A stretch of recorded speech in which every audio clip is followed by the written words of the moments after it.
live. And good morning, everybody. Welcoming today from Australia. We are here for day number, what is it, three? Day number three on track activity here. We had an absolutely amazing day yesterday, and the anticipation for today grows even more. It's finals day, Scotty. Today, 2 years after it was announced that this Worlds would come to Australia, 2 weeks after we saw the track, 2 days after we got on track, today we crown our first world champion, two-wheel drive world champion this afternoon. Absolutely, it is going to be an electrifying day. We thought we'd start the morning a little trackside chat with all of us here, and we got a lot of people watching as the top heat just went out there for their little practice this morning. And Mitch, we had all kinds of emotions yesterday, from highs for some drivers to lows. It was just an incredible day here at the Worlds. Yeah, an awesome day here. And the track changing all throughout the day. We saw it drop off a little bit in the afternoon. It affected a couple of drivers. I think it threw off a couple of drivers as well, expecting the track to build up throughout the day and continue increasing into the afternoon. And maybe it just didn't. And then, I saw the drivers get thrown off by it a little bit. Yeah, we did in Q3 yesterday. We saw a couple 12-lap runs, and we kind of anticipated them going into the final round of Q4 yesterday, but that never came to be. It didn't quite. The track just seemed like it came off just a little, like only a second or two, maybe over the 5-minute run. I mean, the big story of yesterday has to be Marcus Kerrup going, bang, bang, bang. I think we said straight out of the gates, 1, 2, 3, top qualifiers the worlds. He came in here off the back of that e-buggy World Championships a month ago. I talked to Hara the day before at Tsuchihara, and he was saying you can see when a driver has a winning face. He described Marcus Kerrup as having a winning face this week, and we saw that yesterday, didn't we? If that's coming from a legend like Hara, then that adds some serious credibility. Mitch and I were talking before the event started at who his favorite. He picked Marcus, and I commented that confidence that he had for coming off one of the most challenging worlds, at that track and that venue and things like that against that competition. That was a huge milestone for him and his, I don't want to say young career because he's been racing for a while, but he is relatively young. So it was really amazing, and he carried that over to here. And we got Q5 coming up yet, and a couple guys on the outside hoping they have a good Q5. Some guys are locked in, but there's a few that need to have a great qualifying round 5. Yeah, I know Cardo is sort of on that bubble. He's currently on the outside. On the inside, but really on that sort of tight little bubble. I think Tommy Hall as well. Yes. There's a good 4 drivers that have that opportunity. Currently inside, maybe currently outside, but looking for that last spot to make it into the top 10. And, that's what everyone's come here for. Everyone's trying to make that top 10, the A main. I'm sure a lot of people have been working years towards that opportunity. So really looking forward to seeing who makes the final couple of positions into that A main. It's a career milestone to win a world championship, but still just to make a top 10, that is as another milestone that any of us racers would, be honored to be able to say, time I was top 10 in the world. That's a pretty cool thing to have after your name. Yeah, it is. And folks, just to remind you that we're not missing any qualifying action this morning. This is an open practice warm-up session, so each group gets 3 minutes this morning just to bed in diffs, break in tyres, bring the track up to condition a little bit. So that's what's going on behind us. We're not on the clock. We're not missing anything that's counting, so to speak. We'll get back to that a little bit later on. Around 9:30, qualifying number 5 goes live. Scotty, I've been thinking about that Q5 run. We've seen over the last couple of days the track kind of ramps up through that first round of qualifying. Today the fastest group are out first. Yes. And then the track, does it get faster and faster? We've got someone like Dakota Fenn goes off in heat 11, which will be the 4th heat on track. Mm-hmm. Ben Smith in heat 9, which will be the 6th heat on track. Could those two be spoilers? For example, as some of the other guys are really looking for a high result to try and cement a high starting spot. It's going to be very interesting being able to run on the track. At this event, I've been able to see the progression of the track, and with Group 15 going out, the A sort going out first, and then the B sort going to be pretty much the last of the round. I think the track is going to change, especially this morning. I don't know how much better it's going to be come race 14, but I think it definitely you see times quite a bit different. I mean, the whole idea of this rotating is for fairness. Whether it's going to work out to be fair this time for the A sort, I don't know. But Tommy Hall, Tom Rendernick, those guys that we talked about, it might be advantageous for them. This might work in their favor. Finals this afternoon?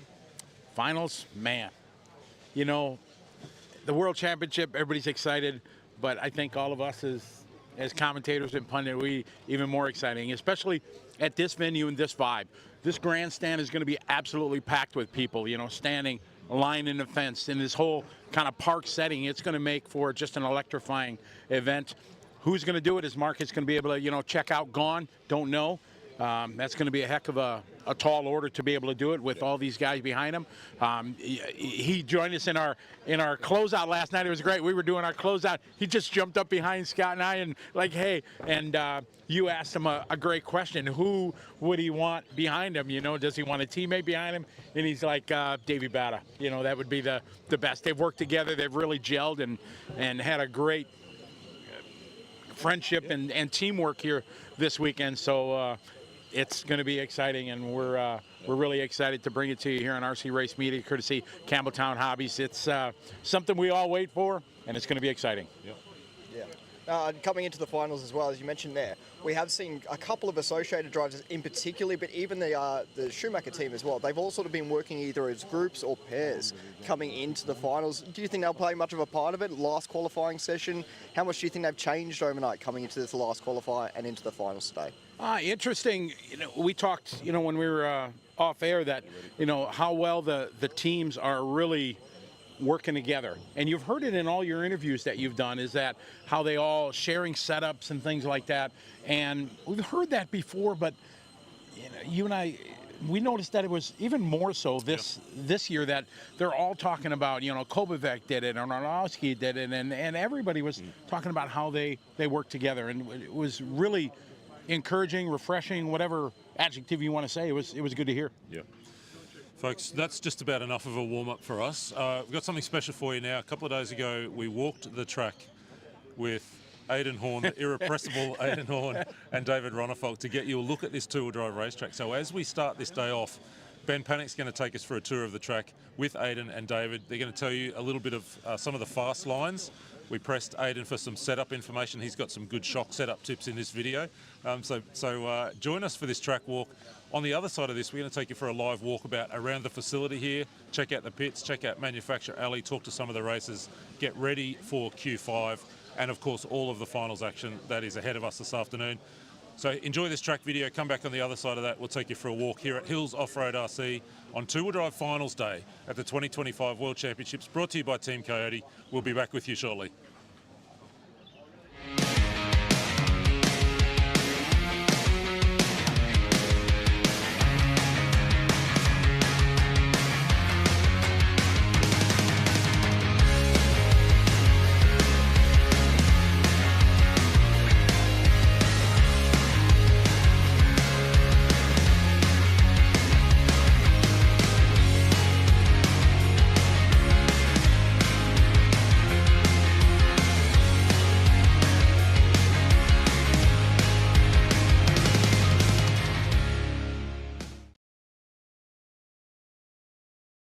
Welcome everyone to the 2025 Team Coyote 110 scale Off-Road Worlds here in Castle Hill, Australia.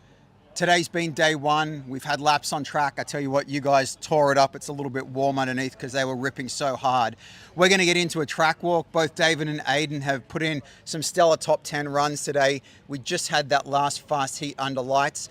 So guys, let's do a track walk. How was the lights, first of all? Tell us a little bit about it. What was it like? The lights are great. I mean, when I was here in July to test, it was a little dark when the sun went down, and this, it was definitely very nice to see the lights and how good they are. Like just 3 poles around the track, like space, only in the back really where the driver's stand is, and they cover the whole track. So yeah, beautiful job by everyone involved to get the lights in, of course. So David, we've got a great long straight here. We feed into this first corner. Talk us through what you're doing. Tell us a little bit about it, because you've been here before, right? So you know the surface as well. Any differences that you're seeing in it today? Well, I think the when I was here, it was obviously towards the end of that layout. So it's quite a lot different starting the day today. Now in the end of the day, I think the groove came in pretty nice, and I'm seeing somewhat similar conditions, even though I think this is a little bit more grippy than when I was here, definitely. It's also a lot warmer, the temperatures and stuff. But yeah, I mean, the end of the straight is pretty much same in a way, because you had that sweeping corner also before in the previous layout. So yeah, you just want to tap the brakes ever so slightly and let it coast around the sweeper, and trying to hug the inside here around this tighter right-hander after the sweeping turn. And one of the great features that the guys have done here at Hills, and everyone will be really familiar with it, is the concrete curbing, the rumble Beautiful. strips. They're great. I mean, Yeah. they're so much better to be able to put a wheel up on that instead of hitting the pipe and it's catching good that it. they have the pipe inside, so Yeah. like if you hit it too hard, obviously it's gonna hurt you. It works really well, and what we've seen today is a whole lot of track progression as well. The track starts out really wet in the morning. We've got some really good spring weather over the next week to 10 days. We're not going to get any rain, touch wood. I probably shouldn't have said that, but anyway, Pete and the guys are going to hate me afterwards. But yeah, the weather's really good. The track's drying, so what I'm seeing that's really different, and I live not too far away, is we've seen an accelerated track evolving. Right, it's really come on a lot faster. We saw a groove start to come on around 11 a.m. That's normally not happening till kind of A1, 2:30, 3 o'clock in the afternoon. Aiden, this is a really cool section. Off camber, one of my favorite parts. What do you think about this next section leading into the double? Yeah, I don't know how good of justice the camera does for this off camber, but there's definitely you got a little bit of a gangster lean on this corner for sure. And you know what? I don't know, for all you guys that have seen the movie Cars, Lightning McQueen, Doc Hutchison says right to go left. He's talking about drifting, baby. And that's what we're doing on this off camber. Not super grippy, but I will say definitely way more traction this week than we had at the warm up. I don't know if it's just because of new layout or you guys have added some dirt, but for sure a lot more traction this time around. So not as much right to go left, but definitely still some right to go left out there with Lightning McQueen on the 95 machine. And that should get you angled into this corner pretty nicely. And ideally, you just go curb to curb. You want to keep those inside tires on that curb, really angle the car and let those outside tires dig in and get you barking down this track. Yeah, it's one thing, and you have been here before. The last time you were here in the morning, it was a lot cooler, right? So, it was 3-4 degrees in the morning Celsius. What we saw this morning, it was already 18 degrees by the time we got here at 7 or 8 o'clock in the morning. So the track is evolving a whole lot faster. We can see the amount of rubber that's already down. I mean, Craig Lawton, who's the track builder, I think has done a fantastic job. The layout flows, it works really well.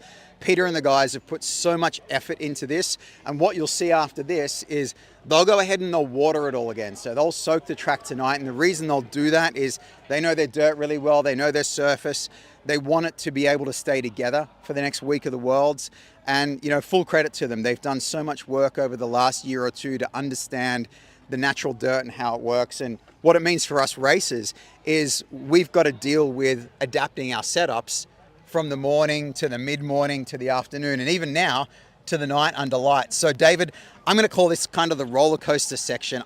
It's awesome. You can carry so much speed, the car gets a little light over it. What are you doing through here? Because I noticed you were pretty quick. Yeah, I mean, trying to go as fast as possible without flipping over here on the crest of the hill. I did that in the last run. Changed my shock package, didn't really work out. So what shocks are you running? Can you tell me? Yeah, just 28 hole, 10 weight oil. Well, he was going fast out there, so I definitely need to find out a better shock package for tomorrow. Like, the car is not bad, but yeah, a little rough for me through this section, which is a tricky one. Again, off camber corner.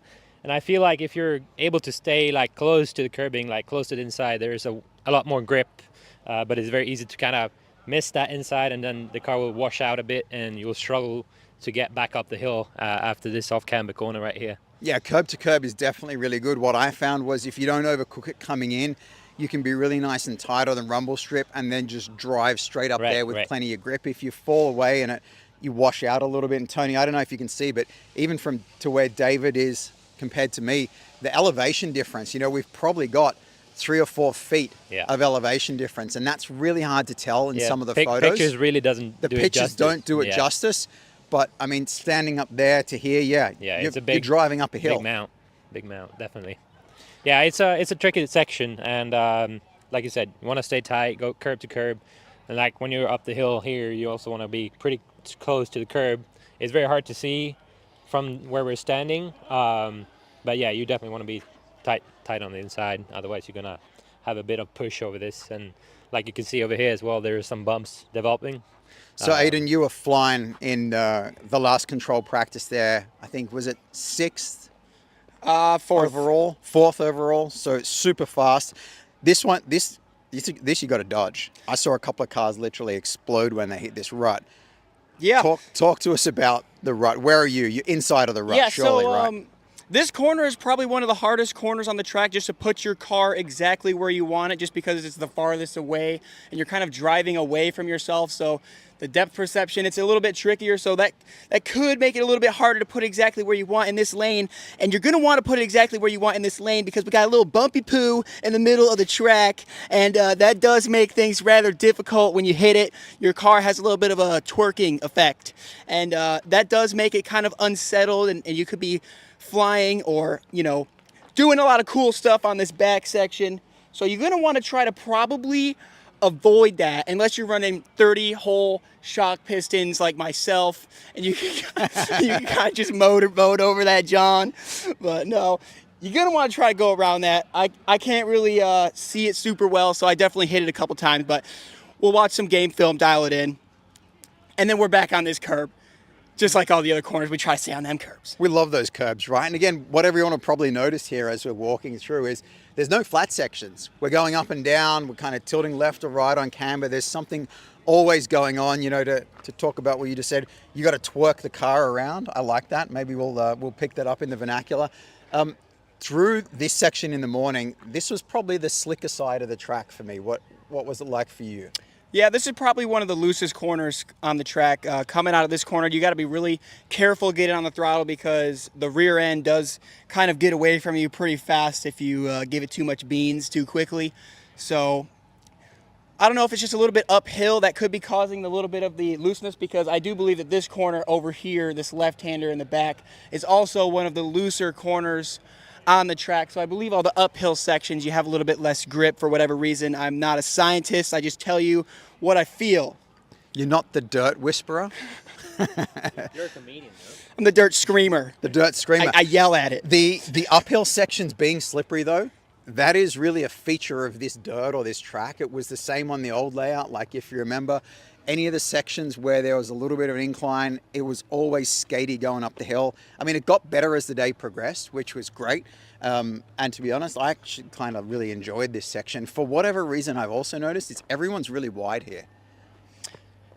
Yeah, also really far away from the driver's stand, kind of tough to see. The thing is, like right here, I think everyone is just trying to get the car to move straight coming up this hill. And when the car is about to come straight, we're already too late on the braking. So I think that was what I found out for myself, at least. Like the first 2 rounds, I was fighting the car coming out of the corner before, and then I got up to speed and I was too late on the braking every time. So yeah, that's why I run wide. And it's also kind of like you can see the surface over here is a little sketchy. So if you want to hit the brakes a little bit, but if you do it too much, it's going to be tricky to get around this corner like you want.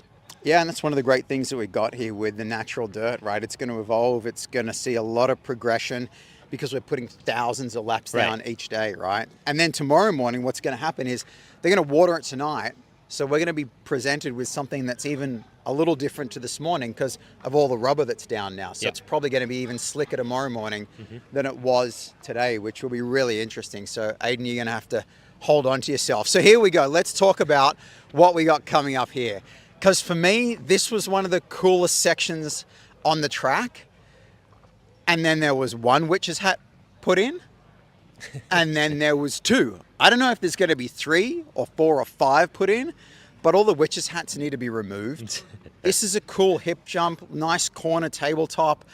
I mean, you get this right when they weren't there, and it was really good. I thought it was a great opportunity We could just move the pipe for maybe like, a passing more to the move. inside here Yeah, tonight. I was cutting this, John. Yeah, me too. We all were, but it was great, right? It was kind of make or break. It was there was tense in that. It was excellent. So what are you doing now, Aiden? You're trying to kind of whip it through there. So what you want to do is you want to come right at the cone here, and then you want to whip the car and then go by it sideways like the Matrix. You get as close as you can, cut as much as possible. If I had an antenna, it would just give it a little doing there. There you go. And then land on the backside of this John. That's why all the paint's coming off the cone, right? You've been going through there so hard, it's just been whipping it off. That's right. There we go. So now we get through that section. I'm hoping like, I don't know, a couple of kangaroos or something come out tonight and those cones are gone and they take them back to their home and they do a dance around them, because I don't want to see those there tomorrow morning. It'd be great for those to leave. To whoever's in charge, let's get rid of the cones. Cones are for traffic, not for tracks. Good jump section. Jump section that works really well. A little steep on some of the Yeah. faces of them, which Definitely a little steep here if you hit the middle part of the first tabletop here. Yep. So like if you want the fast line, probably want to be here on the outside. No, I'm kidding. To the inside, because it's jumping way way lower. I ended up in the grass a couple of times that run. But yeah, the car jumps a little lower on the left side of this tabletop, and I also found it jumping better off of this first double if you're on the left. But it's very easy. Like you can see, like after landing this double, the track is like turning a little bit to the left, and it's very easy if you're staying on the left side on the first one to hit the pipe. Yep. And yeah, I've seen some cars, including mine, doing that. So got to change that for tomorrow. But yeah, if you hit that, some of the cars were hitting this first double in the middle, and it kind of jumps with the nose up a little bit. yeah, it goes really sky high. I saw yeah. that. I don't know if that's that little depression Yeah, it in front of it. doesn't look too bad, but it's definitely upsetting the car enough to where some people are struggling to land it. Yeah, so it makes it technical, right? You can't go in the middle anymore, Definitely. right? Which is where everyone naturally sort of was for Yeah. the most of the participants, and now you really got to be tight on the left or Right. wide on the right. And I feel like most of the guys here on the last one are probably just sending the car a little bit further than where the landing is. Yep. That's the fast line probably, and then you just tap the brakes and you're onto the straight, which is it's kind of difficult because you want to get on power early, but it's hard. Good It's hard tip. So to- that's what I got to do. I got to send mine a little bit further. I'm not doing that, so I'm going to do that tomorrow morning. Thank you for that one. Yeah. And then rotating through here quick, and then building speed and carrying it down what I think is a pretty decent straight. It's nice and long for 10 scale, so yeah, it's really fun. The layout's amazing. I think they did a really good job. They definitely. did. Full credit to everyone involved. The Yeah, facility and the beautiful. way today ran was brilliant. Hopefully everyone enjoyed it online. I know the guys have put in so much work into the track, the grass, the curbing. They've been here for weeks. I live about 25 minutes away, and I come out every couple of weeks, and there's always someone doing work here. So we're reaping the benefits of it. Even the little touches like all the paint work and the sponsor work on the track. Yeah. It just makes it look all so the little dialed. details together looks amazing. It's a great facility they put together for this race for sure. They did, and to all the volunteers who are helping out, events like this, they don't happen without those volunteers. And I think the guys had worked out in the tire impound that they'd moved 1,100 boxes today, right? So they're moving boxes left and right for us to get tires. So really, really big thanks from all of us racers to all the volunteers. It's fantastic. We've got a round of controlled seeding tomorrow morning, and then we go into 4 rounds of qualifying, which is going to be amazing. So another big day for all of us. So we got to get some sleep. But Aiden, any last words from you? Yeah, just want to thank everyone that put their blood, sweat, and tears into making this facility what it is for us to race this weekend. It's incredible. If you ain't here, where you at? It's going to be a good week. All right. Thank you, guys. Really appreciate it. Enjoy the racing coming up. We look forward to day 2 tomorrow.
We are here at the 2025 World Championships. We're in the pits for a little live pit walk courtesy of Screw Compressor Spares. We're going to take you for a little tour around as open practice continues out on track.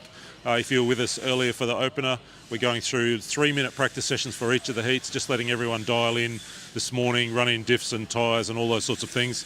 So we thought with the assistance of Screw Compressor Spares, we'd take you for a little walk around while that practice continues. And I'm starting with my friend Jensen Spencer. If you were with us yesterday, we had a little chat after Q4. Firstly, Jenna, how are you this morning? I'm really good. Looking forward to today. Another cracker day here. It is a beautiful spring day. And one of the things we talked about yesterday after your Q4 was the first time you raced the World Championships, right back in 1987. 1987. Where was that Worlds? Romsey, UK. So you were like just a young fella, right? A junior driver, 13, 14 years old, something like that? I was 13, yeah. Went overseas and was not as big as this. I don't remember it as big as this, but yeah, it was a big deal. And got to see Masami and Joel Johnson both win world titles. Masami's very first World Championship in 1987, and who knew when he won that what he would go on to turn into. Tell us a little bit about, let me hold the radio, you tell us a little bit about the car, we'll come back to the radio. So as I said yesterday, I had no idea what happened to my old car, but I've done my best to replicate what it was. So this body shell here was the body shell that Tony Gray painted for me back in 1987, and he did that replica for me some 37 years later. So this is the exact, I had a photo of that body shell. Tony did that, and then I bought one of the AE re-releases, the team car, dyed it yellow, which is what Peter Orchard at the time from Orchard's Hobbies had done. Everyone dyed their plastics back then, usually blue, red or yellow, some green, and always yellow. And I had the Craftworks, a composite craft chassis. Yep. Marshy had one of those. So that was exactly what we ran in the day. So I did my best to reconstruct this, and I thought, well, I'm going to start running it. So I ran it at the Muster, and I'm going to run it at the Bash. So it's a car that sort of I look at now and bring it to a place like this.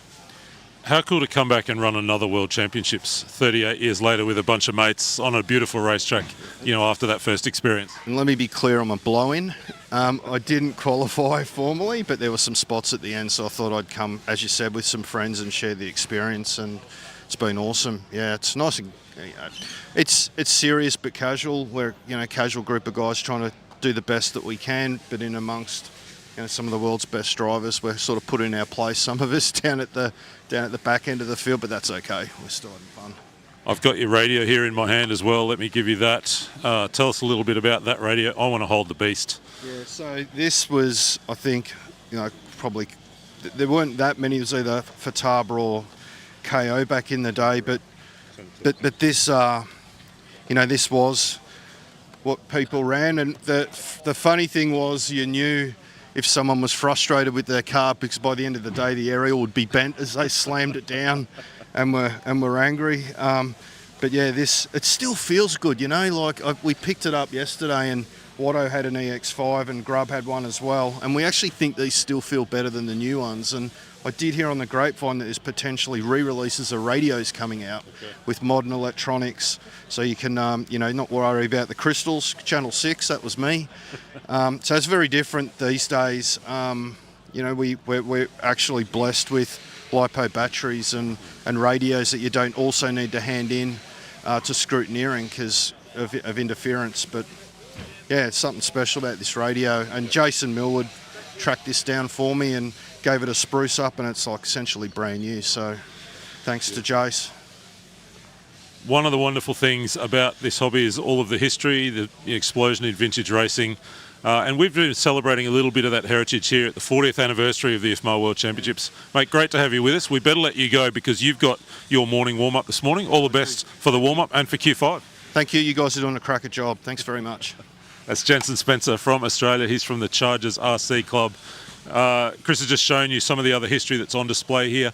Of course we love the vintage cars, but it is just that this year's World Championships is that 40th anniversary. So we're taking some opportunities across the course of the weekend to celebrate some of that heritage.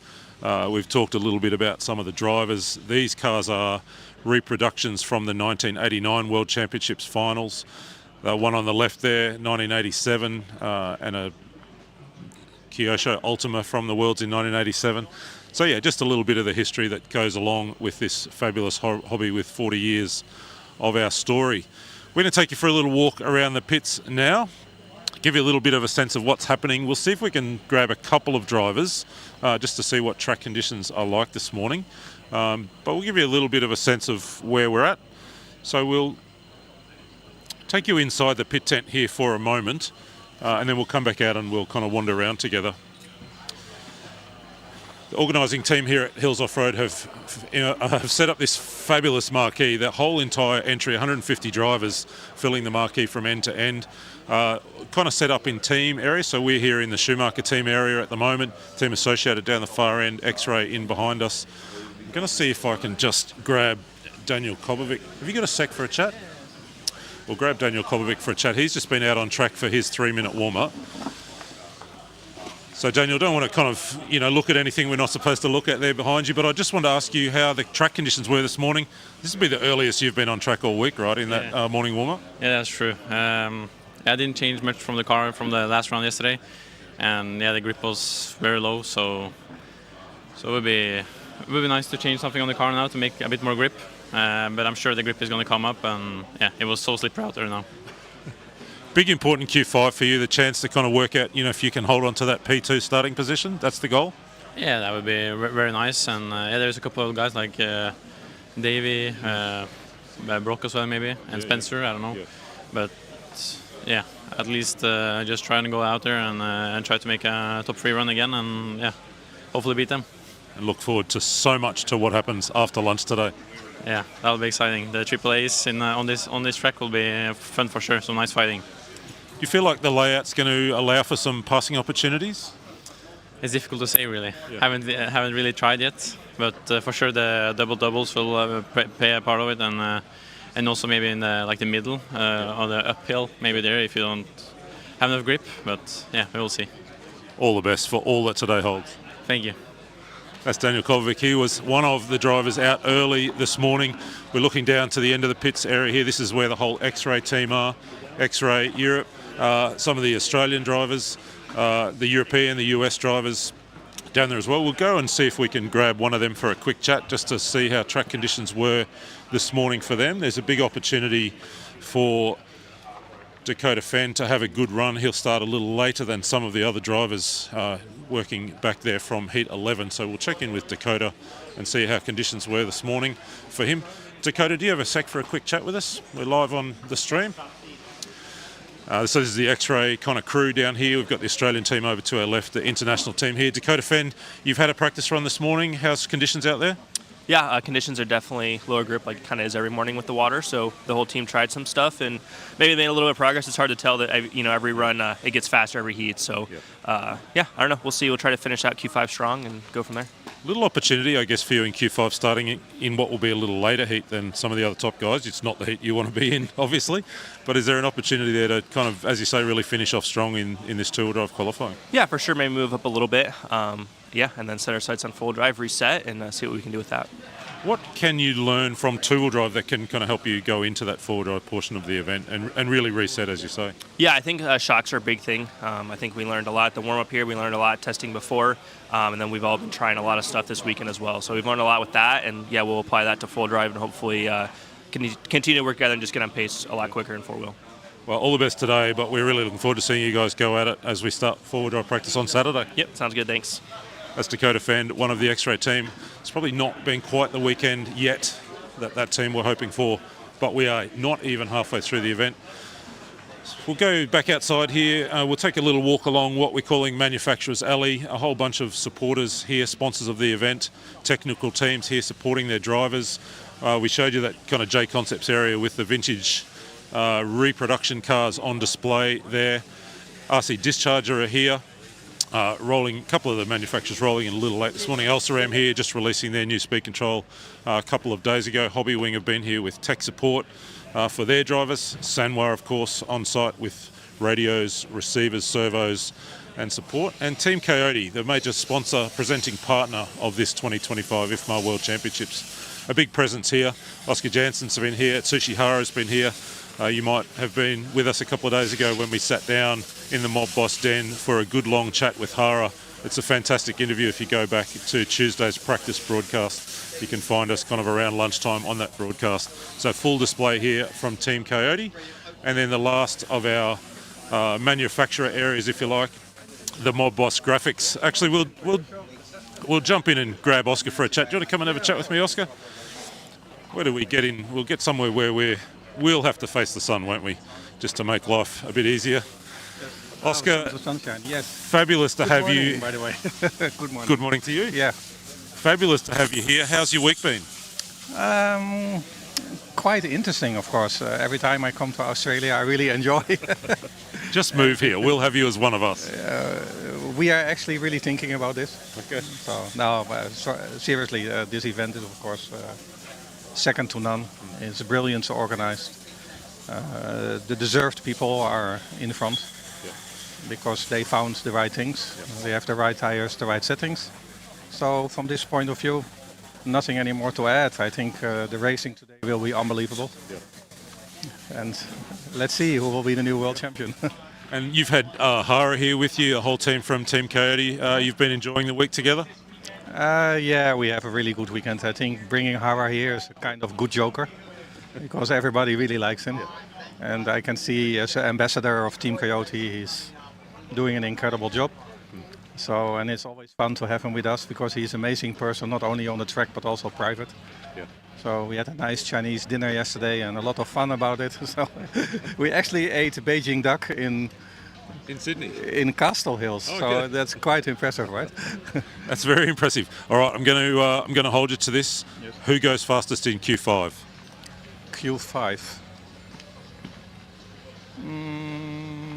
Let's do Jona. Joona Hartonen. Yes. That would be. Has he got just an outside chance of sneaking into the top 10 with a good run? I hope so, because he is. I think he's doing really well. Yep. And he deserves to be there. Fabulous. Thank you so much for being here. We'll try and catch up with you a little bit later on in the week as well. I hope so. Oscar Thank you so Janssen much. from Team Coyote, major partners and sponsors here at the 2025 World Championships. We'll see you a little bit later on. See you later on. We'll keep on going with our little tour down here, and we're getting into what's the kind of largest team area of the pits, the team associated area. So drivers literally from all across the world here with Team Associated. From Europe, of course, we've talked a lot about Marcus Kerup. Davey, have you got a sec? Yeah.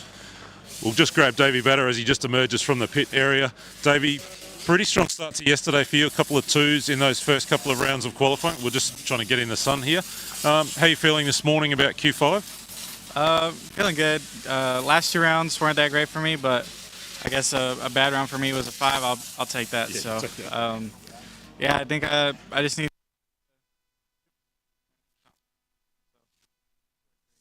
So this morning the track conditions obviously be about as early as you've started. How was the warm up out there?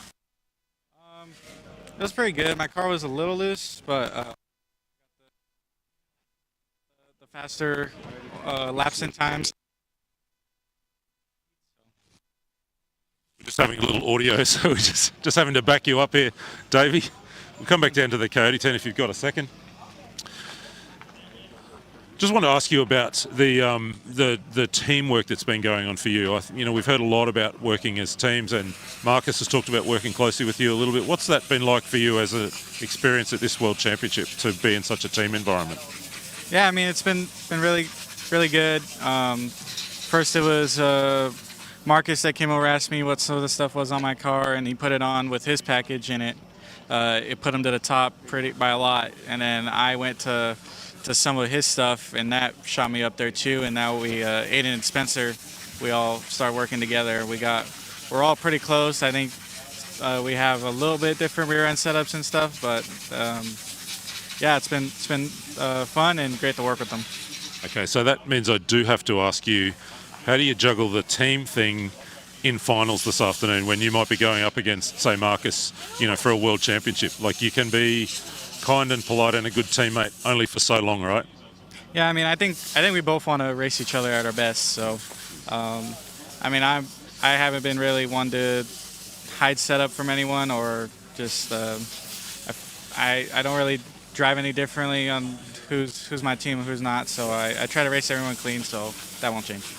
You've been super fast in the US for quite a while now. This feels like a breakout world championship for you.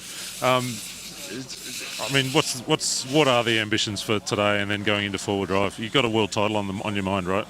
Yeah, of course. Looking the battle with Marcus, and I think Kovac's in there. Spencer, he needs one good point. I think he'll be in there. Yeah. So, yeah, I mean, last Worlds I was 15th, so this is a big step from that. So, yeah, definitely got to be doing this good though. All the best this afternoon. Thank you. That's Davey Batter. He'll start well up in that A final, somewhere between second and fourth, maybe, depending on how results go. I think quite likely be second or third on the grid. He'll do battle with, of course, his own teammate Marcus Carup. He'll start out of pole position. We'll duck into this team associated area. We can't go too far away, but just to give you a little bit of a look at what's going on this morning as drivers prepare for their final qualifier. Actually, there's a man I think we'll have a little chat with. Can I borrow you for a second? Let me do my hair. We'll grab you both. We'll just come a little bit closer to the camera. So I've grabbed the team pole all the way from the other side of the world. First time in Australia, first time on dirt. Incredible day for you yesterday. I mean, you were so fast in practice on, I don't even know what day it is now, Tuesday. But tell me a little bit about your first day of kind of qualifying experience here at the Worlds. It's been really good. I've been getting some good scores, top 20 most of them, so I'm doing well so far. I'm 21 overall, so hopefully getting the B final. Q5 pretty important to try and make that little step. How was the car in the warm-up this morning? It was quite good. I mean, obviously we're second out, so we'll struggle a bit in the first practice, but hopefully in the qualifying we'll be a lot better.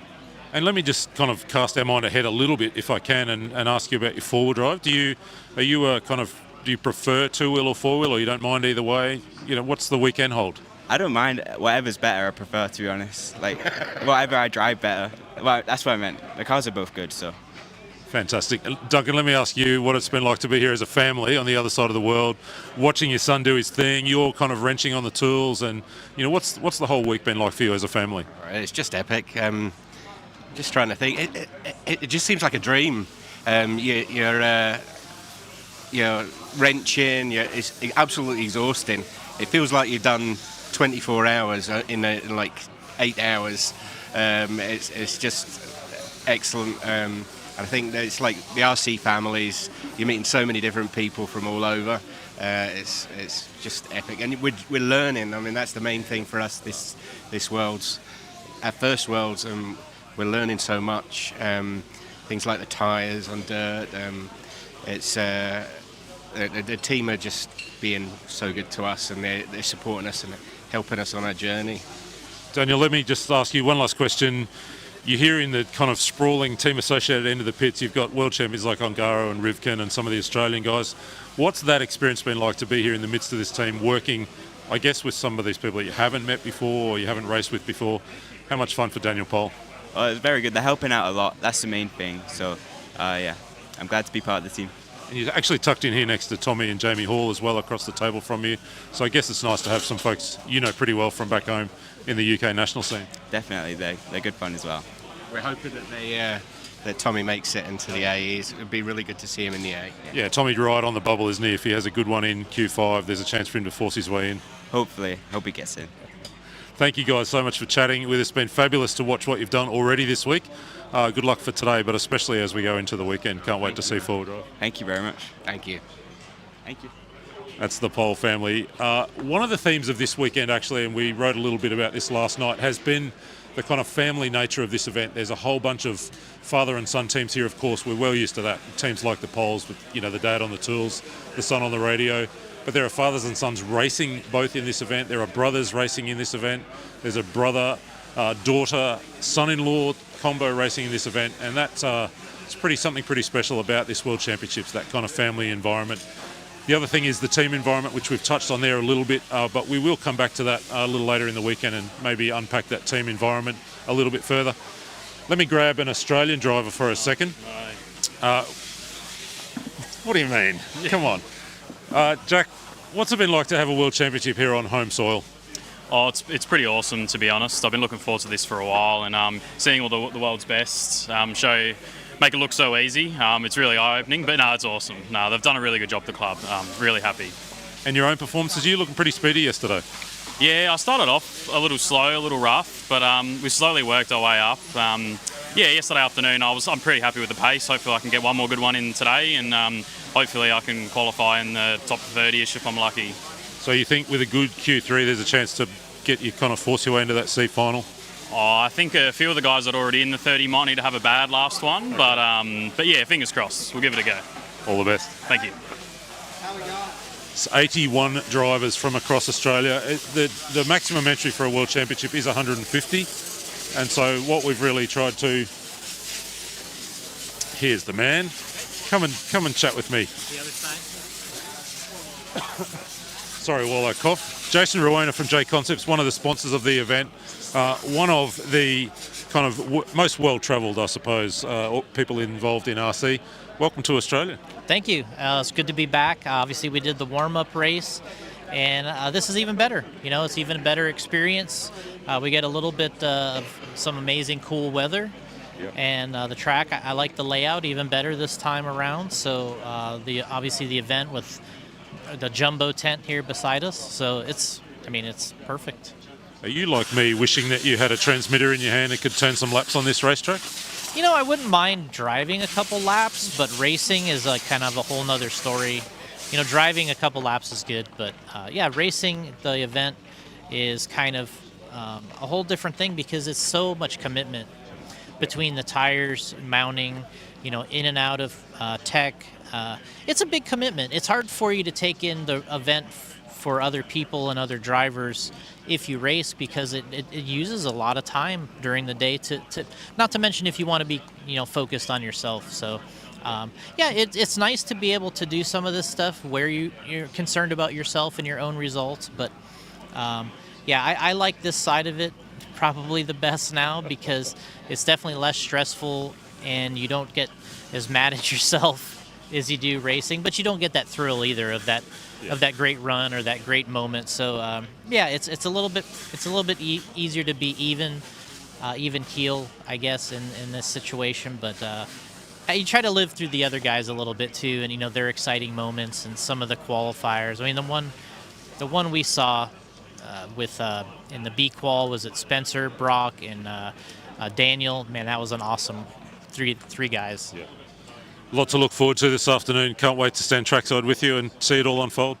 Absolutely, yeah. I mean, we got a lot of grid positions to decide out there, and that really is going to determine who's got a shot. I think you kind of have to start at least in the top 3 or 4 realistically to win. Yeah. And, you know, stuff really has to go your way other than that. So, that last run today is going to set everything up. Yeah. Fantastic. Thanks for being here. Thanks for your support of the event. Everyone can jump over onto the J Concepts socials for lots of good photos, courtesy of Chris Circus, I think, is here shooting for you guys, your own analysis and videos. Wonderful to have you here. Thank you. Thanks again, and we look forward to more coverage this weekend. That's Jason Rowena from J Concepts, one of the presenting sponsors here at the 2025 World Championships. Got a great bunch of drivers and a great bunch of new products, body shells. One of the big talking points has been front tyres. So lots of different J Concepts front tyres in use by quite a few of the drivers. It must be said. It's the first time in quite a few years front tyres on a guy like me. That's been pretty cool to. We're going to just head back a little bit across here. I think we'll probably wrap up fairly soon. We're just having some little range issues. There are drivers, there's a buzz in the pits this morning. We've talked to a few of the drivers. The open practice sessions will be wrapping up shortly. It's 3 minutes each for each driver out on track this morning, just to get used to what the conditions are like and to bring the track up. If you've been with us across the 3 days, you know that we have a condition where we start off wet in the morning. We might grab Marcus for a little chat this morning and we'll kind of make this our closing conversation here. Marcus Kerrup, it's finals day. How are you feeling this morning? Pretty good. We made some changes to the car, and I think it's going to be good for the first qualifier here. And I'm stoked. conditions pretty different this morning than they'll be this afternoon. So are we really a fair way from what you'll run this afternoon in setup? You got to kind of go all back to what you ran yesterday? I'm kind of keeping the car almost the same. We're trying some stuff for the qualifier here, but yeah, I mean, not doing too much. Just trying to get the confidence up and hope for the best. You talked with us a little bit yesterday about hoping to get, have Davey Batter start right behind you rather than perhaps one of your other opponents. Anything you can do in the qualifier this morning? Will you have that in mind of, can you play the team game, so to speak, to help Davey have a good result?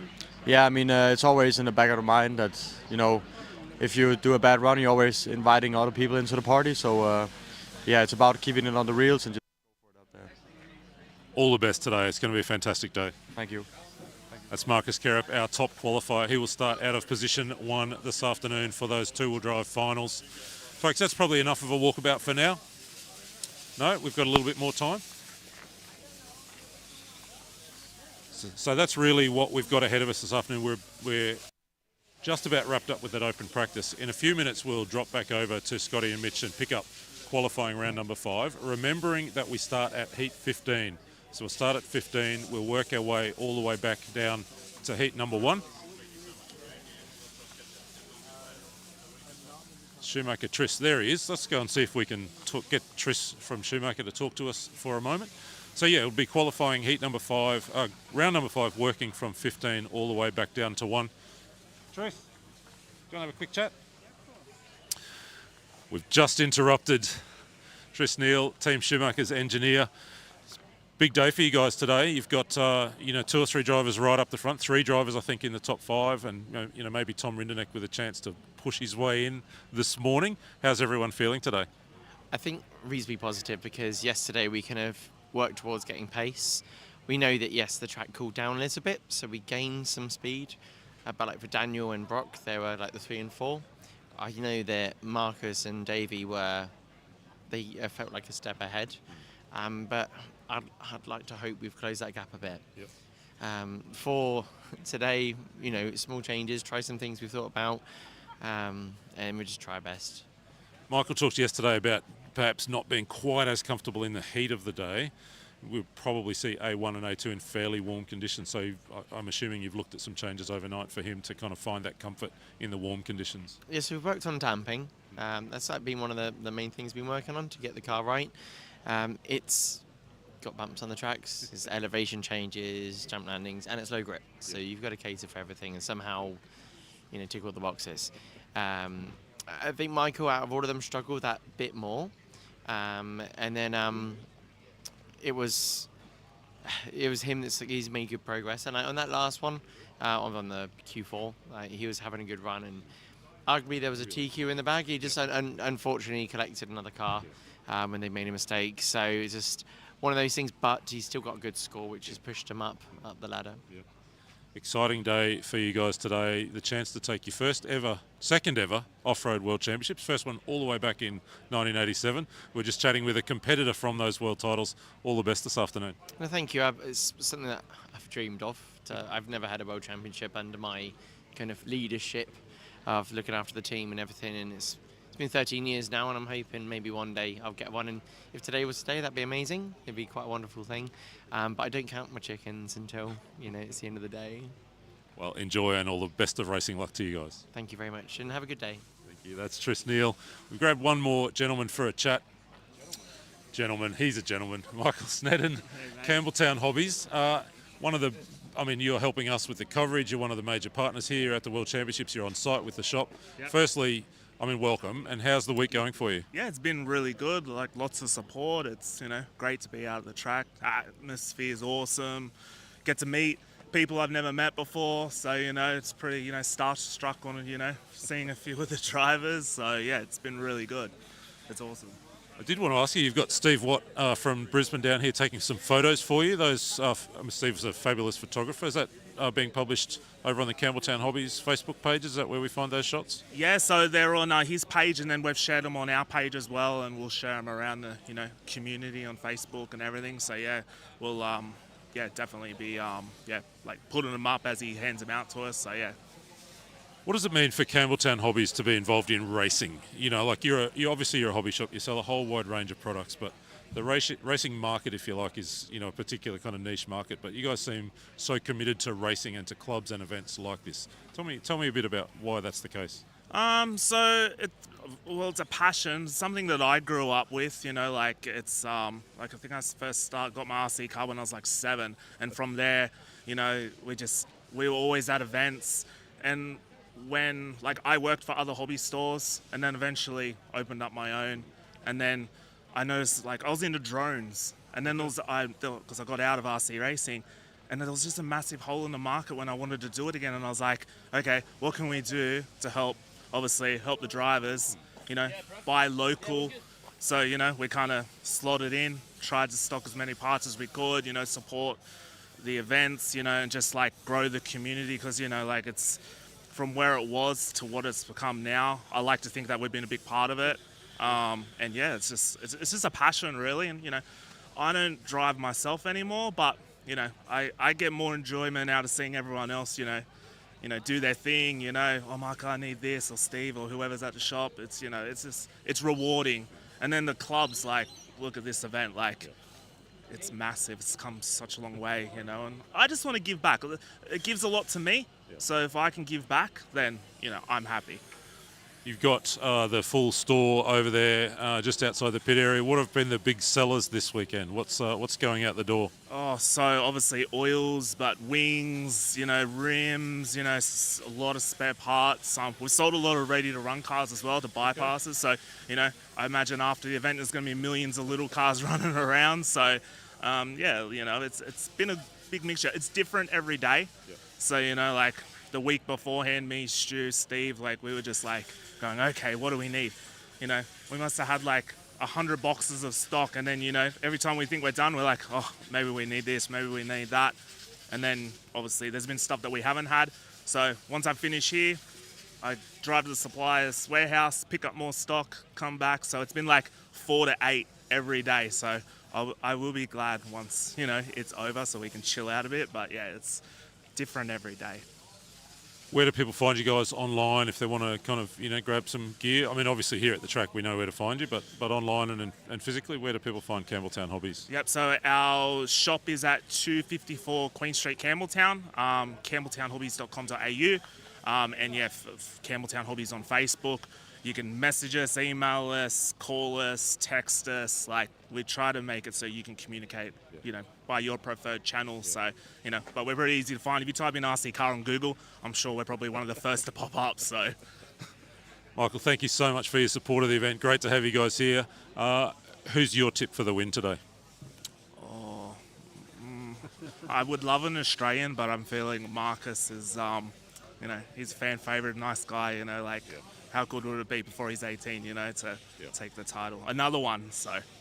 You heard it there. And unfortunately, I don't think any Australians can make the final, so we'll have to wait until Monday's four-wheel drive finals for that to happen. That's right, yeah, we'll wait for Monday. Thank you, Michael. Michael Snedden, Campbelltown Hobbies. Great to have you guys here with us, supporting the event and supporting our RC Race Media broadcast. No We'll catch up with you a little later on. Done. Thank Beautiful. I'm going to grab Angelo for a chat as well. Good morning, mate. Angelo, Hi, buddy. We'll come back up a little bit here and come in here with me, Angelo. One of the well-known faces of Hobby Wing. Great to have you guys here. How's your week been? It's been really, really good. Really good. Apart from DHL delaying some things that we had to fly in, but everything's been great. Look, the club has done an amazing job. I'm a critic, as you know. All engineers are these days, right? We want things perfect. They've done a great job. I believe probably one of the best worlds ever. What they've put on is magnificent. So yeah, and you guys here, RC Race Media, and my mate Chris there on the camera. Don't do that. Don't do that. Tell me a bit about the team that you've got here with you. Dalton's here, Matty G's here from the US. So tell us a little bit about the team and what the Hobby Wing crew have been doing to support your drivers. Well, we've got, as you know, we've got Matty G's coming from the US. Matty's he's a moto guru, we call him, right? Stock moto guru. Sultan, our team international manager, travels all around the world to different events, from Europe to the USA, Asia, Australia. Sultan's working on a lot of setups for a lot of the guys here. Matty's doing the same for the US guys, and I'm the technical guru down the board level. What are we doing? Like what? So what's the secrets to go fast here in terms of, what you guys are doing with speed controls and motors with your drivers? The secrets are listening. Sorry, say that again. The secrets are listening to what the drivers want. So we can give what the drivers want. They just got to tell us what they want. That's the main. That's the main secret of it all. So yeah, what they want we can give them. If they tell us we need more punch or we need more RPM, we know the technology inside out, right? So software and hardware. So we know what we can do to give them what they want. And what do they want? What are they asking for? Well, there's a lot of them. They say, well, I want more punch out of the corners. Others say, I'm lacking RPM. So, okay, we will make those adjustments, motor adjustments, ESC adjustments, so they can be able to get what they need. You're not telling me, are you? Look, there's no secrets, to be honest with you. Hobbywing hardware, software, I always say it all the time. What our factory-sponsored drivers use, you can buy straight off the retail shelf. There's no secrets. What is the preferred motor of choice here, motor wind in two-wheel drive? At the moment, 8.5 turn. Yeah, we've some are running a 12.3 rotor, some are running a 12.1. It just all depends on the field. I'm going to grab your colleague here and bring him in for a chat. Thanks, Angelo. Matty, come on in here into the middle. Welcome to Australia. Great to have you here. Thank you. Yeah, it's been a good time. The environment's awesome. The track's badass. We got no complaints about that. I think you mean the track's very good. Yeah, it's awesome. Yeah. I mean, that's the American in me, No, it's all good. You made the trip down last year to the Australian Carpet Series with your good friend Jared Ment. Yep. Did you come and have a look at the track then? Yeah, I came and ran one of the tech guys' cars. It was actually a lot of fun. The track was a lot drier than what it was now, but from what we've seen, the traction is way different than what we expected. I actually went and tested with Davey Bada a lot, and the track that we tested at is actually really similar grip to this, so I feel like that's a main reason why we're able to drive on the track how it is right now. It's a big weekend for Davey. It almost feels like a breakout worlds for him, doesn't it? Yeah. His performance yesterday morning in particular was extraordinary.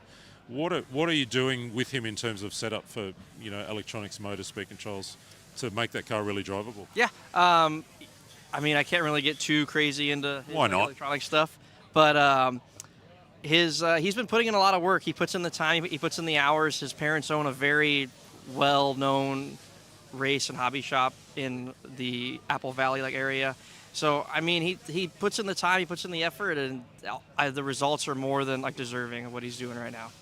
You're out there racing as well. I'm giving up on trying to get any details out of you. You're out there racing as well. How much fun's the layout to drive for you? The layout's a lot of fun. It was a lot more fun before the cones. I feel like the cones have attacked some of my runs.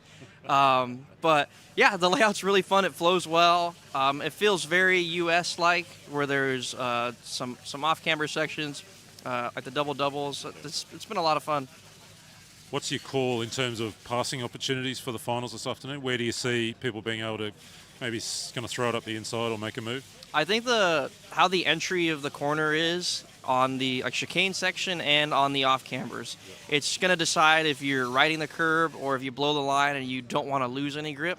It's just going to be a matter of managing how hot you're getting the tires, how fast you're coming into the run, or if you hit a patch of the wet. I'm sure the track is going to dry out some more, but if it gets any more, if the sunlight comes out, it should be more consistent than what it was last night. But I mean, we'll see. It'll be very interesting to see what the racing is going to be like. Can't wait to see it. All the best to you and the whole team. Thank you. I appreciate it. That's Matty Gonzalez. Sorry, Matt. I'll duck out of your way. Hunter. I'll grab one more for a chat. Hunter, welcome to Australia. Appreciate it. Thank you. You're more known as a stock driver, right? Is that what I'm understanding? Yeah, I've been running stock for the last couple of years, but before I ran stock for this second go around, I actually ran mod for quite a few years. Okay. How's your world's been so far? It's been all right. Really not. No, I'm finishing pretty well. I mean, I'm sitting in about the D sort right now, but I really wanted to be up in that B. Just a couple unlucky runs from me, but I'm not doing too bad. What's the goal this afternoon or this morning for you in terms of Q5? What's the opportunity for you? I'd really like to get a top 20 run. I think if I can get into the top 20, I might have a shot at making the C. I really needed that Q4 for me to be good yesterday, but unfortunately, it was actually my worst run I had so far. Yeah. So yeah, just hoping to get a top 20 maybe, and if I can, I'll probably have a shot at the C. Nice. And two-wheel drive or four-wheel drive is a preference for you? You know, I run out like this. My local track is actually pretty close to this. I like running four-wheel drive, but I enjoy two-wheel drive actually more, to be honest. Okay. We'll look forward to your performance this morning in Q5 and finals this afternoon, and of course into four-wheel drive on the weekend. Appreciate it. Thank you. That's Hunter King, one of a number of good stock drivers. Hello, Sultan. We'll spin you around here. Sultan Dog, part of the Hobbywing team. Lovely to meet you. Welcome to Australia. Thank you very much.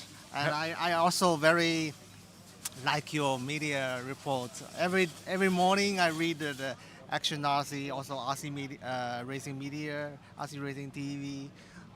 Great coverage. It's the whole coverage from the whole industry is incredible at this event, isn't it? I mean, obviously we're loving being here live, but RC Racing TV from the UK, No Name Podcast, Red RC are here, Circus RC, J Concepts. Yeah. Extraordinary. Yes. Also, I saw this time lots of medium, like cooperate very tightly and share the information, share the video, share the interview. That's great. That's good. Yeah. What do you love about racing? Like, why are you here? What do you love about going to these big races?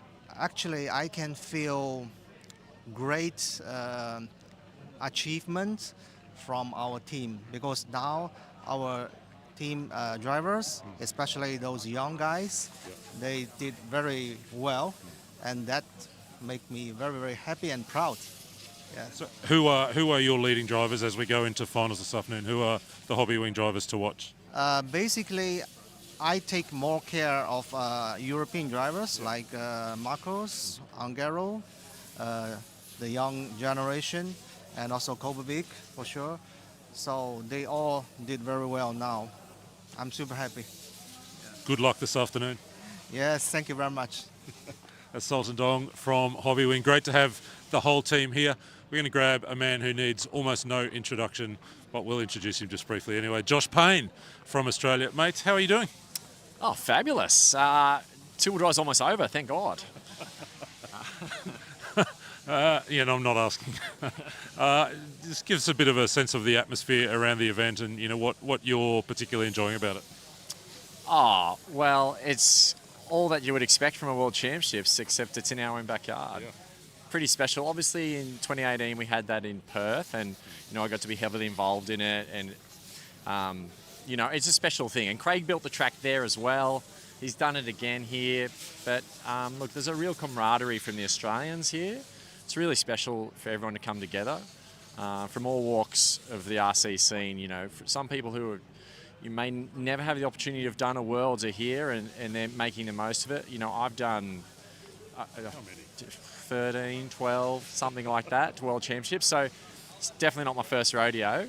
And yeah, I'm loving it, you know, and you know, it's just an hour and a half from home. So there's one thing about it though, is the only sad thing about having a home Worlds is it just doesn't have that. You don't get to go to the airport. You're not setting off somewhere fabulous to see. You're just like, oh, I know this place. So it does, as exciting as it is having a home Worlds, you do miss that excitement of going away.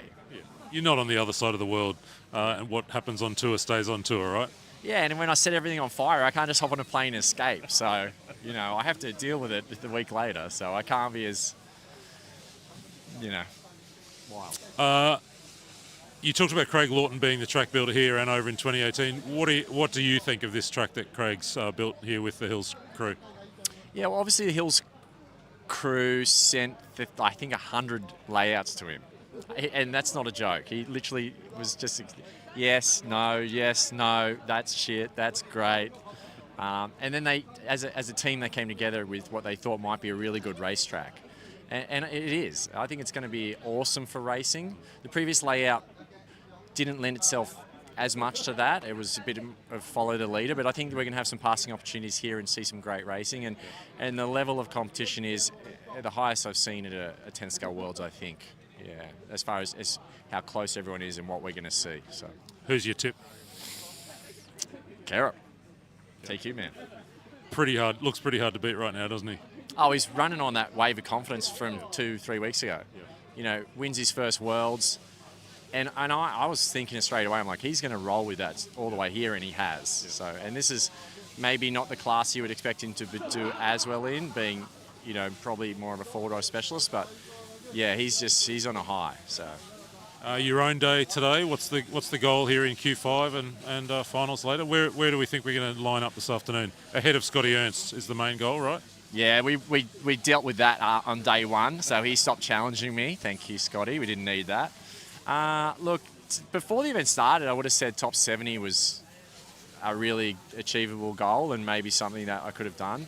And actually, after a day, I realised that was well within reason. So I'm 61st at the moment, and Gillet's 57th. So I need to move into his final so we can get the job done on him. Little head-to-head with the boys. Oh, that's all it's about. Gillett and I battle everywhere we go. All right, I'm going to keep a very close eye on qualifying. Good luck, mate. Thanks, mate. Cheers. That's Josh Payne. We'll have one more chat. I think it's about 15 minutes till Q5 starts. Ari Barkla, great to have a chat with you. Maybe two-wheel drive hasn't quite been the way you wanted it, but just give me a sense of what this World's build-up has been like and what it's like to be here at the World Championships. I see your family here with you today as well. Yeah, they literally just pulled up, which is really nice. Look, you know, I look at it as the highest finishing position, regardless of what Q5 does. It's my highest finishing position in two-wheel drive, so I'll take that. Oh, absolutely. Yeah. You've been here at the track a lot over the last couple of years. It's a whole new layout. We've been talking to everyone. I mean, it seems like universal praise for the track itself.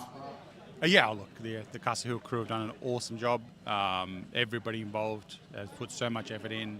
I'm really close friends with a couple of the guys here, obviously, and you know, they tell me what they've done, and it's unimaginable the effort they have put in, and it's obviously turned out to be amazing.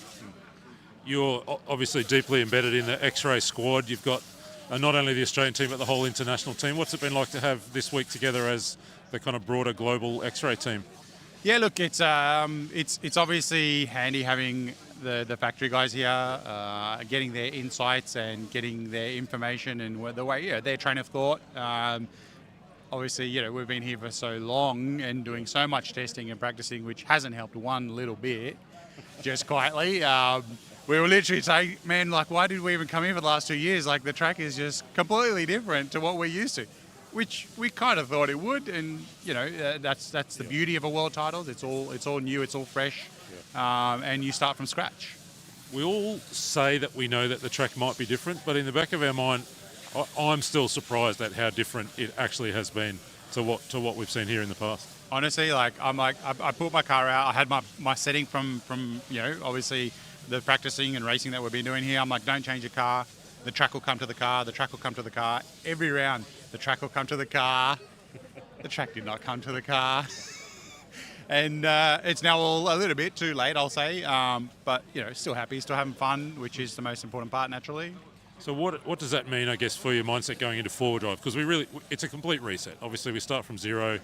You've learnt some things about that approach. So, you know, where do you set yourself for Saturday as practice starts for the next half of this Worlds?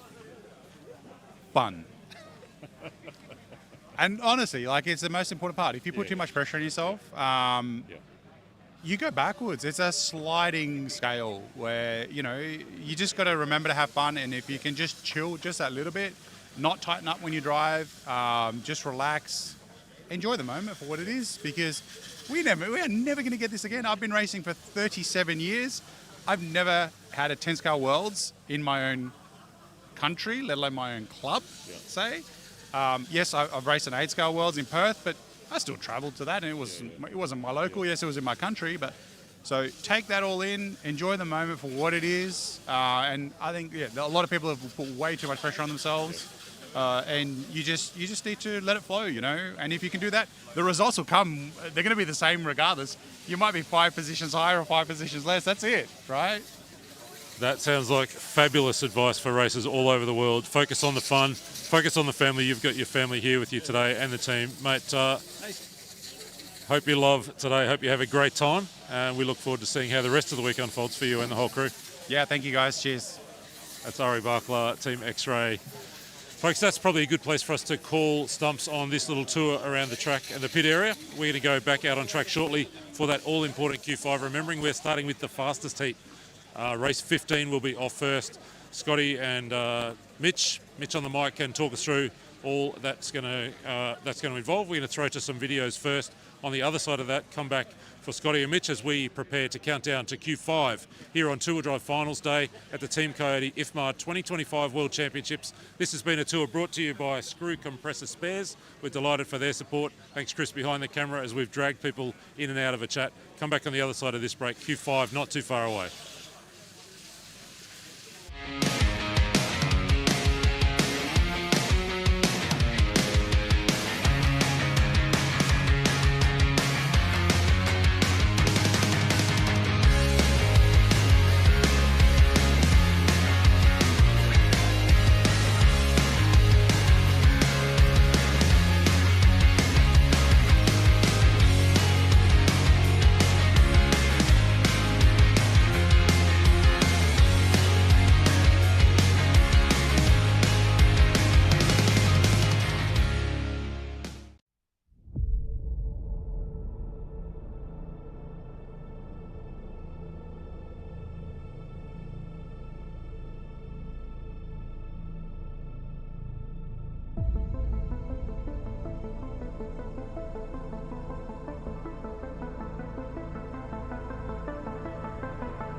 All your hobby needs are at Campbelltown Hobbies. Specialists in RC vehicles and accessories. A family-owned business where the staff are enthusiasts just like you. Check out Campbelltown Hobbies, Australia's favourite hobby store.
Push one going to Orlowski.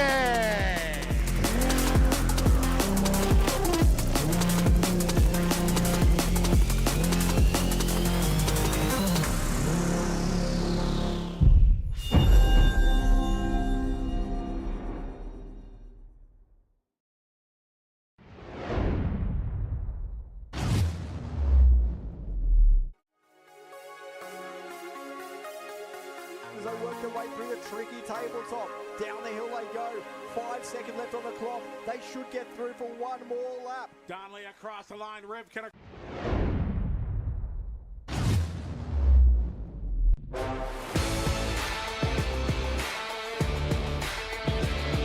The RC Discharger is an all-in-one charging and discharging solution for RC racers.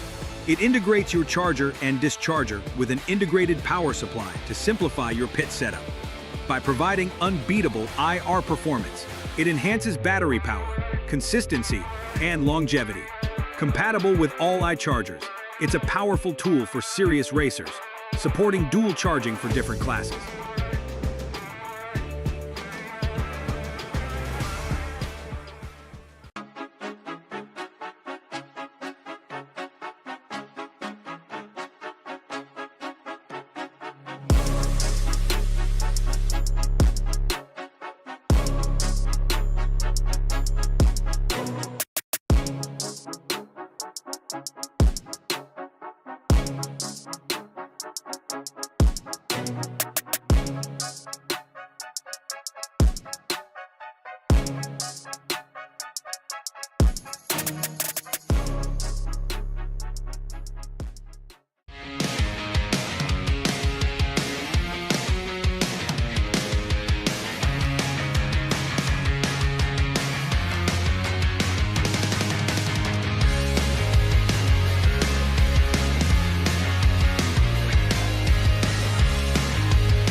Hello, everybody, and welcome. Good day from Australia. Day number 3 of the two-wheel drive IFMAR World Championship. My name's Scotty Ernst. I'm here with the guy with the cool nickname, Mitch, on the mic, and we are going to be your host along with Scotty Guyot, bringing you Q5 today and two-wheel drive finals. Oh, yeah. It's going to be a great, great day. Mother Nature is blessing us with another great day, not a cloud in the sky, and a beautiful park setting here, eucalyptus trees surrounding us out here in this nature reserve, I think is what it officially is, right in the city, but the Hillshire is a bunch of communities that we're part of here, and they really support the RC hobby. They're a big part of this club, and Mitch, you and I, we've talked about it numerous times. The club has done a magnificent job preparing and showcasing 10-scale buggy to the world.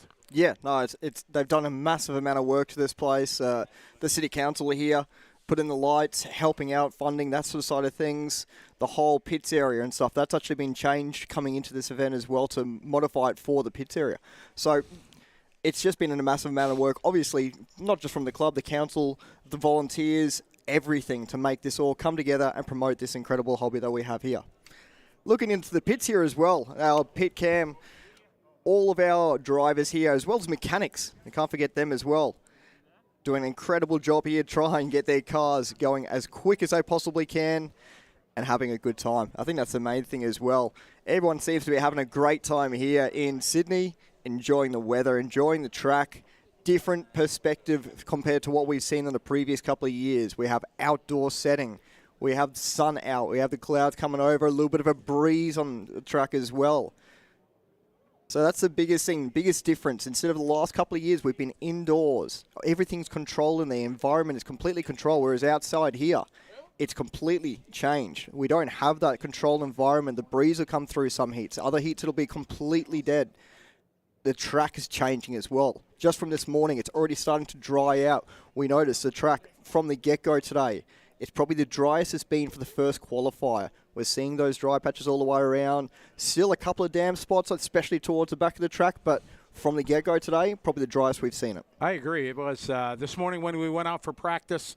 I was, I don't know, 7th or 8th group out there, and it was still a little damp, but now you can see the racing line is definitely dried off, and it's going to make for a good Q5. The question is, I don't know if it's going to be fast enough to beat the times, because we start looking at tiebreak. I was looking at Spencer Rivkin's time and what he's going to need to improve. Right now he's back in 6th qualifying spot, but if he gets it, we were talking with the racers, who's going to be able to go second. Kovac sitting with 7 points right now. If Rivkin would TQ, then it would be they would take the tie of their fastest times. Kovac had a 5:01, and I don't know if that time's going to be able to be here in these first 2 groups. So it's going to be very interesting. I'm sure when Group 6 comes up, I'll be able to do 11:5:01. So I'll make a bid for. I don't want to be that much and say 12. I'll be happy with 11:5:01. I'd be happy. So kicking off today as well, obviously a reverse order. We had our open practice round just before, 3 minutes for all drivers to get accustomed to the track again. Obviously damp conditions this morning, but a reverse order for our heats from all the way from 15th down to 1. Instead of 1 through 15, there is no rotation from here. Obviously, the rotation from now, 15 through 1 reversed. Exactly. So 15, 14, 13, all the way to 1. As the marshals on their way out here, getting ready to rock and roll. Hello to our chat room from around the world. LW4, welcome. Dog Bench, how are you? Q5 starting now. Ben Eula RC, thank you very much. Glad you're enjoying it. Nuts, what's up? How are you? Magic Matt. G-Train, welcome. Jessica J, how are you? Bones, welcome. Good to have you folks following along. If you have a question or something, please throw it in the chat room. Mitch and I are happy to tell you what we know, or at least try to find out the answer from far more knowledgeable people than him. We're luckily surrounded by some pretty knowledgeable people, especially at the moment. We have the RC Encyclopedia of the World, Scott Guyett, who knows everything. If you want to know what shock oil Masami was running in 1986, he'll know it. I didn't say worlds. I just said it just daily. Oh, if we want to go to worlds data, then I know you got the 411. You got the info. Lee Martin's checking in. What's up, Lee? Good day from Australia. Good to have you following along. Lots of people checking it out.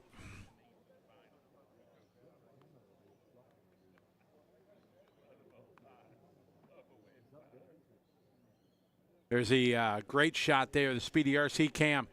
All the drivers here in Group 15, the A sort. Many of these guys are locked in. Many of them can still improve their position. And they are open for their reconnaissance lap. We're looking at Karp right now, qualified first. Kovac 2, Bata 3, Champlin 4, Orlowski 5, Rivkin 6, Clement Boda is 7, Koki Kato 8, Aiden Horn 9, Davide Angaro 10. On the outside looking in, I talked about it a couple times, the Tommy and Tommy show, Tommy Hall, Tom Renderneck. 11 to 12, Yona Houghton in 13. A good result here could really give him a chance. Young Bartosz Zalewski right now 14th from Poland. Lachlan Donnelly, one of the favorites going here. Sitting back in 15th right now. So a lot is on the line right now to be able to put it in the A main here at the IFMAR World Championship presented by Team Coyote. Coverage here of the Mitch and Scotty Show brought to you by Campbelltown Hobbies. They are supporting, making this whole live stream possible. Big shout to all of them for their support, the on-track support. They got a big hobby shop over there, so a big thanks to them. As we are getting ready to rock and roll, Mick, it is time for qualifying round number 5. First cars off here, Marcus Karp, Davey Bata, Aiden Horn. Kicking it off as they cross their line, enter their first lap around here on the clock.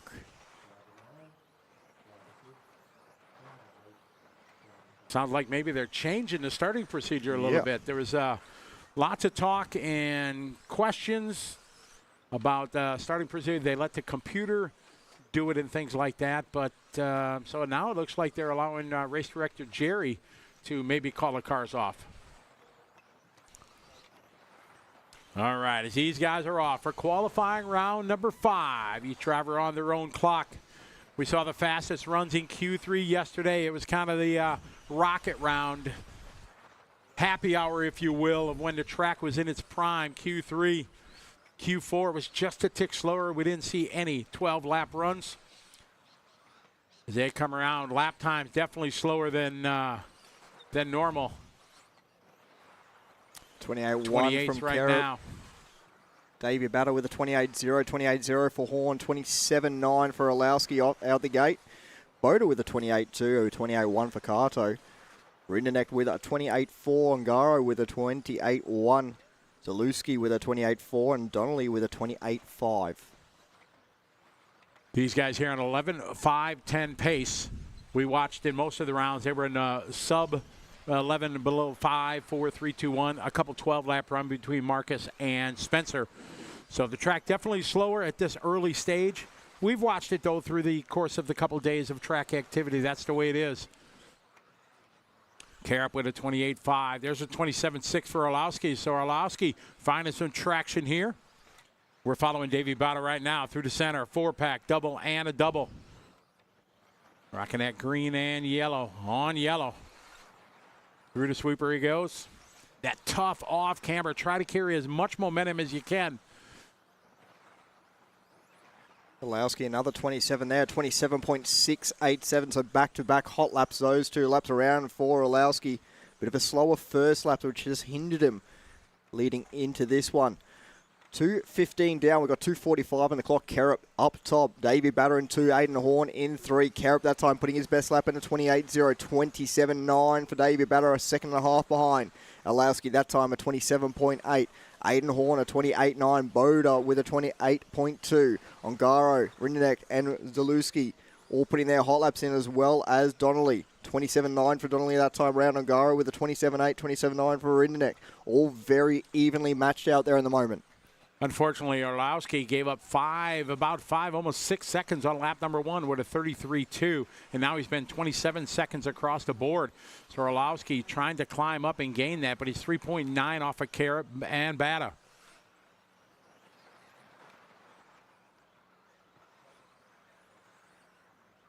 Less than 2 minutes left on the clock out there at the moment. Karup continues to lead this one away.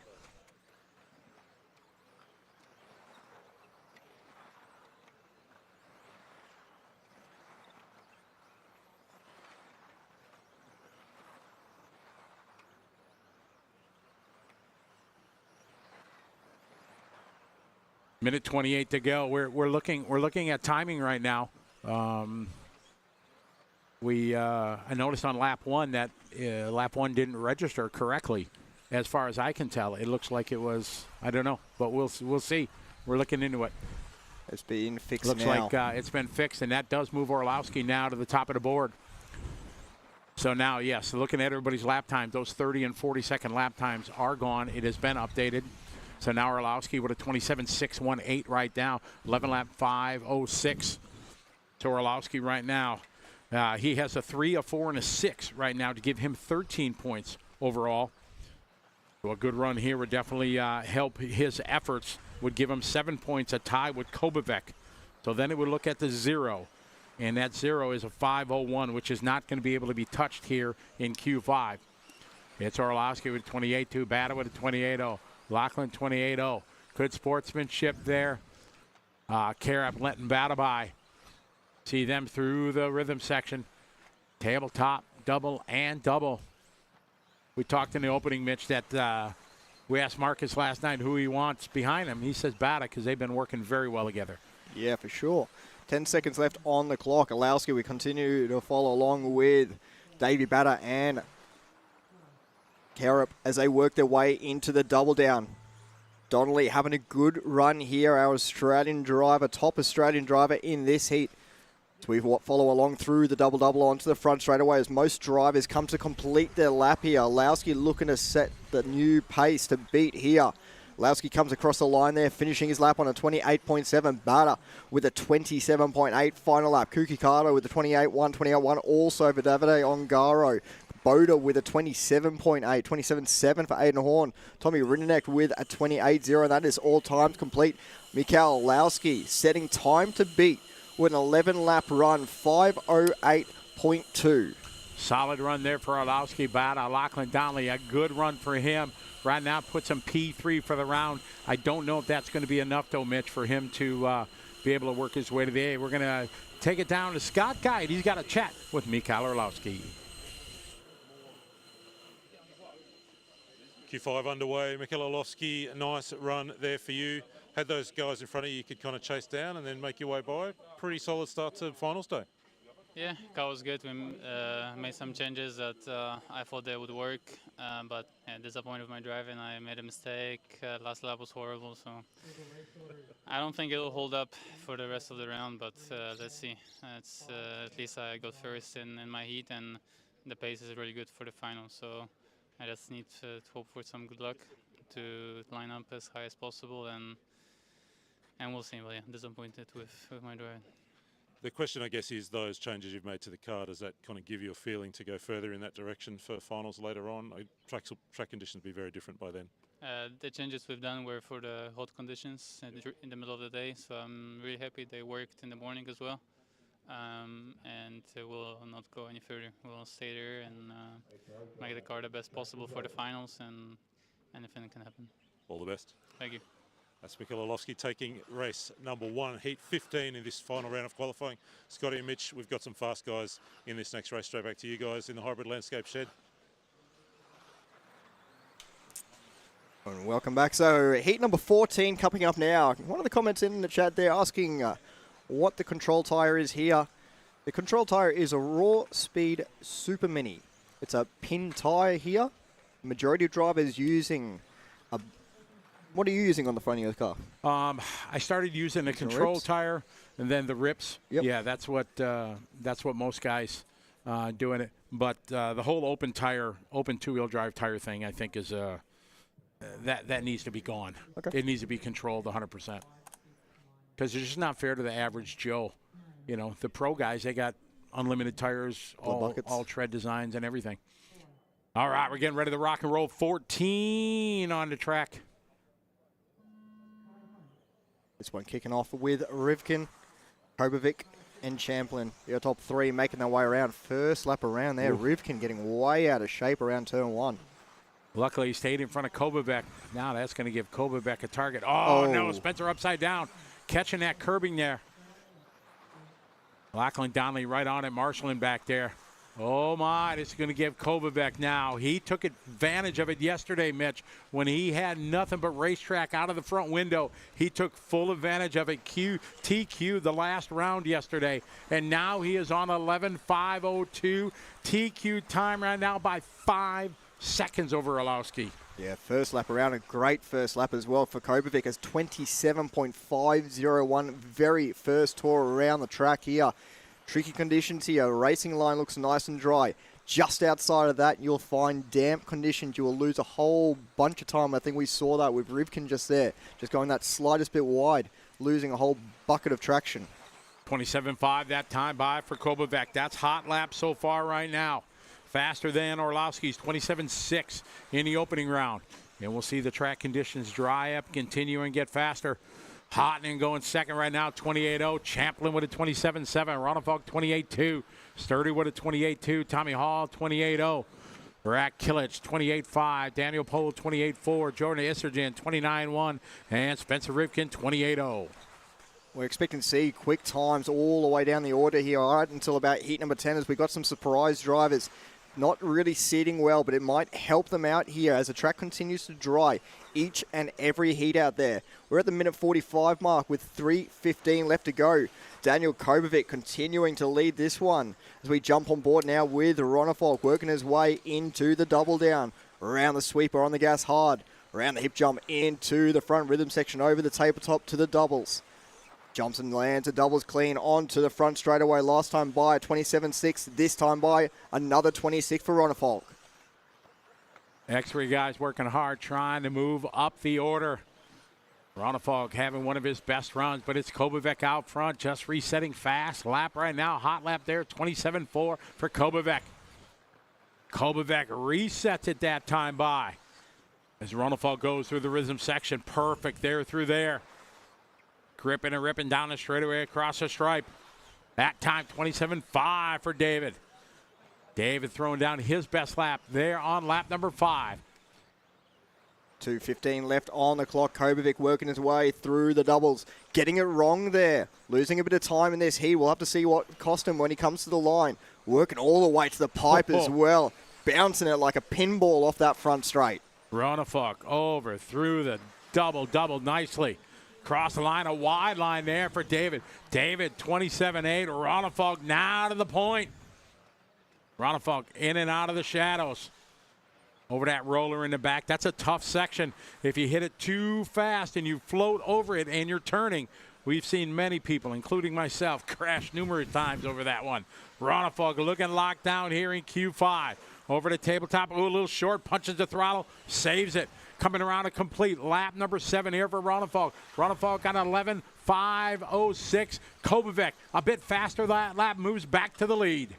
Kobovic into the lead with a 27.4 that time around. Minute 20 left on the clock. Continue to stay on Ronnefalk. He drops down the hill. So we now pick up with Kobovic. Working down the front straight over the timing loop. That time by a slower lap of 28.221. Allows Ronnefalk back into the top spot. Brock Champlin now up to P2 as well at 27.936 his last lap. As Ronnefalk into the lead with a 27.6 last time by. Less than a minute to go. We have 2:10 last time. Now it's 4:10 between Ronnefalk, Champlin. All top 4 guys ahead of Orlowski time. Ronnefalk, Champlin, Kobovic, Hotnen. Kobovic 27.3 that time. Champlin at 27.5. Oh no, trouble in that back chicane. Oh my, Marshall's there, but he landed rubber side down. That's going to mix up the top here with 30 seconds to go. Hot lap still from Kobovic, but Ronnefalk last time by on point. We'll check the gap this time by as they're coming around with 20 seconds to go. Across the stripe they go. Kobovic falls all the way to 4th spot. Ronnefalk out front 4/10 to the good over Champlin. Johanna Hartnett having a good run here as well. 27.8 last time by as Ronnefalk puts his hot lap in that time around. We pick him up with a 27.5 last time by. The time is sound. Time ticking away here into overtime now. Most drivers making their way around onto their last lap, if not already on it. Down the double down with Ronnefalk. Having a great run here. Needs it at the moment. Coming over the double. Working his way. Almost getting caught there. Managing to save it as he makes his way onto the front straightaway. Over the line. 28.3. Brock Champlin with a last lap. A hot lap there. 27.2.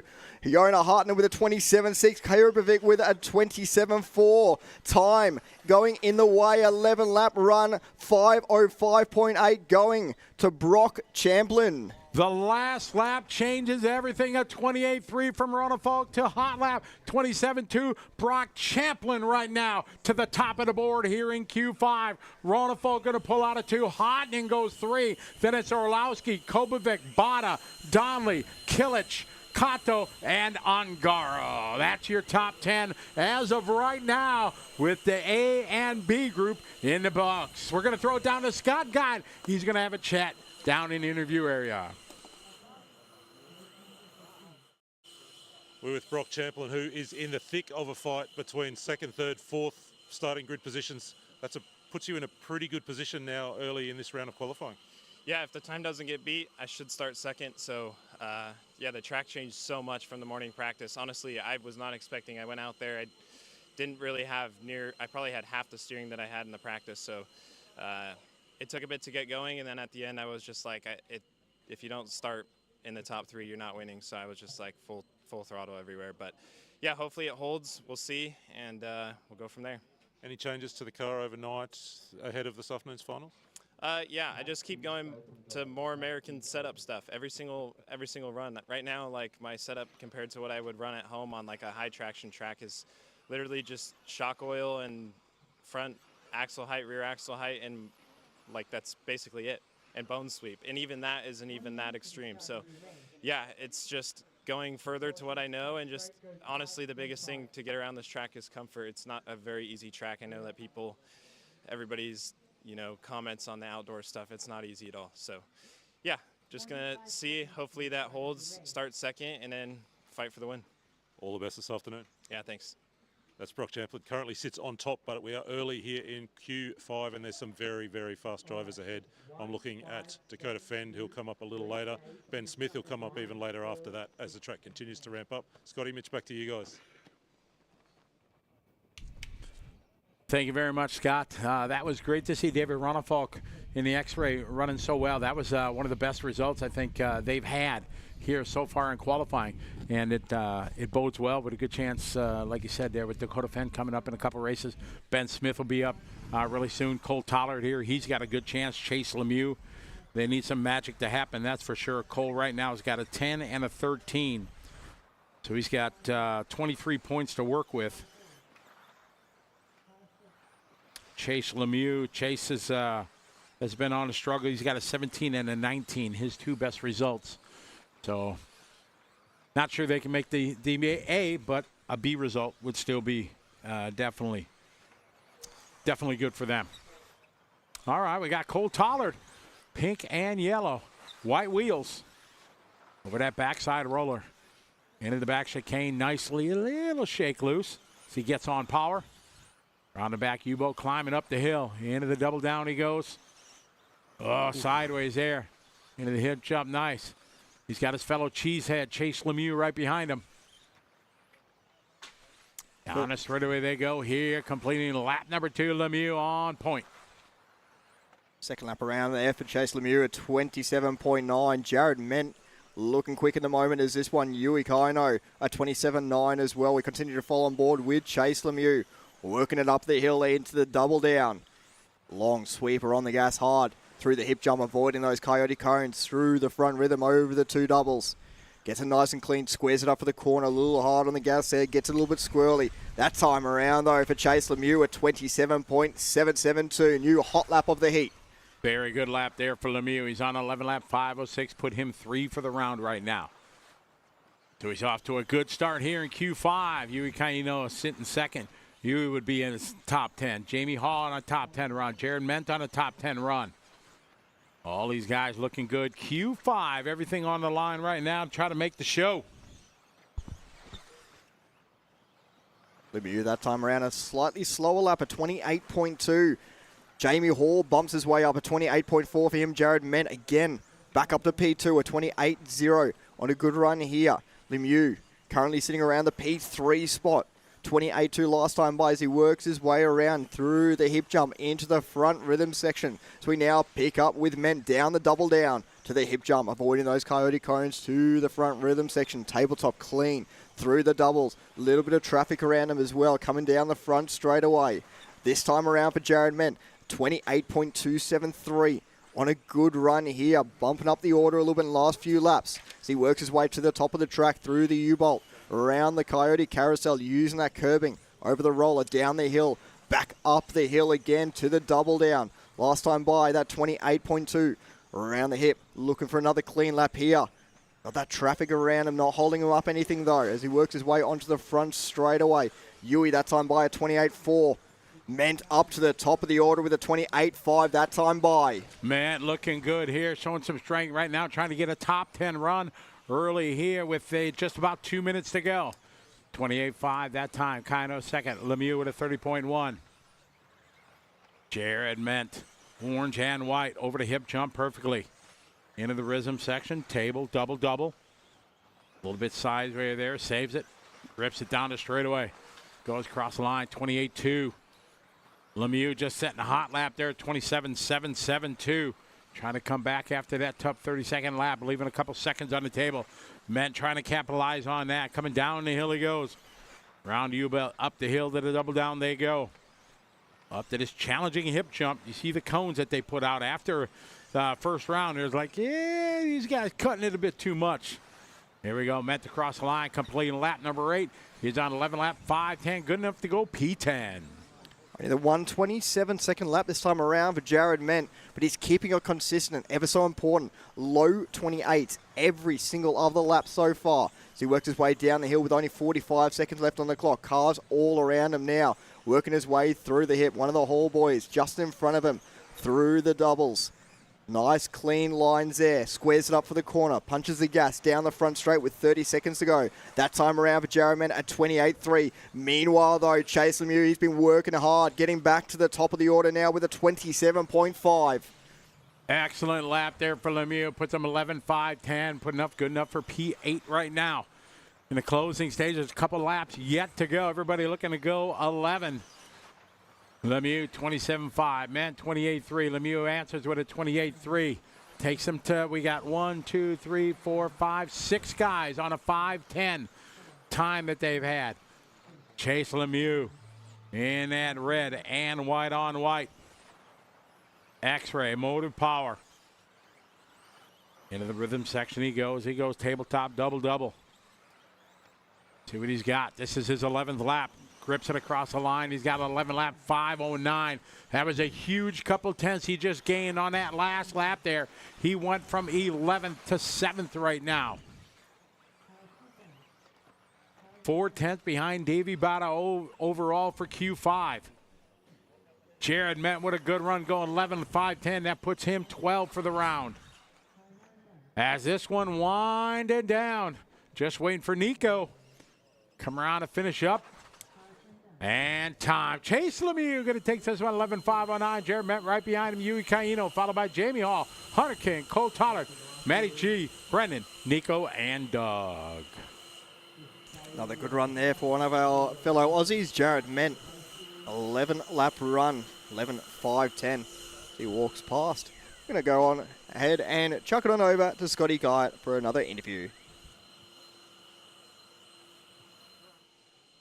Q5 rolls on. We're with Chase Lemieux going 6 or 7, I think 7 for the round with that one. Tell me a little bit about the run. Oh, it was good. The traction came up a lot since the practice in the morning, obviously. I think we had a little advantage with the track being a little better, but, I'll take it. Both you and David Ronnefalk looking pretty speedy this morning. Any changes to the car overnight that you can put that down to? Yeah, we've changed so much over the week, so it's, a lot of changes. Different front tire I tried this time, which was pretty good. So many things. What can you take from what you're learning in two-wheel drive into four-wheel drive? I think the shock stuff is pretty relatable. So we found some better shock stuff yesterday. So we're gonna put that into the four-wheel car and see how we start off with that. Enjoy this afternoon. Thanks for the chat. I appreciate it. Thank you. That's Chase Lemieux, Scotty Mitch in the Hybrid Landscape Shed. Straight back to you guys. All right, thank you very much. Scotty's getting lots of good interviews down there, EA Motorsports interview area there. Got a little sunshine on him. Getting a bit of a tan on, isn't he? Yeah, Scott's definitely working on his tan today out there in the sun. All week. Yeah. Right now we're scheduled to have some good weather. Warm. For the it's rest getting of the week. warm That's now. all right. Warm is it fine. was cold this morning, though. It was. And I came in. I haven't got a jumper here, so I turned up just shirt short, and I was cold. Good run, David Ronnefalk there. Yeah. He said. Yeah. Said finally. We don't know what a jumper is in America. I have no idea what a jumper is. Like a jacket? Sweatshirt? Oh, hoodie? okay. Oh, hoodie. Hoodie. Yeah. Hoodie. I know what a hoodie is. It's like a massive jumper. Hoodie? Yeah, like an hoodie. Like Hoodie. a furry jacket, or I don't know Really? what do you call it. Like almost like a onesie. Yeah, like a Blanket blanket with arms. Yeah, okay. yeah. Australia, they got a whole different language down here. You know what I mean? All the stuff we got to learn. Crikey. Up now on track, heat number 12 of 15. Still some big dogs in this one. We have more royalty in the chat room, ladies and gentlemen. The one and only Adam Drake is in the house. Oh, yeah. What's up, Adam Drake? Hope you're doing well. You and Rhonda enjoying things. Welcome to Australia virtually. Great to have you following along on what has been, so far, been an epic world championship. It is only going to get better. Here's where a few races into Q5, and later this afternoon, our time, it will be championship final time. Good to have you join along, Adam. Nate Sutherland, first lap around a 27.9. Great first lap there from Nate Sutherland, making a trip over from the US. Working his way down the front straightaway around turn 1. That time by 28.6. Around turn 2 into turn 3 over the double to the back of the track. The back of the track still in shade from the trees behind. Tricky to go through those shaded sections as well. Not just for the track grip side of things, but also just going through that sort of black sections is harder to see the car. Coming onto the front straight away this time around. Nate Sutherland last time by 28.6, this time by 28.3 consistently in those low 28s now. Moritz in the 2 spot.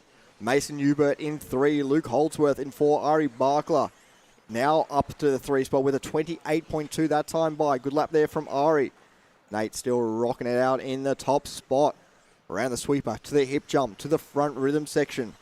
Making the trip over from the US. Down the front straight away last time by 28.3. This time by a 28.5. In the chat room, they were talking about Nate, one of the guys that maybe have a chance to crack into that time here. And Nate, a couple good laps here, 27.28s, but 11 lap 5.11 pace. Not fast enough right now to go to the top 10. It's going to take a fast 5.10. We have 1, 2, 3, 4, 5, 6 guys with a 5.10. That's where Chase was till his last lap. Then he threw down a 27 second, and he catapulted his way up to 7th overall, his best result. So the best results for the X-Ray guys here in Q5 with Ronald Folk and Lemieux running very well. Halfway there, 2.5 down, 2.5 to go. Sutherland, Mason Newbert, 27.9 that time for Newbert. Newbert throwing down his best lap. He's up in the 2 spot. Moritz, 28.6. Following Mason Newbert. You know what? He's cheesehead. Another cheesehead. Fellow Wisconsinite. So many. There are. I'm not picking them out. I'm just saying. How many did you bring over? I have no idea how many. We got to count.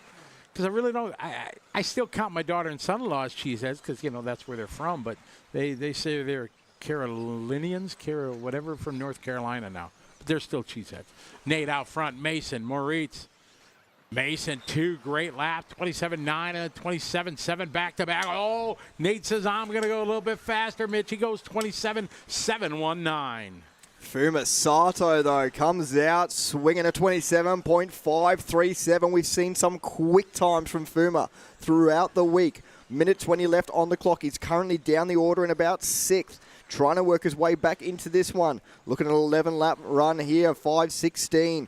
Working his way through the order. Down the front straightaway here at the moment, though. Over the line for Nate Sutherland, a 30.3, a slow lap. We follow on board with Mason Hubert as he puts his best lap in a 27.559. Working his way through into the U-Bolt at the back of the track around the Coyote Carousel. We're at the 1 minute mark of this one right now. Mason now cracking into that top 10. 6, 7 guys here with that 5:10 pace right in front of him is Kilich on the clock with a 5:10.1, rocking that Mugen. But it's Mason Newbert out front in the 6 car. Sutherland following Mason here in that blue and white on white. Rocking the Associated. Over that backside roller, you got to take it just right so you can turn it on the downside. Around the Team Coyote Carousel. Big shout out thanks to Team Coyote, sponsor and title sponsor of the World Championships here at Hills Off-Road RC in Castle Hill. Seagull-S. I got it. All right, Moritz with a 28.4, Ari 27.6. Final seconds ticking on down here. Into overtime now. So we follow on board with your leader, Mason Hubert, working his way down the double down. Through the hip jump. Everyone working their way to the line from now. Ari on a good run. Fuma now worked his way back up to P4. Nate Sutherland comes around with a 27.9. Mason Hubert with a 28.3. Fuma Sato with a 28.1. He jumps up a few spots. Still plenty live as they work their way around. Luke Holdsworth a 28.6. Ari with a 28.6. Moritz with a 28.9. Still looking for Ray Monday coming to the line here. A 28.8 for Ray. Having a great run here. Nana, Dylan and Chad still working their way to the line. A 28.9 for Nana. Dylan with a 28 for the young Kiwi. Chad Dew coming to the line here to wrap things up. A 31.2. Mason Hubert setting time from this heat. 28.3 last lap. 11 lap run. 5.09.9 puts him 8th overall so far. A very good run there for Mason Newbert. He was just a tick in front of Chase going on to lap number 10, but then lost just a couple tenths, and that was matter because we have 1, 2, 3, 4 guys at 5.09 from a 0.4 to a 0.9. So a good run there from Mason Newbert here. As we're going to throw it down to Scott Guide, Team EAM interview area. He came down off the driver's stand, Mason Newbert. I said, top 8. He said, not bad. Yeah, it wasn't a bad run. It was pretty good. I mean, car was a little bit loose, but I think the track is just a little looser now anyway. So. And I see your dad over my shoulder here. He gave you a big smile. You gave him a big smile. Yep. What's it been like to be here together? It's good. It's fun. I mean, he wrenches on all my stuff, so I ain't got to do much, so it's nice. Perfect. I like that. I've got to get my dad wrenching on my stuff. All the best this afternoon. Thank you. That's Mason Newbert going into the top 10 as round 5. Our final round of qualifying continues. Scotty, Mitch, back to you guys. Thank you very much. Yeah, I got an 8. Not bad. Not bad. We'll take it. We got some more shout-outs here. We got to give big shout-out to Michael Sherman checking in from Speedy RC. Big thanks to Michael. Big supporter of everything here on RC Race Media. Sponsor here. Couldn't do it without you. We really appreciate it. Good to have you follow along. Got our driver stand cam up at the moment there from it is. Speedy RC. Well, bam. Just like that, it happens. Yeah, good shout-out, Mike. And thank you very much for your support, believing in everything RC Race Media does, making it possible for us to bring this show to the world. In this heat, a lot of eyes on Dakota Fend. Will be starting off the top spot, looking for a good run here. Lockie Monday, Jack McMillan, Logan Toya, Matty Cooper, Jaden Emmons, Damon Davis-Perry, Casey Dawson, Jared King, Carter Sims, all in this heat. A lot of eyes will be on Dakota Fend. See where he ends up from this heat. And looking for a good run here. We kick off with Dakota Fend, starting his first time lap around. Lockie Monday, Jack McMillan, Logan Toya from New Zealand, Matty Cooper across the line, Jaden Edmonds across the line, Damon Davis-Perry, Casey Dawson, another one of our fellow Kiwis, Jared King and Carter Sims. Everyone on the clock now. First lap's coming around pretty quick here. Dakota Fend to the line. First time around here for Dakota Fend, 28.040. Monday with a 28.9. McMillan this time around a 28.3. Toya with a 28.4. Cooper with a 29.4. Edmonds with a 29.0. Damon Davis-Perry a 29.8. Casey Dawson a 29.1. Still waiting on King and Carter to finish their first laps around 29.7. Slightly slower lap for Sims. And Jared King with a rough lap there, a 35.5. Second laps around here now, though. Dakota Fend, a 27.8. Starting to get into the groove here. I'm just throwing this out there, but I think X-Ray found something overnight because they found some pace here over the night. As Dakota Fend now is climbing, started in 10, then 7. Now he's up to third overall, 5.07. Literally second and a half off of TQ. Fend across the start-finish line that time, 27.7. Now he's a 5.06, so he has 0.7 of a second off of TQ. Car looking very settled out there in comparison to the last 2 days for Dakota Fend. So he works his way to the top of the hill using every part of the track and a bit more going right over the curbing into the hip jump.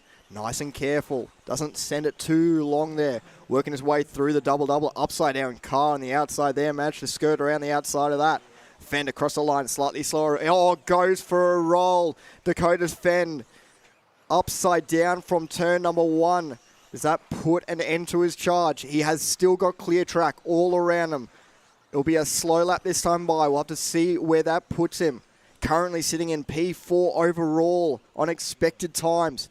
So it'll be about 3 seconds slower than his previous couple of laps. Oh, man, not to throw the bus over you, but I'm so glad it wasn't me announcing when that happened. So, yeah, I've had my career of jinxing Dakota. Yeah, a couple of years ago, I finally, the jinx, he won what is Psycho Nitro Blast or something like that, when I was announcing, so my jinx finally went.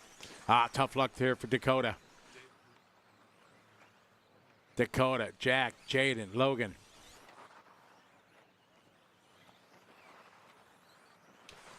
So Dakota and McMillan last time by exact same expected time, 27.5.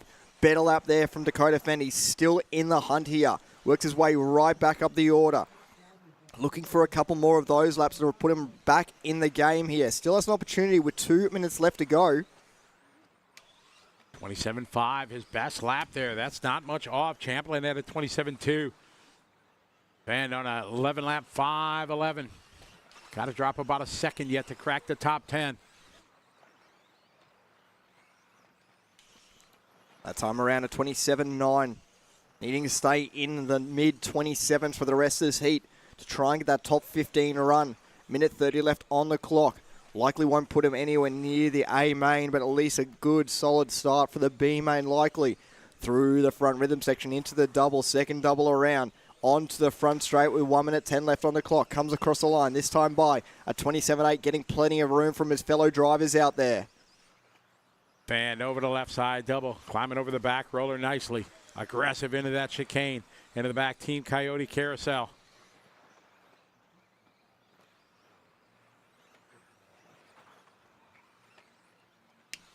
Dakota, Jack, Jaden, Logan, and Lachlan Monday round out your top 5. Dakota cross the start finish line this time by 27.7, now into the top 10. 27.7 lap that time by. Just wish you could take that 30.3 second lap away. You give him 3 seconds, that puts him right there, second, maybe third overall. 25 seconds ago. Brock Champlin on the sidelines with Trish in the back watching, seeing if anybody's going to give his time a challenge. We got 15 seconds ago. Fenn that time by 28.0. Another decent lap there from Fenn. Still looking at a decent time. Has a little bit more traffic around him. Everyone's been giving him plenty of room out there. Time starting to tick on down here. Last couple of seconds ticking away. Into the double down. Car in front as he works his way to the hip jump. Through the front rhythm. This will be his final lap around. Looking for a solid finish here as he makes his way onto the front straightaway. Hard on the gas. Coming to the line here. A 28 flat. Putting him on an 11 lap run. 5.09 pace there. Still yet to finish. A lot of drivers, the rest of the field coming to the line. A 29.5 from Jack McMillan. A great run there from young Jack McMillan from South Australia. Logan Toya from New Zealand, a 29.0 to wrap his run up. Jaden Edmonds with a 28.5. Jared King with a 30 flat. Damon Davis-Perry with a 29.0. Cooper coming across the line there with a 28.9. Still yet to see Casey Dawson from New Zealand, a 28.9 for him. Carter Sims across the line there, a 29.2. So Dakota Fenn to the top of the order for this heat, but 7th overall. Still a solid run after a 3-second run there, a 3-second crash there. Yeah, it would definitely put him in a battle with Ronafalk. Ronafalk sitting with 11.506. All right, we're going to throw it down to Scott Guy there in the Team EAM interview. We're here with Dakota Fenn. Apart from that one little mistake in front of the world's best marshal, Dylan Toya, how's the run out there? Yeah, I definitely found some pace today. A little too late, but definitely was good to have a solid run and have a little bit of pace. Yeah, I just got a little bit loose there and just barely clipped that curb and flipped it over. So it is what it is. We're reset and get ready for four-wheel drive now. Yeah, what's the lessons from two-wheel drive as you go into four-wheel drive and start prepping cars? Yeah, we learned a lot, shock-wise and stuff, so we'll apply that to the four-wheel drive. I think we're kind of going to go a little bit something different for the first round of four-wheel drive practice, and then kind of come together and then try and get on pace together. No one listens to this, so tell me, what are the numbers? How many holes, how many pistons? Yeah, we've been all over the place. All over the place. All the best this afternoon, and we look forward to Saturday. Cool, thank you. That's Dakota Fenn. He was on a speedy run there, just that one little mistake in turn two. You saw it. Dylan Toya, one of the best marshals in the world, I'm calling him. Speedy on it, but still not enough to get Fenn back. He ended up P7 for the round at the moment. Still a couple more quick drivers to come. Scotty, Mitch, back to you guys. Yeah, talking about a couple of quick drivers still yet to come. We saw Ben Smith coming up in the next heat, not even in this heat. Track ramping up quick out there as well. It is. It is.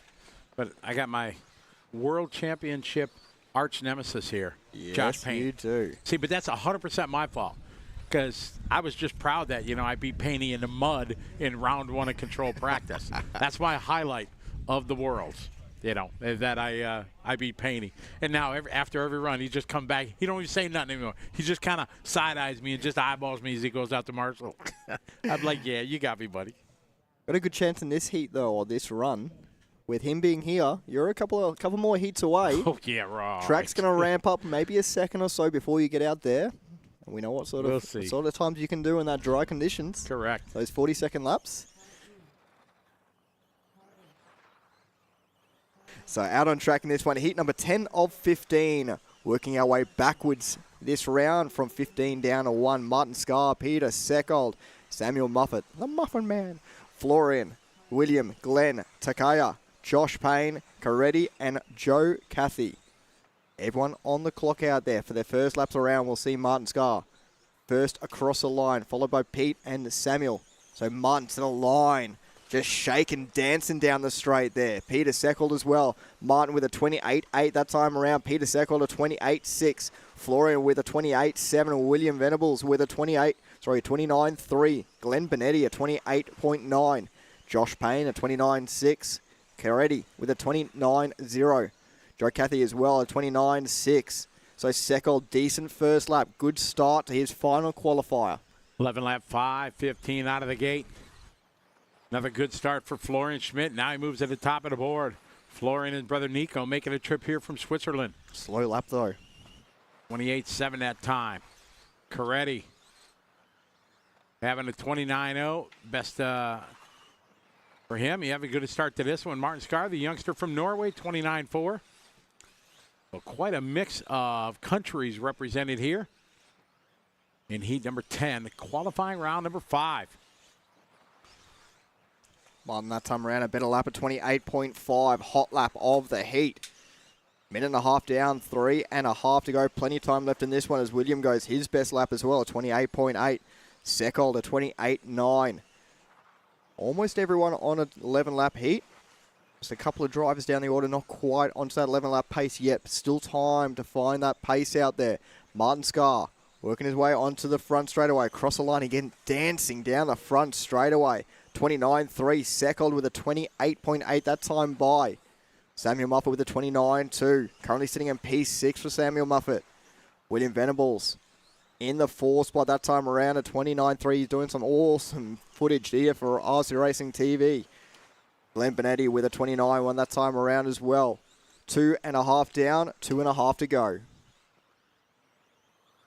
All right, as they come down across the start-finish line right now, we got Seckold 28.4. Pete in the 2 spot, separated by a couple hundredths of a second. Him and Martin right in front of him over that backside roller. That quick little chicane now to the Team Coyote Carousel. Around the hairpins they go. Up and over, nice hip jump there to the rhythm section. Tabletop double-double.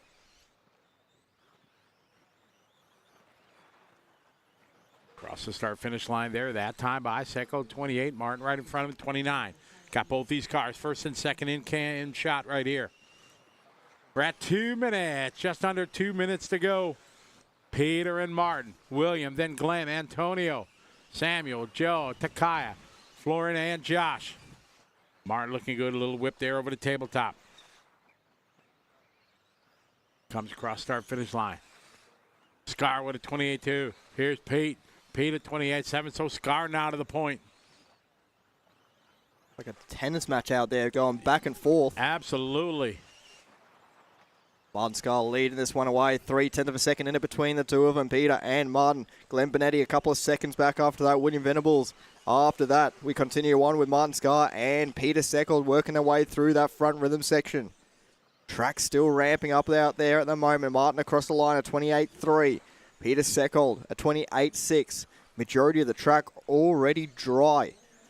Less than a minute to go out there. Martin, Peter, Glenn, and Tony Caretti. William Venables with a good lap there at 28.6. Bumps himself up a couple of spots. Glenn Benetti at 29.4. Drops a spot to Caretti that time around.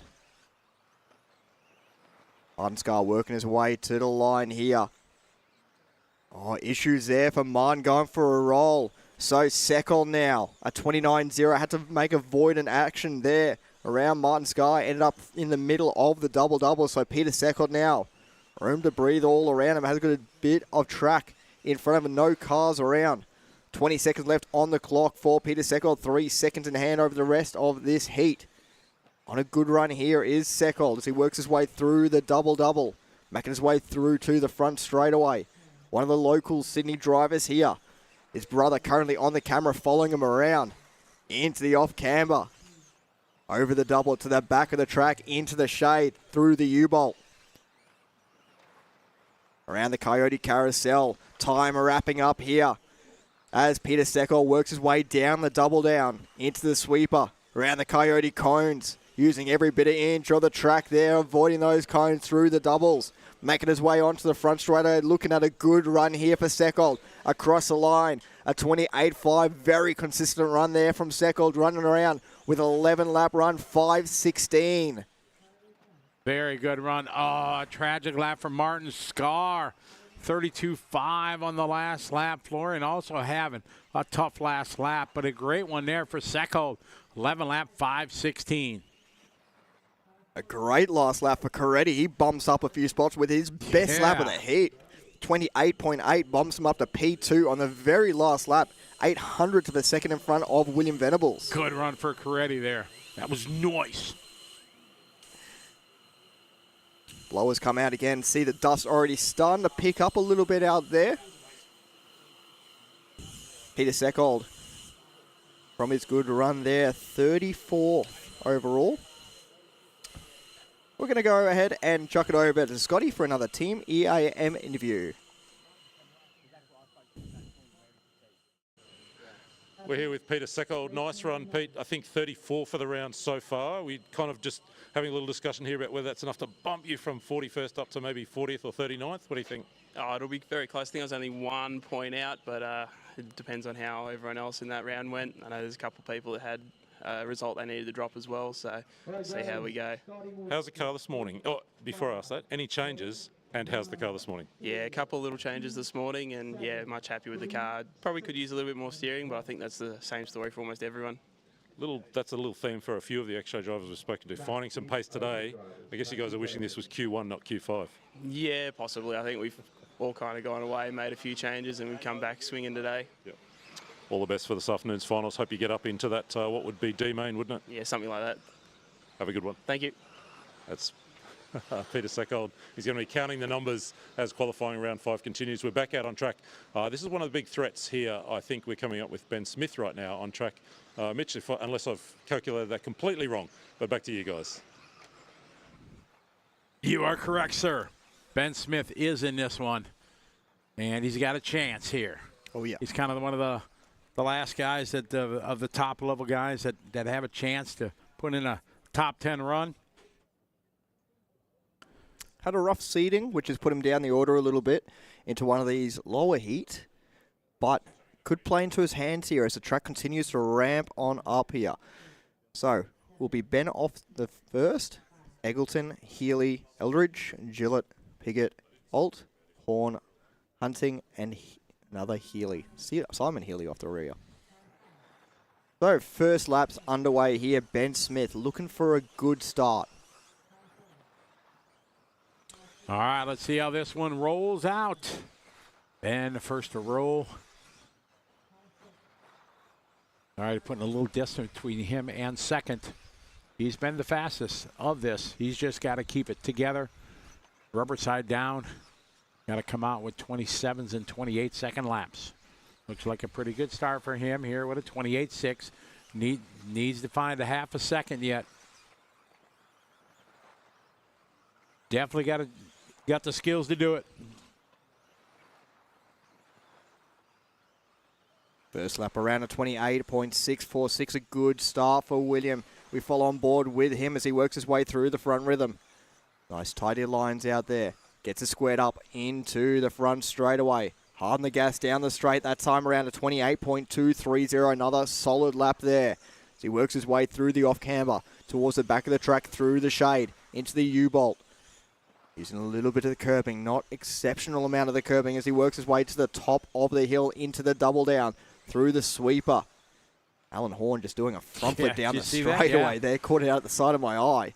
Down the doubles, he goes onto the front straight. Hard on the gas, another decent lap here by Ben Smith. This time around, another 28.1, just bettering his best lap each and every lap out there. He's climbing up the order here. Started 26th, then to 21st, now with 19 with that lap. He's got to keep it up. He's on a 5.11. We got 4 guys with 5.11. Then we got 6 guys at 5.10. 6 guys at 5.09. So it is an absolute race of tenths. A lot of the Schumacher drivers out watching this heat and the stands. Ben moving up a couple more spots now to 17th here. Working his way through the 5.11s. Ben 28.2 that time. All 28s across the line. Harley Eldridge doing her best lap there, 28.9. Young lady from the UK. She races everything. On-road, off-road. Loves racing. Her and her dad traveling all over. Has raced our EOS or ETS in Europe. Made the modified A main at ETS last year. It was pretty impressive. 28 flat that time around for Ben as he starts to explore those curbs more and more. Working his way through the U-bolt. Over the curbs there, putting on two wheels. Just so I mention it. Up to the top of the hill, the crowd oohs as they go down the double down. Into the hip jump. To the tabletop, through the double-double, starting to catch up on a bit of traffic here. Hopefully gets a clean run as he works his way through this traffic. Across the line that time around, a 28.3. Maybe caught that curb a little bit too hard, lost him a little bit of time. Mitch, and now he's right at the point where it is 10th of a second for him. He was 14th. That slow lap of a 28.3, just a couple tenths, dropped him down to 15th. So now it has to be perfect 28.0s, 27s if he's going to have any chance of cracking into the top 10. Through the double-doubles once again here for Ben Smith. Down onto the front straight. Nice clean lap once again. That time by a 28.2. What he needs to do. Around the off camber. Over the double to the back of the track. Through the shade to the U-bolt. Bit more traffic as he comes up on a Healy. Down the line. Up to the top of the hill again through the double-double. Ben Smith on a good run here and keeping it nice and clean, consistent. No real big errors through the double-double. To the right-hand side, on the back of Healy there, on to the front straight, and across the line this time by a 28.1 going through traffic. That helped him. That gained him 2 spots now. He was back in 15. Now he's up to 13th. Just a couple tenths behind Kato. It is going to take right now. He is 7/10 of a second out of the top 10. He's still got a chance.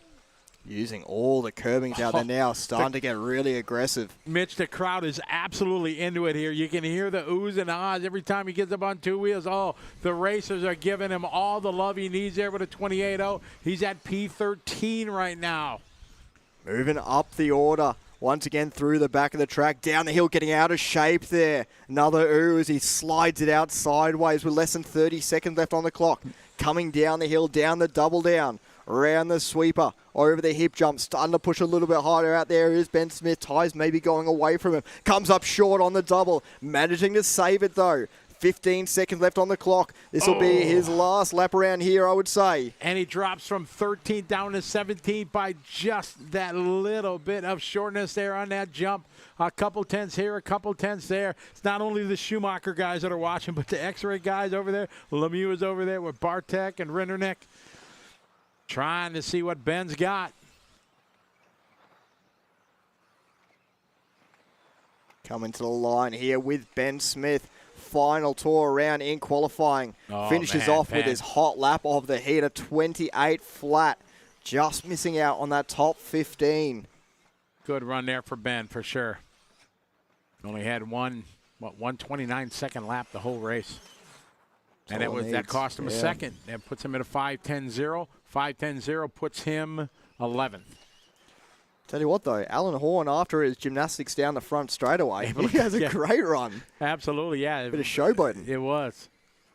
Harley with a good run. Harley going to go 11 lap, 5:21. Andrew, 11 lap. Phoenix, Simon, Randolph, Jordan, Brady, and Nathan. What's the one where they have the inflatable mat? They just tumble. Is it a tumble mat? They just doing flips all the way down the mat, and then they stick the landing at the foam. Yeah, I don't know what it's called, but like a tumble mat. I think tumbling. Isn't that what Tate's girlfriend? She's like Australian national champion, I think, in that category. Tate as well? Huh? I think Tate does it as well, right? Tate does? Oh, he just really Tate does. All right, we're going to throw it down to Scott there in the team EAM interview. Take it away. Race number 8. We're with Ben Smith, who's just gone, I think, 16 for the round, trying to bump from the C into the back of the B. It's going to be really tight on the numbers, right? Yeah, I think so. I don't think that'll be quite enough, but I was pretty happy. Just wanted to do the clean 5. So, yeah, I was happy with that. Car this morning, good? Yeah, it was good. It was good. Kind of struggling a little bit, scrubbing too much corner speed, I think, choosing too much lock, but it felt pretty balanced. Just whisper in my ear, tell me what you guys changed overnight. Well, not allowed to say that. All the best this afternoon. Thank you. That's Ben Smith. Nice, tidy run, going 16 for the round.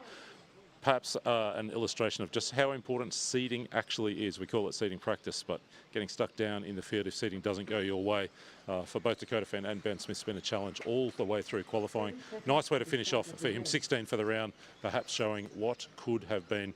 We'll look forward to seeing him go at it this afternoon when we get to finals racing. Scotty, Mitch, back to you guys. All right, thank you very much. There's a good shot of the pits there from the overhead look. We got something really cool here we're going to cut to right now. We got some replays that we want to show you from Ben Smith's run. We're going to flip it over to that here. Check this out.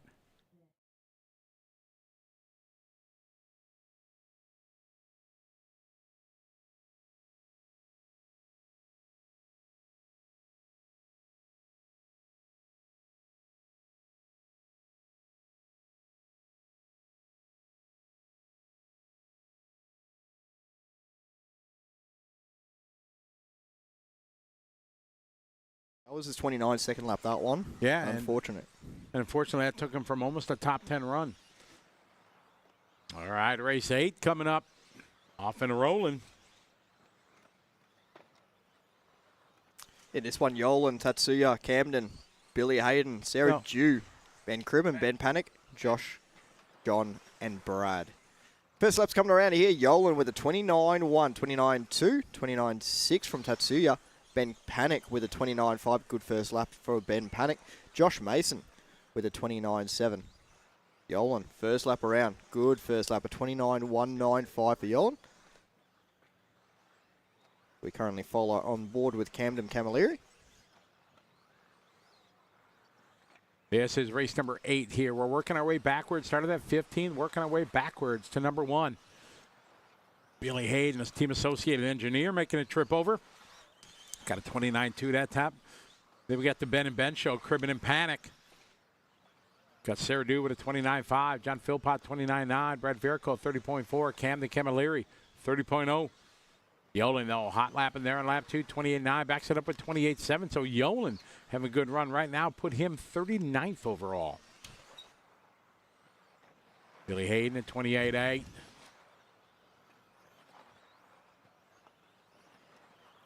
Ben 29.5. Sarah Ann with a 29.1. Cribben there with a 29.8. Philpott 30.7. John coming to your saviour with a bit of glue earlier. Yeah, exactly. 2 minutes down. We've got 3 minutes left on the clock out there. Yolan, Billy Hayden that time around. 28.7. That's his best lap so far. Yolan with a hot lap of the heat at 28.665. Ben Cribben with a 29.9 that time around. Josh Mason, a 29.1. Ben Panic, a 31.0. Not the best lap there for Ben Panic. John Philpott, though, maybe giving him a bit of good luck there. 29.7. Brad Verco, a 29.7 as well, though. Both putting their hot laps in that time around as we hit the halfway mark.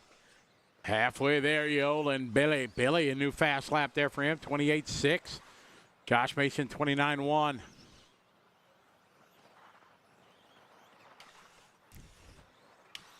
.215 on the clock. We're, as I said, working backwards to race number 1. Yolan DeWeird leading away.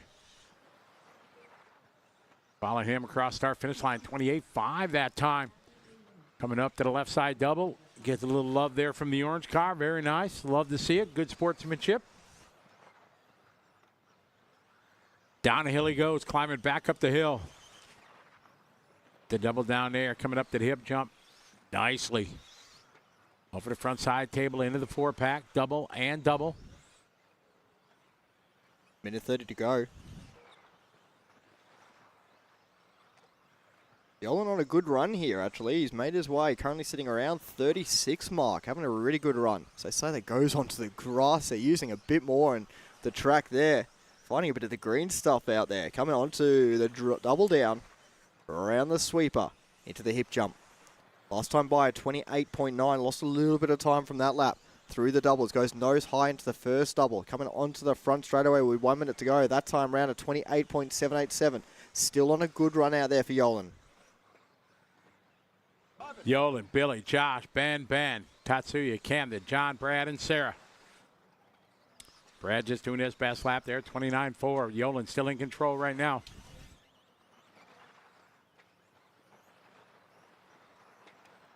Continue on board with Yolan, making his way onto the front straightaway. 28.7 last time by, this time by. 29.3, loses a little bit of time again there. As he works his way through the off-cam, but still on a good run, working his way into the shadows, up the back of the track. Less than 30 seconds left on the clock, so he enters a little bit of traffic now. Coming down the hill, back to the top of the hill. Surrounded by beautiful landscape here. The trees casting the shadows on the track, a little bit of a breeze blowing through at the same time. Through the double-double with only 10 seconds left on the clock. Yolan will go around for one more lap out there. Getting on through for another 11-lap run. Couple of drivers in this one getting that 11-lap run. Gets a little bit of love out there as well. Plenty of room from fellow drivers. Into the U-Bolt to the top of the hill around the Coyote Carousel. Back down the hill, back to the top of the hill again through to the double down. Gets a little bit out of shake coming down the double down. Into the hip jump to the tabletop through the double-double. On a good run here for Yolan. Finishing it off. Nice, clean run. Super high consistency across the line there. A 28.727 to wrap it on up. Very good run there for Yolan. Josh Mason really close here with Billy Hayden. Separated by about 9/10 last time by. See if Josh going to be able to. There's Billy with a 29.0. It should give Josh that 2 spot if Josh finishes on time. Looks like he's going to be able to do that. And Josh going to go 11 lap 5:23. So Yolan DeWeerd going to take this heat with 11 lap 5:18.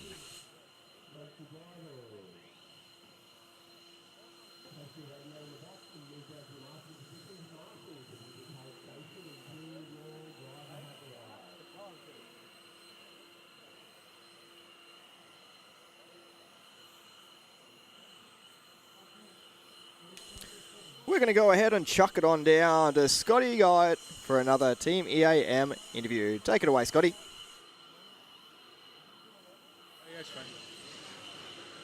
Standing here with Yolan DeWeerd, who's just gone 38, I think, for the round. Your best. Saved the best till last. Tell me a little bit about that run. Just try to keep it clean. I knew I would have an advantage compared to earlier runs. I knew I had the pace because yesterday I had some good runs with a small mistake, which didn't score as good as I expected it to be. So I just tried to keep it clean and get a good score in for the last round. Nice one. Want to say good day to anyone back home? They're probably already all asleep, but yeah, I definitely want to thank all the Belgians for watching, especially my girlfriend. But yeah, all the best this afternoon in the final. All right, thank you very much. That's Yolan DeWeerd going, I think, 38 for the round thus far. His best of the 5 rounds of qualifying, and a nice way to wrap up Q5 for him as he head to finals this afternoon. Mitch, I think we're coming back to you, and I think I might jump in and join you soon. We're going to send Scotty out to get hold of the transmitter, so I'll see you shortly. Scotty has left the building. As we jump onto our Speedy RC driver stand cam there, we see some of our drivers in heat number 7 of 15. As we work down the order, you can see Scotty working his way out there in the background there. Going for his run here, his final qualifier. And this one we've got Stephen Brown, Sean Tilley, Lucas Idia, David Warner, Connor Esbeck, Hugo Sang, Steve Oyston, Aidan Young, Daniel Gross, and Julian Hardy. A couple of Kiwis again in this one. Sure there will be lots of comments for our Kiwis. Stephen Brown will lead them away on our first timed lap for heat number 7.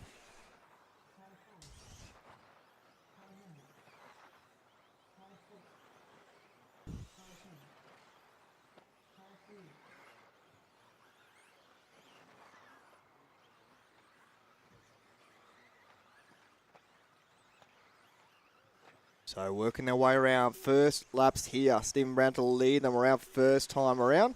A 29.8 good first lap for Stephen Brown. Sean Tilley with a 30.6. Lucas Didier with a 30.5. David Warner 29.9 good lap. Connor Esbeck a 30.9. Hugo Sang a 30.2. Steve Oyston a 30.5. Aidan Young a 30.3. Daniel Gross at 31.4. Julian Hardy with a 30.9. Minute down, and we're going to welcome Scotty Guy to the commentary booth. It's always nice to hang out with you, Mitch, no matter what I say in private. Welcome to the Hybrid Landscape Shed. The Hybrid Landscape Shed. It's nice to be in the shed this morning. It's warm out in the sun this morning. It's going to be warm in the shed here later. Don't tell me that. It's trying to be all serious and professional. Temperature climbing outside, 2/3 of the track now in complete sunshine as conditions, speak English, continue to ramp up. It is Brown going fastest, 29.499, just the smidge under 29.5, and only a fraction faster than Sang, who went 29.5 last time across the line to be 0.6 back. Warner at 29.9 last time. There's green across the board at the moment. Aiden Young, his best into the 29s. Lucas Didier 30 flat as Esbeck goes 29.4. Sean Tilley goes 30.0 last time across the line, but it is continuing to be Brown leading away, 0.9 of a second. Warner now back in P2 as Sang drops to 3 with a 29.9 last time across the line. It's super close across the first 5-6 cars. There's 9/10 of a second from first to second, then it's a 10th to third, a 10th to fourth, 2/10 to fifth. It's super close. 2:15 down, 2:45 left the clock. Stephen Brown, Hugo Sang, David Warner, Aiden Young, Connor Esbeck, your top 5. After that, Lucas Didier, Steve Oyston, Sean Tilley, Julian Hardy, Daniel Gross. Halfway mark here. I was saying last night, Scotty G, I feel like when Scotty Ernst is in the booth, it's a serious Scotty. When you're in the booth, it's a fun Scotty. Yeah, because I am known as the fun Scott. The fun That's Scotty. right. We don't tell him that. We all know that's a lie. We'll get him on track shortly. Stephen Brown leading this one away, 29.6 last time by. David Warner at 29.6 puts his hot lap in. Fastest driver on the track though, Hugo Sang with a 29.0, borderline on those 28s. We're on with Sang as he comes through that corner table, the blue and yellow white wheels, clear wing. Sang going 30.4 last time across the line, 29 flat, his quickest, as Mitch just said. Comes back to the line now, goes 29.5, has dropped to P4 because Connor Esbeck went 29 flat while we were on with Sang. Fastest lap of the race and taking Esbeck all the way up to P3. He's just half a second away from the lead now. Stephen Brown, Warner in between the two of them. 10ths in it, Mitch, 10ths. Couple of cheering on from the chat for our Kiwi compatriots out there at the moment. Stephen Brown leading the way. Working his way down the straight here though. We follow on board with now Connor Esbeck. Hugo Sang now up to the top of the order, jumping around at the moment. 300ths of a second between first and second. Another 300ths back will be Stephen Brown. Top 3 separated by just 600ths of a second. Tight out there with 1 minute left on the clock. Hugo Sang leading this one away. Connor Esbeck, Stephen Brown. Those three super tight. A 29.8 from Stephen Brown that time by. Connor and Hugo working their way to the line here. We keep them on camera as they work their way across the line. That time by Connor Esbeck with a 29.8. Hugo Sang with a 29.4. Good lap there from Hugo Sang. Keeps him up the top of the order.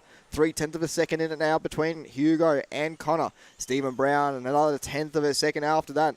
Scratch that 200ths of a second, I should say. 30 seconds left on the clock out there. Hugo, Connor, Stephen battling it over that top spot from this heat. Trying to get their best spot overall.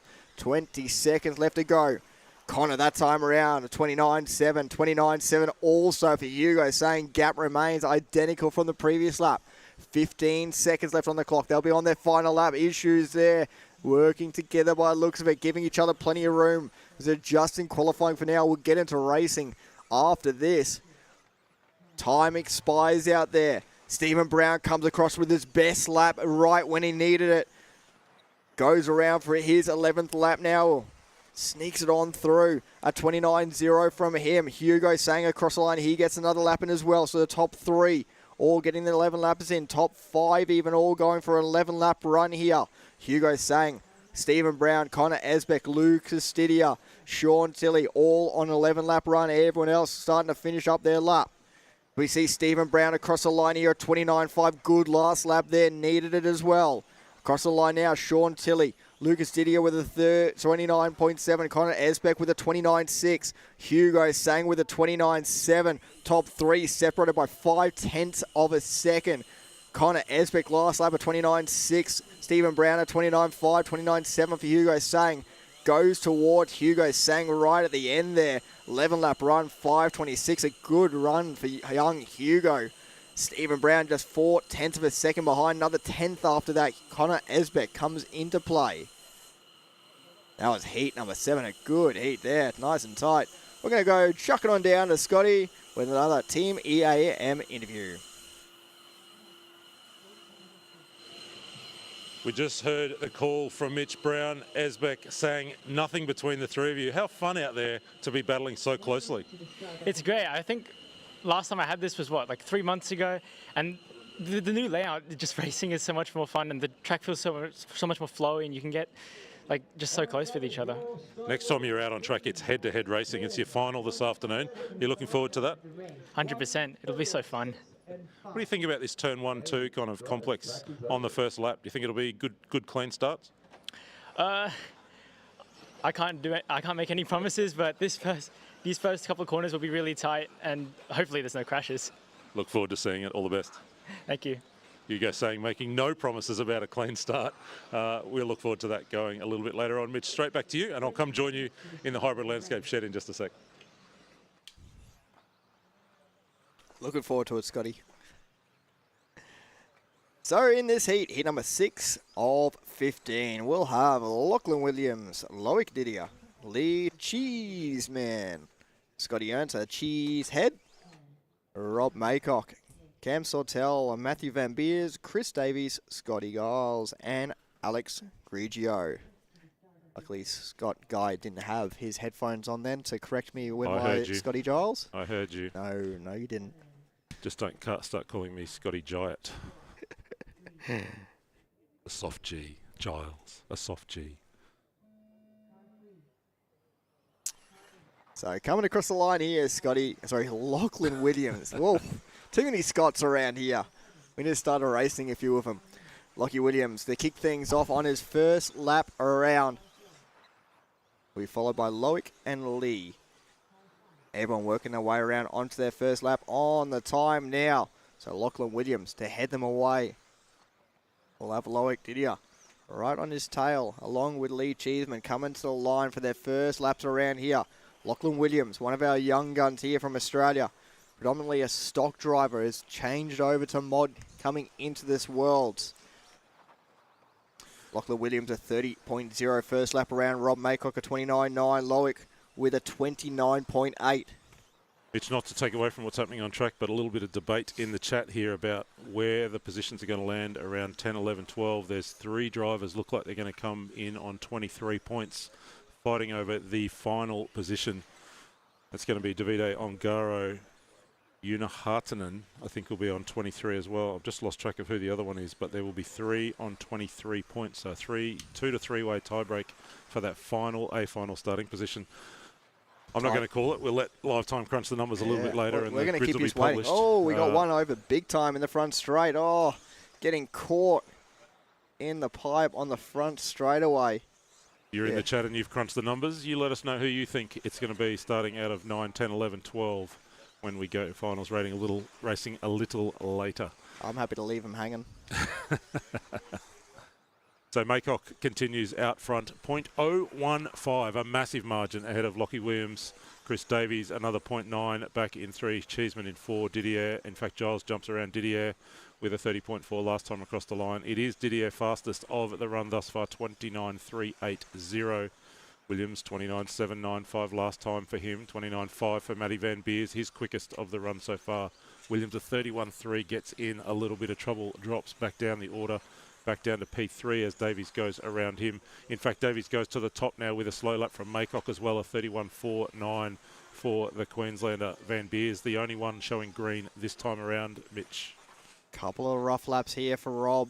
Dropping down the order last lap, and I think he's going to drop down a little bit further this lap as he goes for a roll on that first double. Currently got Lachlan Williams now back to the top of the timing sheet at 29.491. Puts his hot lap in that time by Chris Davies, we follow on board with coming down towards the front straightaway. Jump on board with Scotty Ernst by the looks of it at the moment. Just behind him will be Chris Davies with 2 minutes left on the clock. Ernst and Davies together there. Scotty having such a good start to qualifying, but it just came a little unravelled for Q3, 4, 5. Not probably the Q5 that he wanted this morning as he's mired in the field. A fast lap of 30 flat. Still with him on screen there alongside Chris Davies, the number 4, who sits up in P2. Man, that was tight coming onto the straight there. Scotty getting real close there. But Ernst and Ernst goes for a roll. Davies goes around him. A little bit of traffic for our second place car. One more car in front of him before he finds some clear track as Lockie Williams crosses the line, 30.3 to take back the lead at the front of the field in this one, showing 76 for the round for Williams at the moment. Just another handful of heats left to go to wrap up round 5, the completion of 5 rounds of qualifying. And it is Williams continuing out front, Mitch. Feels like it's gone pretty quick, Scott. All of yesterday being qualifying, wrapping up the 5th round here. It's been an incredible time here. We're not even at the halfway mark though. No. Less than a minute to go here. Lockie Williams leading the way. Chris Davies, Rob Maycock in the 2. Lockie Williams lead them away though. 29.9 last time by as Rob Maycock puts his hot lap in at 29.6, bumping it back up the order here. A couple of seconds behind our top 2. Well, at least our leader. Green flashing on the board. Ernst goes 29.7, his best. Sortel 30.1, his best. Maycock 29.6, as Mitch just said. His best run is still Williams, 2.5 now. Clear of Chris Davies. We're on board with Lockie Williams. He leads 2.5 to Davies. Maycock another 2.6 back. Didier a little further back himself. Little spread out at the front, 2.5 seconds between the top 2. Williams over Maycock. They're working lap number 10. Looks close. It's going to be very close for Williams. Needs a very fast final lap here. Who was that? Yard sale down the front straight. Chris Davies. A big stack down the front straight. Time expires here. Rob Maycock with a great second to last lap there at 29.3 as Lockie Williams wraps up his run with a 29.895. Rob still yet to come across the line on a slow lap here, though, on his very last lap around. Drops down the order. Oh, 34.7 for Rob. Ever so needed for that last lap. Lachlan Williams, Loic Didier, Lee Cheeseman putting down his 30.6 second lap there. Loic Didier with a 29.4 bumps him up a couple of spots as well. But Lockie Williams setting his best run, a 10-lap run, 5:00.1, just missing out on 11 lappers there. Super close. I wonder if it's like golf. Your last shot is the one that tells you how you feel about the game until your next play. Hit a nice approach to the 18th, you love golf. You crash on the last lap, you hate RC racing. Scotty, I have no idea what you said because I have no idea how golf works. I know that our scores, when it comes to if you win a qualifier, your lower points, that works the same as golf where you want to have the lower score, but that's my knowledge gone from golf after that. I wonder what the crossover is between RC racers and golfers. There's a big high crossover between RC racers and mountain bikers. Not sure about golfers. We're going to throw it down to Tony for Team EAM. He's got, looks like Lockie Williams to me in the interview area. Final round of qualifying here. Taking the top spot in race 6. Young Spud, Lockie Williams, mate. Great job there. How did you enjoy qualifying? Wrap it up for us. Definitely not how I wanted to be. Just come into this event. I've been struggling throughout the event, but this was a good one, so I'm happy to take that. What, can you tell us a bit more about that? What's been most challenging? Honestly, it's a bit of a home ground disadvantage. Just knowing the track so well, having a car set up, and then coming this week with the track being so different, so high grip. Everyone who's kind of come here has kind of been struggling a lot, so yeah, it is how it is. Yeah, it is a common story we're hearing from a lot of the locals and people who visited. You got your family here, your mum cheering on? Yeah, my dad's coming later today to watch, so that'll be fun. Best of luck in the finals. Thank you.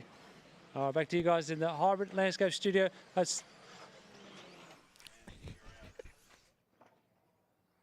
We cut him off mid-sentence. Did we cut him off mid-sentence? Did he just run out of words? I'm not sure what happened there. Tony, our director, producer, doing a cracking job of the RC Race Media coverage this weekend, brought to you by Campbelltown Hobbies. The whole team, we're delighted to be here at Hills Off-Road RC, bringing you all the stories as Connor Esbeck walks past. The young gun from the US of A doing a fabulous job on track. He's also a brilliant marshal. Great to see Connor down here. Yeah, so we're delighted to have spent the week with you so far. We've got a whole stack more finals this afternoon, 3 more days. So from the whole team, thanks for being with us. Mitch, race 5. Race 5, last third of the heats here. We have of our last round of qualifying, and we start to see our rear mount cars coming back into play here. So Petri Strom will be one of our rear mount cars, working his way around out there, coming into the front rhythm section. He will kick off our times for us, and a rough start for Kenley Brown from New Zealand, one of our Kiwi friends, Chur not having the greatest start there. But Petri Strom, a 29.712. We jump on board with Petri Strom in that rear mount two-wheel drive, coming down the hill. Back up to the top of the hill. He just looks like he's had a fabulous time wheeling that thing this week, the It just looks B4.1. fun. It looks super. I mean, the whole track looks fun, but yeah, this well, car, true. Petri just looks like he's had an absolute blast wheeling it all week. And he's been in this heat. He's been really quick, battling with dominating, Gavin hasn't he? Webbs, Kenley Brown a couple of times, and he continues on around that off-camber section. I have a feeling we're going to be talking about that off-camber section this afternoon when it comes time for those AAA finals. We'll talk about that a little later on as we preview the big races. But Strom continues 29.7, first time 30 flat, last time across the line. A sea of green across the board. Webb going 30.3, Remiliotis 30.6, Pratley in 30.8. Same for Chasen, same for Wallen. Tenths, hundredths between them. In fact, 5 drivers going 30.8 last time across the line. Strom continuing out front, 0.495. Huge margin. Ben Howard in 2, Webb in 3, Mitch. Slow lap from Ben Howard here, still waiting for him to come to the line. There he is there, drops from P2 to P9 from this heat, a 37.5. Petri Strom still leading the way, a 30.1 last time by on a good run again here for Petri Strom. Best lap for him, a 29.712 as he comes across the line with another 30.3. Super consistent out there. Gavin Webb across the line, a 30.2. I was going to say Petri just shorted that double as well as he came towards the line, so could have even been quicker. Just caught the back of his car as he jumped over the first of the 2 doubles. Kyle Chasen putting his best lap in a 30.1. Dimitri putting his best lap in a 29.8. Luke Pratley, official Space Cadet, putting his best lap in a 30.626. I feel like you need to explain that. Actually is a Space Cadet? Yeah, he is officially a Space Cadet. I still don't think I believe you.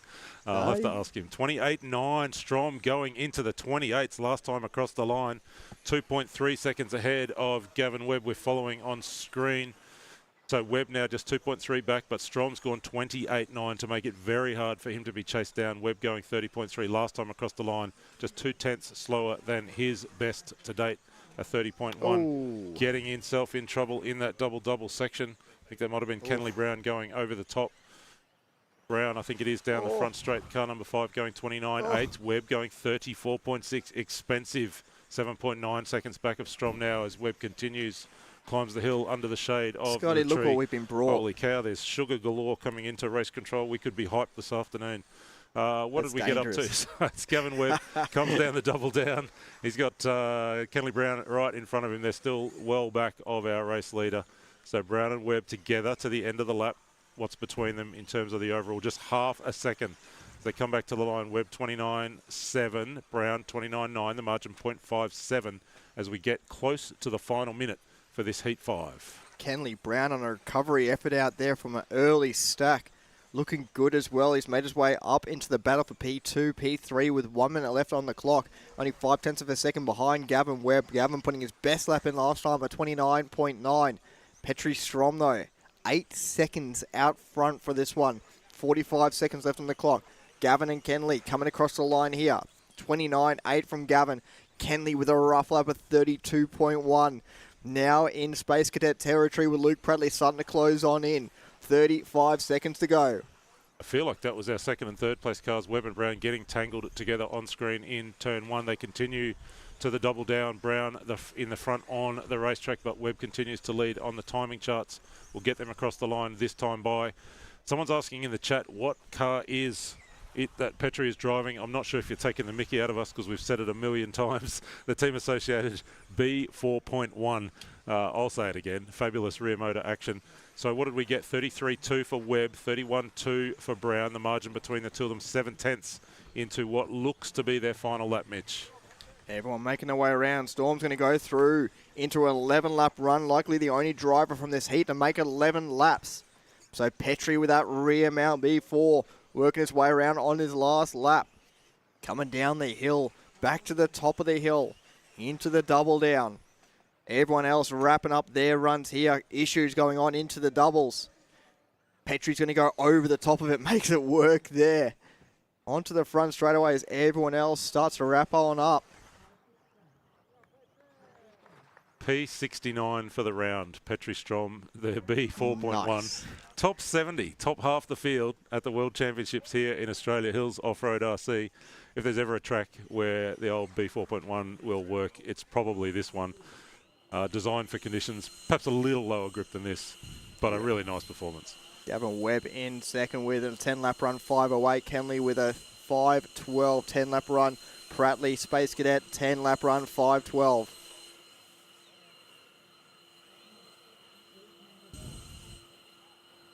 Good times as qualifying continues. We are set to go for interview. We're heading down to Tony for Team EAM. We're here with Mark Wallen. We're having an interview, not a bad luck interview, mate. Looked like a PB run for you until that very last lap. Yeah. Oh, really? Wow, that's a bit disappointing. Yeah. Yep, I've come here to not be in the bottom 20. I've achieved that goal. I think the management term is the stretch goal is to be in the top 100. I think I've missed out on that by a couple of spots, but I'm having a blast being here. If you went back 35 years and told me I'll be racing at the Worlds in Sydney, I'd be going nuts. So tell us what it means to to be here, sharing the driver's stand in the pits, with the world's best and all the Aussies here, just having a great time. Oh, mate, it's awesome. Hanging out with the cookies down in the X-ray tent, or next to the X-ray guys in the tent there. Yeah, it's just it's one of those bucket list experiences. Done a couple of 12 scales overseas, but yeah, this has left those in the dust as far as just vibe and feel and all that sort of stuff. So it's brilliant. You're well versed, a lot of experience running clubs and running events. Have you got any predictions for what we're going to see this afternoon? I think we're going to see some shenanigans in the finals. Carrap on pole. I don't think, I'm going to say it and someone's going to laugh at me, but I don't think he's going to take it. I've got a feeling the guys behind him are going to be really on it, especially after the little bit of controversy yesterday in qualifying. So, yeah. I'll have to wait and see. Get a good spot trackside for the finals later on. And good luck in your final. Thanks, man. I'll see you later. All right. Australia's Mark Wallen there. We'll throw it back to you guys in the Hybrid Landscapes broadcast shed. Talk about shenanigans. I would not have said that out prediction. loud. Speakers to the pits. Mark Wallen, look at him. He's running away. He knows what he's done. Shenanigans indeed. What have we got left, Mitch? I think there's 4 heats to go to wrap qualifying here at Hills Off-Road. I'm still chuckling at Mark saying that. One of the real experienced racer here in Australia. Great to have him with us. Really enjoying it. Scotty's making noises about ducking off. You can see him on the stream. Running away as well. Running away, so he should after that. All right, so Caden Hill, Tyler Connor, Zach Panning, Patrick Alendro, Ashley, Andrew Thomas, and Daniel in this heat. Caden Hill to kick it off for us, starting his clock as he hits the loop. Tyler, Zach to follow. So everyone starting their first lap around. And we have the one and only Andrew Cook in this heat as well, Scotty. Nice to see. Cookie, we'll see if he can threaten Petrie as the fastest rear motor car. What are you for owing a about? roll. First lap around does Cookie. That's not the way to start. What I am excited about in this race is Caden Hill v Tyler Connor v Zach Panic, the 3 young guns. I know this is not how it works, but gee, I hope they're in the same final this afternoon to go head-to-head as Connor starts off brightly 30.3, 30.9. Panic Hill with the roll on lap 1 of 33.4. We're on board with Tyler Connor, I think it is, heading out to the back right corner of the track, the double down section, the young Queenslander leading us away at the moment. Alejandro Delorso over from the far west of Australia, 30.8, sits into Panic a tenth of a second further back. Camilleri, another 3 tenths back. Every time I say Camilleri, I think Simon Camilleri, legendary Australian racer. You're too young, Mitch. Yes, I am too young, but I do know the name. Tyler Connor leading this one away, 29.9. First 2 laps around. Looking good out there at the moment. Zach Panic not far behind, 30.1 for him. Alejandro De La Rosa with a 30.6 that time round. Daniel White, a 30.1. Thomas Camilleri with a 30.9. Patrick Di Stefano. Whoa, struggled with that one. Even smacked someone behind me. A minute 30 down. Tyler Connor continuing to lead this one away. 30.3. Zach Panic, a 30.7. De La Rosa coming around, losing a bit of time there at 31.5. Daniel White now up to the 3 spot. Last time by a 30.117 coming to the line. This time around a 32.5. He drops a couple of spots. So De La Rosa goes back up to P3.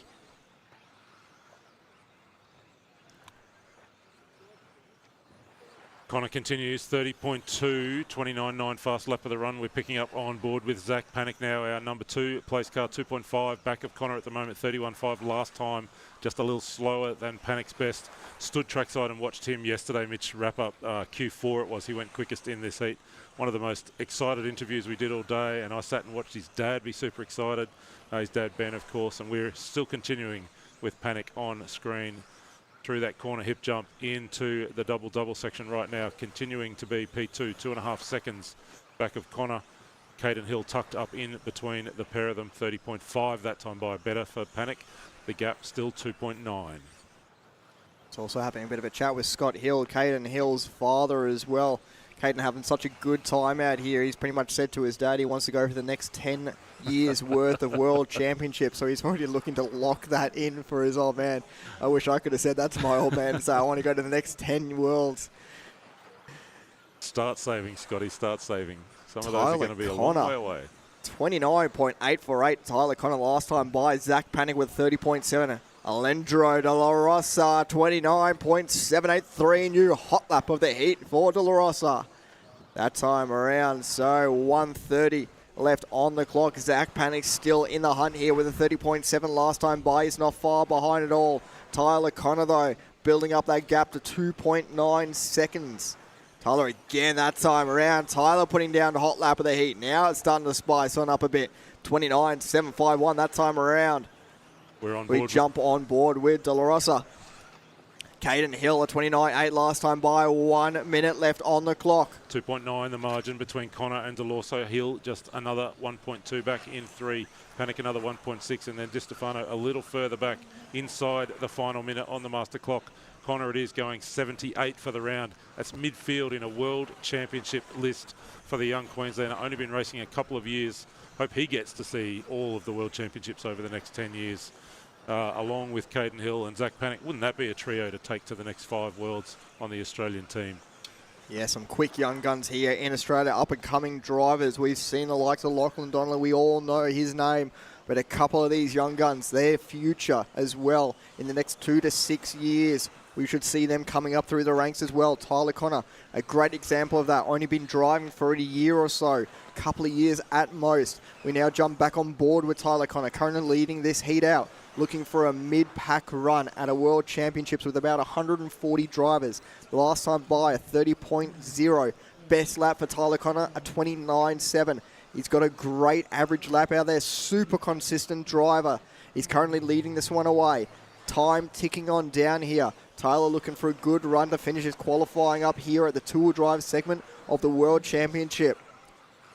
Last lap around coming across the line there for Tyler Connor. Wraps up with another great lap, a 29.9 flat for Tyler Connor. Everyone finishing off their laps here. Alejandro De La Rosa with a 31.8, slightly slower lap for him. Zach Panic with a 31.0. Caden Hill with a 33.6. Loses a bit of time on that lap. Patrick with a 30.8. Still a couple of cars coming to the line here. Ashley Kerr with a 31.0. Thomas Camilleri with a 31.4. Andrew Cook with a 31.2. Daniel White still making his way to the line here. That wraps things up. Tyler Connor finishing with the best time of this heat. A 10-lap run, 5:01, just missing out on an 11-lap run there.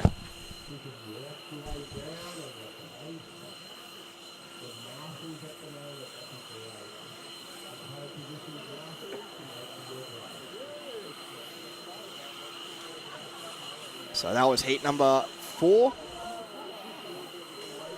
Oh, be rolling on into heat number 3 very shortly here.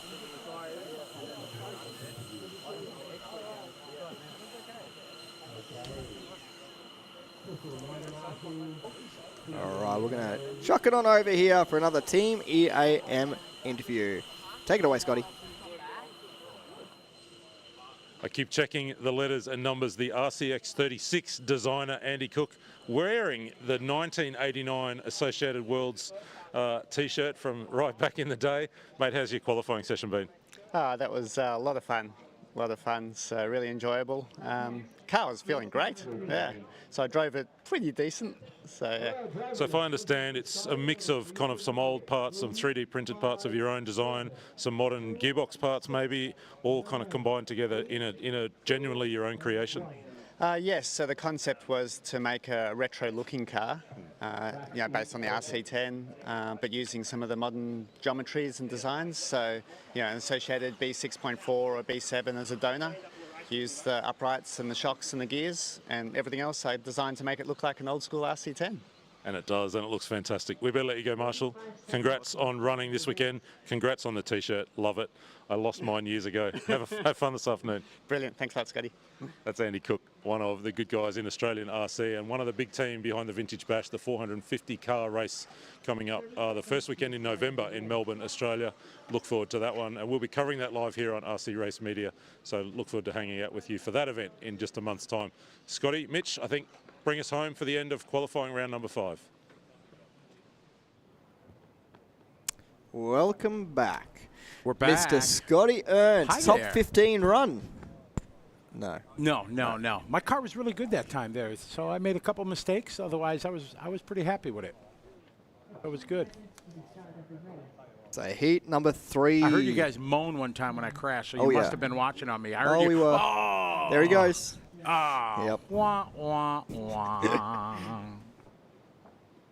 Heat number 3. Only a couple more left to go here. Paul Shannon, Gordon Shaw, Sunray, Tim Engel, Jeno, Jensen Spencer, Motoyoshi, Ryo, Dominic Blackman, and James Whitburn. Paul Shannon running one of our rear mount buggies out there once again. One of only a couple this week for two-wheel drive segment. So coming down the double down here will kick us off for first time laps. Will Paul Shannon. We'll see our first laps around. A couple of cars getting bunched up out there. A couple of small mistakes are costing a little bit of time. While Paul, part of that mistake crew out there. So change up front. Gordon Shaw straight to the top of the timing order. 31.6. Tim Engel with a 32.1. Sunray with a 34.3. Motoyoshi Seki with a 31.5. Good first lap for Motoyoshi. Dominic Blackman with a 33.4. That's probably one of his best starts. We jump on board with Paul Shannon and Gordon Shaw, I believe, coming to the line. Down the front straight away here. Oh, Paul again for another quick roll there. Got away with that one, didn't lose too much time and kept track position. So Paul Shannon still with a bit of work to do out there. 3:40 to go. We've seen him being really quick out there with this rear mount car. Dom Blackman, another 31.8, better lap than his previous lap. Dom having a good run out there so far on your lap 2. Plenty of time for mistakes. Motoyoshi, Gordon, Shaw, Tim, Paul, and Dominic. Oh, trouble here in the 4-pack. Hooper right there. Got Gordon Shaw coming across the power of the painted wing there. He's got the all orange and yellow package going. I think it would look better with, whoa, a little red in that, but I'm just saying. All right, Shaw getting a little bit crossed up a couple times there. Tim Engel moves to the lead. 31.9, that's Tim's best lap. And Dominic on a charge out there at the moment, a 31.6. I believe that will be one of his best laps of the week so far. Currently moving up to P3. Gordon Shaw, Tim Engel still in front of him. Those two making their way to the line here. Slow lap here for Gordon Shaw. So he drops down the order. Just Tim Engel now in front of Dominic Blackman. He's having a good run here. Your boy Dominic, the your boss man. Yes, the He's boss coming man. to the line here. See what he's got for us. Dom with a 31.5. He's still getting quicker out there. Is Dominic Black. Oh, never mind. He goes for his customary roll out there, unfortunately. That's kind of both our Shouts faults. from We the were- crowd, yeah. Everyone yelling at both us and Dom, unfortunately, goes for his roll. I'm sure he probably heard us talking about him. Oh, well, he's probably going to fire me now. You're going to be fired. Tim Angle, 30.9 that time by. Across the start-finish line goes Jensen. Goes Moriyoshi. 2 minutes, 2 to go in this one. We got 3, 2, and 1 left. And that will wrap up qualifying round number 5. Angle at 30. Oh, Paul Shannon last lap, 29.799. Backs it up there, 30.4. Minute 40 on the clock. Nice line there through the 5-pack, tabletop 4-pack, double-double, however you want to say it. Cross start finish line. We got dominant that time, 31.666. Devil's number. Devil. Tim Angle that time ran a 30.603, putting his best lap in. Paul Shannon still quickest driver out there with that rear mount car, 29.799. Coming to the line here, another slower lap there for Paul Shannon. Our rear mount cars struggling a bit out there this round. Except Both Petri drivers. strong. Yeah, Petri still had a good run. Man, he had a great run. Still went for a roll though. Yeah, One of the yeah. first mistakes we've seen him actually make. I have a feeling there's a reason behind that. I think the track's a little bit different out there today. 50 seconds left on the clock. Tim, Dominic, Paul, Gordon, Moriyoshi.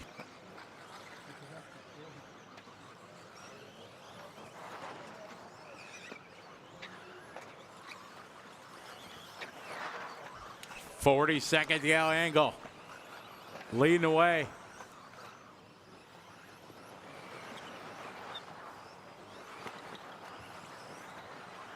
Tim, Paul, Dominic, Moriyoshi. Rio, followed by Jensen, Gordon, James, and Sunron. 15 on the clock. A little short there on the tabletop. Oh, nice save. Have to single out.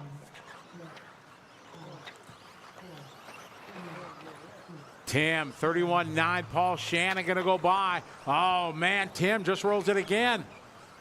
On his beginning his final lap.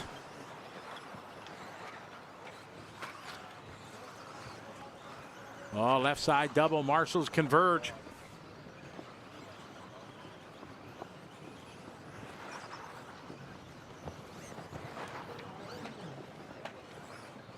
This one winded out. Paul Shannon goes 10 lap 5:18. Everybody else going to come around, complete lap number 10.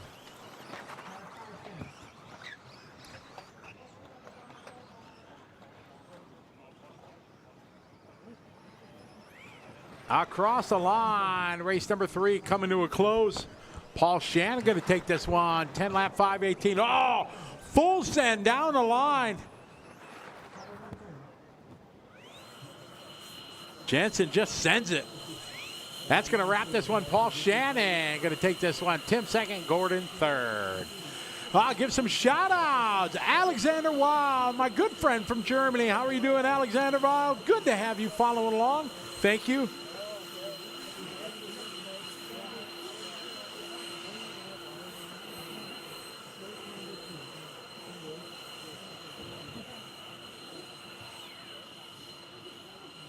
All right, we're going to throw it down. 2-0. We got Mitch on the mic down in the EAM interview area. Take it away, Mitch. And here we have Mr. Hybrid Landscapes, partner of our media team here.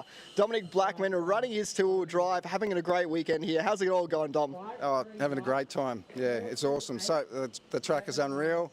The vibe is really cool. My racing's on point. Yeah, can't ask for much more. First World Championships, how's the overall experience for a person that hasn't done this before? Oh, it's fantastic. Yeah, like even for someone of my calibre, to come in and have a good time and not, you know, yeah, and mixing it with some of the best and that, yeah, it's really good. I love it. Where are you sitting roughly, and how did you expect to be going? Oh, that's a really unfortunate question. Look, I'm right down the ladder, but it doesn't matter. I'm racing against my teammates from Chargers predominantly, and I'm just excited to be here to watch some of the best in the world. Thanks, man, and thank you very much for your help with the media side of things. Mr. Hybrid Landscape, Dominic Blackman, having a great weekend out here. We'll let you go on, Marshall, mate. Good on you, Enjoy. Mate. Cheers. That's a crowd cheer for Dominic. Yeah, pretty cool. Yeah, big thanks to him sponsoring the event. Give some more shout outs here. I want to get a shout out to Hugh. Hugh chiming into the chat room. How you doing, Hugh? Says it's pretty sad when the announcer gets to, what is it? Pretty sad when the announcer gets to race a world championship. Why would that be sad? I don't know. This is, I've been blessed to be able to commentate many world championships. That seems like crazy talk to and me. Exactly, crazy talk. Crazy talk. I've been blessed to announce many, but I've never got to race. This is the first one, so I'm wondering why he says it's not good. I'd love to. Yeah, I would love to know the reason why it wouldn't be good.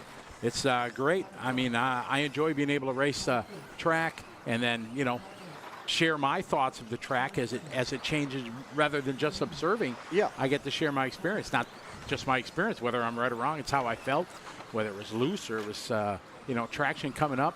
It's a great honor to be able to race a world championship, especially with my family being here.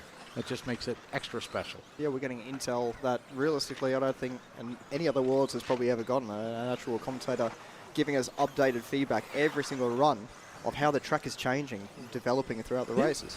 So no, it was a great idea. When Tony said it was cool, I was like, yeah, it'd be cool. Cool for the show, cool for the viewers to give a little feedback on the parts of the track that I think are fun and hard, and yeah, really been a joy. You get Scotty squared on the mic as well. You don't just get one Scotty, you get two Scotties. That's true, exactly. Ha, he's a troll. Oh, no, just, hey, whatever. I just saw it in chat room and thought I'd share my thoughts.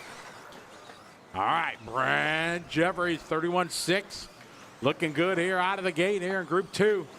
Just to tick off that TQ time from Champlin, but still a good start for him. Oh, you're a funny fella, Scott. What? 31.6 last time around for Brent. Looking for a decent run here, trying to break into that top 100 mark for Brent Jeffries. Doubles down a hot lap as well, a 31.1 that time by. Michael not too far behind him, a 31.6, 31.4 from Devon. 32.5 for Brendan Tucker. Blair Wallace with a 32.5. Nick Poole with a 33.6. Almost every driver out there doing their best lap that time around on lap number 3. 2 minutes down. We've got 3 minutes left to go. Brent continues to lead. We follow on board with him coming over to the front straight down the line, a 32.4 that time around. Has got more time up his sleeve. The wind's starting to blow on through here once again. Seems like it gets to roughly about that midday point, and it starts to really pick on up. Jeffries, 32.4. Frenton, 32.2. Blair, 33.9. All French, 33.9. All Aussie heat going on here in group number 2. Cross the line that time, Michael Frenton, a 31.7. Hearing he's driving sticks as well. He's got the whole color pack. He's got an orange body, either orange or pink wheels. I don't know. From a distance here, they kind of look like half and half. I don't know. And white front wheels. Yeah, I've heard that yellow fronts and white rears, the yellows give you a little bit more steering. And okay. the white you give a little bit more on power. So I know that combination, but I've never seen white and orange. So I was told that since I'm running yellow wheels, I had no chance of winning. And that's why I failed miserably. I think I know who told you that as well. There's lots of guys that say it. My son-in-law said it like months ago when we ordered ribs and stuff like that. He's like, well, you just signed you got no chance. Michael last time by putting down a hot lap of the heat, 31.1, and a bit of aerobatics going on down the front straightaway there with one of our vintage cars. Putting it upside down across the line. Bit of Talladega Nights going on. Talladega Nights, you should know this one. Talladega Nights. Yeah. Yeah, what Yeah, about okay. it? I was Yeah, just yeah. checking. I know Talladega Nights. Yeah, for sure. Shake and bake. Shake and bake, right? Shake and bake. 1 minute to go, guy. Brent, Michael, and Paul. We're on a 10-lap 5:19. Would put him 112 for the round right now for Brent.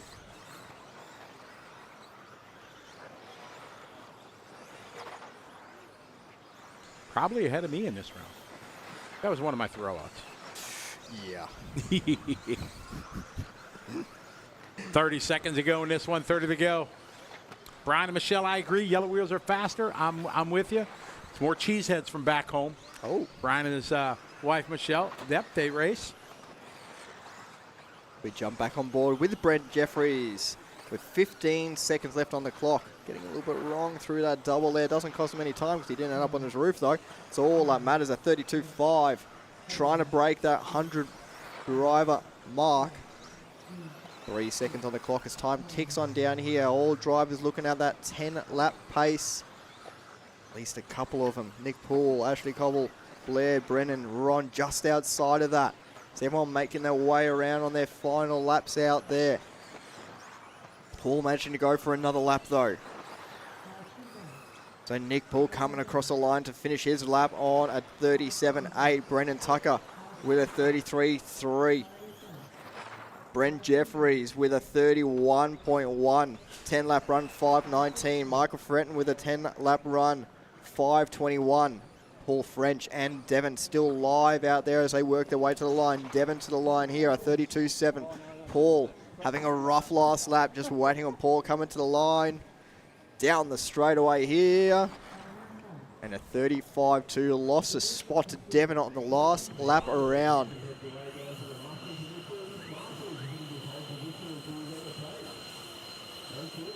Last heat here, Scotty. Very last qualifying heat. Last heat of qualifying, and then we get down to business. Down to Mains. business. It's been great so far. Let's get down to business. Business. Business. Get more Slim Shady. Round the outside, round the outside. All right, we're going to throw it down to Scott Guy down in the EAM interview area. Take it away, Mr. Guy. Standing here with Ashley Cobble at the end of qualifying. Mate, first time we've actually had a chance to have a chat. Yeah. How's your week been? Terrible, but I'd like to thank my semi-partial sponsors, Cookie, GP3D and Berserk, helping me out a lot, and as well as Camilleries, everyone. It's been good. Yeah. How much fun to be at a World Championship event? Yeah, with the rear motor, just giving it to them, 7.5 turn, wheelies down the straight. That's what it's all about, right? You know the rules of finals is that you have to put a faster motor in for the final. So I want to see a 6.5 this afternoon. We can do that for you, Scotty. We'll do it. Lovely. I'll take it. Thanks, Ashley. That's Ashley Cobble. Having a great time here at the World Championships. I think we're down to, this might even be our final heat, one or maybe two to go in this final round of qualifying for two-wheel drive. Scotty, Mitch, for Hybrid Landscapes, back to you guys. Thank you, Scott. Appreciate it very much. Had it the first time, Scotty. Final heat. Final heat. Final heat. But it's good to hear him just having a good time, rear motor, you know, strapping in 7.5. Some of you folks in the chat room ask, earlier most guys were 8.5s. I know I have an 8.0 in my car. Kind of tamed down, though. I put a weaker rotor in because I'm not a normally mod off-road guy. So we calmed it down a little bit. What's for dinner tonight? We don't know. Man. We talked about maybe a team dinner somewhere. They got That's like 6 hours way too early. There's a at the dumpling moment. place in one of the malls that was really good. We talked about going, but I don't know. We've had the gourmet cooking of Scott Guyett. Yeah. Scott cooked up a beautiful rotisserie chicken last night with some pasta salad. It was fantastic. Some fresh baked rolls. It was quite good. That Scott has been our chef. We had salad the other night. We had some pasta. Yep. Oh yeah. So Scott's been chefing it up in the Airbnb. Talking about dumplings, I'm looking at one right now. Braden Stanley just chilling over the fence there. He's a dumpling if I've ever seen one. Braden. He's a hardworking guy. He arrived, grabbed the camera out of the gate, was just right to work.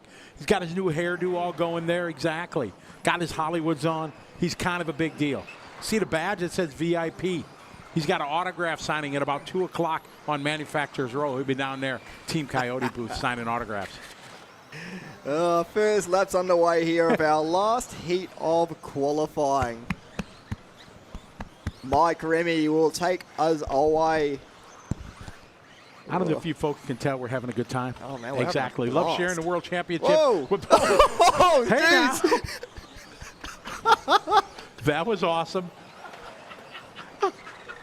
Did you get that, folks? Did you see that? That was our one and only Scott Guy, just up close and personal. Just the Godzilla coming into frame there. He doesn't even know he did it. Oh, boy. We got 1 minute down, 4 to go. Having a good time here in Australia for the World Championships. Neil Kovacs, 31-7, McGee, 32-1.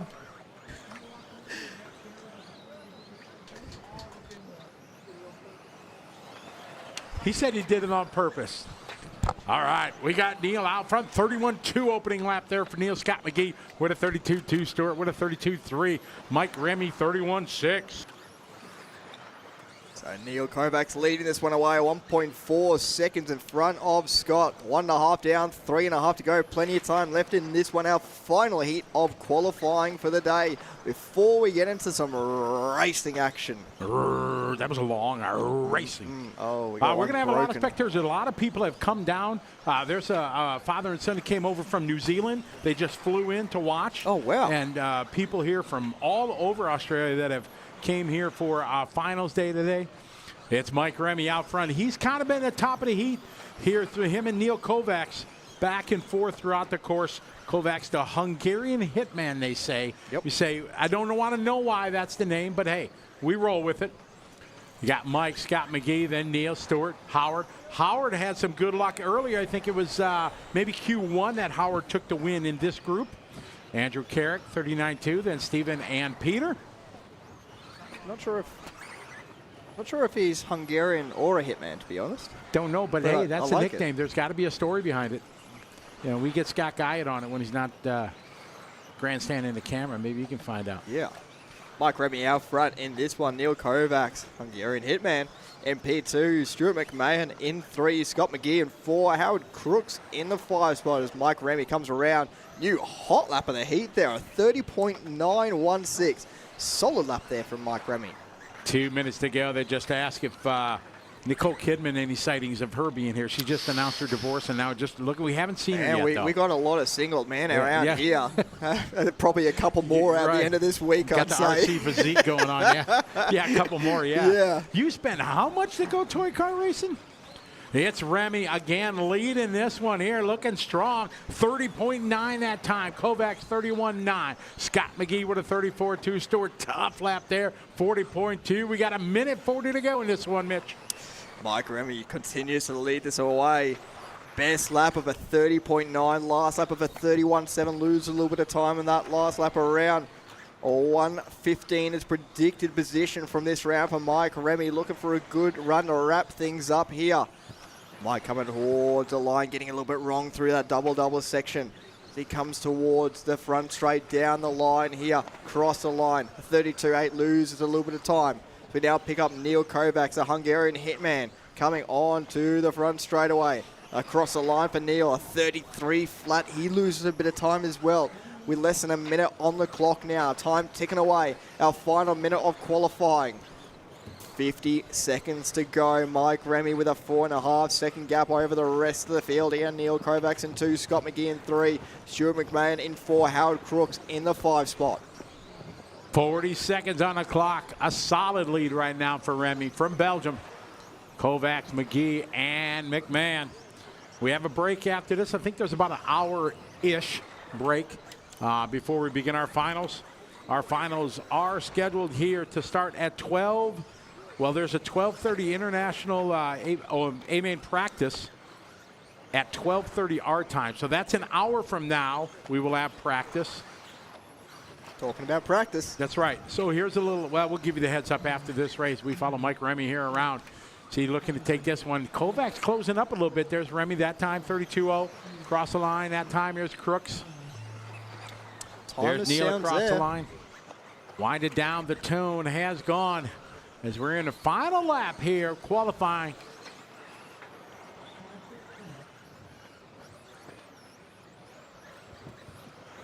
This one winded down. Remy out front. Last lap's ticking on through here. Everyone wrapping up on this time around. Mike Remy coming to the line, finishing off with a 31.9 and a 360 spin. Last drivers here, Neil Kovacs with a 32.0. Andrew Kerrick still to come. Stephen and Peter. I think Pete might be out from this one. He only completed 2 laps, so just Andrew and Stephen still live as they work their way around the final corner. Onto the front straight away. There's Andrew Kerrick and Stephen. Yeah. Running it Got wide that rear there. motor pushing all the way outside. So that is going to do it. Mike Remy going to take this one. Neil, Scott, Stewart, and Dan. And that wraps up qualifying. 5 rounds, 4 rounds of practice, 3 rounds of control practice, all in the books. But now it's set. So I can see, now I can see how much I failed. But I was, we're getting ready. Oh, we got a very good interview coming up. We got Scott Guy down to the EAM interview area. Take it away, Scott. I've grabbed Stuart McMahon for a chat. He said, I knew you'd do this. Mate, how's the week been for you? Yeah, no, really, really good. It's been awesome. Love the event, everything that the Hills Club have done. Amazing, everything. And you're doing double duties driving, but also over in the Campbelltown Hobbies store. Busy over there? Yes, been very busy. Michael's been here as well, so it's let me have a little bit of a gap, not like every other event I've done. So, yeah, no, it's been really, really good. Michael was telling me this morning, been selling a few ready-to-run cars to people just wandering on by, seeing this event and going, got to get me some of that. Yeah, no, we've sold quite a few. Probably many more to go over the weekend. Well, as we know, weekend we'll get more spectators, so yeah. Fantastic. Great to have you here, both you personally as a racer and Campbelltown to be a part of this big event. Excellent. Thanks, Scotty. That's Stuart McMahon. I asked him to stand on the spot. He said, you know what happens, Wile E. Coyote. We both looked up for an anvil falling. We're coming back to Scotty and Mitch in the Hybrid Landscape shed. All right. Thank you very much, Scott. Good interview there with Stuart. He's always a good guy for sure. Big part of helping out over at Campbelltown Hobbies, one of our big sponsors. So good job there, Stuart. All right. They got a great hobby shop set up over there. It's really cool. Man, a couple days here talking about practice, and we talking about seeding, qualifying's in the books. Done. Time to talk about mains. We are 1 hour-ish, so 12:30. So 55 minutes before we will be up for A-main practice. So everybody that's listening out there in the pit area, they would like the A-main drivers start lining up at 12:20, I've been told from the officials. So you start planning 12:20, get ready to come to the track for a 12:30, and gives another chance for us to talk about practice. Oh, yeah. In the meantime as well, people should be heading out to Sponsor Rally, Campbelltown Hobbies all over there as well. Check out what Campbelltown Hobbies has to offer everyone, not just the racers. They have also like shirts, hats, just like the hats we're wearing here. Yeah, they've got some cool gear over there as well. They should be checking out. May as well, if you got time. You got time to burn at the moment. Check out the food as well. We got some cool food here. Snack truck. They got everything. Everybody dialed in, keeping us fed with all kinds of good food. And Mobbox Graphics, one of our great sponsors, they got cool mementos for the World Championship. They have World Championship hats with the logos. They got thermoses and, stuff like these things here, like this, with the logo on it and everything. I got one from Mach 1. Yep. And so they have all kinds of cool stuff. We talk about it many times, Mitch and I, about the sponsors that make it possible for a World Championship, for any event, whether it be. And if you're a casual, hobbyist and you go to a race, see all the banners, without their support, both financial and equipment and things like that, couldn't make it possible. So especially this level event, Mitch, it has been extraordinary. Yeah, for sure. Do we want to talk about the top 10? Absolutely. I guess we should see now. Now everything should be updated. Everything is updated. I have it right on here. It is. We are going to go into our top right now. Let's take a look. See who's it going to be. We know who's TQ, though. Yeah, that's locked in. That was locked in for the first easy 3 runs. Kind of bam, bam, bam, as Scott said. That was not expected. We did not expect Marcus or any driver to just come out and just lay it down proper out of the gate. Yeah. It was close. Spencer had a good chance, just some tough luck for him. But it ended up being just an amazing, amazing event. And I'm disappointed. My name's not in the top 10. Must be close. But I'm still scrolling. Yeah. No, don't disappoint me. All right, so Out front, Marcus Karup starting on pole. Then it was a great qualifying round, number 5 for Brock Champlin, sneaking him in front of his Schumacher teammate Kobovic. Davey Bada going to go 4th, Mikhail Orlowski 5, Spencer Rivkin 6, Clement Boda 7. Young Japanese driver Koki Kato 8. And this is what I want to talk about. We were doing some figuring after it was done. The Throbbing Brain, the chat room had it all figured out. A 3-way tie for the last couple spots. Davide Angaro was right there in it going into Q5. Joona Hotnen had to pull a heater out. Had to have an absolute brilliant run to be able to do it, and he did. So then it goes down to the tiebreak. And the tiebreak gives it to Hotnen over Angaro. Hotnen's best result was a 3. Davide Angaro had a 6. Tough luck for the 4-time world champion Davide Angaro. Just missing. Just getting bumped out right at the death there. Yeah. So, yeah, tough run. Like, we saw how quick he was over a couple of years ago over in Europe at Hoodie Arena, almost taking a win in two-wheel drive. We went to Hobby Action 2 years ago, and he was quick there, you know, realistically competitive, but where he was really competitive was in four-wheel drive. Built a car and just turned up and just... Built a car in a hotel room the night before. Said, okay, is there a race here? Where's the driver stand? What's the track record? That's what he said when he comes into the... walked into Hobby Action. I'd say you'd be looking forward to four-wheel drive after this. You know, he gets bumped out at the A main. He'll be looking towards, realistically, a couple of days' time. End of the week for us here. He'll be looking forward to four-wheel drive for sure. Redemption for sure. He will be motivated to do it. Tommy Hall, we talked about Tommy right on the cusp of being able to make it in, just missing it. Rona Falkworth, good results today. The best, he had a 2, a 14, and a 19. So not great qualifying except today. They found something. Lachlan Donnelly, boy, one of my favorite picks, you know, going in. He dominated the Nationals. He dominated everything the last year here down under and against the big dogs when they came here. Just fell a little bit short with that one. It was good to see Barak Kilic with the Mugen. A good run for him, qualifying 15th. Not normally a two-wheel drive. He's an 8-scale buggy guy.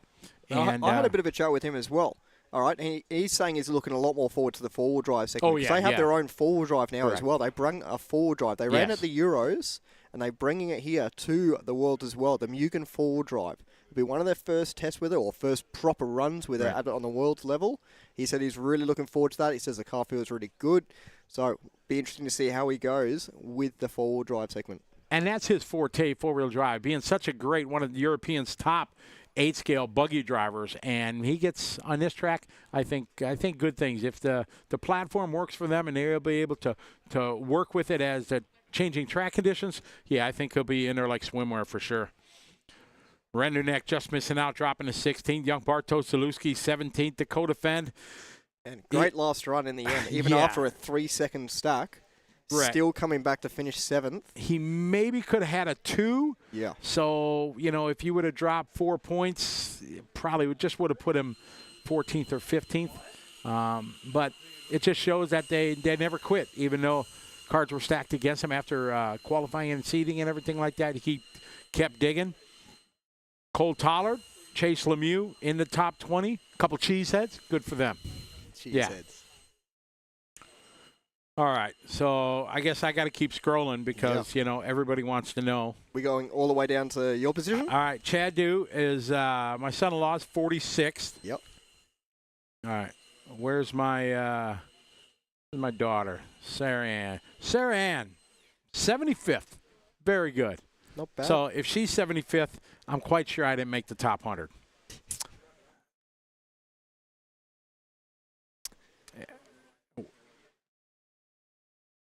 And I don't even see my name yet, so I'm way down. Okay.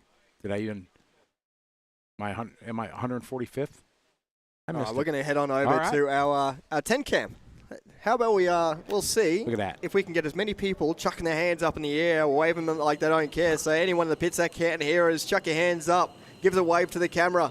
Look at them all cheering out there. Oh, yeah, they're all just listening. Hey, everybody in the pits. Wave There your we go. hands We in the got air. one. Say, hey, We got everybody. one. We got two. You guys are live on camera. Say hey. Showing the world the cool pits here. Yeah, we it's on got the a couple. X-ray We board. got two. Now we got three. 'em. Hey, everybody, say hi. Your friends and family around the world are watching. There we go. The X-ray is up in the air. Payne's got his best shirt on. Yeah. Now we're going to chuck it on over for another Mob Boss hot seat just after a couple of grabs here. So take it away.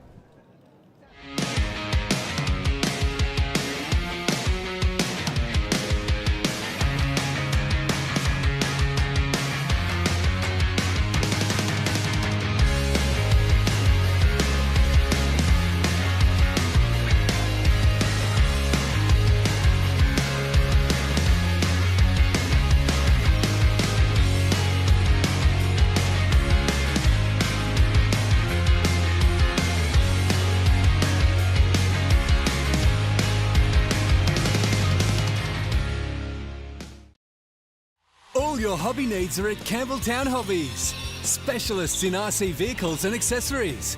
A family-owned business where the staff are enthusiasts just like you. Check out Campbelltown Hobbies, Australia's favourite hobby store.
Welcome to the Mob Boss Den for another one of our Mob Boss hot seat chats. Joining me this time, just ahead of finals this afternoon, Jamie Hall from the UK. Mate, welcome. Thank you. Are you nervous about being in the Mob Boss hot seat? Not really, maybe slightly, but I'll be fine. You'll be just fine. You're a media star, you and your brother. Let's start there. What is Hall Brothers Racing? Tell me a little bit about what you guys get up to and the media content that you guys put out. Yeah, so, I mean, mainly what we do is, it was a few years ago now, I kind of looked at, I don't know, I've always been really into setup. Tommy's always not cared really about setup that much. Just wheels, just drives. I've been really into it, and I've learned a lot about it because I've done a motorsport degree and stuff like that, so I'm really into it. So, and I kind of saw that for 10th scale there wasn't really much there's a lot for 8th scale YouTube channels saying stuff what to do, but there's not really any for 10th. Yeah. So I kind of thought it was just an idea I had, and I was like, why not? So I just started doing the YouTube, and and then we have some parts that we make as well that we have on our website that we sell. Tell me about the parts. So what sort of parts? Just things like different shock towers, different sort of usually carbon fiber parts, because we have a little CNC router and stuff like that. So that's the main stuff. Those videos you've put out, what's been the one or two that have been the biggest that have kind of generated the most interest? I think most probably know it was the upside down shocks one. So that basically was sort of 2 years ago. We were racing on carpet, and we usually have quite wild ideas with stuff that we try and that. So my idea was just to try and lower the weight down, just put the shock upside down basically. And for us, we preferred it. We really liked it, so I made a video about it. A lot of other people in the UK started running it, and a lot of people were asking us questions like, "Why the hell are you doing that?" So that was where I was like, "All right, I'll make a video on it, and then hopefully it knows." But it kind of went to a lot more people than I thought it would, and like made. You quite started a, a big thing out of worldwide it. movement, really. Yeah. You did. Yeah. You did. You're still running the shocks upside down on carpet? Is that still kind of where you're at? On carpet, we have, we have still been running them upside down for the last few years. So, yeah. You said a minute ago you studied motorsport, undergraduate. Just before we came on, you were talking about going back and doing the masters in motorsport. Yeah. Tell me a little bit more about the studies. Yeah, where that might even take you. Yeah, so I mean, I graduated from my undergrad. I got a job in like automotive engineering, doing car interiors and stuff like that. Okay. I kind of realised, which I probably knew anyway, that like suspension and like stuff like that was kind of where I wanted to go into more than anything. So that's kind of what prompted me to go back, do the masters. I didn't really have. I think it's hard to get a job in that area unless you have a masters or more experience, stuff like that. So. I think I've got to go back, have that extra year to get more experience, get the masters and stuff like that, and then sort of try and get back into that. I mean, the motorsport industry in the UK is enormous. It's the world centre of things like Formula One, for example, but Formula 3 teams, Formula 2. It is a whole world of motorsport in the UK. Is that kind of where you want to head professionally? I think I would. I'd like to do motorsport for a bit, maybe not for like years and years and years, because I know it's a hell of a lot of hours and it's basically ends up being your whole life. So I think, I'd like to experience that and do that kind of thing. But I say, even if I was working on sort of like vehicle dynamics and suspension of a road car, I think that would still be enjoyable. I'd like that. So. A little bit like the career that Ray Munday's had. Ray Munday, Team Associated Driver from Australia, has worked in World Rally, in World Sports Car. I think he's done some work in Formula One around suspension as well. Maybe a similar path to him. Yeah, that would be really good. Yeah. Let's talk about the UK scene. It seems like a uber competitive UK national scene. Tell me a little bit about what UK Nationals looks like. What's the format of the events? And then we'll talk about this year. Yeah, so it's a really, really good series. It's been going since I remember, since we started racing. It's been going for 30 odd years probably before we started, and it's kind of been the same format for ages, and it's really the events that in the UK is what everybody is like thinking about. It's all most people in the UK really think about. It's just the Nationals trying to do as well as you can, and it's good. It's like a 2-day meeting, so we have on Saturdays 2-wheel drive, Sundays 4-wheel drive. We just get 2 like 3-minute practices in the morning, 4 qualifying rounds, and then 3 leg A finals, 1 leg for the rest.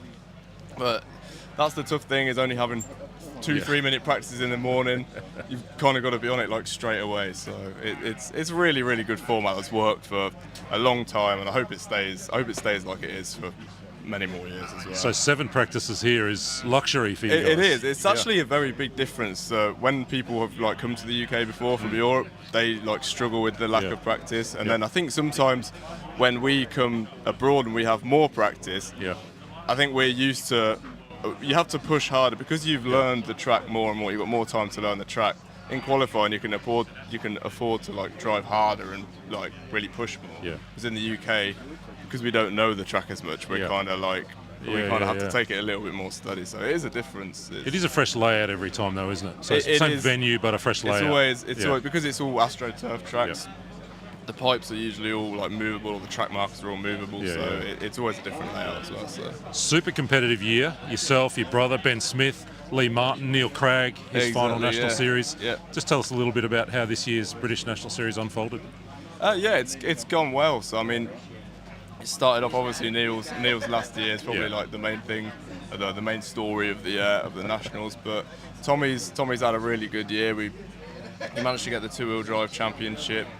The 4-wheel drive championship went right down to the wire, literally to the last race. We had the B84 mid-season, so obviously we'd had like years and years developing the 74 for those tracks to getting it perfect. B84 being a completely new platform, but we had a few days on it. We managed to get it to a good point in the end, and he managed to take it at the last meeting. So it's been really good. And then obviously I've had a great year with it being Neil's last national series, and then his last national as well. We had a really good time. and had some good celebrations with that as well. So it's been I really wish good. Neil was here. I had a message. Had a message from him overnight. Said, mate, everyone here wishes you were here. So shout out to Neil if you're watching. Been a fabulous career, and he's such an icon globally, but particularly within the industry in the UK. Yeah, I mean, within the UK, Neil's always been like the absolute main man that everyone looks at. So obviously the only UK world champion we've had so far in 10 scale. So far. So yeah, he's an absolute icon in the UK, and he's been brilliant. It's been a dream really to pit with him for the last few years. You know, we always, when we were kids, you're watching Neil, you know what I mean, and then we've been sat with him, working with him for the last few years. So it's been brilliant. It's been really good. Last question. We're going to need to let you go and do some more work. Who wins this afternoon? We're just ahead of two-wheel drive finals as we record. We've got Kerup starting out of P1. I think it's Champlin, then Kobovic. Davey Battis probably 4, something like that. How do you see this afternoon unfolding? I mean, I can't see past Marcus, to be honest. I know. I mean, we've kind of seen Marcus from when he was like super young, growing up, when we first started with him, and he's so mentally strong from what I've seen from him. Like, I don't think I've ever seen him choke really. I mean, I hope I'm not jinxing it now. Let me touch this wood. But yeah, he's so mentally strong. I think if he's on pole, I'd be surprised if he didn't win. But before you duck off from the Mob Boss hot seat, I've got 2 things for you. One's a little thank you to say that you survived the Don's Den hot seat interview, and the second, I want to offer you an Aussie favourite, the Tim Tam. I'll take one of those. Wrap your laughing gear around one of those. Perfect. Thank you. Jamie Hall, thank you so much for joining us for the chat. Look forward to seeing how Forward Drive unfolds for you guys, and to all that you do in the UK over the next 12 months. Yeah, thank you. Cheers. That's Jamie Hall. We'll come back on the other side of this for another Don's Den hot seat interview, courtesy of Mob Boss Graphics. Right back on the other side of this message.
Welcome back to the Don's Den, courtesy of Mob Boss Graphics. Let me speak English. I'm joined by another vehicle engineer, Ray Munday. Ray, welcome to the Don's Den, to the hot seat. Thanks very much, Scott. Great to be here. How's the week been for you guys? Oh, it's been fantastic. Great weather. It's one of the stories for me, I guess, my introduction to RC. I walked past a news station in 1989, and it was the RC Dirt and Track covering the St Ives Worlds. Okay. So my introduction to RC, my very first RC magazine had the Worlds in Australia. So that was one of the things that kind of got me hooked. I thought, that's awesome. I saw it on the Wide World of Sports. I don't know if you remember it was on that. I do not. It was on a little coverage on that. And so for me to have the Worlds finally come back here after 36 years, it's a little bit like the homecoming, I guess. So it's been awesome, and the club's just done an incredible job. Yeah. So 36 years in the sport, what is it that you love about RC racing? I just love anything to do with cars. I love vehicle dynamics. I love the tuning, the driving. And even after 36 years, you learn something every corner, every run. It's I don't know. I just love it. I love. I'd love to be able to do full-size motorsport, but that's really expensive. Maybe a little late for you and I. But I love all the aspects of it, the tuning, the mental side, the driving, and obviously this kind of thing where you can just meet people from around the world and it's like a pilgrimage. Yeah. We'll come back and talk a little bit about RC in a minute, but before we do that, tell us a little bit about your professional career. You've worked in motorsport, you've worked in vehicle development. Just give us a tour through some of the highlights. And then talk a bit about the crossover, I guess. Yeah, sure. Yeah, so I'm a mechanical engineer by profession. So as I was going through, I'm from Perth originally. I went through engineering in Western Australia. And when I graduated, I always wanted to get into something vehicles, but Perth's like the furthest from the automotive industry you're ever going to be. In the world, yeah, almost. Pretty much, yeah. Antarctica. It's like, well, Detroit and Perth are almost exactly across from each other. But there was a little suspension company down a few hours south of Perth in Margaret River that started up, and I was able to join there, a bit of a startup, working on vehicle suspension, and it invented new ways of connecting suspension together. So I spent 10 years there, and that was amazing. You know, I got to work in a lot of different types of vehicles, but I also got to, as part of that, we were approached by the World Rally Car team that Citroen ran, so I worked with them for a couple of years. The Mitsubishi Dakar team, I did some time in Formula One, and also with most of the manufacturers around the world on different products, so that was awesome. And then for the last 15 years I've been working, or 16 years, with Toyota, and we do their global off-road development here. So vehicles like Land Cruiser, Hilux, Prado, they're designed in Japan and Thailand, but the real-world testing happens here in Australia. If it's tough enough for Australia, it's literally tough enough for the world. So our office is the Outback. We use the mountains down in Gippsland, the deserts around Alice Spring, the tropics up north, and we get to ensure that the vehicles that are made by Toyota really work in the real world. So their good performance isn't by accident. You talk about the crossover though. I reckon RC's helped me more in my professional career than the other way around. The things that you can learn in RC, the physics, the ability to change things really quickly. And really tiny amounts too, right? Yeah. When we're playing with roll centers, we're playing with shocks, we're playing with springs, weight distribution, aero, drivability of electrical systems. You can do it by yourself, you know, and you can, all the physics carry over. You want to change roll center on a Formula One car, it's literally a multi-million-dollar exercise, because you've got to like move parts on the tub, then you've got to re-crash test. We can, a $500,000 washer here or there. and in my time in full-size, both motorsport and in the OEM manufacturing world, I've met a lot of people that race RC cars. So, for example, in the Citroen World Rally team, the guy that was the head of the suspension development, he was actually a French RC champion as well. And of course we've got some famous driving crossovers like Oscar Piastri, Shane Van Gisbergen, Scott McLaughlin. Those guys are doing that. Bryce Fullwood, one of the supercar racers. So there's a lot of crossover, and I think it's a part that as a hobby and a sport we don't promote enough. The engineering and the training. If you want to be a good race engineer, you should race RC cars. The last question I want to ask you, Ray, is about, and I'm on a bit of a theme today, but about the family side of RC for you guys. Your son's here obviously racing with you. Your daughter races. Your wife's at the racetrack a whole bunch of times.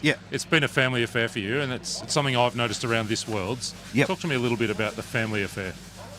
Again, I guess going back to when I started, I was about 14 or so, and which tells you how old I am now. I was about 14, and I travelled everywhere with my dad. And it was great, and he and my uncle used to travel as well and video every race, and so we kind of grew up like that.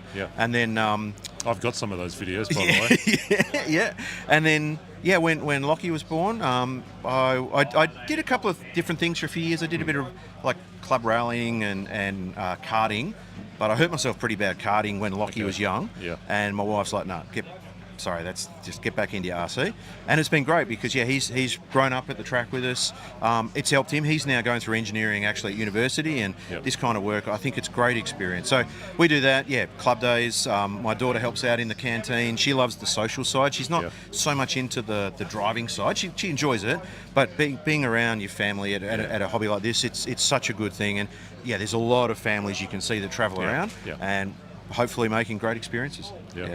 Ray Monday, Team Monday, thank you so much for spending some time with us in the Mob Boss hot seat. I've got two things for you as we say goodbye. One is I survived the hot seat. Oh, okay. Yeah, those questions weren't too tough, Scott. So. No, I know. And a little Australian icon, a Tim Tam, to keep you going until finals this afternoon. All right. Yeah, well, Get I do one of love my those Tim Tams, on so board. thank you very much. That's Ray Monday here in the Mob Boss Den, the hot seat. Come back on the other side of this break. We've got another very special guest joining us as we continue the build-up to two-wheel drive finals this afternoon. Thanks, Ray. Thank you. See you guys.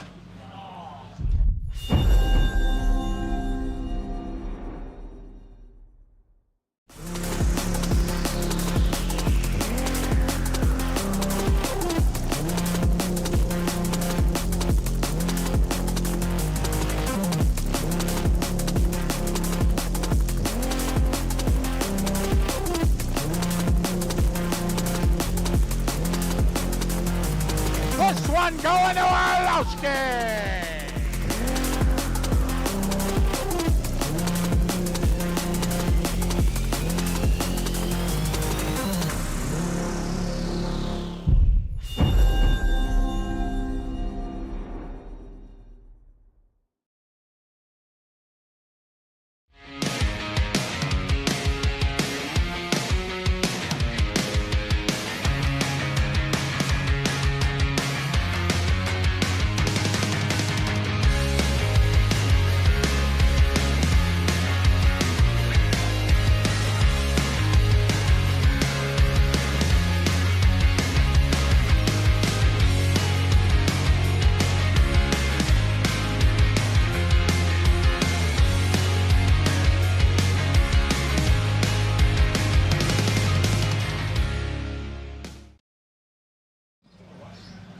Welcome back to the Mob Boss Den, the hot seat. I'm joined now by X-Ray's Martin Beyer. Martin, thank you so much for joining us for a chat. Thank you very much for welcoming me, and I'm happy to have some good chat. There's a whole bunch of things I want to talk with you about, but let me take you right back to the start. Where does the Martin Beyer RC story begin? How did you get into this this hobby, the sport, the industry? Take me back to the beginning. That's a long time ago. Yeah. I mean, when I was 7 years old, 30 years ago, I started with the RC cars. As my father was racing, so I want to do the same thing like him, and I really enjoy.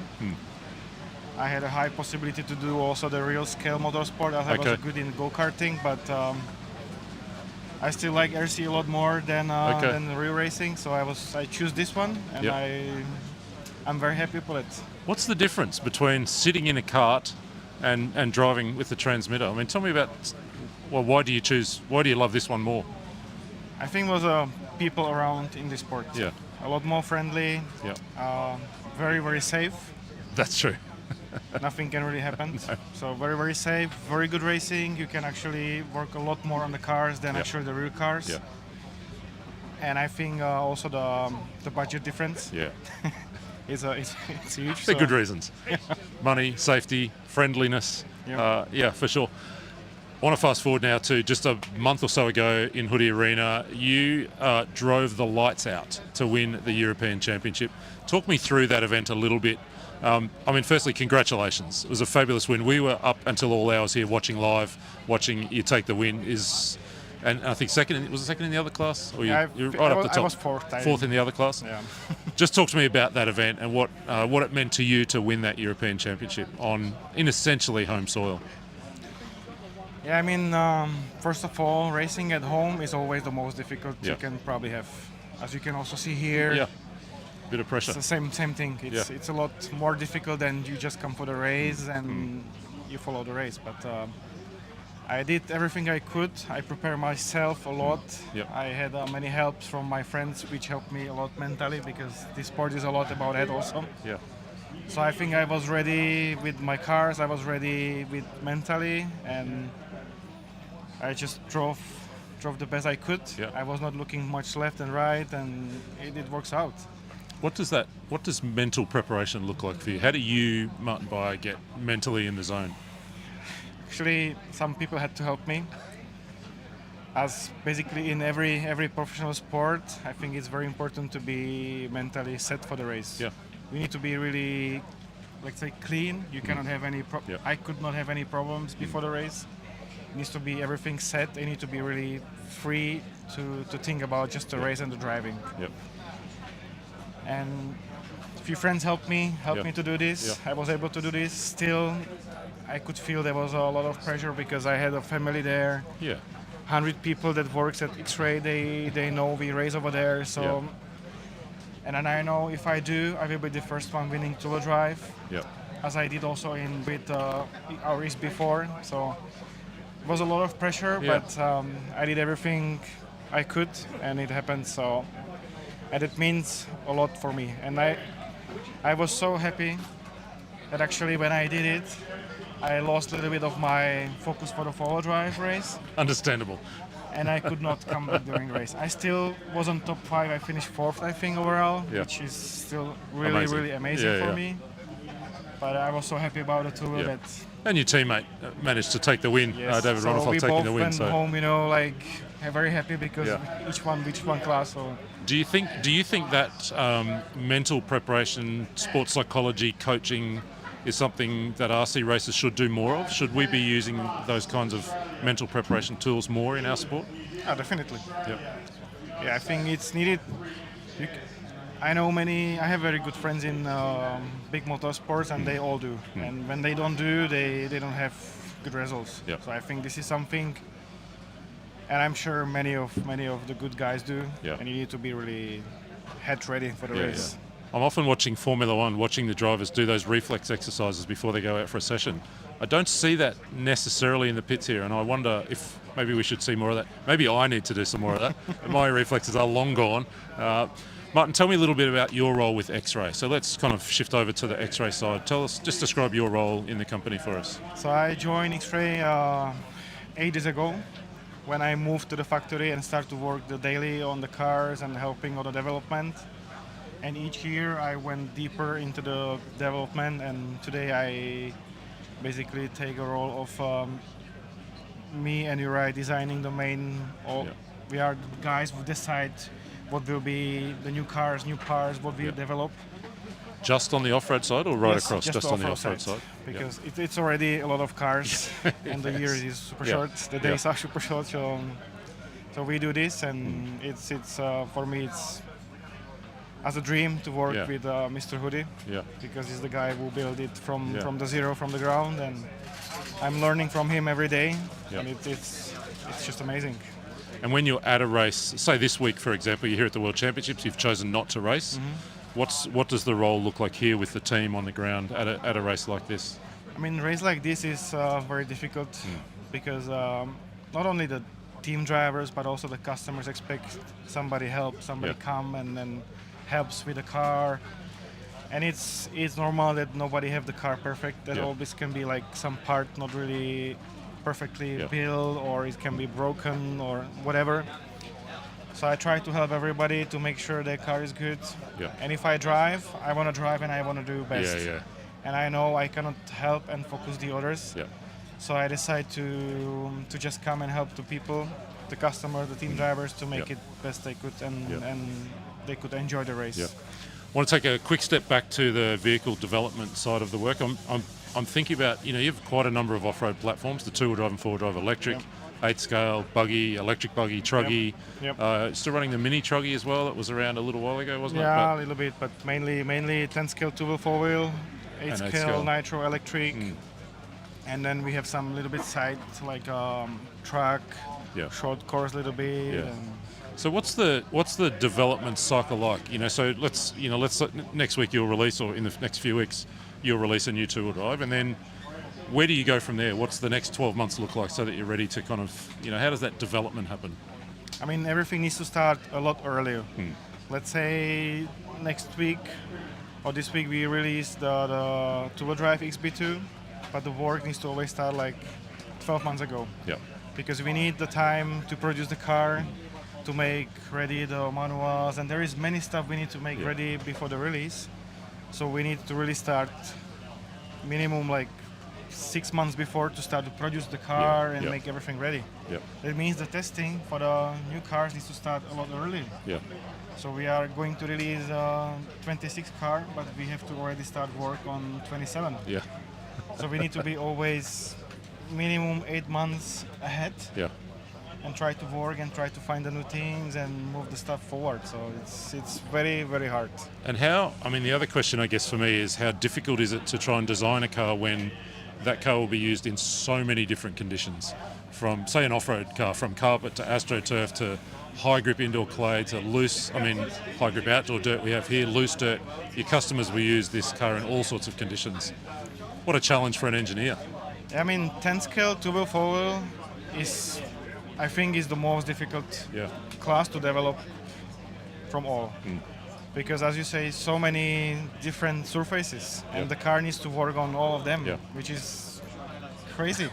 That's incredible. There is no car that can run on all these surfaces and you can fight for the win. So this is really very, very big challenge, but we try to test everywhere we could, from Astro, carpet, dirt, high grip dirt, glue surface, no glue surface, wet Astro, dry Astro. It's a lot, but we try to always go as many tracks and then develop the car and pick up the information and work on the new parts. So, but this one is very hard. It's been good. It's been a big year for you in the US. You've added a whole bunch of new drivers, most famously Dakota Fan, Brennan Schimmel, for example. Chase Lemieux, a number of new drivers. What's that been like to have that expanded focus in the US and to be able to keep an eye on what's happening over there? I mean, we always like to be big and to have a very good drivers and drivers that are nice and are able to help the people and the customers. So, and these guys has just perfect choice for us, and we make it work out, and we are very happy with them. So. And some big wins this year. Yep, a lot. That's a good year.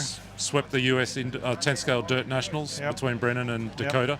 That must have been a big win. You must have been very happy with that one. Yeah. I mean, every win, every race is for us is amazing. So. Why is X-Ray about racing? You are a racing focused company. Is it the competition that drives that focus on racing? You haven't expanded into other parts of the market, bashing and recreational stuff. It's been about racing for you guys. I mean, since beginning we are set, and also how Mr. Hoodie started. He starts to race, and he's a racer. I know him very long time ago, and he's the person that he likes to race. He likes to win. He has a fuel in his blood, so it's. Is it nitro? He's got nitro in his blood. Yeah. So it's nice that actually the owner has a passion for the racing, and that's what we are trying to focus only. Because if we also try to do some RTR stuff, we need to slow down on the racing side, which we don't like. We like to go for the race, we like to win, we like to have the best cars. We like that customers are happy with the cars. So this is what we do, and we like to do 100%. We don't like to do it on 99. So. No, it's good. Just reflect for me a little bit about this event. You've been to many, many World Championships. How does this World Championship stack up in terms of the organisation, the track, the venue, the vibe around the pits, the feeling? Tell me a little bit about this race. I mean, it's really cool. I really like the size of the track, as we are, for me, like back on 110, how it should be. The size, the dirt, the traction level, the facility, the amazing things around here. It's really, really good. I really enjoy. Are you like me wishing you could be driving some laps on this track? Maybe in the evening after everyone else goes home, you and I can go and do a few laps? Yeah, maybe, for sure. Always when I'm under the rust room and watching my drivers, I wish I could drive, but. The last question I have for you is just tell me a little bit about the relationship between X-Ray and your Australian distributors around a race like this. You've got a strong local team here. They know this venue really well. What's that kind of relationship been like since you visited back in April for the warm-up? How have you worked with the local team? We work very good. I mean, we always try to have a very good relationship with everyone. Because I think the teamwork is something that moves everybody forward. So we like to work together, we like to share things together, and I think it works out very good. So good to have those partners all around the world. Martin Bayer from X-Ray, thank you so much for joining me in the Mob Boss not so hot seat. Let me offer you I Survived the Don's Den little plaque and the Australian legendary Tim Tam chocolate cookie. Wow. You've got to eat one of those. Thank you. As long as you're not allergic to anything. No. Nice and safe. Thank you, Martin, for the chat. Folks, come back on the other side of this break. I'll check in with our team and see we might have one more chat, but we're also not too far away from finals racing. Thanks again to Martin Beyer. Thank you.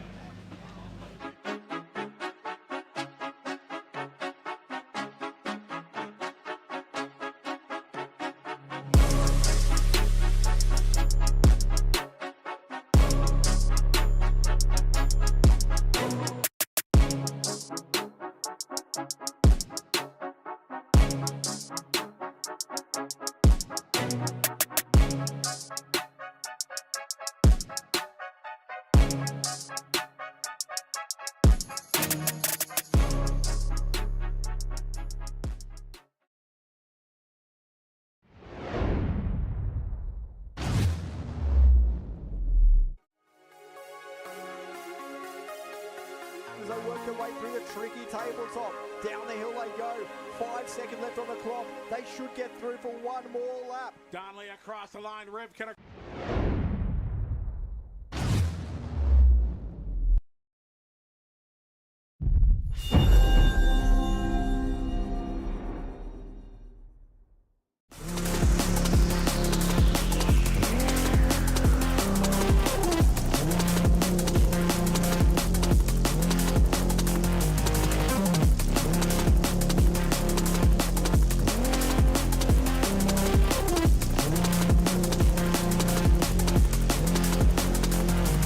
This one going to Orlowski.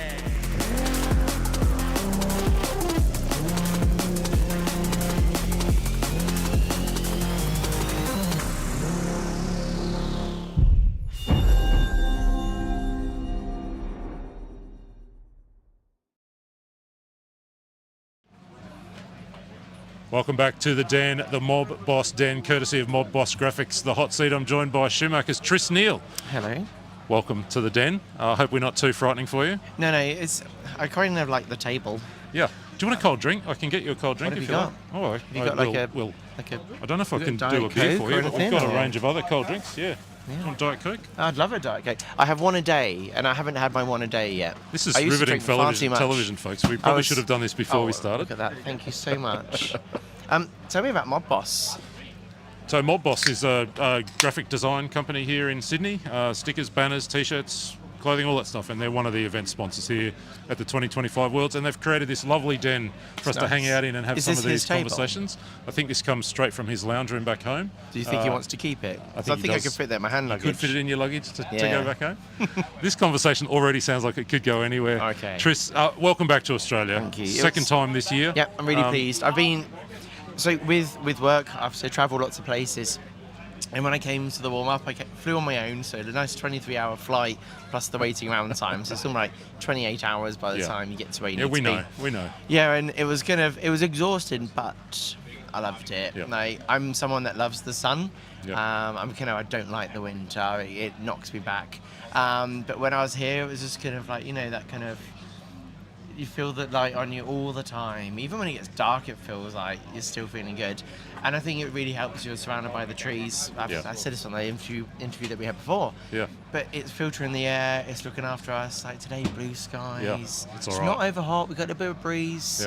Yeah. So to come back here, and actually Yeah. I had Eugene and Ben with me. Yeah. And part of the flight actually, Hardy Eldridge and her family. Yeah. But on the same row as us on the plane. We didn't know Okay. we were flying on the same day. Yeah, yeah. Let alone being on the same row. So probably one of my favourite flights I've done, especially for that amount of time.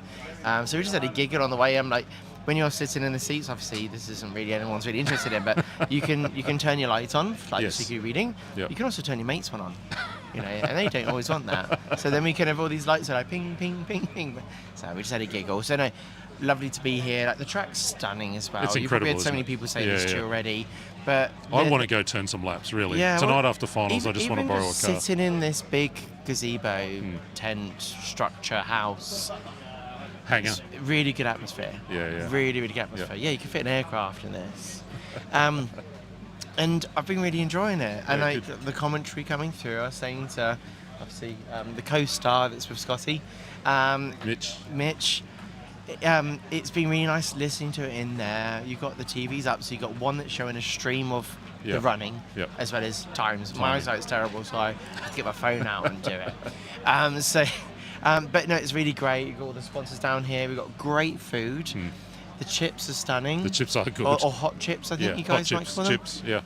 They're good. Yeah, they're just chips. You've got cold chips, which are like not cooked yet, I guess, right? Got this guy You've got here with Tim his... Coyote firing up a motor That's it. testing thing right next to us. Okay. We'll give him the evil eye. That's cool. How dare you? Yeah. That's all right. all good. He's been waiting since Martin's one started. Too bad. So press the button. Tris, tell us Sorry. about your job. What is it that you do with Schumacher? Okay, so I work at Schumacher Racing. I've been working there for coming up to 14 years now. 14? Yeah. I didn't know that. Yeah, I've always liked the cars. In my old maths books at schools, my favourite cars are the 8-scale Nitro circuit cars. Yeah. Because I used to draw out like the belt layouts and stuff, and I didn't ever think I'd work in the industry. It was just they looked so cool. Yeah. And I've always found them fascinating. Never really had the money as a kid to do it, but when I got to I can't remember how old I was, but my uncle gave me a Tamiya Hornet, Tamiya Hot Shot, Yeah, and they didn't really work because there was bits missing, but I took things apart. I thought it was broken when I turned one wheel and the other wheel went the other way. I was like, Dad, and he explained it's a differential, and I'm like, oh, okay, this is interesting. As I got older, I did a little bit of racing when I was 13, and then I got a scooter, there was girls, I could go out drinking cheekily. At 13? Wow. No, there was when I got 16. UK is very liberal. Oh, okay. Yeah, and then eventually I got on the road, and this is Yeah. great. And then I fancied doing something different. And Lee Martin, I went to school with. Okay. And I saw him because he was part of one of my social groups because we were into our boy racer cars at the time. Yeah. And I said, oh, are you still racing? He's like, yeah, and he was going quite well at the time. So I basically got hold of a car through him and a Speedo. I went racing, and I've been hooked ever since. I did that for a number of years, and you didn't really ask this question, but I'm tangenting if that's okay. Sure. At some point, I'm going to stop you so we can go racing. But no, that's fine. That's okay. There came a point that I then wanted to make parts for the cars for myself, Hmm. and then my friends also wanted them, and that's where Trish Bit started. Yeah, okay. And I learned how to do milling, use the lathe, learned how to draw, do CNC machining, just through obsession and need. Daniel Kovacic he's just a very stopping cheeky by boy, to isn't he? sneak Anyway, off with one of our sweets. From that, I eventually got offered a job by Robin Schumacher. Yeah. I've been working there, like I said, for this time, yeah. and gradually kind of got my feet settled and learned the trade effectively. Yeah. And I do a big variety of role, Yeah. but the ones that everyone sees me as is the race engineering, trying to help the guys go forward fast, coaching them, and just trying to get the best from them and the best that they want from themselves. So that's kind of the fundamentals at the track. So let me fast forward a little bit because we will run out of time fairly will. I'm quickly. The very guys sorry. heading up for an eight. No, they're heading up for an We can have eight-man another one warm-up. later. So talk to me about the new Cat PB. You were here 6 months ago with the prototype testing on this track. You tested a couple of other places. It's now out in the You public. can talk about it now. We can talk about it. We can show photos of it. Yeah. Tell me a little bit about what that journey of the last 6 months has been like, and where are we at with that car as you come to this week? For me, a little bit nerving to begin with, because we were from the belt type platform. Going to go to shaft drive, and anything can go wrong. Materials, just design. But there are lots of cars out there which we can study, or what did they do. But then we still had to do our own thing and design it from scratch. So it's been actually an amazing journey and a bit of a gift, because we've not had any disasters with the car itself, as it could be. So that was my panic. We've of course modified things as we found from that warm-up race, because at that point, that warm-up race, we better than any running. We'd had I think Michael and Daniel had a day, and they went to the race, and it was brilliant. And it's been good ever since. And obviously, of course you're going to say that. Well, it has been really good. I mean, the results are there. So really grateful. I'm always grateful when things go well. And if they didn't go well, I'm like, fine, it's all part of that, it all balances out. But the guys have been getting on with it well. I'm really hoping we have a great event with it. So it's been a good car. I feel like, Tris, that I could sit here and talk to you literally for hours. There's 1,000 things we've not talked about, but I think we do actually need to go and get ourselves ready, because I'm going to go watch as well. It's I'd the like to see A-main my warm-up. boys, We've got to see that happen. So, thank you. Tris Neal from Schumacher, thank you for joining us Thank you very in much. the Mob Boss. Not really so hot Oh, seat. you get We a didn't trophy. hit you with anything too hard. Nice, thank you. And a little Tim Tam to take for the road to the Tim grandstand. Tam. Okay, I'll Enjoy leave that one of whilst those. watching. Thank you very Tris much. Neal from Schumacher. This has Bye. been the Mob Boss Hot Seat. We're going to go for a short message and then catch up with Mitch and Scotty and have a look at what's going on track for the A-main warm-up.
Hello, everybody, and we are back here in the Hybrid Landscape Studio for practice time here of the A-Main. It has been an exciting couple days to get to this point. These are the top 10 drivers that are going to battle out to be called the 2025 two-wheel drive world champion.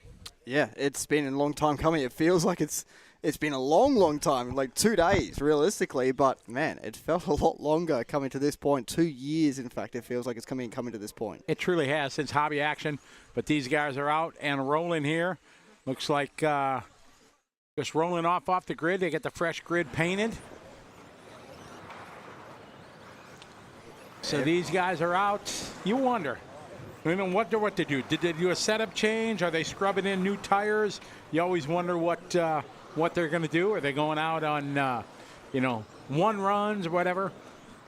Talked to some of the drivers and some of their mechanics the other day. Got some inside information that sometimes they went on real run-down ones. Might have worked, might have not.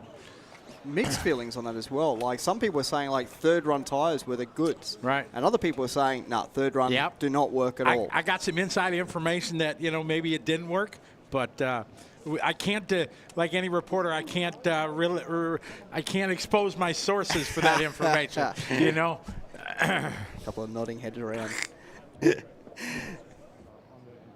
So everyone lined up here, getting the grid set for our practice start here. As we see our Speedy RC driver stand cam, all of our A-Main drivers, our top 10 drivers we've selected, well not selected, they've selected themselves out there from their best 3 qualifiers out of 5. Now these guys, this is going to be a practice start. Get to practice the way it goes. Should be a 10-second countdown till about 3, then quiet, and then the tone.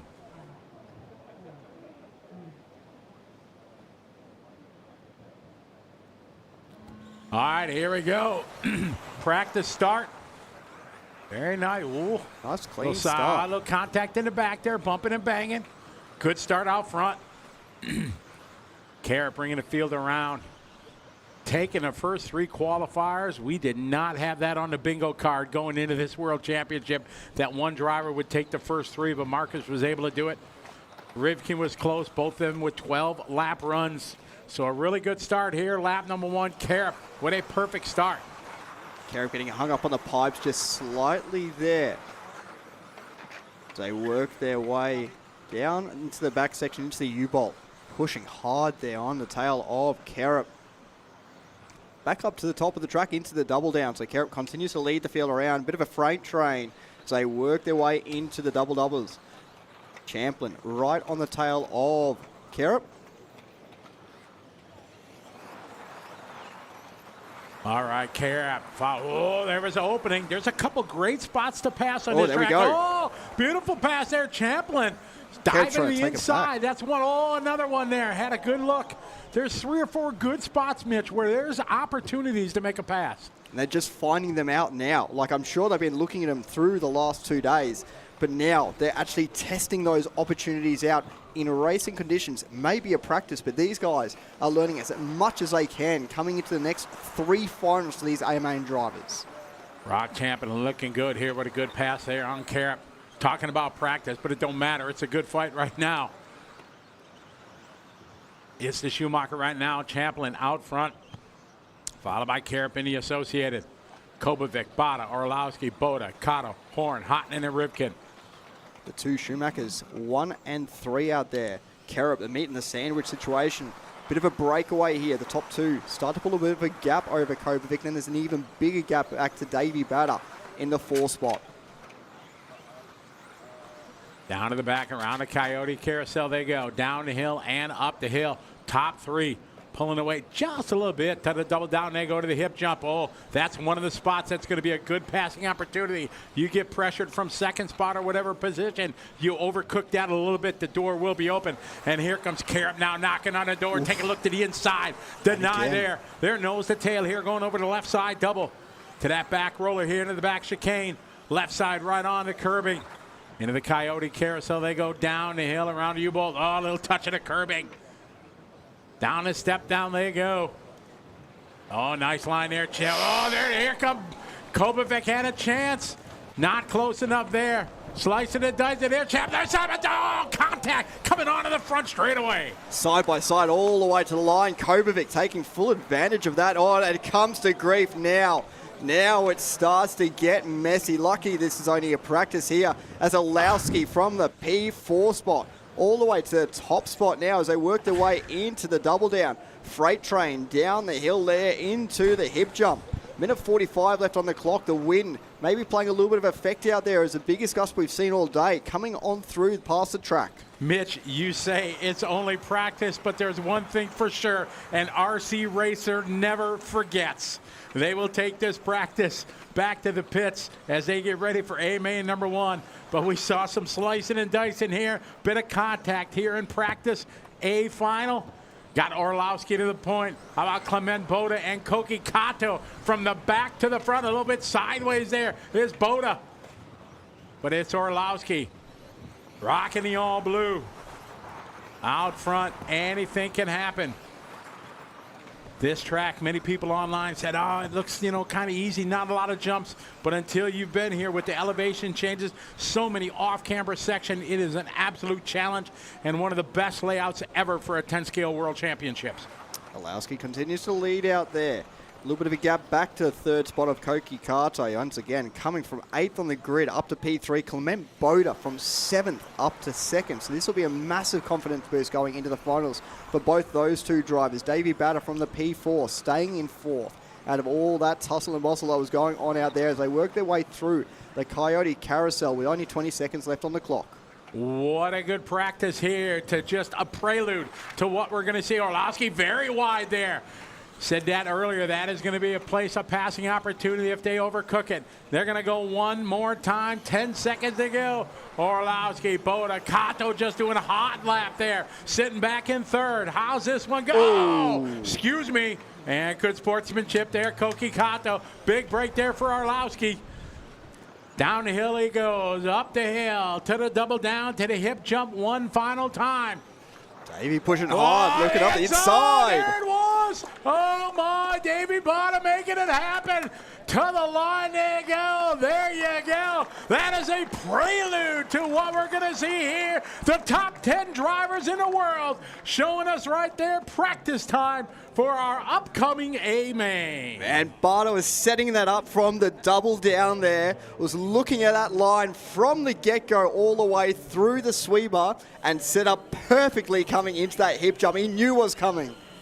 Absolutely, and we saw a couple great passes. A great pass from Champlin there at the start, and that one right there in the hip jump. Those two spots are going to be epic where people are going to be looking for it to happen. That was really crazy final there. Davey bought a hot lap and a race there the last lap. There you go. How you doing? Keep it moving. So we do have a little bit of a break here as a little bit of track maintenance goes on as per the schedule. We will be running as per the schedule from here on out. So next race up will be our O final at 12:50. So if you keep tuning on in, we're going to chuck to a couple of replays here from that practice race from the A-Main.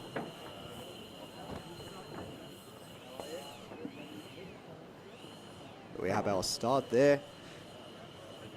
Inside pass there, great move there. Wow. Trying to fight it back was Carup, looking up the inside, just tagging that grass on the inside and also the pipe at the same time.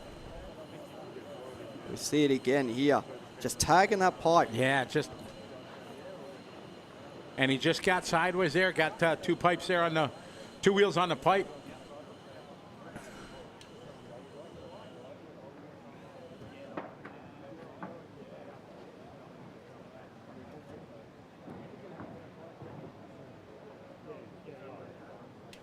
That was pretty exciting, Matt or Mitch, depending. All right, we're going to throw it down to Scott Guy there at EM trackside time. He's standing on the track. Let's throw it down to him. If that is a prelude of things to come, we've got a fantastic afternoon. What we want to do is take a few minutes now before the first actual final runs off to take you for a little walk around the track, to talk a little bit about some of the keys to this racetrack, particularly informed by what we've just seen. So come with me on a little bit of a tour. We'll talk through some of the critical points of this racetrack and how we think they'll unfold this afternoon. Earlier in the week, we spoke with Peter Cooper. He talked about making this nice wide open turn 1-2 area to feed the cars into the start of the lap really nicely, but talked about this double off-camber left-hander as being a really critical passing opportunity. Early in that final, at the start, we saw someone go on the inside right here at turn 3. I think it was Clement Boda making up a spot right on the start. This here into turn 3 is critical. And then as this off-camber corner continues all the way around to turn 4, the double left off-camber all the way. The car's wanting to slide off down the hill, passing opportunities up the inside. Kobovic and Champlin getting together right here on the apex of turn 4 in that warm-up race. This is a really critical and what I'm calling one of the 4 keys to this racetrack as we go into finals action later on this afternoon. We then go the double jump and then we climb the hill to the back part of the track, what we want to look at as our second really critical part of this racetrack. The car's getting light as they come across the crest of this hill and dive down, carrying an incredible amount of speed right down into this chicane section. The fast line, 2 wheels, inside wheels, on the concrete curb before turning left and climbing the hill for the second time in the lap. This track up and down and up and down. We saw the pass there for the lead early on in that practice final. We're talking about practice, but it'll be the real deal in an hour's time. This is the second really critical point on this racetrack. Critical opportunity for a pass. Drivers heading up to the back and then coming back down again, in and out, down over the double down, this double down, step down we've talked about, and into what is without doubt the third critical point in this racetrack, this corner hip jump. Early in the week we were expecting drivers to be allowed to use as much racetrack here as they liked. IFMAR making the decision partway through practice to get these cones, the cones of justice, the cones of death, the cones of judgment we've called them, so that corner cutting is not an option now. The fast line is to go as close to that cone as you dare. Drivers taking to the air, leaping across this corner tabletop, the hip jump. One mistake, millimetres wrong, catching a wheel on that pipe, ejecting yourself out of the race, possibly even catching the car behind you. Landing is the other point here at this point in the racetrack. How deep do you go? How wide do you come out and land out here? It's a little loose and a little slippery right out wide. The loose dust getting kind of continually fed to the outside. No matter how much we blow the racetrack down, there's always that little bit of dust out on the outside. The fast line perhaps to land around mid-track and not to, as we saw Michael Orlovsky do, just get a little wide on the entrance into our jump rhythm section. So this here, the corner tabletop, the third of our keys to this racetrack. We're going to take a walk along the front straight here and talk about the 4th key to this racetrack, not only to fast lap times, but for the opportunity to make some passes as we get deep into our finals. And if we get side on here, you'll be able to see what the drivers can see from up above. We've got the tabletop that leads us into this section as we spin around to our left. The tabletop that enters us into this rhythm section, the tabletop double, double. The track constantly curving just ever so gently to the left and then a little sharper at the second set of doubles. Holding the right line through here. The fast line seems to be on the inside and then jumping diagonally across that second set of doubles as close to the apex on the landing as is possible. This is the 4th key part to this racetrack. So we talked about the off-camber turn 1-2, the chicane, the corner hip jump, the tabletop here, and now this rhythm section being clean and fast through here. I do just want to point out, I'm not sure if the camera will catch it, but the acceleration zone onto this front straight, off camber all the way. So the cars are squirming and wanting to break away as the drivers accelerate down the front straight, pulling the throttle hard to get to the start-finish line. It is possible to get the car a little squirrely coming out of that final turn.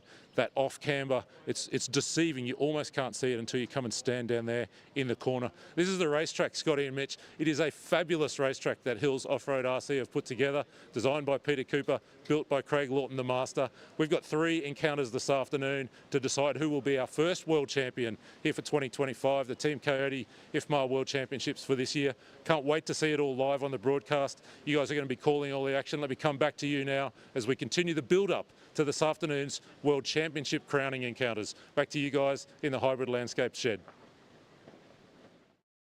Thank you very much. That was great insight there, Mitch, of the track up close and personal. He hit on all the key points. Many of them we saw there in the practice that are going to come to be. And it's going to be very, very interesting.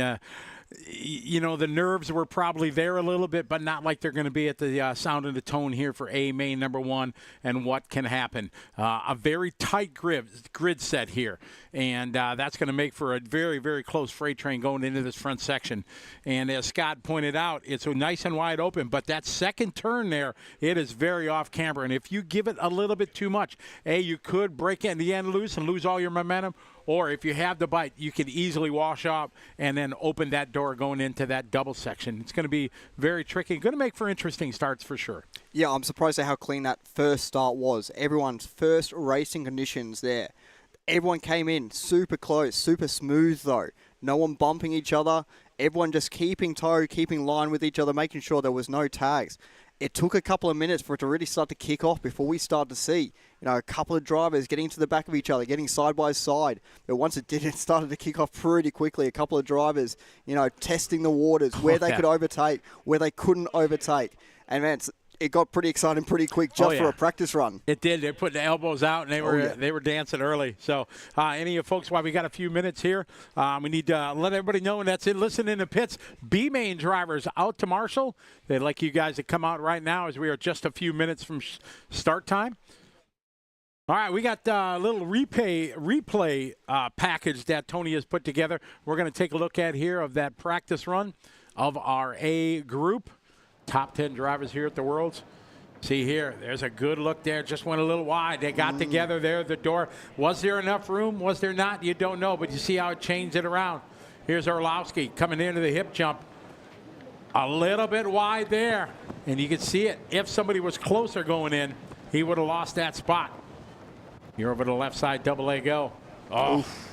Good sportsmanship, though, for Koki Kato. Yep. Letting him by. And here we go. Davey Batter having that inside line. He set that up all the way from the drop down. You could see him looking all the way in. Tried to sneak that inside. He saw that Orlowski went a little bit too wide. Just and a little stuck bit. it right where he needed to be, right in the inside, right hard up against the pipe there. And got a beautiful line going into that front rhythm section. Got the pass done. Clean Absolutely. as well. Really a good move. And then he was outside, kind of off the racing line. He had no chance to try to challenge again. He had to just give it up and process through the double-double there. And you can't really see it from our vantage point, but have driving there after the double-double, as the turn-in, it's really easy to hit the pipe there, and it's kind of a weird radius corner to come onto the straightaway. So if you touch it or go a little bit wide, there is going to be a drag race coming onto the straightaway. Yeah, for sure. That long front straightaway, ever so important. Coming on, getting the power down, trying to ease on the power so you don't get too much wheel spin. You don't get squirrely coming onto the front straightaway. We're going to have a look at the pits out there as well. See all of our drivers and mechanics wrenching on their cars out there. We can see all the X-ray guys at the start there as it works its way through all the way to the back of the pits. Seems like a long, long way. It's about 60 metres at least of pit space. Just rows and rows of tables out there. A lot of people there, a lot of mechanics, a little bit of everything, and has been, been great so far. Excited for what is going to be a thrilling afternoon. Mitch, I got to look at I don't even know what man I'm in. Oh, yeah, that's probably a good point. Yeah, I don't even know what race number I am. So our first race up will be our O-Main.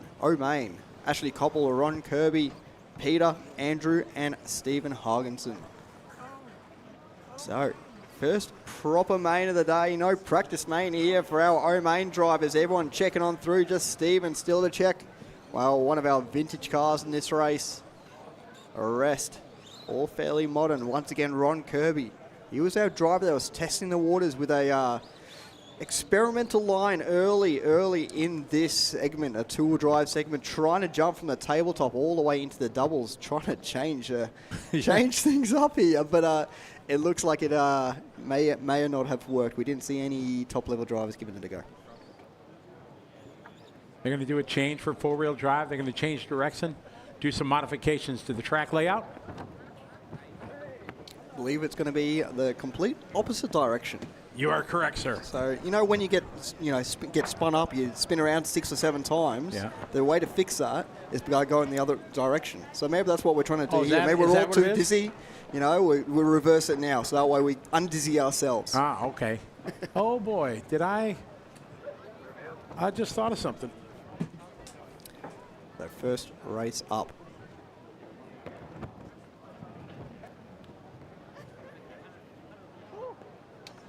Ashley Cobble, Ron Kirby, Peter, Andrew, and Stephen Hargensen. Ashley Cobble running the vintage car to kick it off.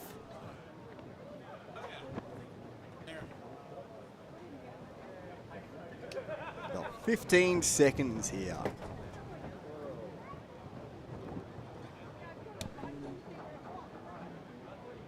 I only see 4 on grid. Oh no, you're right. Peter looks to have not made it in the end. All right, here we go. We got 4 guys rolling up. Whoa, coming in hot. Was the 4 car there of Andrew. Oh. We got a couple rear motors. Yep. Some vintage in this one. Oh, Ron going for a roll there.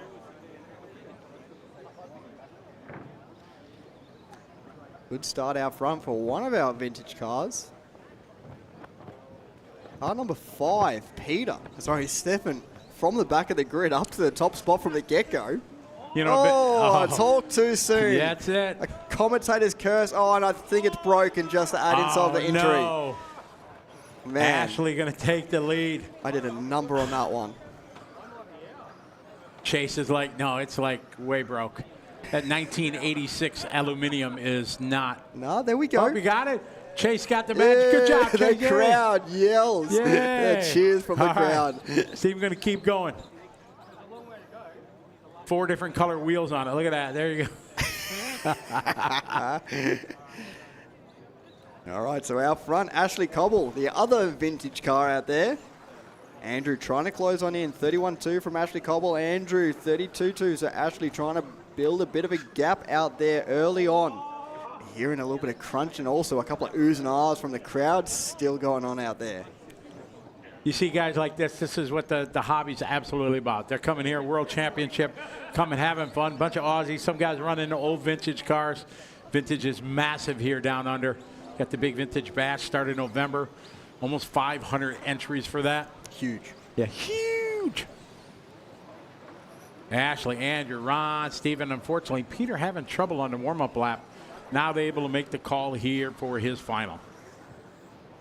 2 minutes down, 3 minutes left to go. They've got Ashley out front. Andrew, 33-1 that time by. So a bit of a slower lap, unfortunately, for Andrew. Looking for that battle out front. Ashley and Andrew. Not quite happening at the moment. Still got time, though. Still not even at the halfway mark. Exactly. Still got time. Hot lap of the race there, 31-1. Across the line here, 34-9 for Andrew. Ron, 32-9. That's his best lap.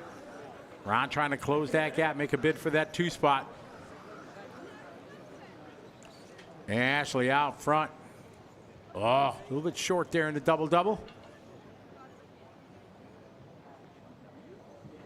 Down the line, Stephen coming back after that 55-second. Whoa, hang on to her. Ashley a little crossed up. Down the straightaway. Here's the battle for the 2 spot. Here we go. Battle right there, Andrew and Ron. Ron just hitting the hot lap of the race, 30.9. Andrew coming under pressure here as they make their way into the Coyote Carousel. Leader of Ashley Cobble checking out, but the battle on here. Andrew and Ron in the red and orange. Ashley just in front going around the hip corner. Ron going long there, ending up almost off into the grass. They work their way through the double-double onto the front straightaway. Better end to the lap there for Andrew, a 31-6. Ron Kirby with a 32-4. Oh, and there we go. Andrew now right under pressure. Ron Kirby right on the rear end now as they work their way through the U-Haul. Oh, no. Killich was on it, so a break there for Ron. Andrew pushing it a little bit too much. Down to double down, they go out front. Little Olay over there from Chase. Still Ashley out front. The battle for second through the rhythm section. That was a new line. That kind of worked. Across the line. Here's Ron up to the 2. Andrew, we're down to 1 minute to go in this one. Ashley got an 8-second lead. Oh, Less than a minute on the clock. The battle's still on. Second and third, Ron and Andrew working their way down the hill as they work their way back up into the double down. Oh. Lidl going for a roll there. Marshall on the case. Cole Tollard. All over Hot it. hands. Good job, Cole. Down the line goes your leader. Maybe the last lap. But he's still got a comfortable cushion right now, 5.3 seconds. Ron second, Andrew and Steven.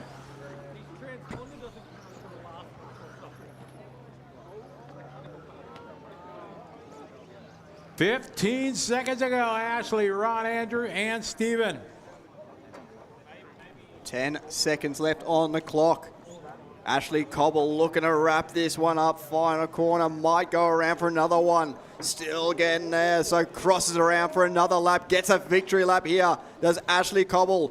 Ron Kirby, the battle back on here, coming to the front straight away. We might have a change here when we do. Andrew taking second spot on the very last lap. Ron Kirby going for a couple of rolls there. Couldn't quite sneak into the 2 spot. Andrew takes it off of him. Ashley Cobble, first driver to get a victory lap out there in our first race. Ashley whipping around in that vintage car, coming to the line. Omain victory going to Ashley Cobble.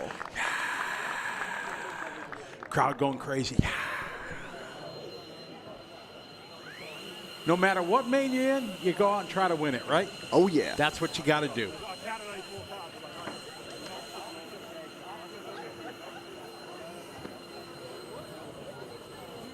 We got a birthday in the chat room. A big happy, was it Ashley in that race? Or unfortunately the drivers cannot hear us. So to the chat room, they have us only broadcasting to the live stream and to the pits. All right, we're going to throw it down to the EAM interview area with Mr. Scott Guyett. Officially the first winner of a final here at the Two-Wheel Drive World Championship. Ashley Cobble, how does that sound? It's always good to get a win. Yeah. I also got the last final in the warm-up, so that's pretty happy. But I was racing with Pete, who we raced together in '88. But unfortunately, his Speedy blew up right at the start, so that was a shame. But no, thanks to everyone. It's been a great event. Really appreciate it. One last thing, a little birdie tells me it's your birthday today, and there's a 0 in the number. Is that right? Yeah, 50 today, people. This is what it looks like. Happy birthday, buddy. Thank you. See you. That's Ashley Cobble taking the win. I think it was the O final for an O birthday. If I've got that wrong, apologies. Too many numbers in my head. Scotty, Mitch, back in the hybrid landscape shed to you guys. Well, that worked out because Scott threw the birthday out, so that was perfect. Big happy birthday to Ash. Oh my, some more old school in the chat room. Richard Trujillo out in the chat room. Richard, what is up? How you doing? Hope you're doing well. We were talking about longtime Losi people, back in the day. Richard, Losi guy for as long as I knew him in RC. Richard, great to have you with us here. Been a great time here in Australia. It's final day. Wow, Jerry, really? Why are you so mean to me? Picking on me. You saying I'm loud? Yeah, I know I am. Well, maybe I just won't get excited. I'll just start commentating like this. All right, that was a good pass. Good move to the inside. Yeah, that was good. 1 lap to go. Coming down, your new world champion. Cross start finish line. That'll work? No, you're not being called a big mouth American again, are you? Oh, yeah, always. Yes, exactly. Right. They are harsh to you. That's all right. I wear it proud. All right. We have our N main here. Exactly. Full heat. M for magnificent. In the countdown. Ready to go. And here we go. James bringing him from the pole position. Oh. Oh, man. Carnage in the back. Oh, no. Oh, man. More trouble in the back. All right, to the back of the grid there. That was our number 1, I believe, of James Whitburn. From 1 to 0. Front to the back. 0 to 0. Makes for a long 5 minutes. But 5 minutes left to go. Can still bring it back. Still got time. All right, Howard Crooks taking advantage of this mess, starting in P5 up to the point. Devon going to pull out, stay in second. Scott McGee from the 7. Up to the 3, followed by Blair, Stewart, Nick, James, Dan, Neil. Paul not scoring lap number 1. Howard making his way through the double-double. We follow on board with Scott McGee, working his way through the double-double as well. Battle going on here. Coming down the front straight away. Looks to be Devon now closing in here on the 1 and 2 spot. So Howard and Devon nose to tail as they work their way into the U-Bolt. Back up to the top of the hill through the Coyote Carousel. Down the hill they go. Oh, mistake there from Howard Crooks. Devon trying to go around the outside, gets the pass done. An easy pass there from Devon. So top 3 still Devon, Howard, and Scott. So they work their way through the double-double. All right, McGee in the 3. Oh, he sends it, comes up a little bit long or short, depending how you look. Cross the start-finish line, we got Devon and Howard. Howard turning in just a bit early there, catching a pipe. Going to give some breathing room there to Devon. We got 3:15 to go. Devon now with some breathing room. He comes around the Coyote Carousel, down the hill. Up the hill he goes, using all of the racetrack. Down the double now, coming up to the hip jump. He takes it nice and stave, lands on top into the rhythm session. Tabletop double. And double perfect. Crossing the line just under 3 minutes to go. 2:50. It's Devon leading away. Howard across the line there, couple of seconds back. Goes too far to the inside a second time in a row there for Howard Crooks. Finding that pipe just a little touch too early. As they work their way around the Coyote Carousel, the gap spreads out a little bit more. Battle going on between 3rd and 4th at the moment. Scott McGee, Blair Wallace not too far behind. It'll be Scott McMahon as well. It's your top 2. Man, Howard Crooks sending it over the hip jump there. He's going long. Coming down the front straight away there. Howard risking those cones. Going hard into turn 1 as well. The gap has come down as Howard puts his hot lap in. Takes a second out of Devon's time. Even with those mistakes, Howard is looking quick out there. He's got a big on-par push every time he stands on the throttle. Oh, no. Marshall is the longest way away. Big break here for Devon. Devon now just got to keep the rubber to the dirt. He's got 1:48 to go. Did the cone grab some more? The Coyote Fang sticking up there in the hip jump. Reach out and grab a couple in this one. Devon out front. Scott Howard falls to the 3. Howard looked like he was trying to send it into orbit on that last time around. Got a replay coming down those step downs as Howard goes along almost into the next row of traffic. 1:20 left on the clock. Devon now very comfy cushion he has there. Scott McGee now up to 2. Has got Howard Crooks still on his tail. Neil Kovacs, the Hungarian hitman, in the 4 spot. Blair Wallace in 5. Minute to go. Coming up 1 minute. Devon, Scott, Howard. Hot lap still from James on lap 2. He's deep in the field in 7th. Devon out front. He's got an 8.6 second lead. Scott second. Everybody separated by a couple seconds. McGee just doing his best lap. Our leader continues to be Devon. Devon across start finish line. 35 seconds to go. 35 to go. Cross start finish line right now. Scott McGee a little bit wide there at the end of the straightaway. Over to the left side, double, hits it nicely.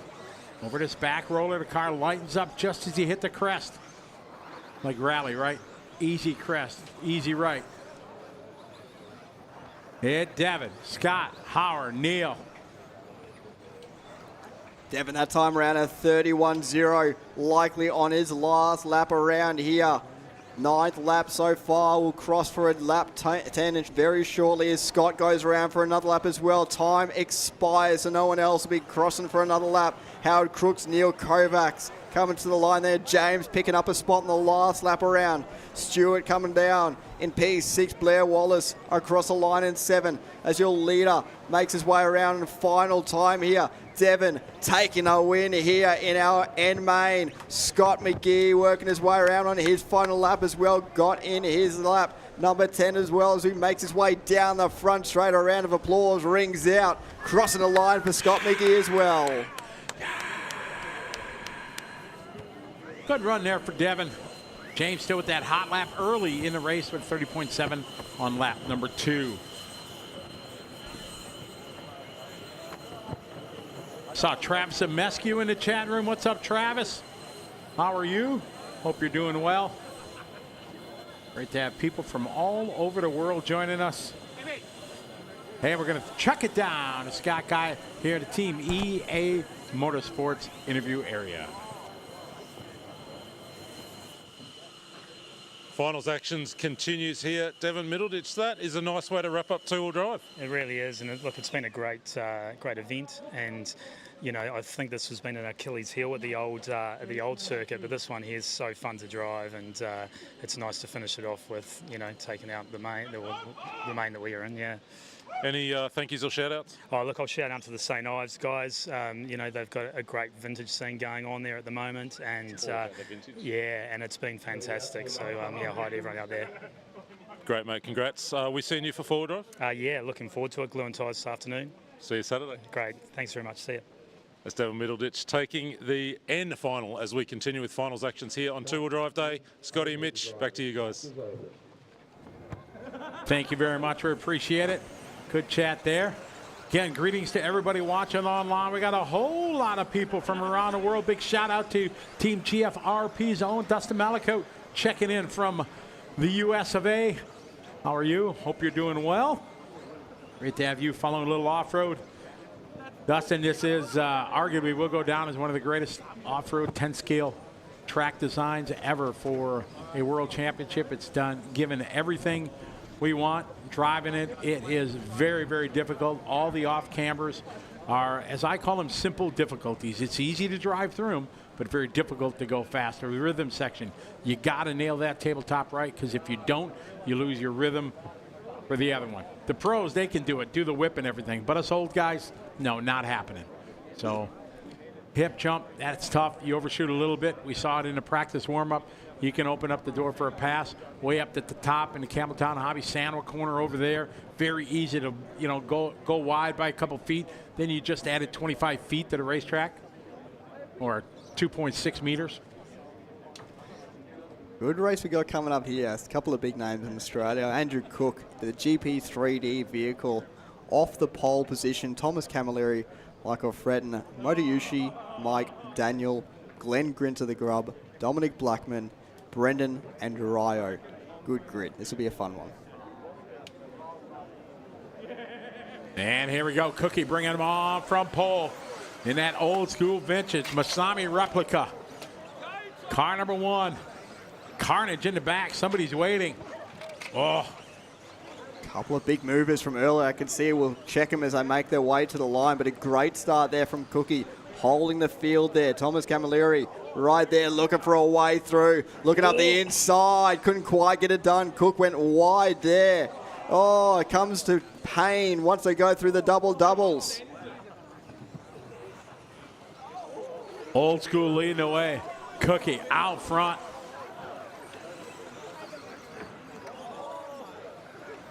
So we watch the battle here going on for second, third, fourth. Dominic Blackman from P8 in the grid. He's up to third in this race. He's having a blinder at the moment. They work their way down the double down. Mr. Hybrid Landscapes himself on a great run. His first World Championships. He's having a time of his life out there. Just having a great time. Coming down the front straight. Cookie, Thomas Camilleri, Dominic Blackman, your top 3, and it's starting to converge even side of your top 5 drivers. All right together now. Andrew Cook, he crashed going out of the rhythm section. That double-double. Luckily, rubber to the road, and he's rolling again, but he's got a mirror full right now of Camilleri. So they come down to double down. That long sweeping right-hander up to the hip jump. Andrew nails it this time. Thomas right behind him. Oh, you have to go over the top. He goes. Making it happen as Thomas to the cheers of the crowd. Here comes Thomas now to P1 across the line. Hot lap of the race there for Thomas. A great move through the doubles. Saw the opportunity. Snatched it with both hands. Into the U-bolt they go. Cook still there. He's still on the hunt now. So they work their way around the Coyote Carousel. Back to the top of the hill. Not far behind will be Motoyushi Seki. Starting to come back into play here as they work their way through the hip jump. into the front rhythm section with 2 minutes down, 3 minutes left to go. Still plenty of racing in this one. Thomas Camilleri is starting to build a little bit of a gap up here, and there's chaos going into the double doubles, and I think it's Dom on his roof. 1.6 second to gap. Thomas back-to-back fast lap as the wind is howling here at Hills Off-Road RC. We're in Castle Hill, about 30 minutes from downtown Sydney.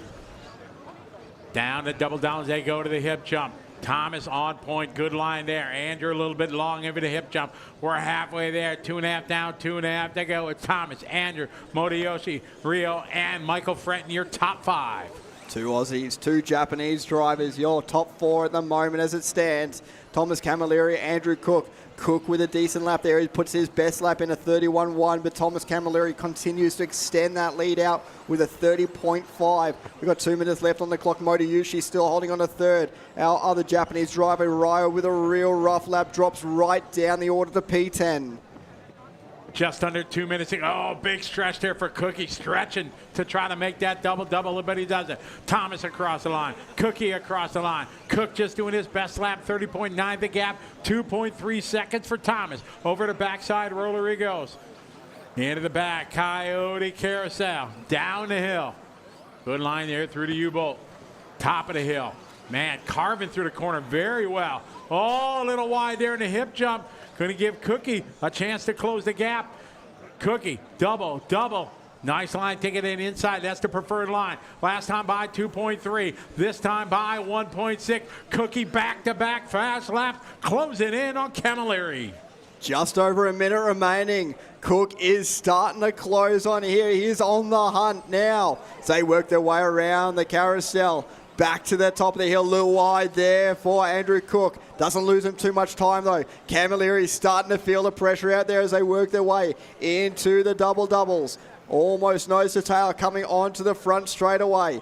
Thomas Camilleri across the line at 30.8. Andrew Cook, hot lap of the heat that time around at 30.2. The race for the top spot is on with 40 seconds left on the clock. And here we go, side by side to the top of the hill there. Andrew Cook goes over the top of a struggling Thomas Camilleri, getting up on the grass there. Andrew Cook back into the lead with 25 seconds left on the clock. Camilleri got it cross up. Cook goes over the top, use some traction. Cook sends it, big yard. Oh, yard sale there. Thomas going big across the line. This is the final lap. Game on for the M-Main.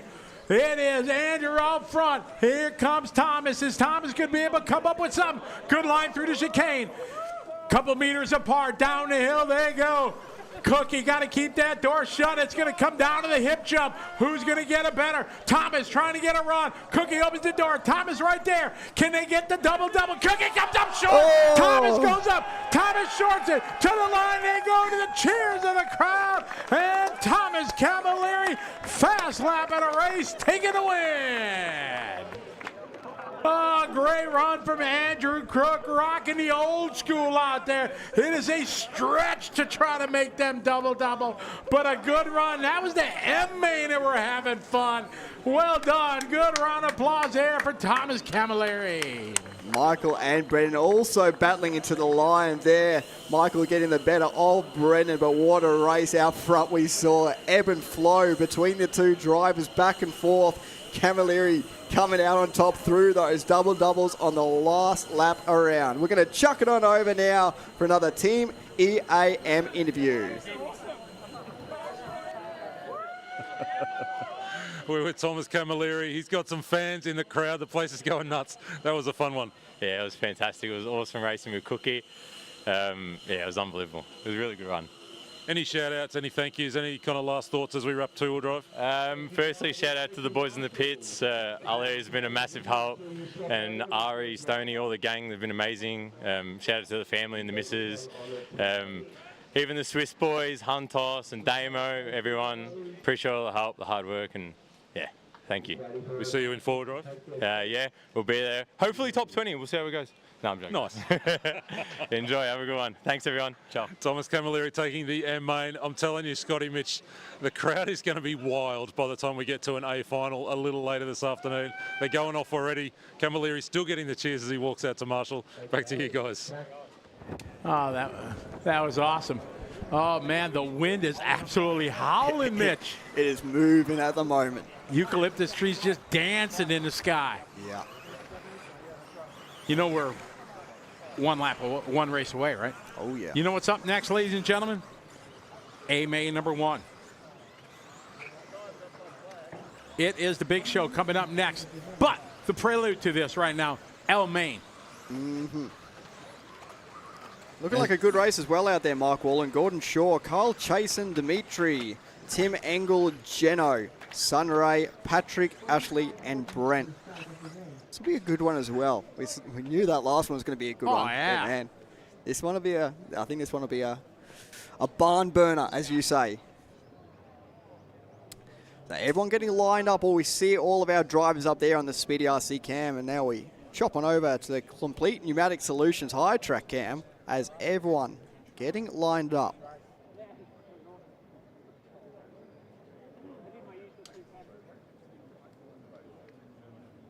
All right, so everyone lined up, ready to rock and roll here for our El-Main. Mark Wallen, your top spot here.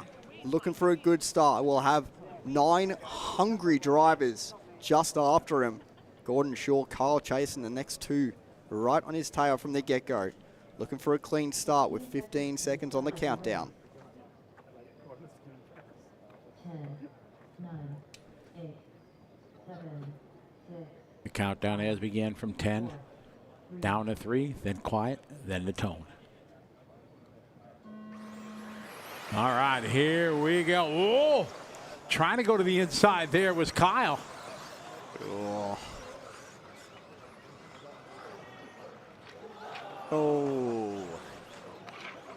I was about to say, so far so good. As messy as it sort of looked, it wasn't too many crashes, and I'm glad I didn't say anything because it got pretty messy pretty quick. But we have a bit of a breakout early in this one, our top 2. Then we have Geno. Geno coming from P6 up to P3 from the get-go here. Coming down the straight, Mark Wallen, a great start there along with Gordon Shaw. Jensen Spencer, once again, from P6 up to P3, and he's looking quick out there at the moment. Absolutely. Great start there up front. First and second qualifier. Jensen going, starting P6 up to the 3 spot. And it's going to be Sunran from China. 7 to the 4. Then Ashley, followed by Kyle, Dimitri, followed by Tim, Brent, and Patrick. Quickly, 1 minute into this 5-minute L final. Down the straight they go across the line. It's Mark Wallen. Mark on at 30.5. Shaw 31.2. Jensen 31.1. Mark in the back left side of the racetrack. Over that backside, roller to the chicane, trying to carry much speed through that section as he can. Around the Team Coyote carousel. Down the hill he goes. Up to the double down. There you go. See second spot battling through the double down, coming up the hip. It's Gordon Shaw, the power of the painted wing right behind him. Over to double nicely. They're trying to keep touch with Mark. Mark down the straightaway. Here's Gordon across the line. Gordon at 31.6. Spencer at 31.2. 3:20 to go. Geno with a good line through the first few corners here. It tends to close up on Gordon Shaw on this part of the track as we see here now. Gordon putting on 2 wheels over the curbing there as they work their way back to the top of the hill. Geno getting out of shape there, trying to get it up the hill. Into the hip jump they go. Geno's still closing on in here. Great start from Geno from P6 up to P3. Gets it wrong through those doubles now as they spread back out again towards the end of the lap. Dimitri now starting to close in a little bit on Geno as they work their way down the straight. That'll be Kyle Chasen actually with the fastest lap of the race there, 29.9. Our first 29 of the race. Trying to close back in for this battle, and he's looking really racy out there at the halfway point. Mark, Gordon, Jensen, Kyle, 29.9 for Jensen. Ashley Kerwood, 31.4. It's Mark out front at 1.9 second lead now, stretching that out to a little more. Cross start finish line, Ego, 2.4 seconds is the gap. Spencer doing his best lap, 31.0. Kyle that time late to the line, 32.0. After that hot lap of 29.9. Mark a 2.5 second lead. He comes up, down the hill he goes. Hit a hip jump. Takes it slow and steady. Gordon lands on the top right behind Gordon. No, Jensen Spencer, man on the move in the red and white. Nice line there through the double. Down the straight they go to fight for the 2 spot. Mark, Gordon, and Jensen. 1:45 on the clock, the closest we've seen in a while here for the battle for second. Oh, Geno just getting it wrong. Rubber side down, didn't lose too much time. Has tended to be quicker in this first half of the lap. Gordon tends to pull away in the second half. Mark Wallen still leading this one out, showing a clean set of heels with 1 minute 30 left on the clock. Gordon Shaw looking a little bit close this time around. 2.5 seconds a gap last time by. They're working their way to the line here. Mark Wallen wheel standing down the straightaway there. The gap this time by still 2.5 seconds. Spencer rolling down through the double-double. Kyle chasing now. The battle for third starting to heat up. Shaw still trying to reel in Mark. Mark 2.4 seconds. Got the orange and yellow here coming down the double down. Now we pick up Mark here coming into the rhythm section. Tabletop. Double. Last time by 2.4 seconds in the lead. Here comes Mark, a little shake coming onto the straightaway. Here comes Wallen across the line. This time by 31.5. The gap down to 1.8 spot as Gordon Shaw throws down a 30.9 lap, closes up 6/10. They go to the backside of the racetrack around the Team Coyote Carousel. Down the hill they fall. 35 seconds on the clock. They're going to go one more lap. You see both first and second in frame. Up and over Mark, slow and steady. Here's Shaw. Over the tabletop they go. They're going to go one more time. 25 seconds to go. Mark across the line and Gordon, 18 seconds to go. Gap spreads out just a slightest bit from that lap. Gordon Shaw still within sight. 10 seconds on the timer. This is their final lap around here. So they work their way through the Coyote Carousel. Mark Wallen not stepping a foot wrong this race so far as the time expires out there. Mark Wallen just cruising around now, making sure he doesn't make a mistake. Final couple of corners, goes for the double, sends it on the second double, gets it just as he makes his way around. A beautiful run there for Mark Wallen, making sure nobody had the chance. Gordon Shaw coming home in second. Jensen Spencer faltering on the last lap. It'll be Kyle Chasen coming home in third. Good run there for Mark from the pole position. Well done to him. Longtime on-road 12 scale racer. Mark, that's his favorite class. He loves some 12 scale. That was my favorite class back in the day. I used to run a lot of 12 scale. Yeah. Yeah, I used to race that a lot on carpet or asphalt. I really loved running on asphalt, but we never got didn't have many opportunities in America to do it. A couple of national championships, that's it. That was the first national championship I won, 12 scale, back in the day.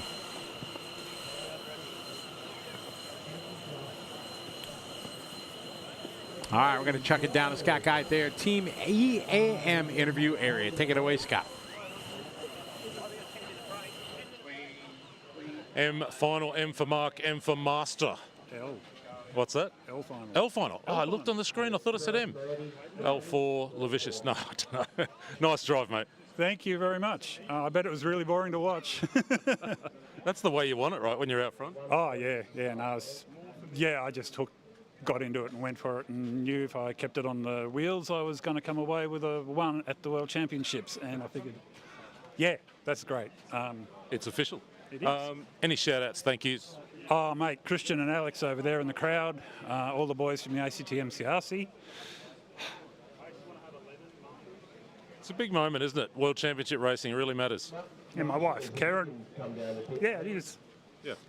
Family is what we've been talking a lot about today. It means a lot. It means a lot to us here at the racetrack. You can see how much it means to Mark. Mate, well done. Thanks, mate. Cheers. Thanks, everybody. Mark Wallen taking the L final. I got it right that time. I think we're taking a short break soon, but we'll come back to Scotty and Mitch. I heard something over the PA about a break just as we started that interview. We'll get an update, come back to the studio, and get the latest news from the boys.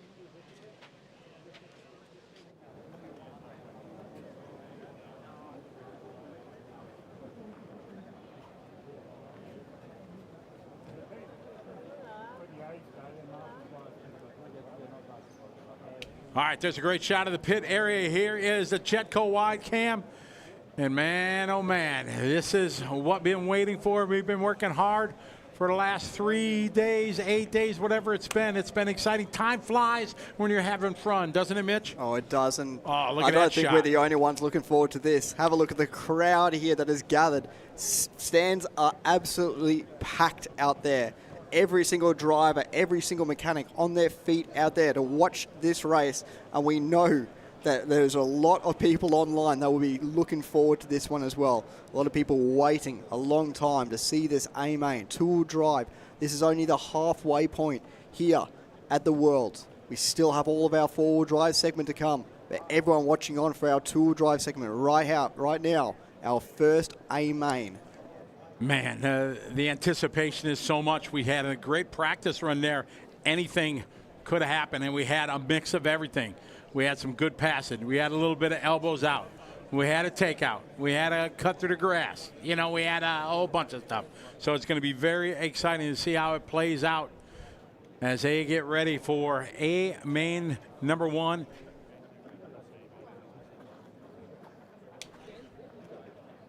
There's a great shot of the Speedy RC driver stand cam. There are all your gladiators ready to do the battle from left to right. You see Mikhail Orlowski. Then you have Clement Boda, Spencer Rivkin, Brock Champlin, Marcus Carab, Aiden Horn, Daniel Kobovic, Johanna Hotnen, and Davey Bata. Round out your field there, the drivers that are there. People lined up around. The bleachers are full, lining up along. A lot of people came in. We had people flying from New Zealand, all over Australia, just coming to hang out and be part of this legendary event. Last time the Worlds were here, 1989, a long, long time ago. There's a cool throwback. They have a bunch of the vintage cars on display over there. Replicas of what was run here in '89 with brushed motors and the whole shoot match. It's pretty cool.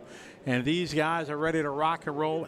Number 1. I think we're just a little delay here. I think they're waiting for time or getting through scrutineering, all that kind of stuff. But Mitch, it's going to be a good one, buddy. Yeah, still got 5 minutes until the official time according to the schedule. So my guess is that's probably what we are waiting for here. And I think we've got so many people watching, we'll probably get a Mexican wave going on out there. I don't know. I don't know if everybody can hear us, though. That's the thing. I don't think the people on the back can hear us. It is going to be a great one here. So the track right now, probably at its best throughout the time of the day, perfectly dried out. Probably the quickest we will see it will be either this run, this A-Main, or the very next one, the third A-Main. We start getting back into the unknown territory. The track starts to cool back down again. Be interesting to see what the times are between the 3 A-Mains. We saw the times not quite as quick from the 5th and final qualifier earlier.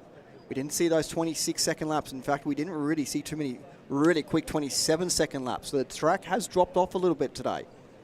Absolutely. But it's still a beautiful day. And we're going to take advantage of this beautiful sunshine here. We're going to have a little go over there because we got such a great crowd we got here. We're going to throw it down to Scott Guide as he got the crowd behind him here to show the anticipation that we have here for A-Main number 1. Take it away, Scotty. So much to like about the next 10 minutes. A final number 1 for two-wheel drive modified. Marcus Carrot will start out of P1. Brock Champlin right behind him. It's Shoemaker V Associated in this top 10. It's all going to unfold for us first now and then again another hour. Third time, hopefully, we go to a decider later on. We're going to run down the crowd here and ask for some tips on who's going to win A1. Tell me, who's going to win A1? Mikhail Orlowski. Same. Any Associated. Darren Campbell, Australian absolute RC royalty right here. Darren Campbell, who's going to win? Michael Orlowski. Orlowski. Michael Orlowski. Who's going to win? Davey Batta. Davey Batta. Oh, yes. Don't know. Who's going to win? Associated. Billy Hayden. Who's going to win? Hobby Wing Drivers. Hobby Wing Drivers. Come on. I'm going to go up there to the non-affiliated spectators. Marcus. Marcus. Marcus. Marcus. Brock. Bruno. I go for Brock. Marcus. Bruno. Michael. Michael. Yeah, Michael. Who's going to win? Orlowski. Orlowski. Who do you think's going to win? Not quite sure yet. Who's going to win? Marcus. Marcus. Probably Marcus, yeah. Oh, Marcus, who's? Yeah, I think Associate driver. Who's going to win? Yeah, AE driver. AE driver, anyone? Let me check your shirt. No, you're okay? No. Spencer. Spencer. It's got to be Masami again. Yes, Masami number 10. Team Associated. Team Associated. Scotty Ernst. Scotty Ernst for the win. Hartonen. Thank you. Hartonen. Oh, Una Hartonen gets a vote there. Marcus. Marcus. Spencer. Spencer. Davey or Aiden or Mark. No, I'm not giving you 3 choices. Batta. Unit from the back. Carrot. Spencer. Carrot. Chris Sturdy. Yeah, why not? Marcus. Marcus. All of them because they deserve it. Oh, yes, I like that. Davey. Oh, thanks, buddy. G'day, I'm Glenn. How are you? Who's going to win, Glenn? Oh, Orlowski. We got a vote for just about everybody in the field as the cars come out. The drivers are on the stand. We are moments away from going racing A final number 1, two-wheel drive modified Australian hosted World Championships. I almost did it again. Laugh at me. I need to go back to the boys in the studio before I get it completely wrong. Scotty Mitch, A final number 1. That was awesome. Everybody choosing him. Even racers that are not here get a vote. I appreciate it. Even got a couple for Yona Hotland from the back of the grid to the front. So anything is possible for sure. As the marshals are heading out, the cars are brought out of scrutineering now. The mechanics are bringing them here. And it has been an awesome few days here to get to this moment here. A main number 1. And Mitch, they always ask us who's going to win. I'm saying it's going to be one of these 10 guys. Yep, That's my a vote. good choice, and I like your style. Then I got no jinx on everybody, right? Yep. The Scotty jinx doesn't happen. It is going to be an exciting time here as the fans are really excited, lining up from all over. You wonder how the nerves in these guys are feeling right now. You know, they're all pros. They all do this for a living. Some of the best in the world are here. These, unquestionably, the top 10 drivers on a planet are here, ready to battle it out in this one. They're waiting for a few things here, and soon to be releasing the cars. They get one warm-up lap, and then they will get called to the grid. All the marshal looks like all the spots are covered. And we're getting ready, Mitch. We are getting ready, getting excited, getting hyped up here. All right, track is open here. They're going to get one warm-up lap.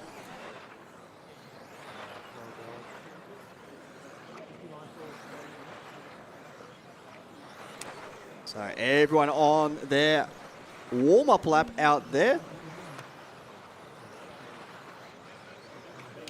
Making their way around for their warm-up. Be interesting to know what tyres everyone has gone for, whether they are going for those scrub tyres. We were talking about it earlier for the practice. So, looks to be some fresh tyres out there as well. So a whole variety of choices coming into this race. We know there was different opinions, whether 2 runs, 3 runs, single run. First run was their best choice. The wind continues to blow through here. Outdoor setting, Scotty. Will that come into play? It has been the anticipation, the moment we have all been waiting for. 2025 IFMAR World Championship presented by Team Coyote. These are your top 10 drivers ready to battle it out. Here over the next couple hours, one of these drivers are going to be crowned champion of the world. Marcus Carup starting on pole. The countdown is beginning. We are ready to go in A main number 1.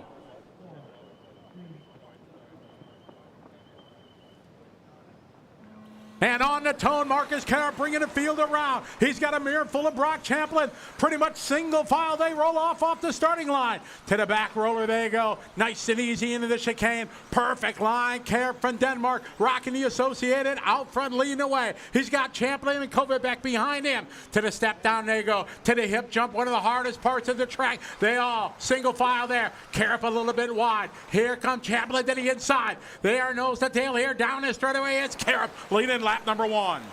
Top 3 with a little bit of a gap back to Batter in the 4-spot. Batter now starting to close that back on up. Great start for our top drivers here as they work their way around the Coyote Carousel, down the hill. Back up the hill they go again, making their way to the double down. The long sweeping on power corner to the hip jump. Everyone line astern as they work their way through the double-double. The dust kicks up as they flip all the way down through onto the front straight away. Carup that time at 27.6. Carup out front leading away. Champlin behind him. Into the back chicane they go as the wind continues to pick up here at Hills Off-Road RC. Climbing up the hill they go to the double down. Coming up to the hip jump. Very nice. Oh, a little touch of the curb, and keeps the momentum up. Over the front side, double they go. Down the straightaway they go. Last time it was 6/10. Champlin just sawing at the wheel coming down the straightaway. It is Karup, Champlin, and Kopevac, 1, 2, and 3. A bit of a break to 4 spot. Davy Bada into the back chicane they go. Once again around the Coyote Carousel. Down the hill they climb. Up the hill now to the double down. A little wide line now. Coming up to the hip jump. Oh, Champlin keeping it tight there. Around the cones there. Over to double they go. It's still Karup leading away, completing lap number 4. Rivkin getting an early pass over Orlowski. Now hot in the heels of Davy Batter just in front. But the battle to watch right out front, the top 3 with a breakaway pack. Working their way through the Coyote Carousel. Orlowski trying to make it work again here as a top 3. Marcus Karup working his way into the hip jump. Champlin right on his rear. Down through the doubles, almost on the rear wing there of Marcus Karup as they work their way down the line. It closes back on in. Dancing down the straight is Champlin. Kopevac looking for a pass there around the first few corners as well. Champlin looking up the inside of Karup. Nothing there. So they work their way through the U-Bolt into the Coyote Carousel. Down the hill again they go. Marcus keeping the door slammed shut. It is Karup leading the way. Second is Champlin sitting back in 3rd spot. Davy Bada, or Daniel Kopevac, waiting for something to happen, hoping it does. Karup down the line now, stretching out that lead. About a half a second apart between him and Champlin. Kopevac now, we're at 2:05 to go. A-Main number 1. Here, the F-Bar World Championship presented by Team Coyote. Here on RC Race Media. Broadcast brought to you by Campbelltown Hobbies. Our leaders coming down to double down now to the hip jump. Oh, Karup keeping it tight. Tighter than the middle seat in coach. Keeping that door shut. Not letting Champlin take a look. We got 1:45 to go across the line. 7 laps in the books. Nice smooth lines out there. Champlin coming under pressure here from Kopevac though. Kopevac looking for any line way through. He can as they work their way back into the U-Bolt. Spreads back out a little bit there as Champlin gets a better run up to the top of the hill. Now, Davy Batter coming back into play here is closing the gap on up as Davy putting down hot lap of the race, 27.443. He is well and truly still in this race. Spencer Rivkin following in tow with him as well as they make their way around for another lap with 1:15 left on the clock. Karup continues to lead. Karup right there on a curbing. Champlin knocking on a door, filling his rear view mirror. Down the hill they go, climbing back up the hill. Champlin now looking for a spot. To the hip jump they go. A bit of contact, a little bumping, a little banging. Right there, Marcus out front. Champlin knocking on the door just to let him know he's there. Across the start-finish line with 45 seconds to go. It's Karup, Champlin, Kopevac, and Bada right in the mix.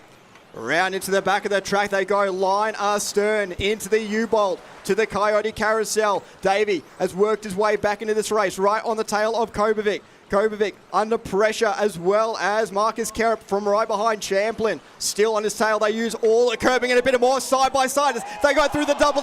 Contact in the air there. See who comes out in front of all this. Davy Batter around the outside of Champlin. Champlin sticks it back up the inside. They're still battling it out through the first double into the back of the track. We got 10 seconds to go. They're going to be racing it to the line. It came down to the final lap. Champlin and Bada, nose to tail climbing up the hill. What's going to happen there? A little bit sideways. There's Champlin. A-Main number 1 racing to the finish line. How's this one going to play out through the rhythm section? A double and a double. Down the line they go. Coming around. Taking the win. A1 goes to Champlin.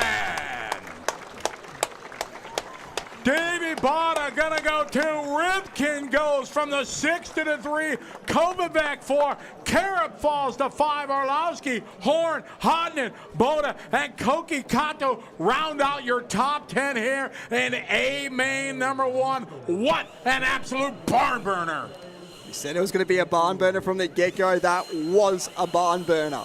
Absolutely. It was a little slow coming up to that tabletop there. Into the double. They went for the same chunk of airspace there. And Brock Champlin comes out on top. We're going to throw it down to Scott Guy in the EA Motorsports interview area. He's got your winner, Brock Champlin. 5 days ago, he was driving cross-country in the USA, avoiding floodwaters, abandoning his bags. Now he stands here, A1 winner, Brock Champlin. Tell me about the last 5 minutes. Yeah, it was super good. My car was absolutely amazing. I tried some different stuff in the warm-up just to see with the heat mostly just oils, but it's not as hot today, so couldn't run that. I just put the car back to how it was in Q5 and drove it. I'm in a really good spot. Everybody's going fast. It's really close. We kind of had a gap to Davey, and then Davey pulled back in. Spencer was right there, so it's going to be interesting. It's tight. I feel like I have enough pace to like get to Marcus, but it's all about like, you're going to have to make a mistake or jump sideways or something to get around him. So, yeah, it was a super good first main, but we're only a third of the way there, so. Halfway. Yeah, close. Mate, I don't think I've ever met a more cool, calm, collected character who's just come off the track after that. Just talk to me about the pass down through the rhythm section. You got around the outside of him. He got in a little bit of trouble. You banged wheels in the air racing deal. It got a bit crazy in that last corner then. Yeah, it's a challenge. I don't know if anybody can see like on camera watching at home, but the wind picks up and then dies down, picks up, dies down. And I think the wind caught him off guard there. I was able to kind of get side by side. We clip wheels. That's racing. There's nothing on my behalf. And then he was pointing backwards coming down the straightaway. And I was just like, all right, just take a second, get around him. Then Davey was right there. But yeah, it's racing. I waited for 5 minutes and got him with a half minute to go. So we'll see. What does the next 1 hour look like for you? Water and put some different tires on and drive, man. All the best. I look forward to seeing A2. Yeah, thank you. That is Brock Champlin, absolute barn burner A1. You saw those guys, the three of them out front. Carup, Champlin, Kobovic was right there as well. There was a bit of a gap. Davey came back. He dragged Spencer Rivkin with him. Orlovsky was right there as well. There was 5 cars nose to tail going into that last lap. That tiny little mistake from Carup going into the rhythm section. The wind you're suggesting there from Brock, the winner. The wind perhaps playing a factor. He got around the outside. We banged wheels. He ran away. Had to withstand intense pressure over that last lap. Scotty, Mitch, that was a classic. Absolutely, it was absolutely amazing race right there.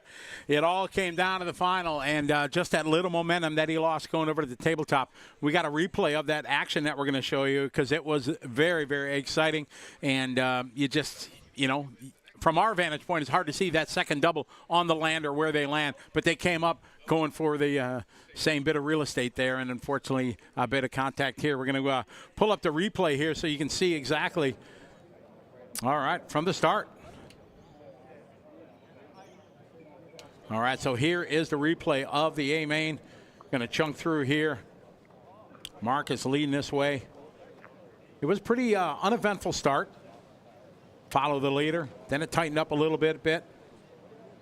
Over that rhythm section, they both had their shortness there going into that section. Yeah. As they go down the straightaway here across the start-finish line. See the gap? Kobovic closing up just a little bit. You see him, if you push too much into that off camber, you can see it break loose. Absolutely just close, a car length between. Right under the rear wing of Carup. Down a step down, there you go.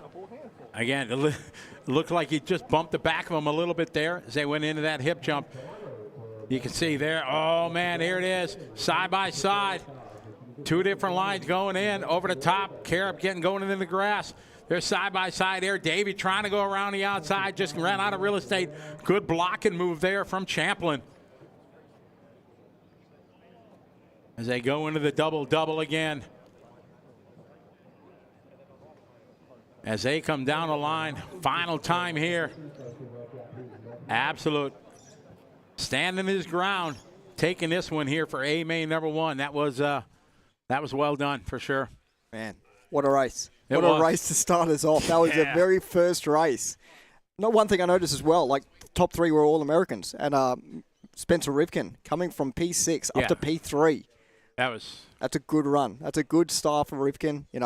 We've seen him multiple times take the win from a spot down the order a little bit. That time, right down the order, P6, making his way all the way up to P3.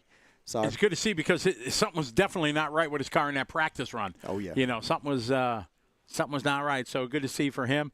And I think it just sets the stage for an even more exciting A main number 2 for sure. We're going to take a short pause for the cause here. We'll be right back. Race number 6 coming up next. Our K final presented by Campbelltown Hobbies here at the IFMAR World Championships presented by Team Coyote.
we are back on track with our Speedy RC driver stand cam. De La Rosa, the driver you can see right there. Our K-Main up now. Everyone's set.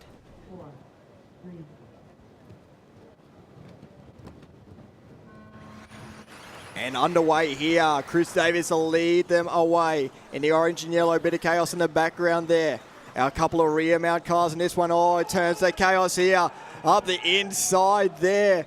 Believe it'll be Matthew Van Beers. We'll check as they make their way back to the line. Through the Coyote Carousel goes to chaos again. There's a traffic jam over the hill. Out front in this one, a great start. Going through the double-double. Making his way to the line, pretty certain it'll be car number 5, Matthew Van Beers, making a trip over from New Zealand, running the X-Ray. He's got a huge amount of support coming from the crowd, and I'm sure a lot of comments in there will be asking for our New Zealanders to go well. Matthew Van Beers out front, the battle for 2nd, 3rd, 4th, 5th, 6th, 7th, all the way down the order there, working their way through the double down. In the 2 spot, Alex Grigio, Paul Shannon in 3, Scotty Giles in 4, Luke Pratley up in the 5 spot from P10 on the grid. But a great start from Matthew Van Beers. Last time by a 2.3 second gap, it grows to 3 seconds that time around. Alex Grigio up from P8 to P2. A great start for Alex there, as well as Scotty Giles from P7 up to P3. Ben Howard in the 4 spot. So we follow on board the battle for 2nd, 3rd. Currently following on with Scotty Giles, working his way through the hip jump. Not far in front of him will be Alex Grigio. Matthew Van Beers around for another lap of 29.7. He's starting to pull a gap out over everyone out there. Scotty Giles puts his best lap in, trying to close in on Alex in front of him. Battle going on for the young guns. Not too far behind. Paul Shannon in the rear mount. Zach Panic trying to close that gap on. Oh, Zach going for a quick roll there. Didn't cost him too much time. We follow on board with Paul Shannon in the rear mount car. The battle right behind him. He wants to stay far away from that at the moment as he tries to close on in. Paul Shannon, one of the only drivers here running a rear mount. Your leader, Matthew Van Beers, gap grows to 4.5 seconds. He is on a tear out there in this race. Alex Grigio in 2, Scotty Giles in 3, Paul Shannon in 4, Zach Panic rounding out the top 5 as we jump on board now at the halfway mark. Matthew Van Beers leading this one away. Made the trip over from New Zealand. Met them multiple times over in New Zealand myself. An awesome family. As he works his way around Matthew, the gap builds up to 4.5 seconds as chaos ensues through the double-double out there. We continue with Matthew around the Coyote Carousel. Closest driver, 4.5 back to Alex Grigio. Scotty Giles, another couple of seconds back after that. Paul Shannon in the rear mount in the 4 spot. That is the battle starting to heat up now between Scotty Giles and Paul Shannon. Zach Panic not far out of that one, as well as Chris Davies. The battle for 4th, 5th, 6th and 7th starting to warm up out there now. Down the straight goes Alex Grigio. The gap between the leaders starts to intensify now. It's out to 5.5 seconds. Matthew on a great run. Looking to take the K-Main out here. Just needs to keep it clean with 1:30 left on the clock as everyone else starts to converge behind him. Alex starting to come in a little bit more pressure from Scotty Giles behind. Going through the double-double.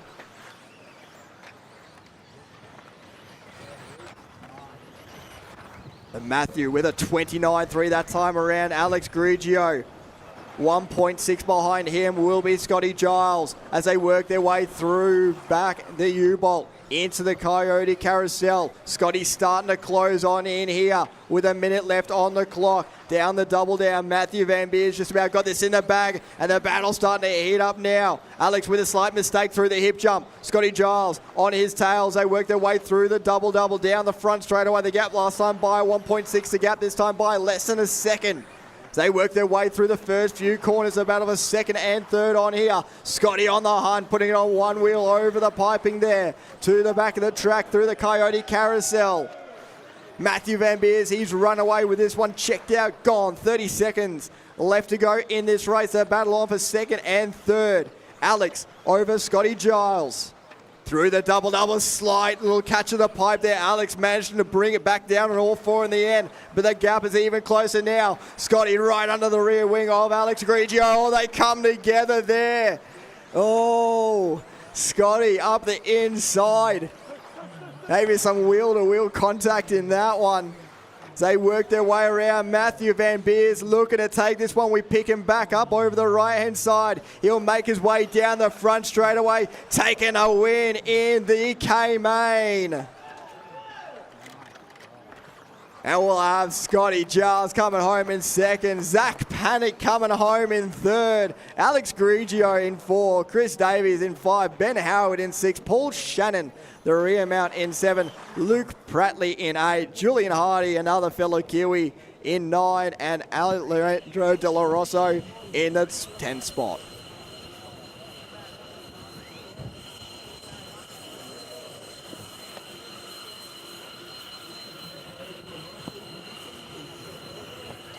So Van Beers with a great run there, not stepping a foot wrong. All the way from P5 up to the top spot from the very first lap. A great start there for Matthew Van Beers.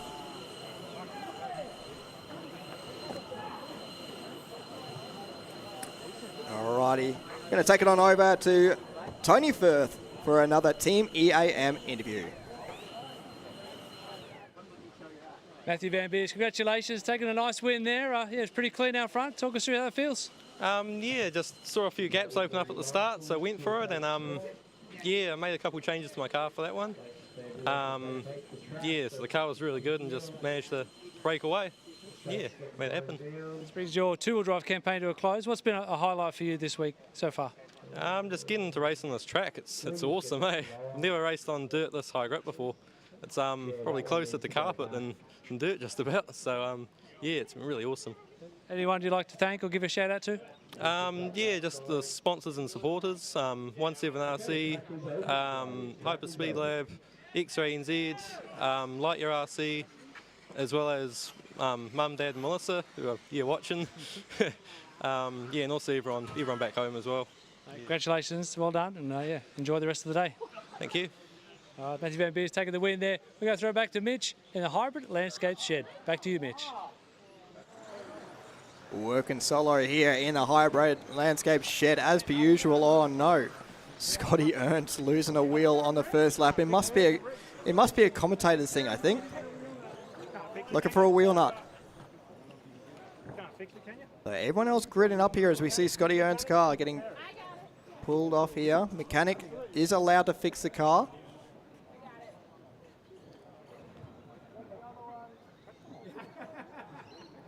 So everyone checked on through. Rob will kick it off for us. John Philpott, Lee Cheeseman, Steve Oyston, Brad Verco, Scotty Ernst, Daniel Gross, Aidan Young, Caden Hill, and Cam Sortel. Scotty's been chucked out to allowed to do still do his warm-up lap here. Somewhat surprised by that one.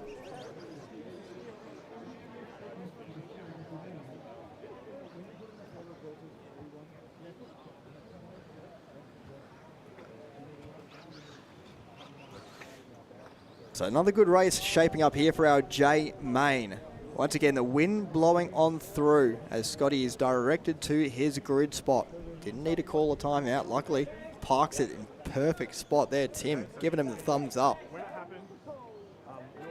15 seconds on the clock. 10 seconds here.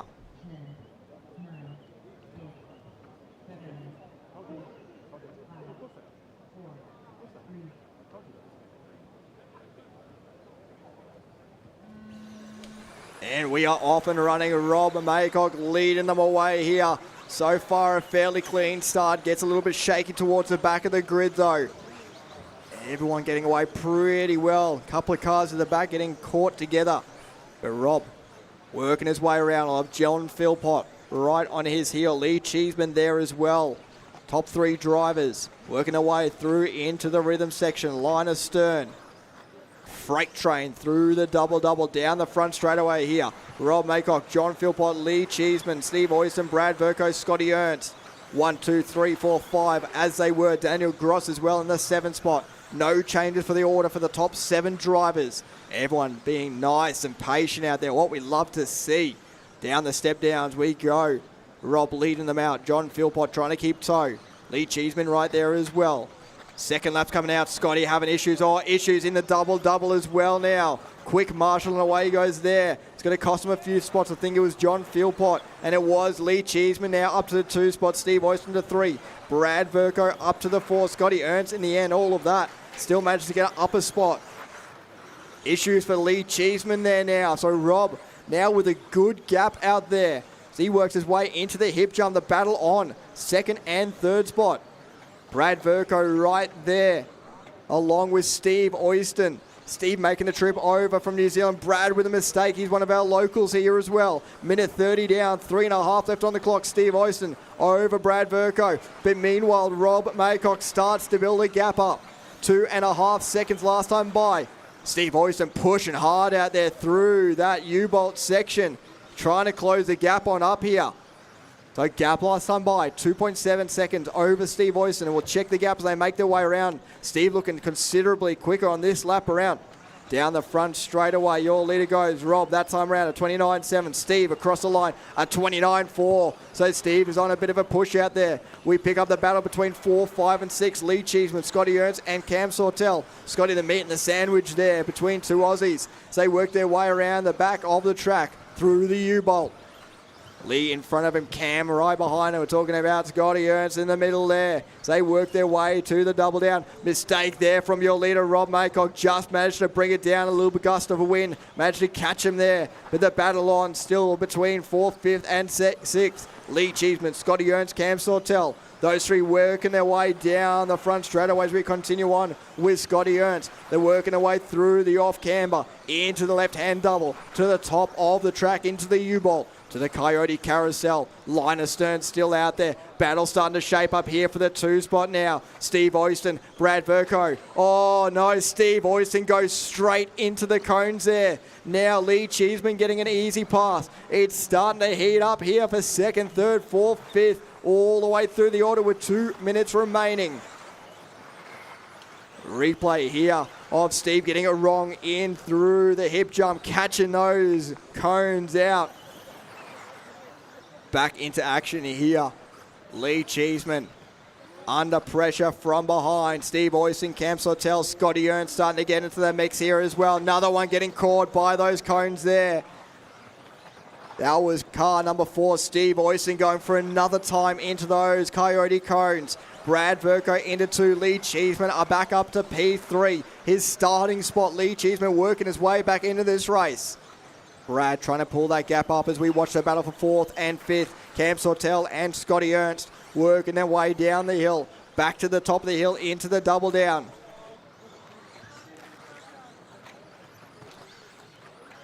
1 minute left on the clock as we look now to the front straight. Brad Verco right on the heels of Rob Maycock. The battle for the top spot here with less than a minute on the clock. Rob under pressure. Brad looking up the inside. Couldn't quite get the pass there. In through the U-bolt to the Coyote Carousel. Not far out of it is Lee Cheeseman. He's still right in the game now. Down the double down. Rob under pressure. Kicking it on the gas, going long through the hip jump. Brad looking up the inside. Nothing there that time. Through the double. That's where Rob got it wrong last time around. Down the front straight away, Rob. A much better lap there. Brad Verco staying with him though. Lee Cheeseman closing on in. The best of the 3 there. Lee Cheeseman by half a second. He starts to close on in for the win here. 15 seconds left on the clock. They might squeeze through for another one, but it will be tight. 10 seconds to go. I believe this will be their last lap as they work their way around the hip jump. Rob going real tight to the cones there. In through the double on their last lap. Brad, Rob go together. Rob ends up upside down. Brad's going to come to the line, taking the win. Lee Cheeseman coming home in 2nd. Cam Sortel in 3rd. Rob drops down from the top spot down to P4. Brad Verco takes the win right at the death.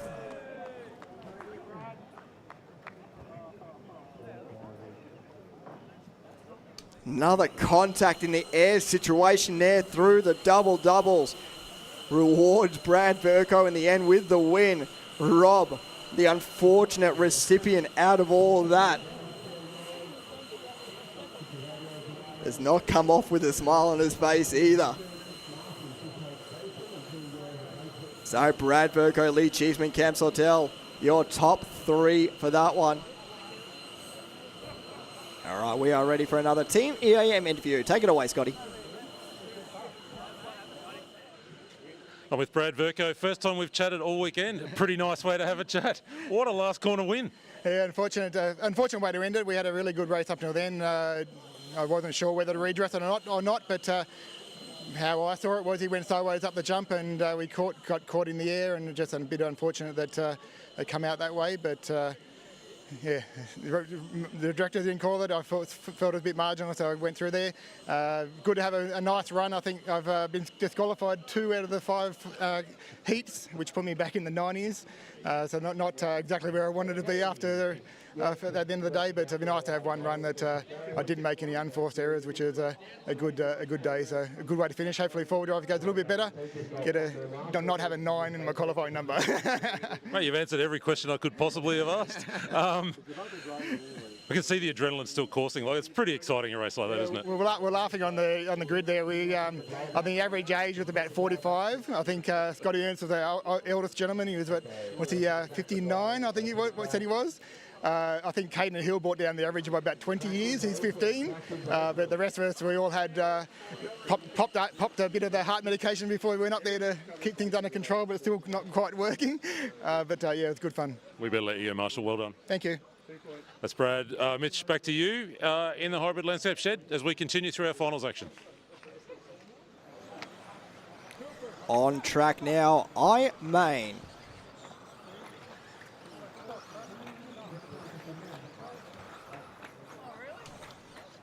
So we're going to roll a replay here. I believe it'll be all of that last lap crash here. See Rob and Brad both going together in the air. Almost a replay of the Kerrip Champlin incident. Touching right on the rear wing of Rob, but getting unlucky there. Those in-air crashes, there's nothing you can really do. It's not on purpose. Obviously, you can't really control the car that well whilst you're in the air. You can't brake or slow down or anything. So it really comes down to just luck of the draw, who comes out in front. 20 seconds still starting this one. We got young Connor Esbeck in this one. Leading the way, Jordan Hunting, Hugo, Ben Panic, David Warner, Lachlan Williams, Gavin Webb, Loic, Tyler and Kenley. 10 seconds till start.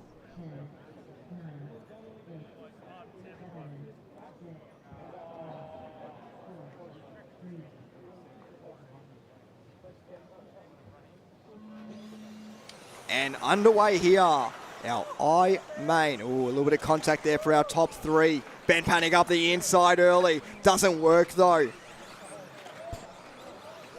Comes to chaos as they go through the U-Bolt. Ben comes out in front and then ends up on his lid. Oh, it's a bit rowdy out there for our first lap around. We'll have to see who comes out in front out of all that. Looks to be Hugo Sang. We'll see as they hit the loop. Oh, chaos in the double-double. It straightens itself back out though. So around first lap, Hugo Sang with a good first lap from P3 to P1. Lockie Williams from 6th all the way up to 2nd. Tyler Connor with a good start, P9 to P3. That'll be one to watch, young Tyler Connor.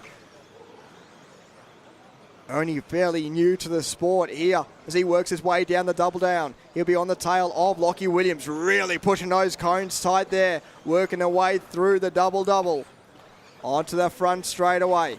Now Lockie starting to get a bit more of a feel out there as he puts hot lap of the race down. Loic Didier now going up to the 3 spot with the hot lap.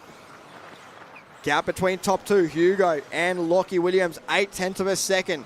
With the X-ray, Hugo Sang leading this one away at the moment. Lockie Williams starting to close on in here visibly as Lockie sent it long again through that hip jump. The battle we watch at the moment, 3rd, 4th and 5th. Loic, Tyler and David Warner. Gap down to a second now, 29.3 for Lockie Williams at 29.1 for Hugo Sang, so it remains about the same. The battle line out there, 3rd, 4th and 5th. Loic, Tyler and David. David looking for the inside on Tyler. Tyler looking for the inside on Loic at the same time. All 3 drivers battling fair out there as they work their way down the double down. 2 down, 3 to go. Down over the line there. Loic again under pressure as we now jump back in with our battle for the lead. Lockie Williams trying to close in here on Hugo Sang the gap. Last time by 7/10 of a second, looking even closer now. Lockie on the rear of Hugo Sang, working their way into the rhythm section over the 2 doubles. Lockie looking smooth out there, trying to close that gap on up. 2.5 down, 2.5 to go. That time around, Lockie Williams, a quicker driver by 2/10 of a second, so the gap down to 5/10 of a second as Lockie pushing hard into the U-Bolt, right under the rear wing of Hugo that time around. Down the hill they go. Good battles going on down the order as well. Down the double down. Into the hip jump. Both drivers with a nice smooth line there through the front rhythm section. Hugo under pressure, but holding strong at the moment through the first corner they come. Into turn 2, Lockie hard on the binders as he closes a gap right on up into the back section. Into the U-Bolt. Lockie closing up once again, having a look up the inside there. Hugo slightly wide.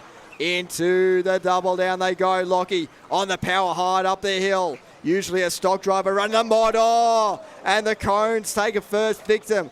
Only cost him a couple of tenths there, so not too much of a disadvantage for Lockie Williams. Got rubber side down, very lucky there. So Hugo, the advantage with 1 second gap now. Lockie going across the grass there, losing a bit more time now. Maybe a little pressure here. Hugo still holding strong, keeping the door slammed shut. Minute 15 left on the clock, down the double down. Battle still raging between Loic and Tyler just behind. Oh, and it comes to grief again. Lockie 2 times in a row. Now the battle for second, third and fourth on hot here now. Lachlan under pressure from behind. Right behind him, Loic looking for a way through. Tyler in the wings, looking for any opportunity as well. Less than a minute on the clock. Tyler over the grass just slightly. The battle on Lockie Williams, Loic. The 2 L's, up the hill they go, into the Coyote Carousel. 4 drivers all right there, nose to tail. Meanwhile, Hugo Sang running away with this one now. He goes through the front rhythm whilst these drivers battle out through the hip jump. A little slower there for Lockie Williams, had the correct just to make sure he didn't hit those cones for a 3rd time. Down the front straight away. Oh, looking up the inside, Loic. Oh, Lockie going off the track there. Tyler Connor, the beneficiary out of all of that. Lockie Williams on his lid again now. Tyler Connor in the battle for the 2 spot with 10 seconds on the clock. Tyler around the outside. A great move there from young Tyler Connor down the step down. The battle's still on here. Over the line comes your leader, Hugo Sang. Will have this one in the bag. The battle of a second going over the double-double. Hugo takes the win to the line here. Tyler Connor takes the win, taken on the line there. Loic coming home in 3rd, Kenley Brown in 4th, Connor Esbeck in 5th. Hugo getting a victory lap out there. So Hugo's still live, working his way around. The first driver to get a victory lap, working his way through the double-double, making his way around, taking the win in the I-Main, Hugo Sang.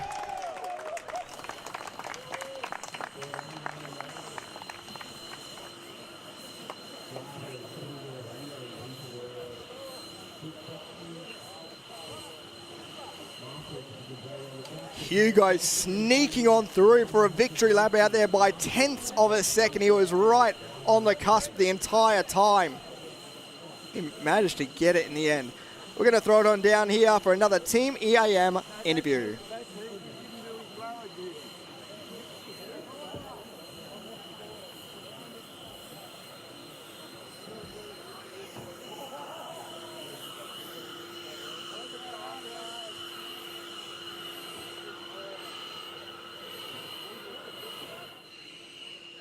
Racing action continues on finals afternoon. Hugo Sang, nice win there. You and Lockie Williams going at it pretty hard.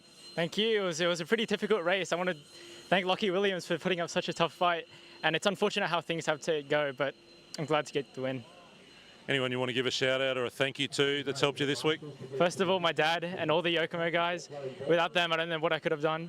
And all my sponsors, Hearns, Yokomo, Exalt, and Crazy Hobbies. Well done, buddy. It's been great to have you here. We'll see you back at For Forward Drive. Yes, that's right. Thank you. All the best. Thank you. That's Hugo saying, taking the win. People trying to make him laugh over the shoulder of our cameraman. Nice win. We go back to you, Mitch, in the studio as finals action is relentless. We just keep going through the afternoon as we build towards A main number 2. Just 2 or 3 more races time until we go into A final action again. Straight back to the studio. So up now, our H main. Brady Piggott will start us off in this one. Camden Camilleri, Nathan Healy, Stephen Brown, Sarah Dew, Josh Mason, Ben Cribben, Lucas Didier, Petri Strom, and Sean Tilley. Petri Strom, again, one of our rear mount drivers. This will be a good one here, I would say. Once again, some really quick drivers. Nathan Healy in this one.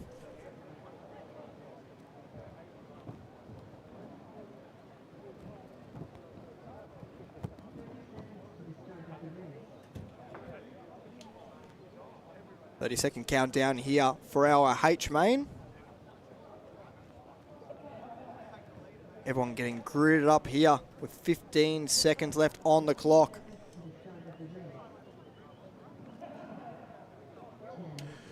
All right, you get ready here for our H main. Countdown has begun. Brady starting on pole. All right, here we go. Off and rolling. Oh, bit of push in there. Mid-pack. Oh, trouble there. Everything sorts out here. Bit of wheel in the back. A little bit of bumping and banging. It all sorts out. And we are rolling here. H main. On the straightaway they go. Lap number 1 across the stripe. Brady from the pole position. Nathan gonna go up a spot, followed by Steven. Sarah moving up a spot. Sean moving up from 10 to the 5. Oh, good pass there. Side by side. They're going into the chicane. Bit of contact, a little bit of bumping. Oh, man. Elbows out.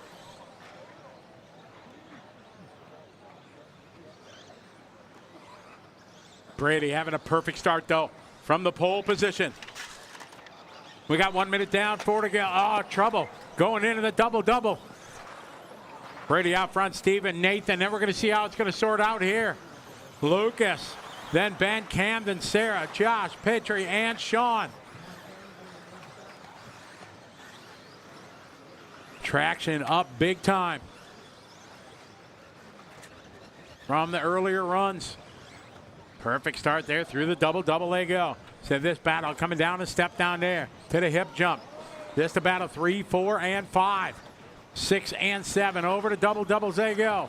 Nathan second, Steven, then across the line. Here comes Lucas, Ben, Camden, Sarah, and Josh. Over the left side, double they go. Nose to tail, oh, a little contact there. Sarah gonna go around the outside. Sarah gonna grab 2 spots. Brady out front at the front desk trying to check out early in this one.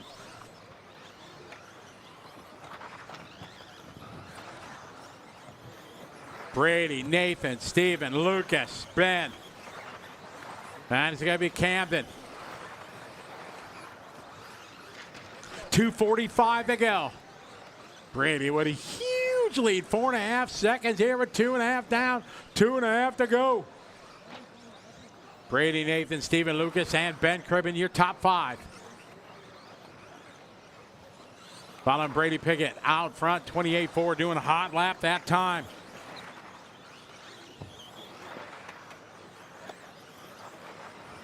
Nathan second, Steven, Lucas, Josh, Ben, Camden, Petrie, Sarah, and Sean. Down to 2:10 to go in this one. This is our H final. G finals up next. 2 minutes on the clock, 2 to go. It's still Brady out front, still a little over 4-second lead. Nathan second, then Steven and Lucas, then Josh. Top 5 all pretty spread out. Best battle between Ben and Camden. Petrie, Sarah, and Sean here round out the field.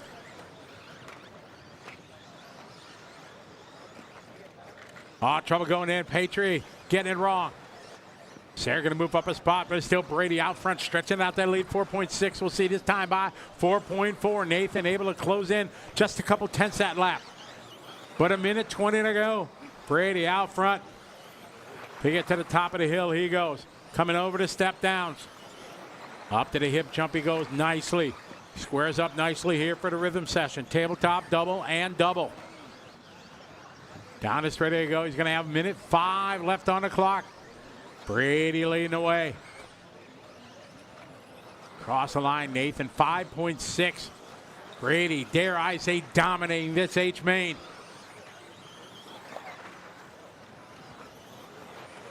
Nathan second, Steven. They're separated by 2.9. Luke's about 1.2 back from Steven. Then it's Mason, Cribben, Camilleri, Dew, Strom, and Tilley.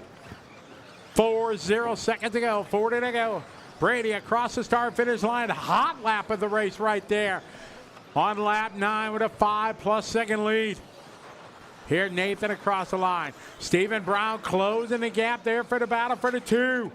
To the left side doubles. Brady checked out gone in this one. Coming into the back, Coyote Carousel. That is the fight for 2 and 3. Climbing up the hill with 15 seconds to go. 10 seconds left. They may get one more. Brady, Nathan, Steven, Lucas, and Ben, your top 5. Time winding down. Nathan going to get another one. Steven getting caught at the line.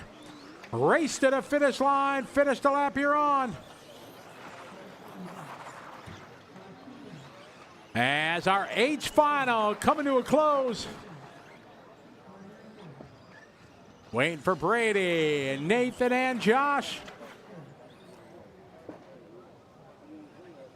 And the H finals in the bud. Brady Piggott going to win it. Nathan Healy doing a hot lap on the last lap, followed by Steven, Lucas, Ben, Camden, Sarah, Sean, Patry, and Josh.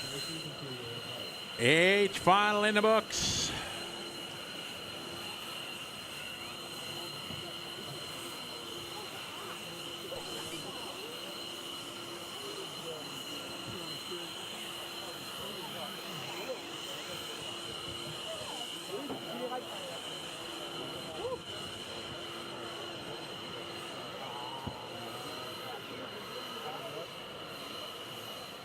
All right, going to throw it down to Scotty G there in the Team EAM interview area. Take it away, Mr. Guyot. Scotty, nobody gave you permission to use Scotty G in commentary this afternoon. That is out. We're with Brady Piggott, taking the win, a nice win. Mate, tell me a little bit about that race. Yeah, I just had to go out there and lead toe to toe, so it was pretty good. I was a little bit disappointed how I qualified, so I wanted to get the win there. Anyone you want to say thank you to? Any shout outs? Shout out to all the WA boys who are here with me, all 3 of them. It's been great. Yeah. Fantastic to have you here. We see you back on the weekend for 4-wheel drive? Sure will. See you then. That's Brady Piggott taking the win there. I think we've got one more lower final before we get set for our big A2 race. Be full driver introductions, the whole shebang, the whole works ahead of A2. Stick with us. It's going to be fantastic. Back to you, Scotty.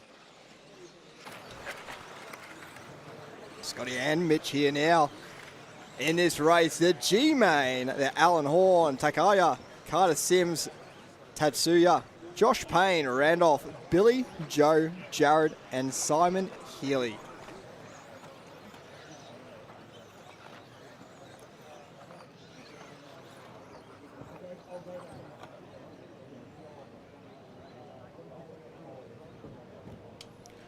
So lining up in this one, our G-Main.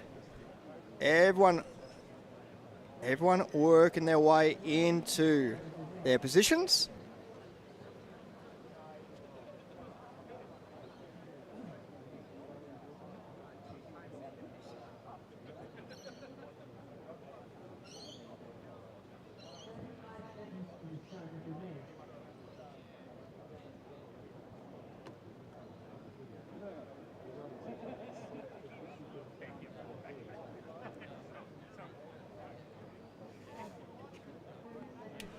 All right, we're getting ready here, Mitch, for the G-Main. G for great. We got one of the old schools, Alan Horn from Michigan, USA. Starting on pole. All right, with 15, there's a great shot from Speedy RC Cam. Allen in the blue shirt there, kind of in the middle.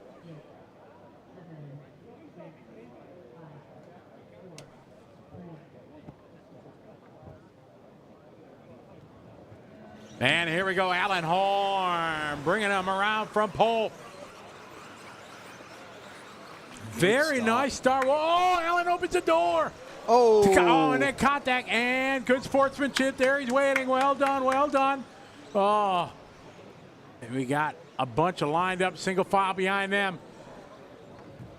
Carter Sims moving to the point early, and this one goes off the track just slightly. Manages to bring it back down on the doubles. Down the front straight away here. All right, we got Sims out front, Sampai followed by Alt. Randolph Alt all the way here from Estonia. It's not one of the hotbeds of 10-scale buggy racing, so great to have Randolph here. We had a nice interview with him the other day. He's having a good time here at the World Championships. Great to have him here. One of the 19 nations represented here at the Worlds. Down the line goes Carter. Second spot right now, Randolph. Oh, no, trouble there for Randolph. Marshall is on it. Good marshalling over there. He was all over that. Payne going for a roll down the front straight away.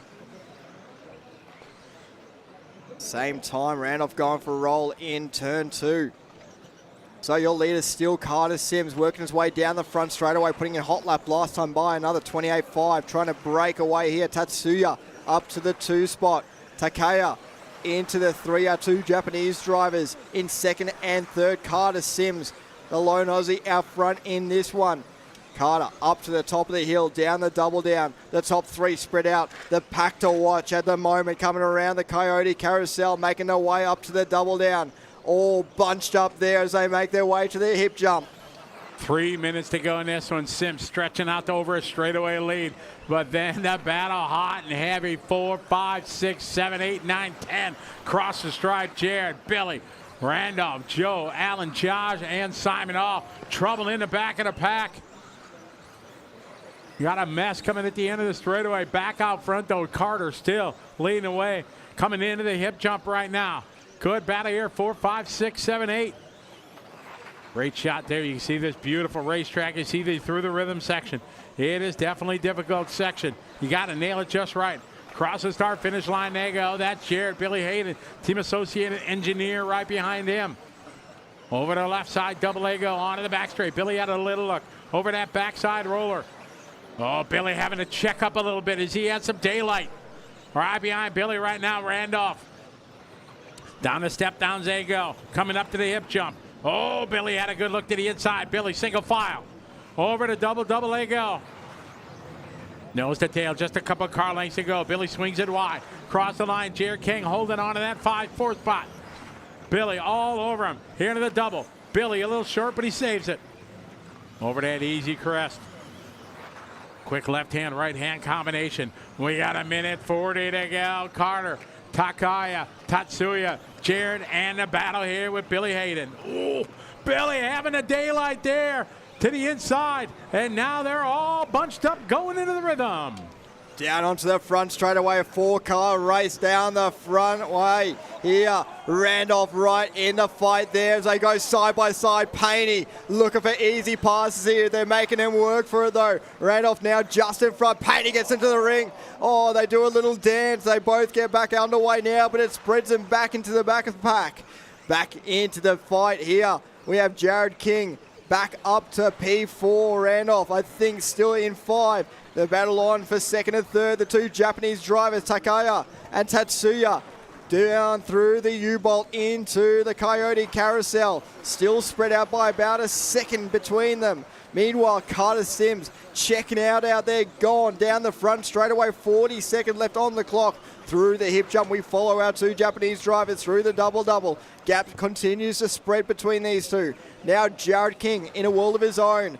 Through the double-double, no one around as chaos continues down the double down. Man, it's a mess out there. These guys all battling for position, but Carter out front, 6.8 second lead, 20 seconds to go. Takaya and Tatsuya, the Japanese drivers in the 2 and the 4 car, battling for second and third. So Carter Sims making his way down the front straight here. Around for another lap. 10 seconds left on the clock. He'll go for this one. Now coming down the line, see who else gets around for this lap. Our second and third drivers also going around for another lap here as well as we continue to follow on with your leader, Carter Sims, working his way to the top of the hill one last time. Down the double down as we see chaos ensuing in front of him through the doubles. Your leader, Carter Sims, down through the doubles, around the last corner in the G main, coming to the line. Carter Sims taking the win.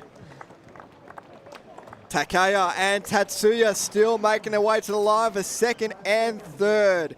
Jared King, Billy Hayden, Alan Horn, Simon Ely, Joe Cathy, Josh Payne and Randolph Alt rounding out the field.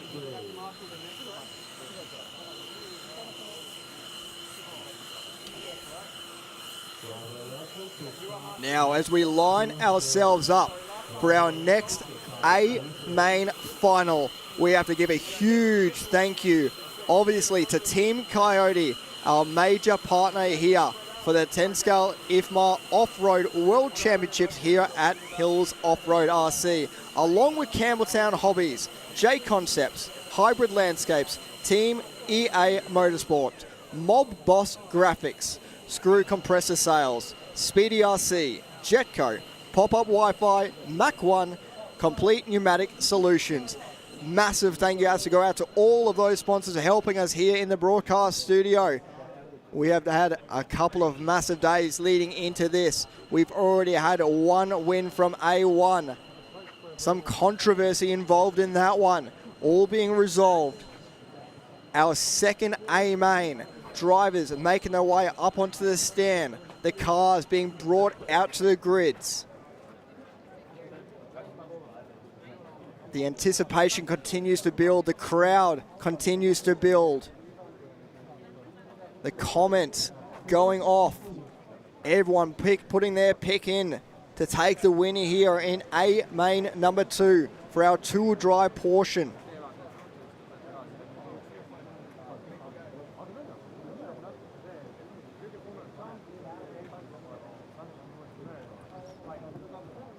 The wind continuing to blow through the track here down in the lovely Sydney of Australia. Hardly a cloud in the sky. Perfect weather all week long so far.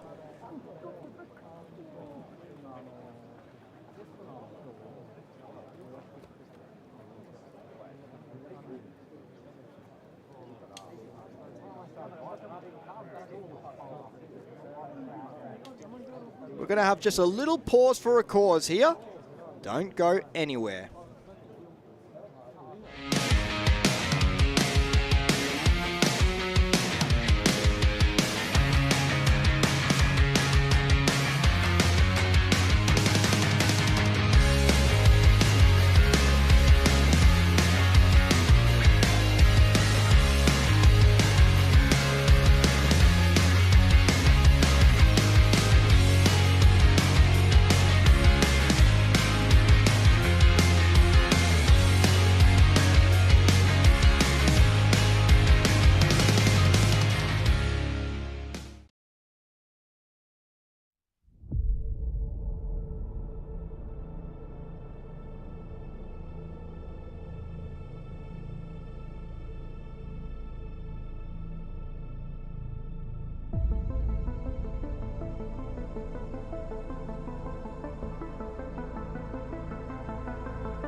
Ladies and gentlemen, it is time for A-Main number 2. We are going to kick it off with drivers and inductions. We will start with your 10th qualifier. He is driving a Team Associated chassis. Driving for Team Associated, Reedy, Hot Race, Rude Dog, Factory Team, Lens Body, and Brief Case Graphics. He is starting in P number 10. He hails from Finland. Give it up for Joona Hottunen. Moving up to P number 9, driving a Team Associated chassis, driving for Team Associated, Reedy, Hot Race, One Up Racing, Factory Team, Factory Tracks Racing, A-Main, RC1, Bradley Fine Line Designs, 920 Design, Lens Body, Makita, and AHRC. Starting in the 9 position from the United States, Hayden Horn.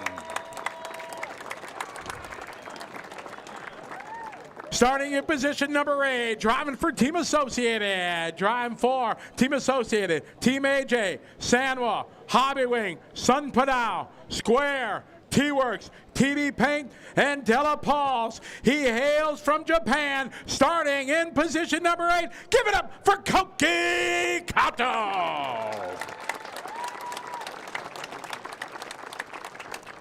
Your 7th qualifier, driving a Team Associated chassis, drive for Team Associated, LRP, Hot Race, Factory Team, Sanwa, Agon Racing, Shell, Wartel, VP Design, TRC, Zola Shop, SMB Racing, LR Prod, ONG, and Lap Monitor. Your 7th qualifier, he is from France. Give it up for Clement Moda.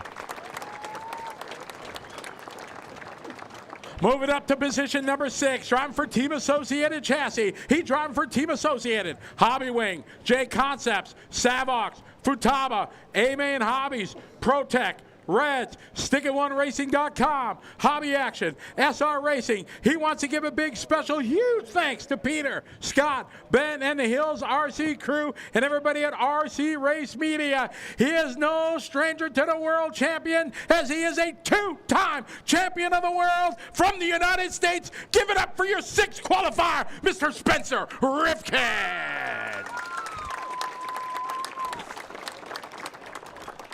Starting in position number 5, driving a Schumacher chassis, drive for Schumacher, El Saram, Coyote, J Concepts, Power HD, Toolkit RC, MR33, Sanwa, Tony Sport, T-Works, Core RC, Trish Bits, Double O'Neill, 33 Graphics, and VP Design. He hails from Poland. He is a 1-time on-road world champion from Poland. Your 5th qualifier, Mr. Mikhail Orlowski.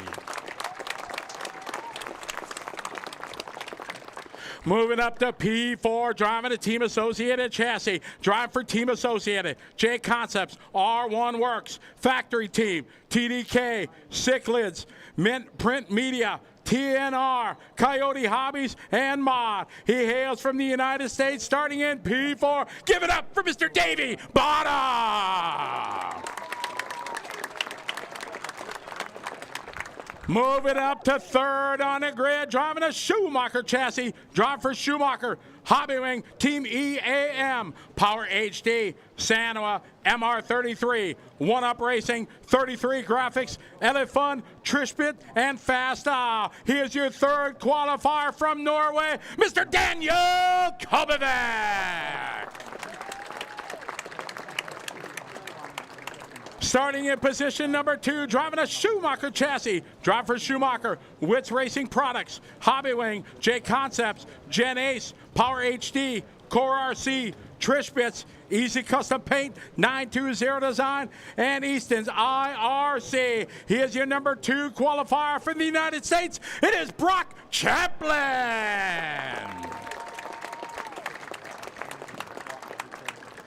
And starting on the pole position, driving a Team Associated chassis, drive for Team Associated, Hobbywing, Hot Race, Team EAM, RC Conan, Spectacle Engineering, Rude Dog, Sanua, TKR Graphics. He hails from Denmark. He is your newly crowned 1/8 E-Buggy World Champion, your two-wheel drive top qualifier from Denmark. Give it up for Mr. Marcus Kara.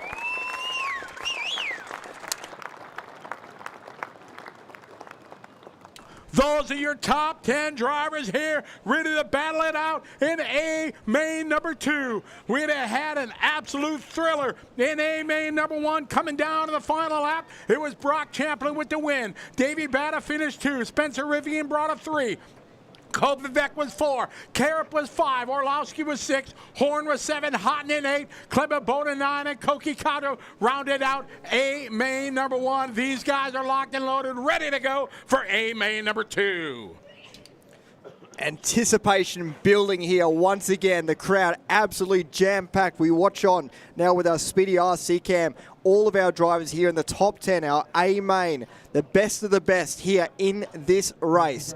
After a day and a bit of qualifying, 5 rounds of qualifying, these are the people that stand on the top step already. Now we still got to crown the overall podium, but these are already 1 foot in the door.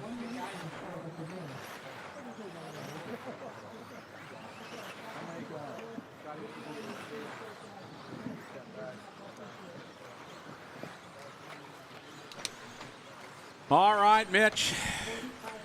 It is all up to now. Anything can happen in A2. As commentators, we want it to go 3, but there's guys that would love to wrap this up in 1. We're going to find out. We want to thank all our great sponsors for their support. We want to thank Team Coyote, Campbelltown Hobbies, J Concept, Hybrid Landscape Studios, Team EA Motorsports, Mob Bar Graphics, Screw Compressor Sales, Speedy RC, Jetco, Pop-Up Wi-Fi, Mac 1, and Complete Pneumatic Solutions. All those folks make it possible for us to bring you this broadcast and share it from around the world. It is ready for A main number 2.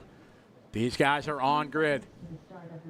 Ready to go. The countdown about to begin. We're in the final 10 seconds. Time to kick the tires and light the fires. A main number 2. Here we go.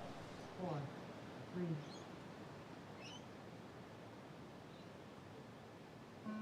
And we are off and rolling. A main number 2 here at the 2025 IFMAR Two-Wheel Drive World Championships presented by Team Coyote here on RC Race Media, brought to you by Campbelltown Hobbies. Marcus Karup, your pole sitter, bringing the field around for lap number 1. To the step downs they go. Now to the ever challenging hip jump around the Coyote cones they go. Champlin in tow behind him. Through the rhythm section they go. Coming around, completing lap number 1. This is A main number 2, a 5-minute championship final. It's Karup, Champlin, Kovacic. They roll out in qualifying order. Karup with a great start there. Champlin going with him though. Karup looking a lot more racy in this one. Champlin sticking to the rear of him like glue as they come down the step downs into the hip corner. Both drivers with a nice clean line there. Kovacic falling off the rear of them just slightly there. Davey Batta on the hunt there, right in the tail of Kovacic. Your top 4 drivers dancing down the front straight away there. Karup going real wide around turn 1. Still managed to get it back on the power and make it work. Kovacic with a mistake. Davey Batta on through to P3 now. It is Karup out front. Got it loose at the end of the straightaway. Getting a little bit too much speed. Brock still right on his rear wing to the hip jump. They go up and down single file. Follow the leader. Brock trying a little bit of wider line there. Over to double they go. Nose to tail. Down the straightaway they go. 3:36 to go as they cross the stripe. Champlin right there. Take a look to the inside. Being patient that time there. Over the back roller they go. To the left, right hand, left hand. To the back they go. Batta behind him. Orlowski forward. And round the outside goes Champlin. It's a new day now. Small mistake there for Karup. Brock opens the door there. Trying to go to the inside is Karup. Nothing there. Davies still sitting back in the 3rd spot, waiting for something to happen. Across the line they go for lap number 4. It's Champlin, Karup, and Batta. Champlin with a great move there. Karup now on the hunt. Sometimes easier behind than it is in front. Now, Champlin over the curbing, wheel on the pipe there as Kerrop follows Champlin around. Davey Batter starting to close on in here. Down the double down they go. Into the hip jump. Champlin goes long there. Once again, Kerrop has a little look up the inside. Nothing there, though. Coming down the front straight away. Line of stern. First and second. Little gap back to Batter in third. Up the inside there from Kerrop. Couldn't quite make it work. Champlin closing the door, shut right in his face. Through the U-bolt to the back of the track, the Coyote Carousel coming down the hill here. Your top three breaking away from the rest of the pack, coming up to the double down. Nice smooth line for all our top three. Davey Batter closing right on in here for Kerrop. Up to P2. Mistake there from Kerrop. Batter looking for a way around down the front straight away. Champlin starting to pull away. 2:10 to go. This is a break here for Champlin. Little bit of breather in him if you can call 1.1 second. Over world champion behind him, Kerrop. Around the back chicane they go, around the Coyote Carousel. Down the hill they fall and back up. We got 2 minutes to go now. Top three, it's Champlin, Kerrop, and Batter. Into the rhythm section they go. Tabletop, oh, wing high there from Champlin. Sending it there. Down the straight of the way to go. We got 1:44 as they cross the stripe. Champlin right on the money there in the curbing. Kerrop trying to close the gap. Over to the left side, double A go. Kerrop again, right side tires on the concrete, using all at a racetrack and the apron. We got 1:30 to go. Around the U-bolt they go, climbing up down the step downs they go to the hip jump. We're at 1:25 to go to the rhythm section they go. It's Champlin, followed by Kerrop. Batter with a little bit of problem, lost a little bit of momentum. It's a two-horse race now out front, Champlin and Kerrop. A little bit of a gap back to Batter there after that mistake going into the doubles. Now, out front, Champlin and Kerrop, both drivers trying to pull away, both in front at one point in this race. Now, out front, Champlin leading this one up to the top of the hill. Batter trying to close back on in here. Champlin just running nice, smooth lines. Kerrop still staying with him, though. Last time around, a 27.8 for the both of them. Coming down the line here with 45 seconds left on the clock. The gap, 4/10 of a second. But Kerrop closes right on in around turn one. Into the next few corners to the top of the track. Through the U-bolt. Kerrop looking really racy with only 30 seconds left on the clock here. Down the hill they go. It's Champlin and Kerrop. It's a two-horse race as they come down the step down. Now to the oh, Kerrop with a big mistake there. A huge opportunity for Brock Champlin. Champlin now with a full straightaway. Across the line they go. This is the final lap. Brock Champlin out front in the Schumacher. Starting in P2. He took the hard-fought win in AMA #1. He's a half a lap away. Davey Batter on the gas, moving fast, trying to bring it to him. Can he catch him? Half a lap to go. Champlin down the step down to the rhythm section they go. Batter bringing it. It's a race to the line. Can he do it? This would be a massive win. Ladies and gentlemen, across the line, your two-wheel drive champion of the world, Brock Champlin! Oh my goodness! Brock Champlin, check your bingo cards. Was that in for you? Brock Champlin back home, known mainly for his exploits on high traction, carpet racing, and dirt, comes to Australia not as one of the favorites, but taking the win in A1 and A2 to earn his first World Championship title. Davey Batter throwing absolutely everything that he could at him right at the death there. But Champlin, a seamless run there, beautiful run to the line, made sure he didn't make a single mistake, coming all the way to the line there as your champion being shown the crown there. The claps, the cheers from the crowd, everyone giving him a salute. An incredible race once again. Champlin coming out on top. What an amazing drive there from Champlin. We may see a smile. I don't know. We'll see. My, oh my. What a drive there. We are going to throw it down here to the EAM Motorsports interview area. And Scott Guyot has your new FMAR World Champion. Take it away, Scott Guyot. It does not get any bigger than this. Brock Champlin, we saw the emotion. The last week we know the story it's been for you, the travel to be here, the years of effort and energy. Just talk to us all here and all around the world right now. I don't really know what to say, man. You do this for so long, and then you're on a world stage. It's so nerve-wracking. Like, I mean, there's so many people that'll never experience just standing up there alone with all the great drivers that we have. So, yeah, I just want to thank everybody all throughout my entire career, even former sponsors. Yeah, all my current sponsors, Schumacher, Wits Racing Products. Clue Connors got me on a business class flight after he knew that I wasn't going to be on my original flights, and he just wanted me to get good sleep, man. So he booked me a business class seat, which was amazing. So yeah, thanks. Shout out to him. Shout out to everybody at Schumacher. Trish has finally done it.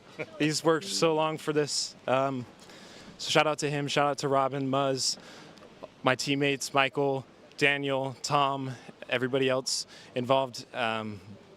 Everybody from Hobbywing. I joined Hobbywing like two or 3 years ago, and those guys have been brilliant. I was struggling so bad, and we took a gamble. We changed motors. We changed all of the settings. It ended up working out. J Concepts, Jason, Allison, Paul, everybody that puts their life, blood, sweat, and tears into this. Like, this is the most amazing feeling. So then the Gens Ace crew, the Power HD crew, and then my family, my friends, this means so much. So yeah, shout out to them. Shout out to the guys that got me to where I am now. Like, even Brent Thelke with Associated, everybody knows, it's like kind of like a rivalry at this point, but he has helped me out so much. So shout out to him, just everybody that's involved. Thank you. You've answered every question we could possibly ask. Go and say hello to your team. There's people waiting to congratulate you. Brock Champlin, champion of the world. Yes, thank you. You can see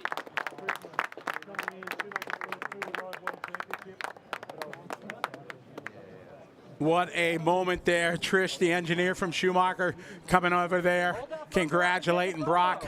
What an absolute moment in his young career. He has worked very hard through the last few years, traveling as much as he can to every big race in the United States, coming down here and absolutely making his dreams come true.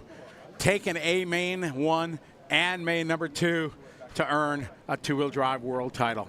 The absolute pinnacle of our sport. And man, they had to do it the hard way just getting here. They had so much difficulty just getting here to Australia. They had flooding in Phoenix, which slowed them right on down. They had to drive all the way to California. Their bags getting caught up all over the place. Absolutely. What an amazing moment there. A2 made it happen. Marcus, very rare mistake from him coming down that step down there. Traction was really high. Just caught the tire just wrong in that section. And man, big moment there. Congratulations to him.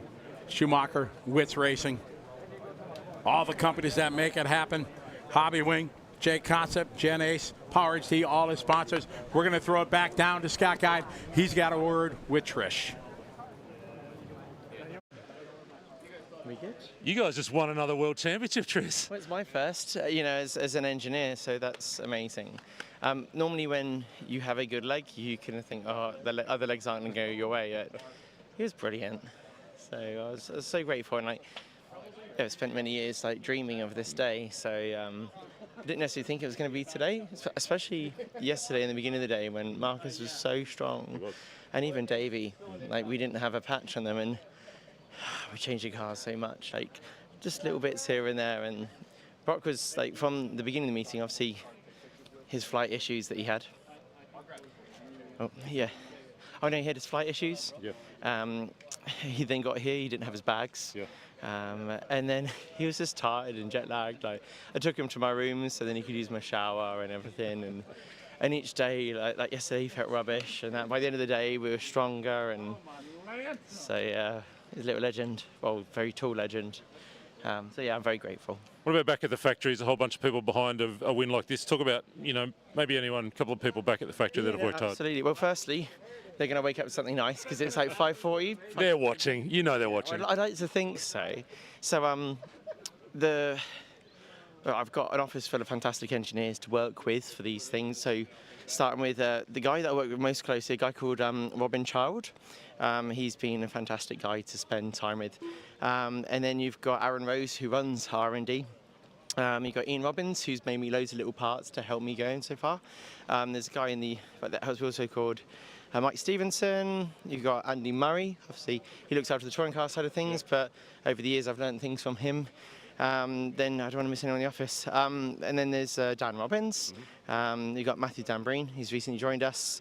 Who have I missed? Oh, there's Mark Marshall. Basically, everyone at the office are amazing. And it's not just me doing this. It's all of them making it happen. They support me to do this role very, very well.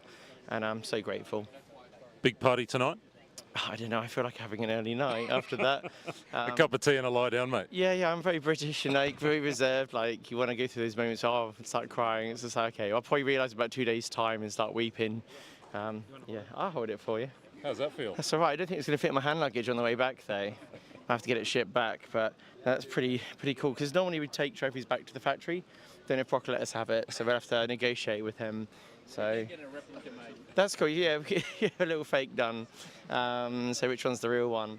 Yeah, so this is amazing. I'm so happy for Brock because, you know, he tries hard. Like Michael, Daniel, Tom, Cole, Nate, Ben, etc., etc. We've got so many great people on the team. We've all worked together to get this result. Congratulations. Thank you very much. Scotty, Mitch, back to you guys in the Hybrid Landscape studio. Extraordinary scenes here as Brock Champlin secures the two-wheel drive World Championship right here at Hills Off-Road RC 2025. Back to you guys. Thank you very much. What a moment, not only for Brock, but for Trish and everybody at Schumacher. As I said, Robin Schumacher is going to wake up to be a proud moment.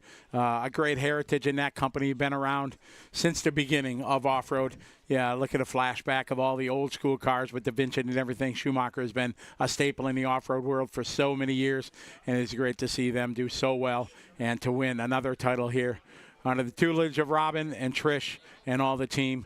And just a great moment. There's a great shot with the club members here.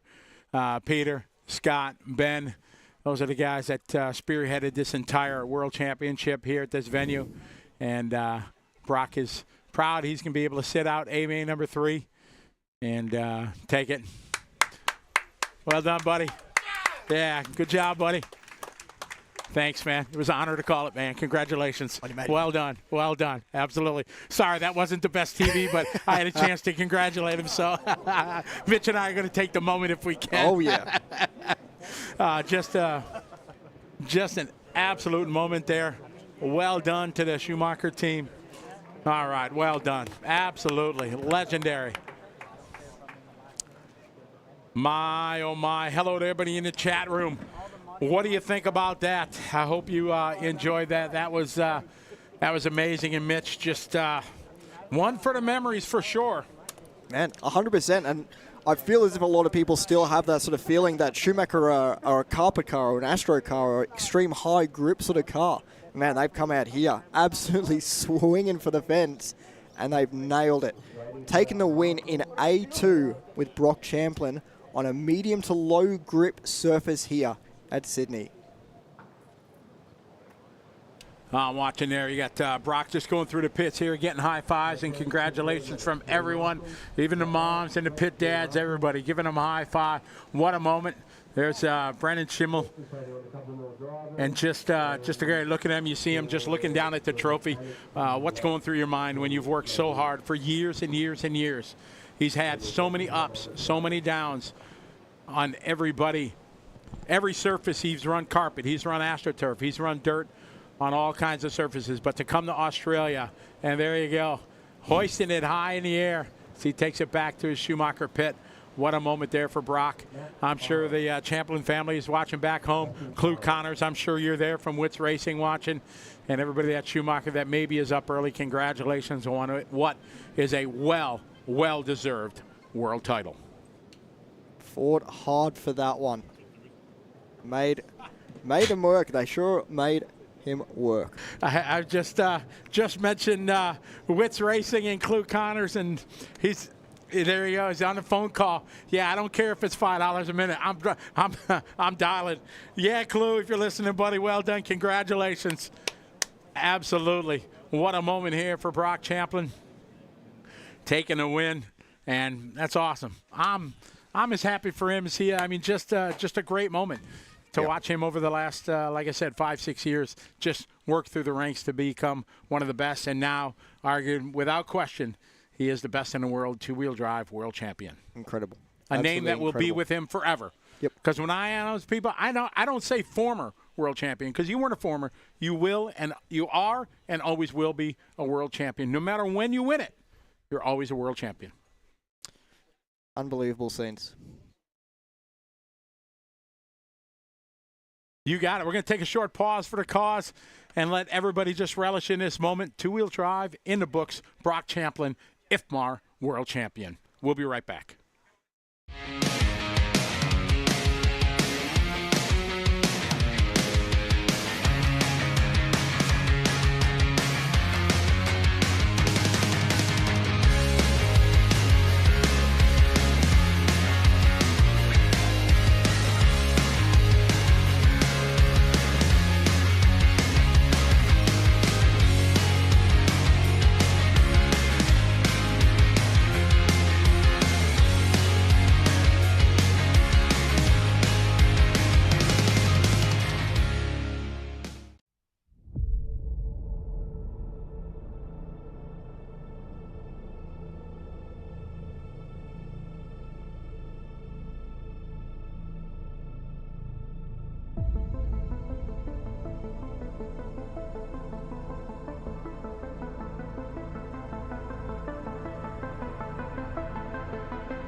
Oh, Scotty, All we right, clicked onto something there as well. We did. I was so in the moment here and thought of it, but my right-hand man here, Mitch on the mic, brought a very, very important point up, something that I preach for a long, long time. And I hope Jason Rona is listening.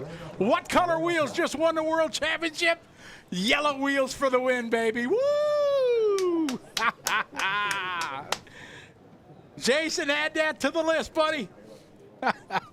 We're still waiting on the sticks versus radio Exactly, as well. yellow wheels for the win. Yellow wheels, baby.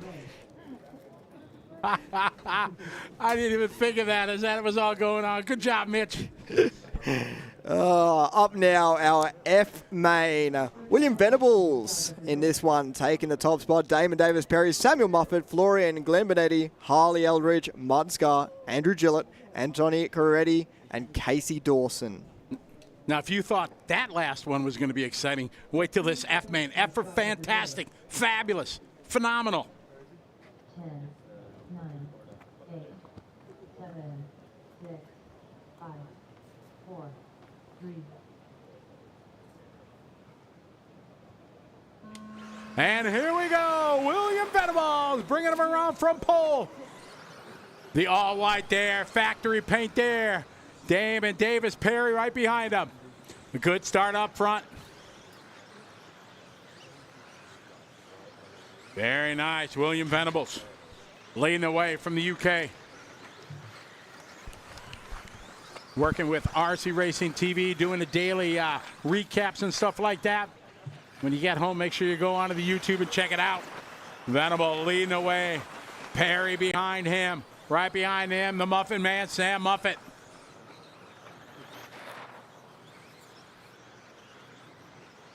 Down the hill they climb, climbing back up.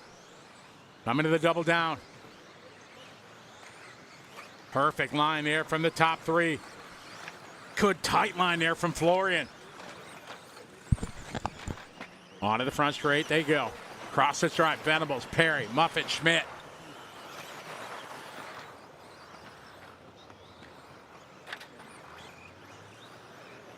Venables out front, 2 laps in.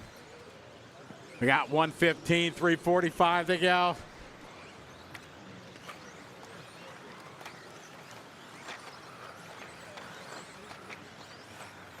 William, Damon Davis Perry, Sam, Florian, Glenn, Andrew, Anthony, Casey, Harley, and Martin. Excellent battle here.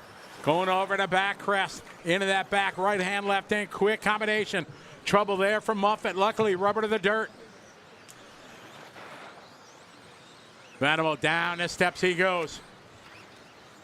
Into the rhythm section.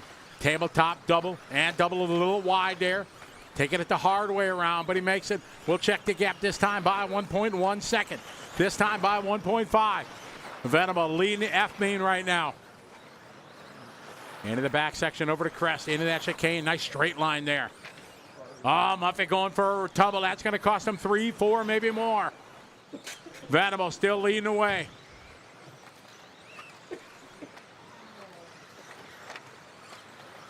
Through the rhythm section goes William.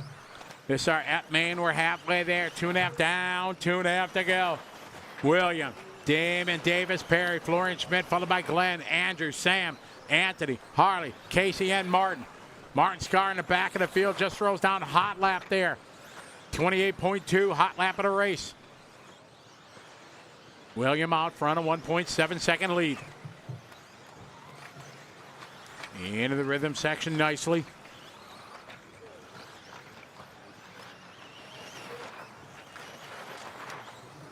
Two minutes to go, 2 to go in this one. William lead 1.2 second. Perry closing up that time, made up 0.4 of a second. We're here at Hills Off-Road RC in Castle Hill, about 30 minutes out of Sydney. Two-wheel drive side of the FMAR World Championship presented by Team Coyote. William Venables leading the way down the line. He goes across the line, 1:36 to go. Perry right there, Florian Schmidt in at green and yellow. 1:25 to go. William, 1.22222 was the gap. Over the hip jump nicely. Perry a little bit wide, but he gathers it up. Oh, big whip there from Schmidt. On to the straightaway they go. 1:08 to go as they cross the stripe down the Reedy straightaway. Over that back crest into the chicane. Quick right hand, left hand combination. Up the hill they climb to the Team Coyote carousel. Perry under attack from Schmidt. Perry got to worry about Schmidt. He's trying to reel in your leader. 45 seconds to go. Florian tries the wide line going into the rhythm section. Nothing there. Down the straightaway now. It's about less than a second. We got 0.9 of a second to gap. Your top three to the left side of the racetrack. Oh, big air there. Going big, trying over that little double.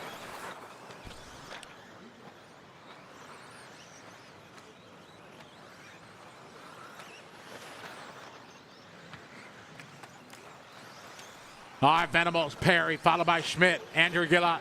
Oh, no, trouble there. Oh, man, there's trouble there coming on. 10 seconds to go, Venables hangs on. Perry losing a little bit of time. So William a lap away from bringing home the win in the F main. Down the hill they go for the final time. William just has to keep the rubber to the dirt. Over the tabletop they go to the double. Double one more time, final corner. And bringing it home, taking the win, William Venables. Damon Davis Perry going to go 2, Florian going to go 3, Andrew, followed by Sam, then Glenn, Anthony, Casey, Harley, and Martin. William Venables getting a well-earned win there, taking it tone to tone, start to finish, earning a win here in the F main. The Scott's over there waiting for him to come on down off his perch. And looks like all drivers are finished.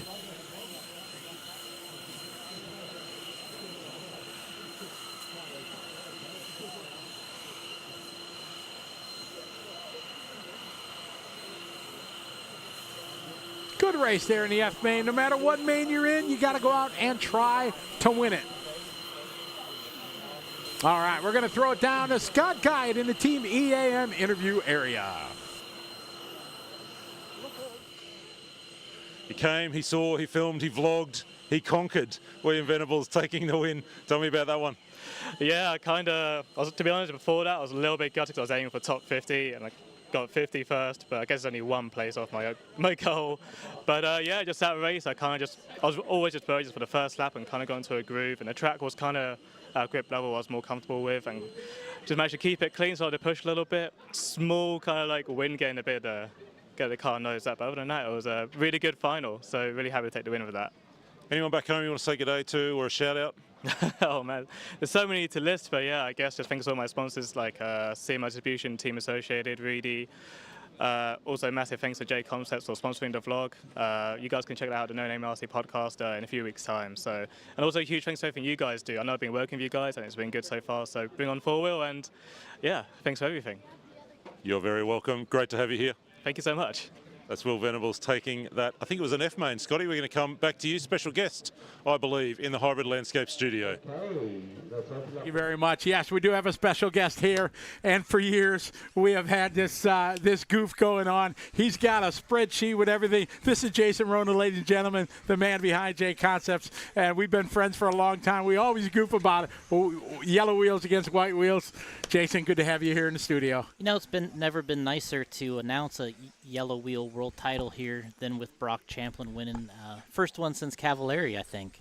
Yeah, probably, absolutely. It really and, was. And Robert Battle, I think, in 2012. There you go.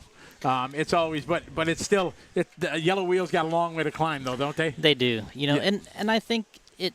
You know, there's some guys that have tried to do it over the course of the time, and it just hasn't come together for them. But yeah, I mean, in all seriousness, an amazing race here. Obviously, you feel a little bad for Marcus just not having quite the day that he wants. But, you know, sometimes it's better to start second in these situations, and that pressure really starts to mount as the race goes on. And the track is not easy. It's tricky, and you just kind of like, it's nice to be there. You know, if something little happens and you can get in the lead and then the other driver forces it a little bit and then you get that gap and then you it's like a weight, I think, that comes off. Absolutely, and it was a great moment for Brock to be able to take the win. So we're getting ready here for our E-main. E for excellent. Peter Seckold now leading the way from Paul. Oh, man. We got a kerfluffle here at the end. Carnage in the back. They're still bumping and banging.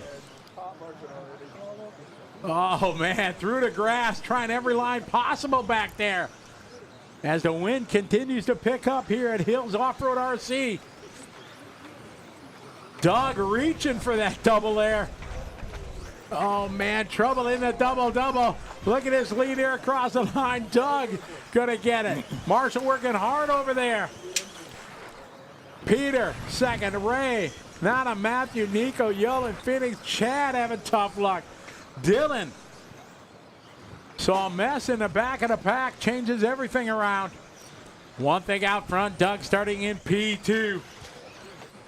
And a march back to prominence here with the white wheels. There you go, exactly. It's a long way to the top if you want to rock and roll. Right on. Doug, for years, been known as a stock racer back in America. Been starting to run a little modified, came down to the World Championship. Good to see him running here. Yeah, great driver, done a lot of stock racing, and yeah, I was glad to see him come out to the Worlds here. And he's got a lot of friends out here that he's made, and he's got a really good car here this weekend, too.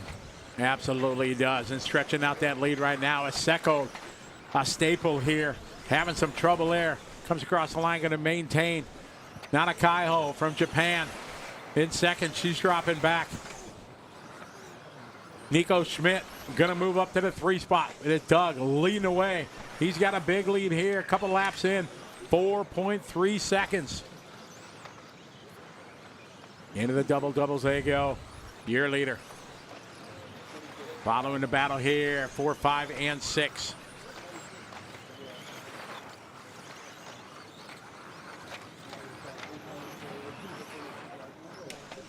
Doug, Peter, Matthew, Phoenix, Nico, and Yolan.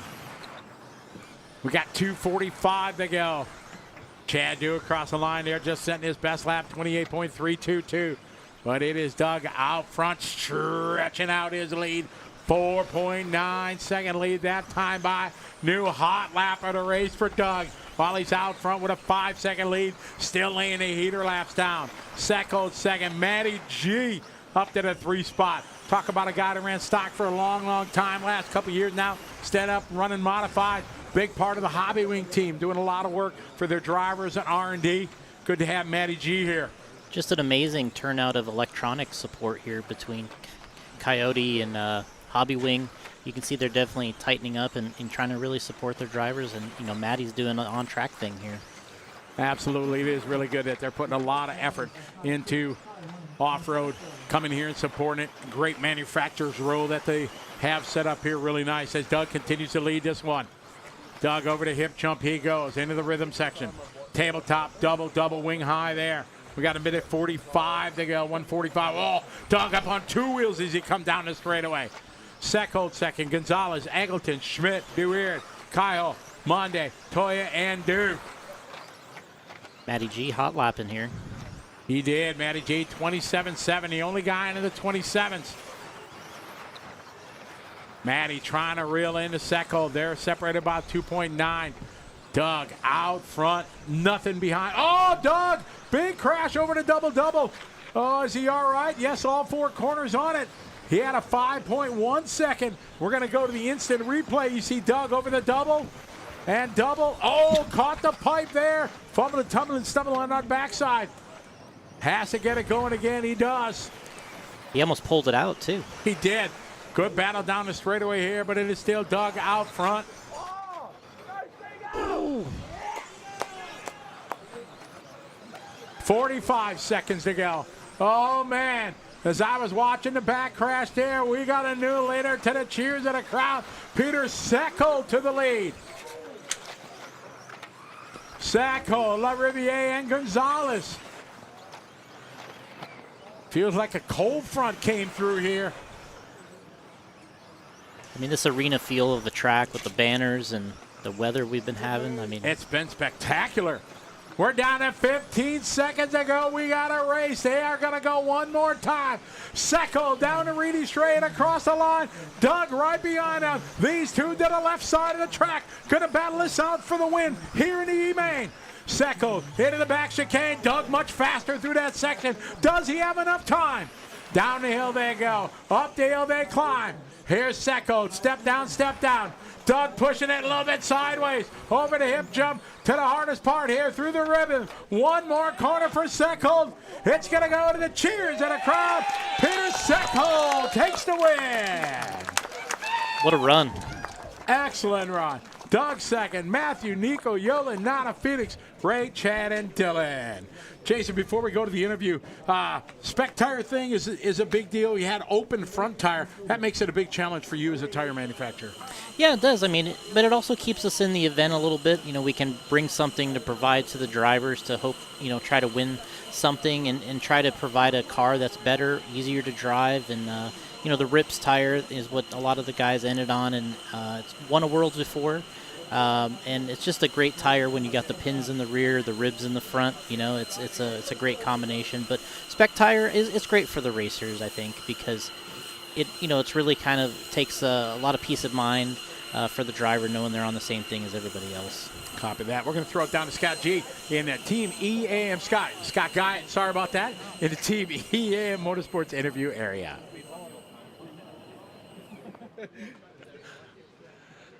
Your brother, who's on the camera, has asked if next time you could just take the lead on the last corner so he doesn't need to film you the whole way. Peter Secco, nice win there, mate. Talk me through it. Yeah, I've still shaking from that one. I think after I made that mistake, just kind of, all right, let Doug go, just worry about my race. Nice clean laps. He made some mistakes late, and that's all it took. Thanks for the super marshalling. Anyone you want to give a thanks to, shout out?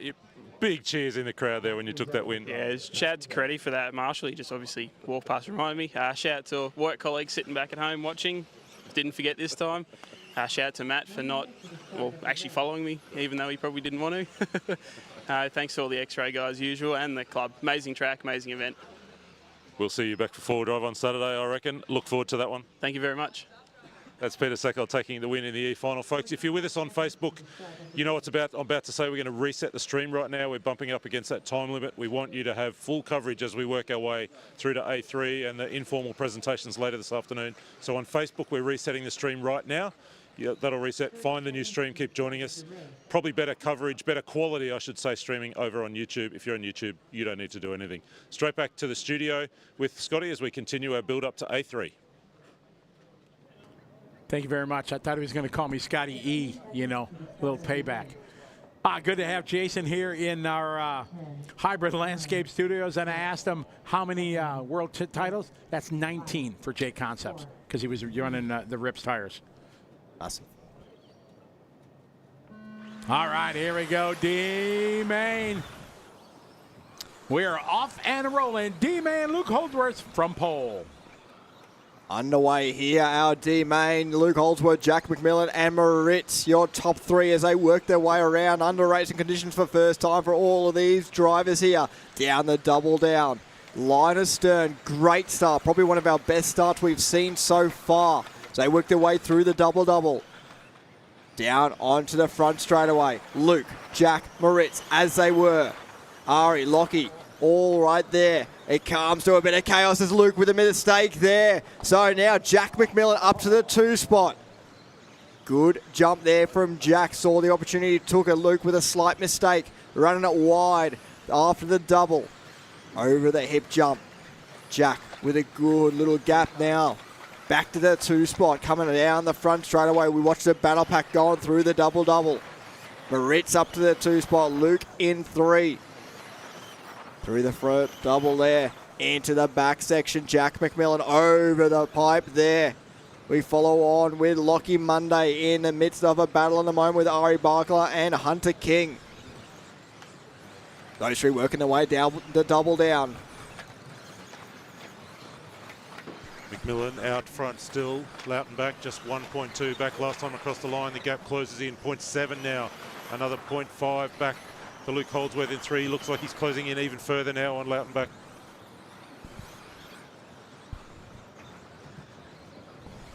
Minute 40 down, 3:15 left on the clock. McMillan leading the way. Battle going on for second and third. The battle up the inside there. Luke Holdsworth wants his spot back here. Through the double-double. Gets the pass down over Moritz. Oh, they tangle coming onto the straight. Out of all that, Luke does get through. Oh, and it gets even worse at the end of the straight there as well. So McMillan with a huge break here now. He will have seconds in hand. Believe we'll have Ari Barkler now up to the 2 spot after that.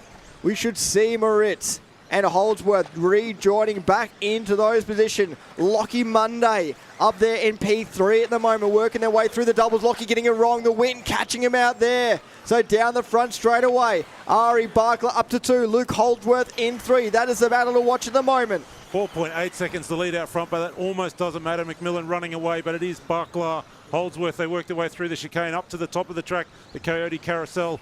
Barkler has nosed this track inside and out, has spent so much time here, so many laps around this track, the previous layout. Holdsworth coming across the seas from the other side of the world, just getting tangled. We saw that with Lautenbach dropping back into P4, recovering to 3, stalking now Barkler down the front straight as the wind continues to blow. It's howling outside. This is outdoor racing. This is what it's all about, changing track, changing weather as Barkler continues to hold off Holdsworth, who looks to the inside, can't get it done. Mitch, bring us to the line here. Minute 45 left on the clock. Ari under all kinds of pressure. Holdsworth looking left, looking right, nowhere to go. Through the front with him. Last lap around, we saw probably our biggest gust of wind to the day. Down the front straight away, our 2 second and third drivers under pressure here for both of them now. Luke looking for a way around. Ari shutting the door quick on his face. Through the back of the track into the U-Bolt. Jack McMillan, his runaway checked out, gone. 6 seconds in hand for him. These two battling it out for second. Luke again looking up the inside. Little tag of the rear wheel on Ari there as they make their way to the hip jump. Up the inside, not quite there for Luke. Ari fending off strong here as they go side by side through the double-double. Holdsworth comes out in front, but then goes for a roll. Factory wall back onto his wheels. Rubber side to the dirt around the first double. The wind continues to blow. Up to the top of the track, Ari Barkler Back up to P2, Jack McMillan. He's running away with this one. 7 seconds in hand, down the double down. Ari and Luke, the battle to watch. Mistake there from Ari. They both end up in the wrong spot. Now Ari comes back out just in front, but gets it wrong through the double-double. Luke back on through now. They work their way down the front straight. Third, fourth, fifth, starting to all converge here. Looks like one more lap after this one at the moment. Holdsworth holding off Buckler, gets a little sideways. 2 wheels on the grass through the chicane. Buckler ranging up behind him. It's Logan Toyer starting to get into the mix in 4th place last time across the line. McMillan still running away out in front. Holdsworth in 2, Buckler 3. Through the corner hip jump they go into the rhythm section. Second last time, looks like we're just about going to make the line for another one. Down the front straight, the wind howling here, Mitch. Talk us through this last lap. Last lap around here, a 3-car fight for our top 2nd, 3rd and 4th spot. Holdsworth holding on over Barkler, not far behind. Jaden Emmons coming into the fray now. Through the Coyote Carousel. Back down the hill to the top of the hill. Holdsworth down the double down. Ari starting to come under pressure from Jaden Emmons right behind him. Jack McMillan takes the win. Now right behind him, Ari and Jaden Emmons come together right into the double-double. Holdsworth comes out in P2. Edmonds in 3. Schimmel up to P4. Toyota 5. Barkler crawling across the line. Jack McMillan takes a win in that one. Our D main final. Jack just running away with that one. He didn't want any part of what was going on behind him. Starting from P2 up to the top spot pretty early there. And he made hay whilst the sun has shone. We're going to go over to another Team EAM interview. Take it away.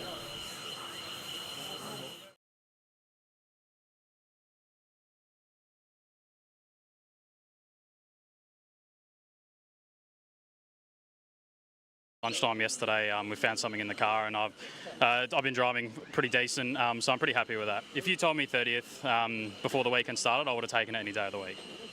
Any shout-outs, thank yous, people you want to kind of acknowledge? Yes, my old man, for all the work that he's put in. Definitely wouldn't be able to do it without him. All my sponsors and all the SA guys for a great weekend. Nicely done. Look forward to seeing you in four-wheel drive. A few lessons learned this last couple of days. Go at it on the weekend. You beauty. Thanks, Scott. That's Jack McMillan taking the win there in the D final. I think it was. We're straight back on track for our C final now, coming back to the broadcast studio with Mitch and Scotty.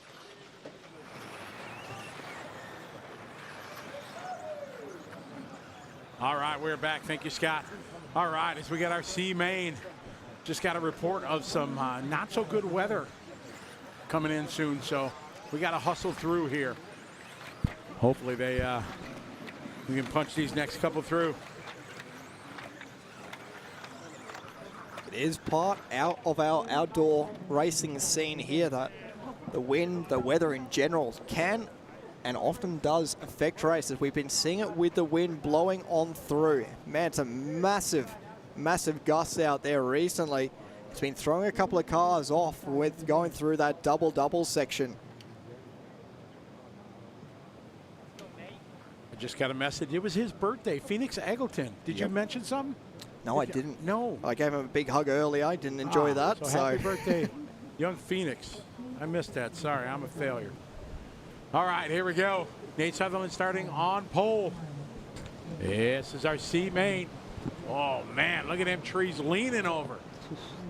My goodness. Weather is coming. They need to get this one going. Here we go. Off and running. Nate bringing him around from pole. Bit argy-bargy, but not too bad. Everyone comes out pretty clean from that. No real spins or upside down from the first couple of corners. All right, down the line to go through the hip jump now into the rhythm section for lap number 1. Oh, big. Did you see the whip? Huge whip there from Nate. Nate was upside down. Ben Smith into 2 right there. Mason Newbert, followed by Daniel Pohl. Young gun here from Scotland. An impressive world championship for Daniel Pohl. Everyone working their way around. First few laps here. 1 minute on the board out of our 5-minute finals. In the C main here, Nate Sutherland, after a massive whip on first lap around, calms it down for his second lap with a 27.7. Working his way around. Second, third, fourth, all line astern as they work their way into the top of the track as the wind continues to gust on through here. Nate out front, Smith, the gap 1.5. Up the hill and downhill they go. To the hip jump comes Nate. Nate, nice line there. Ben, he's got a mirror full of Mason Newbert. Newbert with a whip as the wind continues to howl here.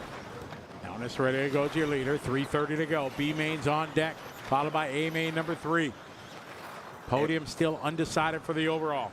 Everyone navigating the wind through the double-doubles really well that time around. Maybe a lucky strike where the wind just didn't come sideways that time by. Sutherland out front. Ben Smith. We've seen him so quick through qualifying after a rough seating. Now up in P2 for this heat.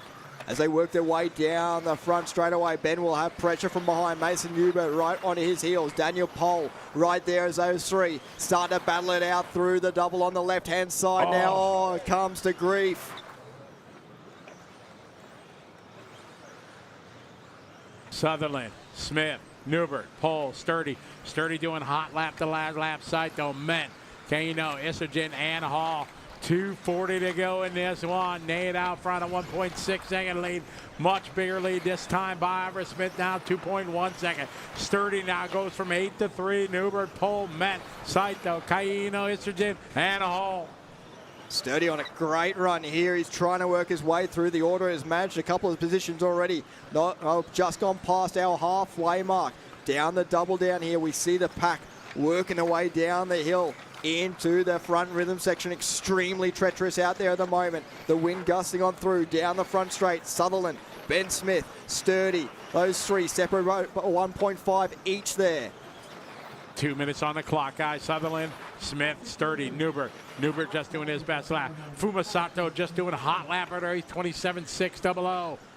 But it is Nate out front, clean track in front of him. 1.6 over the green machine. Oh, Sutherland gets it wrong. Smith over the top. Smith to the inside. Smith gonna make it happen. Ben Smith from the UK now to the front. He's got Nate all over the rear gearbox. Oh, Smith sends it there. Here's Nate closing back in. Round the Coyote Carousel, there you go. We got a minute 30 to go. This one ain't over because the field's starting to tighten up behind. It's Ben Sutherland, a tighter line there around the Coyote Codes. Into the rhythm section, they go. Grip it in, ripping down the Reedy straightaway, they go. Oh. It's Smith and Sutherland. Issues at the back there. Sturdy getting caught up there, as well as possibly Yui by the looks of it. They're all working their way up to the back of the track now. The top two drivers starting to get quick out there. Ben Smith, Nate Sutherland down the double down into the hip jump. Ben holding on to the lead over Nate Sutherland. Less than a minute on the clock as they work their way through the double-double. Onto the front straightaway with 45 on the clock as they hit the dot. Around turn one, Ben putting his hot lap in that time by a 27.7. Nate following with him though as they work their way to the back of the track into the U-Bolt Coyote Carousel. Nate looking for a way around here. Closes back on in on the curbing, looking for a way through down the double down into the sweeper. Around the Coyote curtains, only just into the double-double once again. One more lap, both these drivers will go. As they cross the line, 17 seconds to go, the final lap here. Nose to tail, Nate trying to find a way to get back by Smith. Smith in control of this one, over the back crest, through the quick right hand, left hand chicane. Nate shaking it as he goes up the hill. Down the hill they go. Climbing back up the hill. To the step downs they go. Coming up to the up jump time is oh, tight line there for Smith. That was beautiful. Into the rhythm second. Nate gonna try to go over the top. Can he pull it out there side by side, wheel to wheel? And it's gonna be Smith with the elbows out, hanging on. Great pass attempt for Nate, trying to over jump him over the double, coming up just a bit short. Smith getting the win. Sutherland throwing everything in the kitchen sink at that one. Over the top, over the last double, last passing opportunity, we thought. And then he came back down the front straightaway as again. An incredible finish there. Sutherland just catching the rear wheel of Ben Smith as he worked his way to the line. Ben Smith taking the win on that one. We're going to throw it on over for another Team EAM interview. Take it away, Scotty. We're here with Ben Smith and Nate Sutherland. Fought out a crazy C final. Ben, I mean, I feel like I have to ask, well, the weather, the wind, it looked insane out there. Yeah, it was crazy. The jump, so it was honestly mental trying to keep the car. Like on the warm-up lap, I just went over it as before, and it was just wing high straight away over. I was like, I wasn't looking forward to the run, but I managed to keep it going. Nice to see a battle between teammates end in laughter. Nate, that looked like a fun race. Oh yeah, it was fun. I got bucked a little wild from the jump there, let Ben get by. I mean, he had a little bit of a bad landing. I tried to send it over him, and coming down the straightaway, we had a little bit of a drag race down. Nice way to finish. Ben, just a quick chance to give a shout out to anyone. Thanks to anyone back home. Yeah, thanks to Mum and Dad for everything they do, and everyone back at the Schumacher factory, and especially Tris for everything he does. And for you, Nate? Same thing. My parents for dragging us all the way down here to Australia. Trish for everything he's done this weekend. The whole Schumacher team for all the help. Dragging us down like you didn't want to come. Look at you. Smiles all around here. See final action. Scotty, Mitch, back to you guys in the Hybrid Landscape studio. Great interview there, Scott. Thank you. Ben and Nate, all smiles. We got to get going because we know we got some weather coming. Let's hope we can get these final 2 races in here as the track opens up.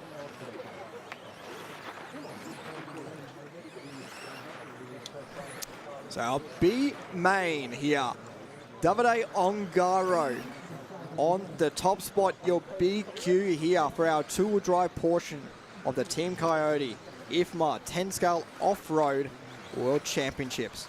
Tommy Hall off 2, David Ronafog off 3, Lachlan Donnelly, our hometown boy, in P4, Barak Kilic in 5, Tom Rendick in 6, Bartosz Zalewski in 7, yet to check on in as well. Dakota Fend in 8, Chase Lemieux in 9, and Cole Tollard to round out the field. All of our cars look to be set out there, so Bartos does join the field by the looks of it. As everyone getting set for our B main final. It is going to be a good one here.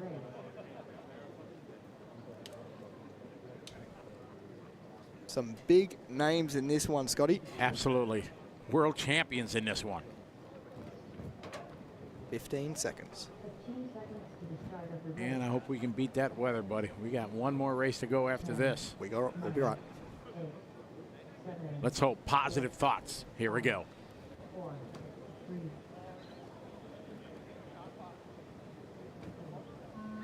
All right, here we go. Starting from pole, David Angara. Expected him to be in the final. Things just didn't go his way in the later stages. Perfect start here from the B main for the 4-time world champion. Ronafol getting a pass early on Tommy Hall. Over to the rhythm section, they go, double. Down the line they go. Oh yeah, look at this. Normally you don't see these guys battling 2-wheel drive. 10 scale buggy, they're normally got elbows out in 8 scale buggies. But now the 2 world champions going at it. Ongaro and Ronafalk. Into double downs they go. Coming up to the hip jump. Oh, a little wide there. Into the rhythm section. It is such a tough section. Ronafalk tries a wide line. Can't carry any momentum. Down the straight they go. 2, maybe 3. Oh, Ronafalk up sideways. Up on a curb. Oh, Ongaro opens the door. Door is open. Davide trying to take it right back. Right behind him, Tommy Hall. Oh my, good clean run in there, wheel to wheel. As the wind continues to howl here. We heard Ben and Nate say when they go over this section, if you get a gust, it causes havoc. And there we go, a couple guys. Yard sale going over it. Big battle here, down the line, big break for Ronafalk. Ronafalk now out with a little bit of gap in front of him, but Kilic on a great run here. In behind him will be Tommy Hall. So Kilic and Tommy Hall working their way to the top of the track here. The Mugen of Kilic working his way up to P2 into the double down. Not letting Ronafalk run away with this one just yet as they go through the hip jump. Hall right on the tail of Kilic through the double. Treacherous through there at the moment, coming on to the front straight away. Over the line this time by the gap between first and second, 1.7 seconds. Then nothing in it between second and third. Ronafalk out front in control with hot lap 28.0. Backs it up with another 28.0. Barak Kilic 28.3. Tommy Hall 28.4. They climb up the hill. Ronafalk right now advantage 1.7 seconds. Into the windy rhythm section they go. Ronnefalk negotiates it. Barack and Tommy do. Down the straightaway, the gap. This time by it is a 2.1 second lead. As Ronnefalk's got his head down, just says hot lap of the race, 27.7. Over the back crest they go to that back chicane. Tommy looking high, looking low, nowhere to go. Trying to find a way by the Mugen and Kilich. Our leader into the rhythm section, he goes. Little short there in the hip jump, but he's all right. Kilich and Hall. Bartosz Zalewski behind them. Fenn, Ungaro, Donnelly, Toddler, Lemieux, and Rendernick. We got 2 minutes to go. Hall just catching the pipe just slightly through that hip jump, losing him a little bit of time to Kilich as well as he closes right back on in here, using the curb and a little bit of track and a little bit more to the top of the hill. Kilich and Hall, the fight to watch. Meanwhile, Ronnefalk starts to run away into the front rhythm section once again. First double, dust kicking up off Hall there, onto the front straight away. Down over the line, the gap this time by 4/10 of a second in it. Underneath the rear wing of Kilich is Tommy Hall. Through the double, the wind continues to gust on through. Into the U-bolt, to the Coyote Carousel. Up and over the hill, down. Back to the top of the hill, to the double down. 1 minute 20 left on the clock, this battle. Looking like a barn burner up the inside there. Tommy Hall having a little sniff, not quite there yet. Kilich closing the door in his face. Down the front straight away across the line. 1 minute 10 left to go. A brilliant attempt there from Tommy Hall. Trying to find a way by Kilich. Meanwhile, David Ronnefalk checked out Gaunt in this one. We stay with the fight, hot and heavy for second. 5-7 seconds ago. Kilich climbing up the hill. He's got a mirror full of Tommy Hall. Over the hip jump they go. Kilich keeping the door shut. Hall taking a wide line. Into the rhythm section, double and make it through. Down the line. Here's Kilich across the stripe. Down the Reedy straight they go. Hall closes in 2, maybe 3 car lengths. Into the left side, double A go. We got 35 seconds to go. This is our B main, Ronnefalk, Kilich, and Hall. Kilich holding on strong out there. Hall putting all sorts of pressure on them as they work their way through the hip jump. Kilich just keeping that door closed the whole way around the track. Hall looking left, looking right, still nowhere to go. Down the front straight with 15 seconds. This will be their final lap. Into the off camber. Hall looking good on the left-hand side here. Kilich getting checked up just a little bit. Looking up there at the clagger of in there. Out to the back of the track now to the top of the hill. Ronnefalk getting a bit squirrely down the hill, but the battle watch coming down the double down. Into the hip jump. Hall looking for any way around he can. Looking to go over the top potentially here. Through the double-double. Round the outside. Coming down the front straight away here. Across the line. Ronnefalk taking the win. Kilich holding on to second. Hall coming home in a strong third. Zalewski coming home in fourth from seventh. Fenn from eighth on the grid up to P5. Donnelly in six. Ongaro in seven. Tollard in eight. Lemieux in nine. Tommy Rendernick in the 10 spot. Another great fight there for our top 3 positions. Gonna chuck it on over for another Team EAM interview. Take it away. We're here with David Ronnefalk. David, not the two-wheel drive campaign as a whole you wanted, but a nice way to finish. Yeah, I mean, for sure, it makes me have a bit better feeling going into four-wheel drive, coming off of that second place in Q2, and I think I backed it up, showing that it was definitely not just like because of the track condition or something. It was we found something in the car that obviously transformed our pace, at least for me, and also Dakota was doing good in the last round. So yeah, we've been working hard, trying everything we could to make it happen, and yeah, it's just a pity it was a little too late. Definitely felt like in Q5 and here in the B, definitely had speed that I think could have been good enough for something a lot better than winning the B. Even to see you turn inside Ongaro in that off-camber section suggested to me that you guys found some steering that looked like was missing from the car yesterday. Definitely got a lot more steering in the car in Q5 and in that B main, and thanks to the changes that we did, I was able to have, basically had better grip with more steering. So just everything, and I was lacking steering for the first couple of runs, the first days there, and then yeah, I was not able to kind of just power it around, because if you don't have steering, you're just going to overdrive and you're going to make a mistake, and that's what happens. So. Any thanks, shout outs? No, just thanks to the whole team. Like I said, we've been busting our asses trying to work together as good as possible. Everyone has been trying some different stuff, and I think we definitely found something. Yeah, just unfortunate it was a little too late, but hopefully we can learn something from this and then take it with us back into full drive and come back stronger. Can't wait for Saturday. Yeah, me too. I'm pretty excited. It was a good feeling to end off 2 drive like this, and I'm sure full drive is going to be a lot better for us. Thank you so much. Thank you. That's David Ronnefeld taking the B final. We'll be back on Saturday for four-wheel drive with a hunger to go a little bit better. Scotty, Mitch, we've got one race left for the day. It is A3. Straight back to you in the studio. Thank you very much. As these guys get ready for their warm-up laps, we got a quick little recap here of A main number 2. Okay, check that. Live TV. Got to make an audible. You got to change. These guys are getting ready to rock and roll. Warm-up laps underway. Good shot there for the Mach 1 FX track cam through that back little quick right-hand, left-hand section. Can we push back a little bit? The and Mitch can't see. Our drivers lining up here on the grid for our final race of the day. Once again, anticipation builds. The grandstands fill. The wind howls on through. All right, this is something we did not expect here. This big wind. We heard Sutherland and Smith talk about how it affected the cars as we are 30 seconds away from this one. We want to thank all our great sponsors, Team Coyote, Campbelltown Hobby, Jay Concept, Hybrid Landscape, Team EA Motorsports, and Mobbog Graphics. Screw Compressor Sales, Speedy RC, Jetco, Pop-Up Wi-Fi, Mach 1, and Complete Pneumatic Solutions. We are ready to go here. Our final race of the day, 2-wheel drive buggy A main number 3.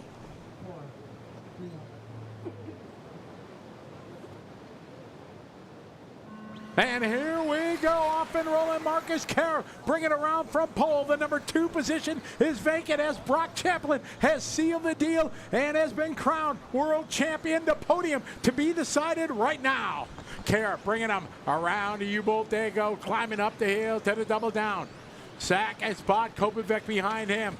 Good lines into the hip jump. They go into the rhythm section. Wondering how this wind is going to affect our A-main. Down the line, they go. It's Kerr leading the way, rocking the number 1 plate. Clean start out there for everyone as they work their way around in these treacherous conditions, working their way to the Coyote section, up to the top of the hill as they work their way down the double. Into the sweeper. Kerrup leading them away. Kopovic closed the gap really quick out there as well as Davey Batter now starts to catch our first victims going through the double-double. Our top 3 start to break away out there. Kopovic looking up the inside twice. 2 corners in a row there. Kerrup running it wide as they work their way through the U-bolt. Into the Coyote carousel down the hill here. Back up to the top. Kopovic looking for a way through a Kerrup. Kerrup holding those inside lines so tight. Oh, better catch it. Oh, some good marshalling there from Toya. He was on it there. Up front, though. Down the straightaway they go right now. Kerr, oh, Kopovic trying to slide it to the inside. A little bump, little banging, just to let you know I'm there. Kopovic all over the rear wing of Kerr. Kopovic to the inside, nothing there. Daniels got a good car sitting back in that 2 spot, waiting for an opportunity. He's being very patient, though, not forcing the issue. He's got 3:15 to go, but he's got Batta. And here comes Spencer Rifkin again from the 6th spot, trying to get into this fight. Across the starting line, they go. Kerr right on the marks there, coming off the straightaway. Into the double leg out, to the back crest, to that quick right-hand, left-hand combination. Kerr using the curbing up on 2 wheels, he saved it. Kopovic right behind him. There was just a 1/10 of a second last time by. We're at 2:45 to go, keeping it tight there around the Coyote cones. Over the rhythm section they go, double and double out. Down the straightaway they go, 2:40 left. Around the first few corners here, Kerrup holding on. Kopovic right there. Barter closing right on in now. In with a great shot here is Barter as Kopovic getting out of shape there. Barter closing even further. Kerrup with a little gap. Kopovic closes right on down now though. down the double down, into the hip jump. All clean. Barter comes up a little bit short there. Doesn't cost him a thing, though. Through the double. Everyone keeping it nice and clean. Down the front straight away. Kira putting his best lap in last time by. Still under pressure, though, from behind. Kobovic, Barter and Rivkin. Rivkin on the hunt out there, currently in P4 with 2 minutes left on the clock. It's Karab, Kovacic, Barter, and Rivkin in this hunt. Every spot so important, and these guys are trying to put it on the podium for second and third. Karab into the rhythm section. Kovacic, Barter, and here comes Rivkin. Oh man, change there. Down the line they go, across the line. Karab out front. Davey Barter now to P2. Then it's Kovacic and Rivkin. We got a minute 35 left to go. Karab out front, your pole sitter, top qualifier. A1 and 2 didn't go his way. He's trying to lock down here and trying to get a win here to maybe get it on the podium. Over the hip jump they go. Over the tabletop. First, second, third, and fourth. Onto the straightaway, there you go. Gripping and ripping across the stripe. Karab leading away with Barter, Kovacic, and Rivkin. Barter holding on tight there. Kovacic right on his tail. Rivkin not letting them go either. Meanwhile, Karab trying to stretch that lead out, take the win in the final main of Tour Drive. Barter under pressure there. Kovacic has a look upside. Yeah, coming down the double down. Out of shape is Kovacic. Rivkin on through now. So important here for our podium position. Through the double. Barter, Rivkin now on the hunt, right behind in the 3 spot. 45 to go. Barter starting to come under more and more pressure. Rivkin closing that gap on up. Meanwhile, Karab starting to stretch that lead out to 1.7 seconds. Kovacic on 2 wheels over the curbing. Keeps it on all 4 in the end though. 30 seconds left to go. Oh man, change there, and this is gonna change the overall big time. Karab out front, and now it is Spencer Rivkin to the 2 spot. Across the line he goes. It is now changing everything in the overall with 15 to go. Marcus Karab a comfortable lead over the field. Rivkin second. Daniel Kovacic on the gas, moving fast, trying to reel in Rivkin. Their nose to tail. Kovacic pushing it, gets it loose up on the curbing. Rivkin gets inside. Rivkin gets it wrong. Barter goes by. Kovacic goes by. Oh my goodness. As they race to the finish line in A-main number 3. Karab with the win. Kovacic 2. Barter and Rivkin.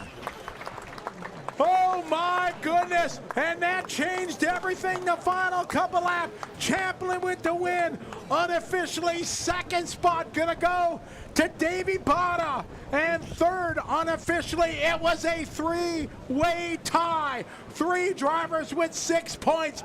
Unofficially, third spot goes to Marcus Karab. Kovacic 4, Rivkin 5, Boda, Orlowski, Horn, Kato, and Hodnin again. That is the unofficial order. Mitch, what a crazy finish with the wind, with the clouds, with everything changing. For A-main number 3, we're going to throw it down to Scott Guy in the Team EAM interview area. Crazy conditions out there. Marcus Karab, the wind howling this afternoon. Perhaps a sign of what might have been a really nice win in A3. Yeah, a bit disappointing not to get the win, but you know, Brock did an amazing job. Unfortunately, we went the wrong way with the car, and yeah, it was just trying to survive out there in all the mains. Also, the last one here, Kovacic did an amazing job to keep up the fight, but unfortunately, he rolled it, and I was able to get the win here. I think that puts you third on the podium. Unofficially, we'll get all those results cleaned up perfectly. Anyone you want to say shout out to or thank you? A huge thanks to my dad. I mean, without him, none of this would be possible. We've been working so hard to even get the TQ, and I'm super happy to just be on the podium. I know it's a Worlds, but you know, we want to get up there, and yeah, and I want to say huge thanks to Andrew. He's been working so hard as well, helping me and my dad, because we don't know a lot about the conditions and stuff. So yeah, and a huge thanks to all my sponsors for supporting me, and on to the next one. The next one's in 2 days' time. Look forward to that. Yeah, that's forward ride. That's my class. That is a face of confidence. We'll swap you places with Davey. We'll bring Davey in. Davey, a fantastic performance from you all through practice qualifying today. 2-2 in A1 and A2. That puts you second in the World Championships. Yeah, I mean, can't be too disappointed with that, even though I am. But yeah, I mean, car was working great all weekend. You know, team worked together really great. We were using each other's setups and stuff, and it was amazing. Shout outs, thank yous for you. Yeah, my dad, my biggest supporter. He's been there pushing me the whole way through. So, my mom's here to support me. All our locals back home, and thank you. All sponsors too. And we'll see you back on Saturday. How are you feeling about four-wheel drive? I feel I did one day on my four-wheel drive, and I was like, this thing's amazing. I put it right back, put it in the OGO, and packed it up for here. Fantastic. Can't wait to see you guys go head-to-head. Congratulations on the podium. Davey Batter, second place. Marcus Kerup, third place here at the Two-Wheel Drive World Championships 2025. Scotty, back to you for the wrap-up. Oh my, what a finish here. We didn't expect the weather to come and play havoc, but it all worked out. Davey, you could feel he wanted to be in a fight for the win. He was, but still to be second in the world. Yeah, absolutely. All right, good job, buddy. Thank you, Marcus. Well done. Marcus coming by, and there's Davey. Davey, he's smiling. Of course, he looks disappointed, but to come here and be second in the world, you should be absolutely proud of that. Papa, way to go. Good job. The emotions are high here for all of us. It's great to see everybody do so well, being at the World Championship. It's just an exciting time. We, again, want to thank all our great sponsors for making it possible. You see all the banners around all these sponsors, but we acknowledge Team Coyote being the title sponsor here. That is an awesome deal, and big thanks to them. We thank Jay Concepts. It was great to have Jason here in the studio. Dominic here representing Hybrid Landscape, Team EA Motorsports, Mob Boss Graphics, and Screw Compressor Sales. Speedy RC, Jetco, Pop-Up Wi-Fi, Mach 1 RC, and Complete Pneumatic Solutions. But can't forget Campbelltown Hobbies with their side store over there. Man, it has been so useful to a lot of drivers here. I'm sure if I was racing, it would have been a hell of a lot more useful to me as well. It was awesome. Just a great shot. Look at that there. The Batta family, mom and dad. That is awesome. The emotions, the happiness, the joy, frustration, it's all part of it. But to be second in the World Championship for his young career, what an accomplishment there for the Batta family. So we are going to take a short pause for the cause, and we'll see you on the flip side here, and we will do our trophy ceremony here for the World Championships. We'll be right back.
All your hobby needs are at Campbelltown Hobbies. Specialists in RC vehicles and accessories.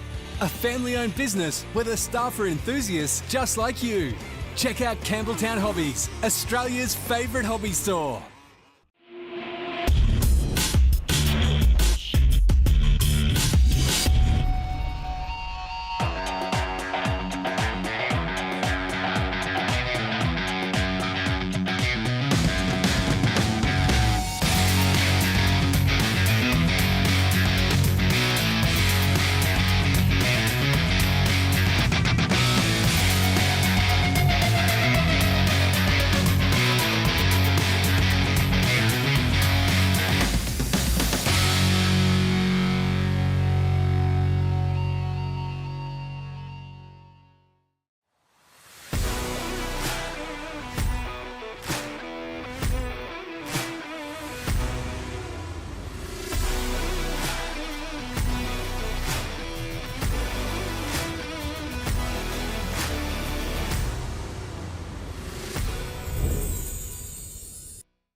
one going to Orlowski.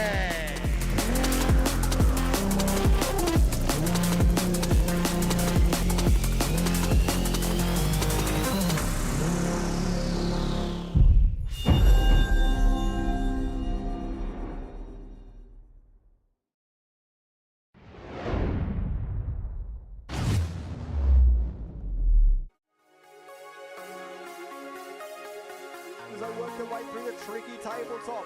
Down the hill they go. 5 seconds left on the clock. They should get through for one more lap. Donnelly across the line. Rivkin.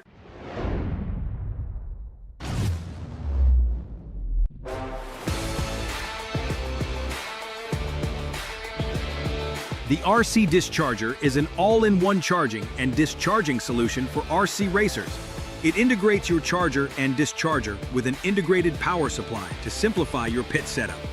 By providing unbeatable IR performance, it enhances battery power, consistency, and longevity. Compatible with all iChargers, it's a powerful tool for serious racers, supporting dual charging for different classes.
All right, we're here trackside getting ready for our podium ceremony. Want to thank everybody coming and being part here. It was an unforgettable two-wheel drive side of the World Championship, and we're about ready to crown our champions. Good to see everybody that has come around here. Want to thank all our great sponsors for their support. We want to give a big round of applause to Team Coyote being our title sponsor. Thank you very much. Big round of applause, absolutely. Campbelltown Hobbies, Team Associated, Shea Concepts, Hobby Wing, Global Facilities Maintenance, Air, Water, and Power, Dunbury Environmental, A-Main Hobbies, and Protec RC. Want to thank all those folks. And it is time to introduce your top three here in two-wheel drive. We will start with third place. He is also your top qualifier from Denmark. A big round of applause, Marcus Cat.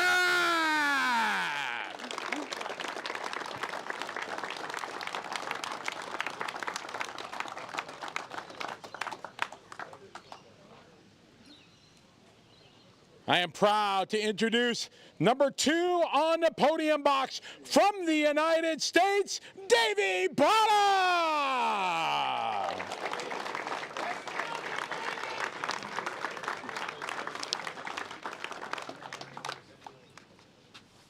Congratulations to Davey in second place, Marcus in third. And an amazing accomplishment here to reach the pinnacle of our sport, a name that will forever live with him when you talk about him in the RC world. I am proud to introduce your 2025 two-wheel drive IFMAR champion of the world, Brock Champlin!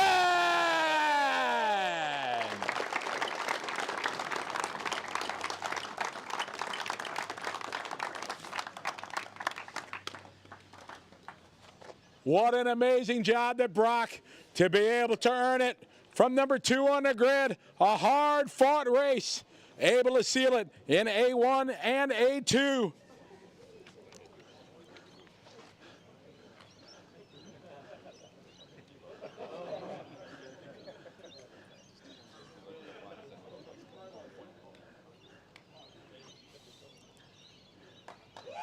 Absolutely, absolutely. Big round of applause. Come on, Davey, smile. Got it, yep. Hold on, guys.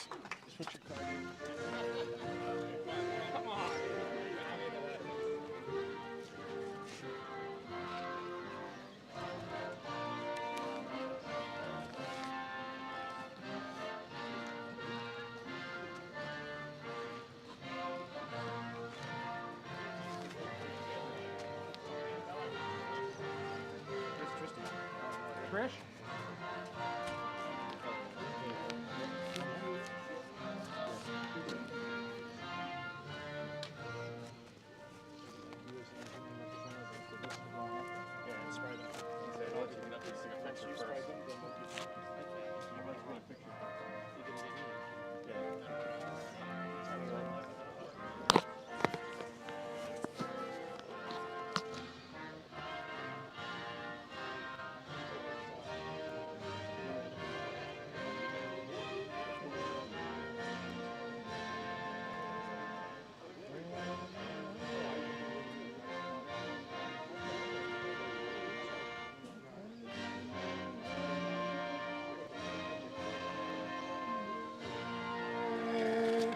A big round of applause, Brock Champlin, your two-wheel drive world champion.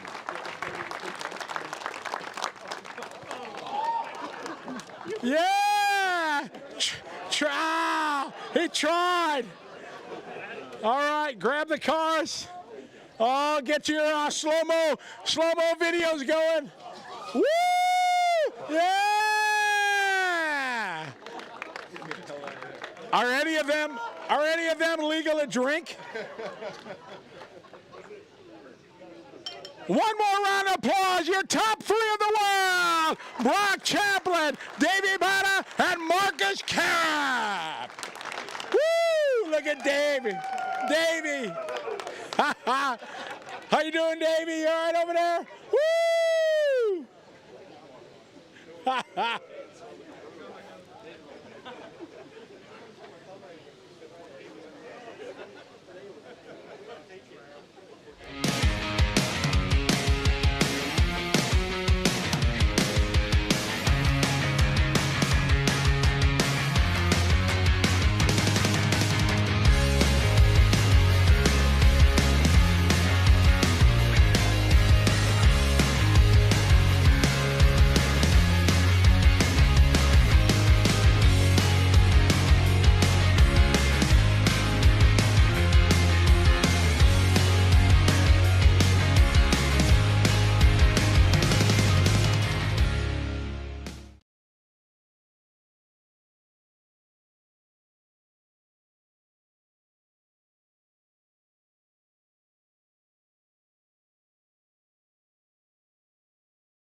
one going to Orlowski.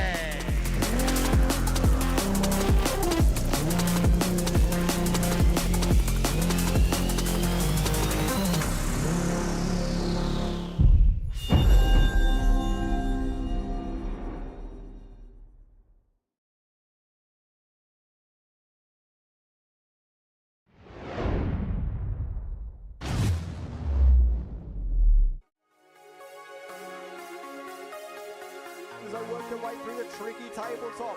Down the hill they go. 5 seconds left on the clock. They should get through for one more lap. Donnelly across the line. Rivkin.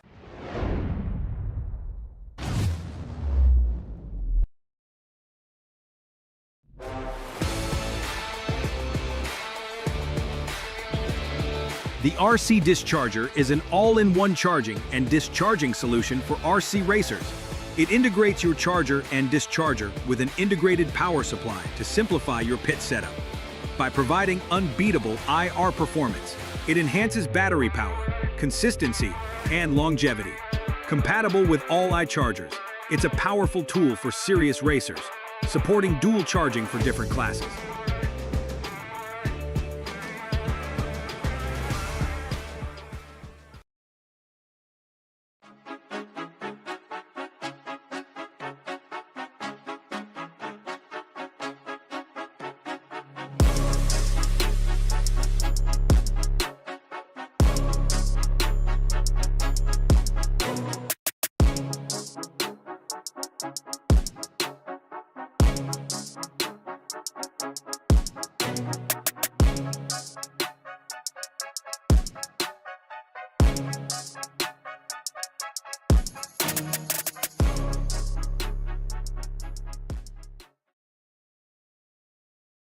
Hello, everybody, and welcome to the end of the two-wheel drive side of the IFMAR World Championship presented by Team Coyote. I'm trying to think of the word besides wow, something more exciting and everything, but that absolutely is what we just witnessed, a wow World Championship. It just feels like it's been special right from the first day that, I don't know about you, I arrived, I walked in through the bush. It felt like a coliseum, this racetrack, surrounded by the trees. Even right now, the wind is howling in the trees. It just feels like an extraordinary place, an extraordinary racetrack that the Hills have put together, a fabulous facility. And the team just, I mean, they did the work, and then the racers came to the party, didn't they? And we're only halfway through, but today's been an extraordinary day. It is, and it's one that's going to go down in the record books. And you, as we talk to all the people, whether it be manufacturers or racers, whatever it is, people talked about this will be in the discussion of one of the best world championship for 10-scale buggy ever. Everything you mentioned and then some made this so special. From the track, the design, the changing track conditions, to the ability to pass and not just waiting for somebody to make a mistake. There were numerous places that you could do it. It all made for just an amazing world championship. And Mitch, you and I got to call the action live, and it's something that we'll never forget. And for my first time to have such an incredible experience, you know, not just the experience itself, but the racing was top notch. I think some of the best racing we've seen in a long time at a World Championships. Passes on track, as you mentioned there, mistakes, the wind coming into play all the way through, but not really affecting too much when it comes to end result. Incredible. There isn't many more words to explain it. As we came here, there were 25, 30 guys that maybe were in a conversation who could win it. Brock Champion, one of the top drivers from the United States, but not somebody that was really in the top of the discussion. Well, he proved us all wrong, that he definitely had it in his game to be here. He was patient, he was aggressive when he needed to be, and in the end, he pulled it together to win it in 3 finals is amazing, but to do it in 2, something really, really special. And as I said in the trophy ceremony, to the world champion title will be with him forever. Yeah. And as I never do, he's not the former world champion. He will always be a two-wheel drive world champion. 2 thoughts from me on that. Firstly, he's a first-time world champion. Yes. How many times have we talked about these worlds have ways of kind of throwing up not a surprise winner, because he was one of the favourites, but a first-time winner, and only history will tell how many times he goes on to repeat. The second is, we think back over the year, took the chance, the risk, not to come here for the warm-up. Yes. So drivers from around the world came. His team came. They learned a lot. Brock said, actually, I can't really make it work. I think it'll be okay. He came into this race, notwithstanding the challenge of travel. Right. But came into this race with this attitude of, you know what, worlds are never the way that we think they might be. Come on in, Brock Champlin. Oh, yeah. He's wrapped up. Yeah. It looks, get in the centre here. It's howling wind still. Mate, you've had an hour or so to digest. Tell us how you're feeling right now, you know, an hour after that moment. Well, I'm freezing cold. I'll tell you that. The champagne's not warm. And then we got sprayed with cold water, and it's obviously there's a breeze going. If anybody can hear it, I doubt they can. You guys have done an excellent job. But, yeah, I mean, I think when you get to a certain point, you always, like, want to believe that moment will come. And then when it happens, you're, like, just in awe. Like, it's so hard to process. But, I mean, Scotty said what he said earlier today, or right before we were doing the ceremonies, and I was like, yeah, that's real. Like, we're here. Yeah. This is real life. So, yeah, I feel amazing. I can't thank everybody enough for everything. I want to ask you about, I guess, the journey of the last couple of years, because your history is that you're so fast on carpet, but over the last couple of years, you've really emerged as such an extraordinary all-around driver on every surface. You can win anywhere, and we've just proved it here. What's gone into that kind of transition, that journey over the last couple of years? I talked about this on the No Name podcast a couple of weeks ago, but I feel like just a lot of personality change. I was a bit of a tyrant. Like, I won't kid you. I was a bit of a tyrant, and I think just over the years, just growing, maturing, and then believing in myself. When all you ever hear, like, I don't personally like being called the carpet guy, because it's all you ever hear, and then you maybe start to believe, like, oh, if we come to a track like this, can you win? But just believing in myself and believing in the people around me that they're doing what's best for me, and yeah, that's kind of been the transition.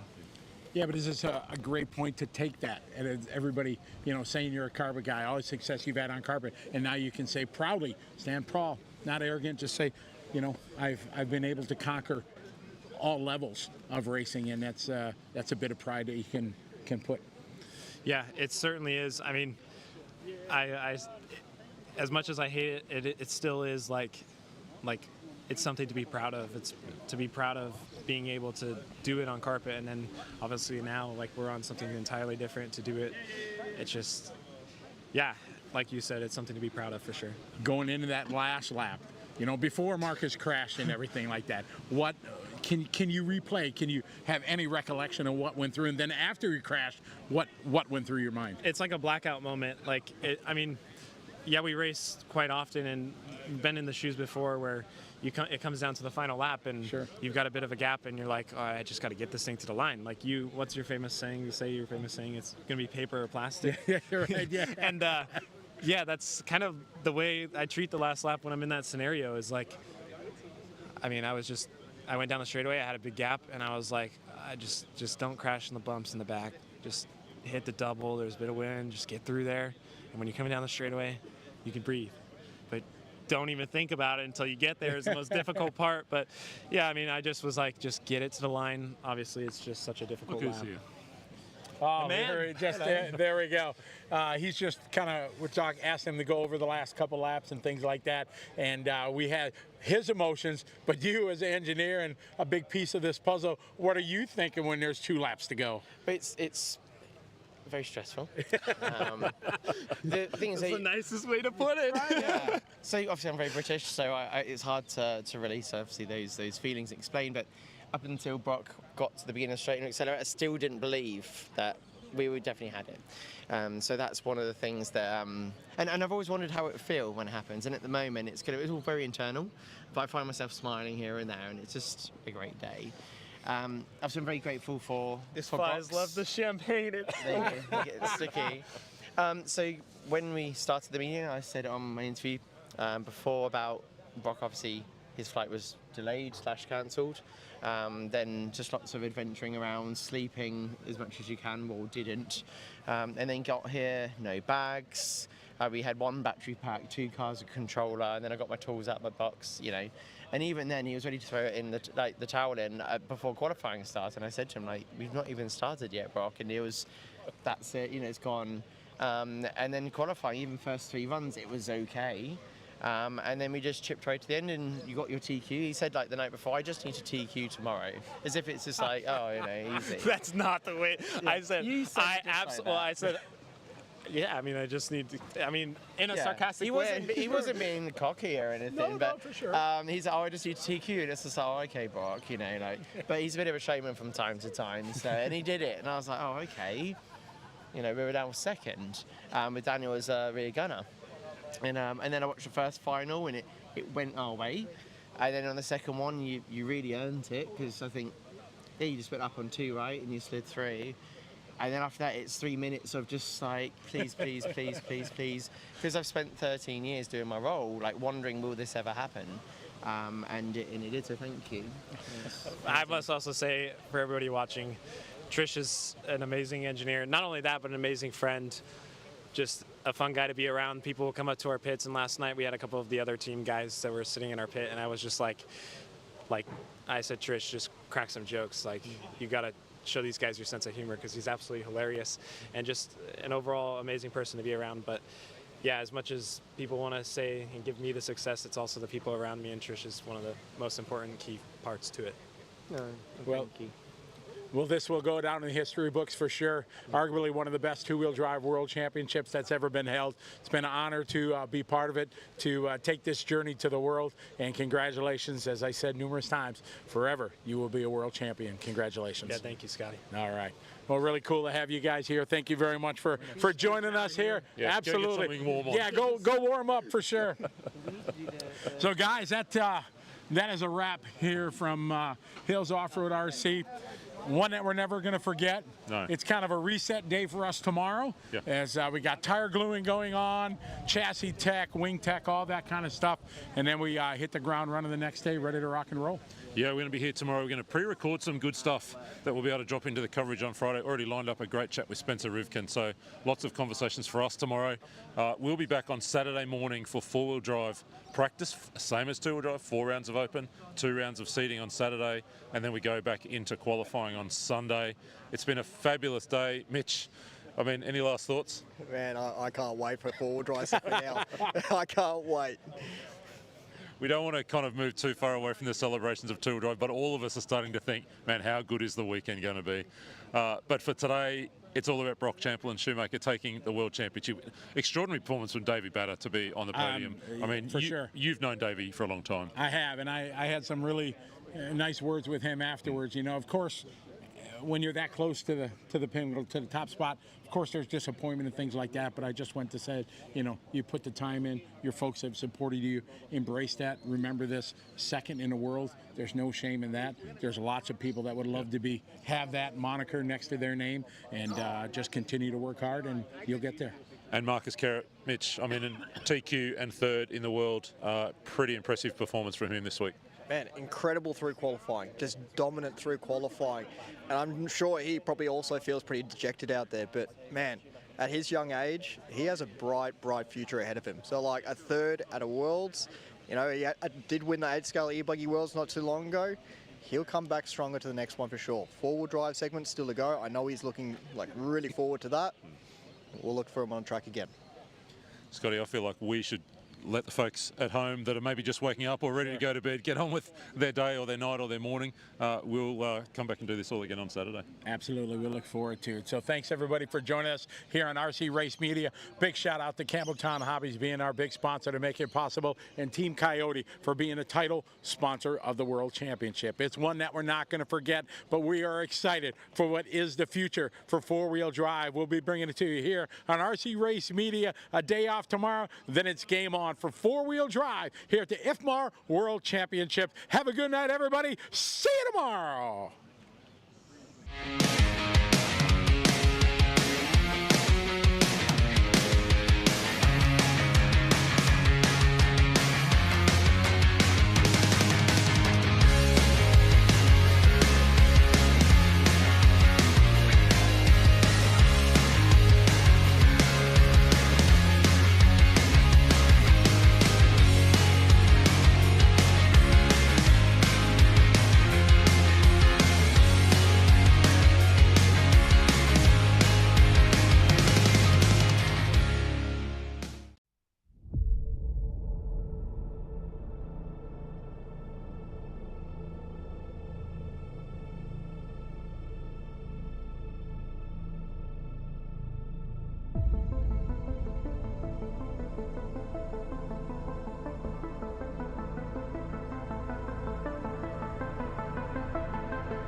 All your hobby needs are at Campbelltown Hobbies. Specialists in RC vehicles and accessories. A family-owned business where the staff are enthusiasts just like you. Check out Campbelltown Hobbies, Australia's favourite hobby store.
First one going to Orlowski.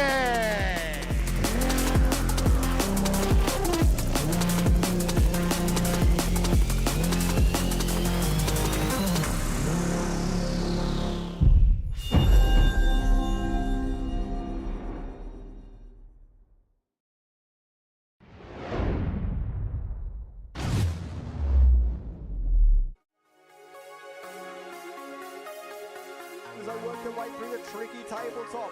Down the hill they go. 5 seconds left on the clock. They should get through for one more lap. Donnelly across the line. Rivkin.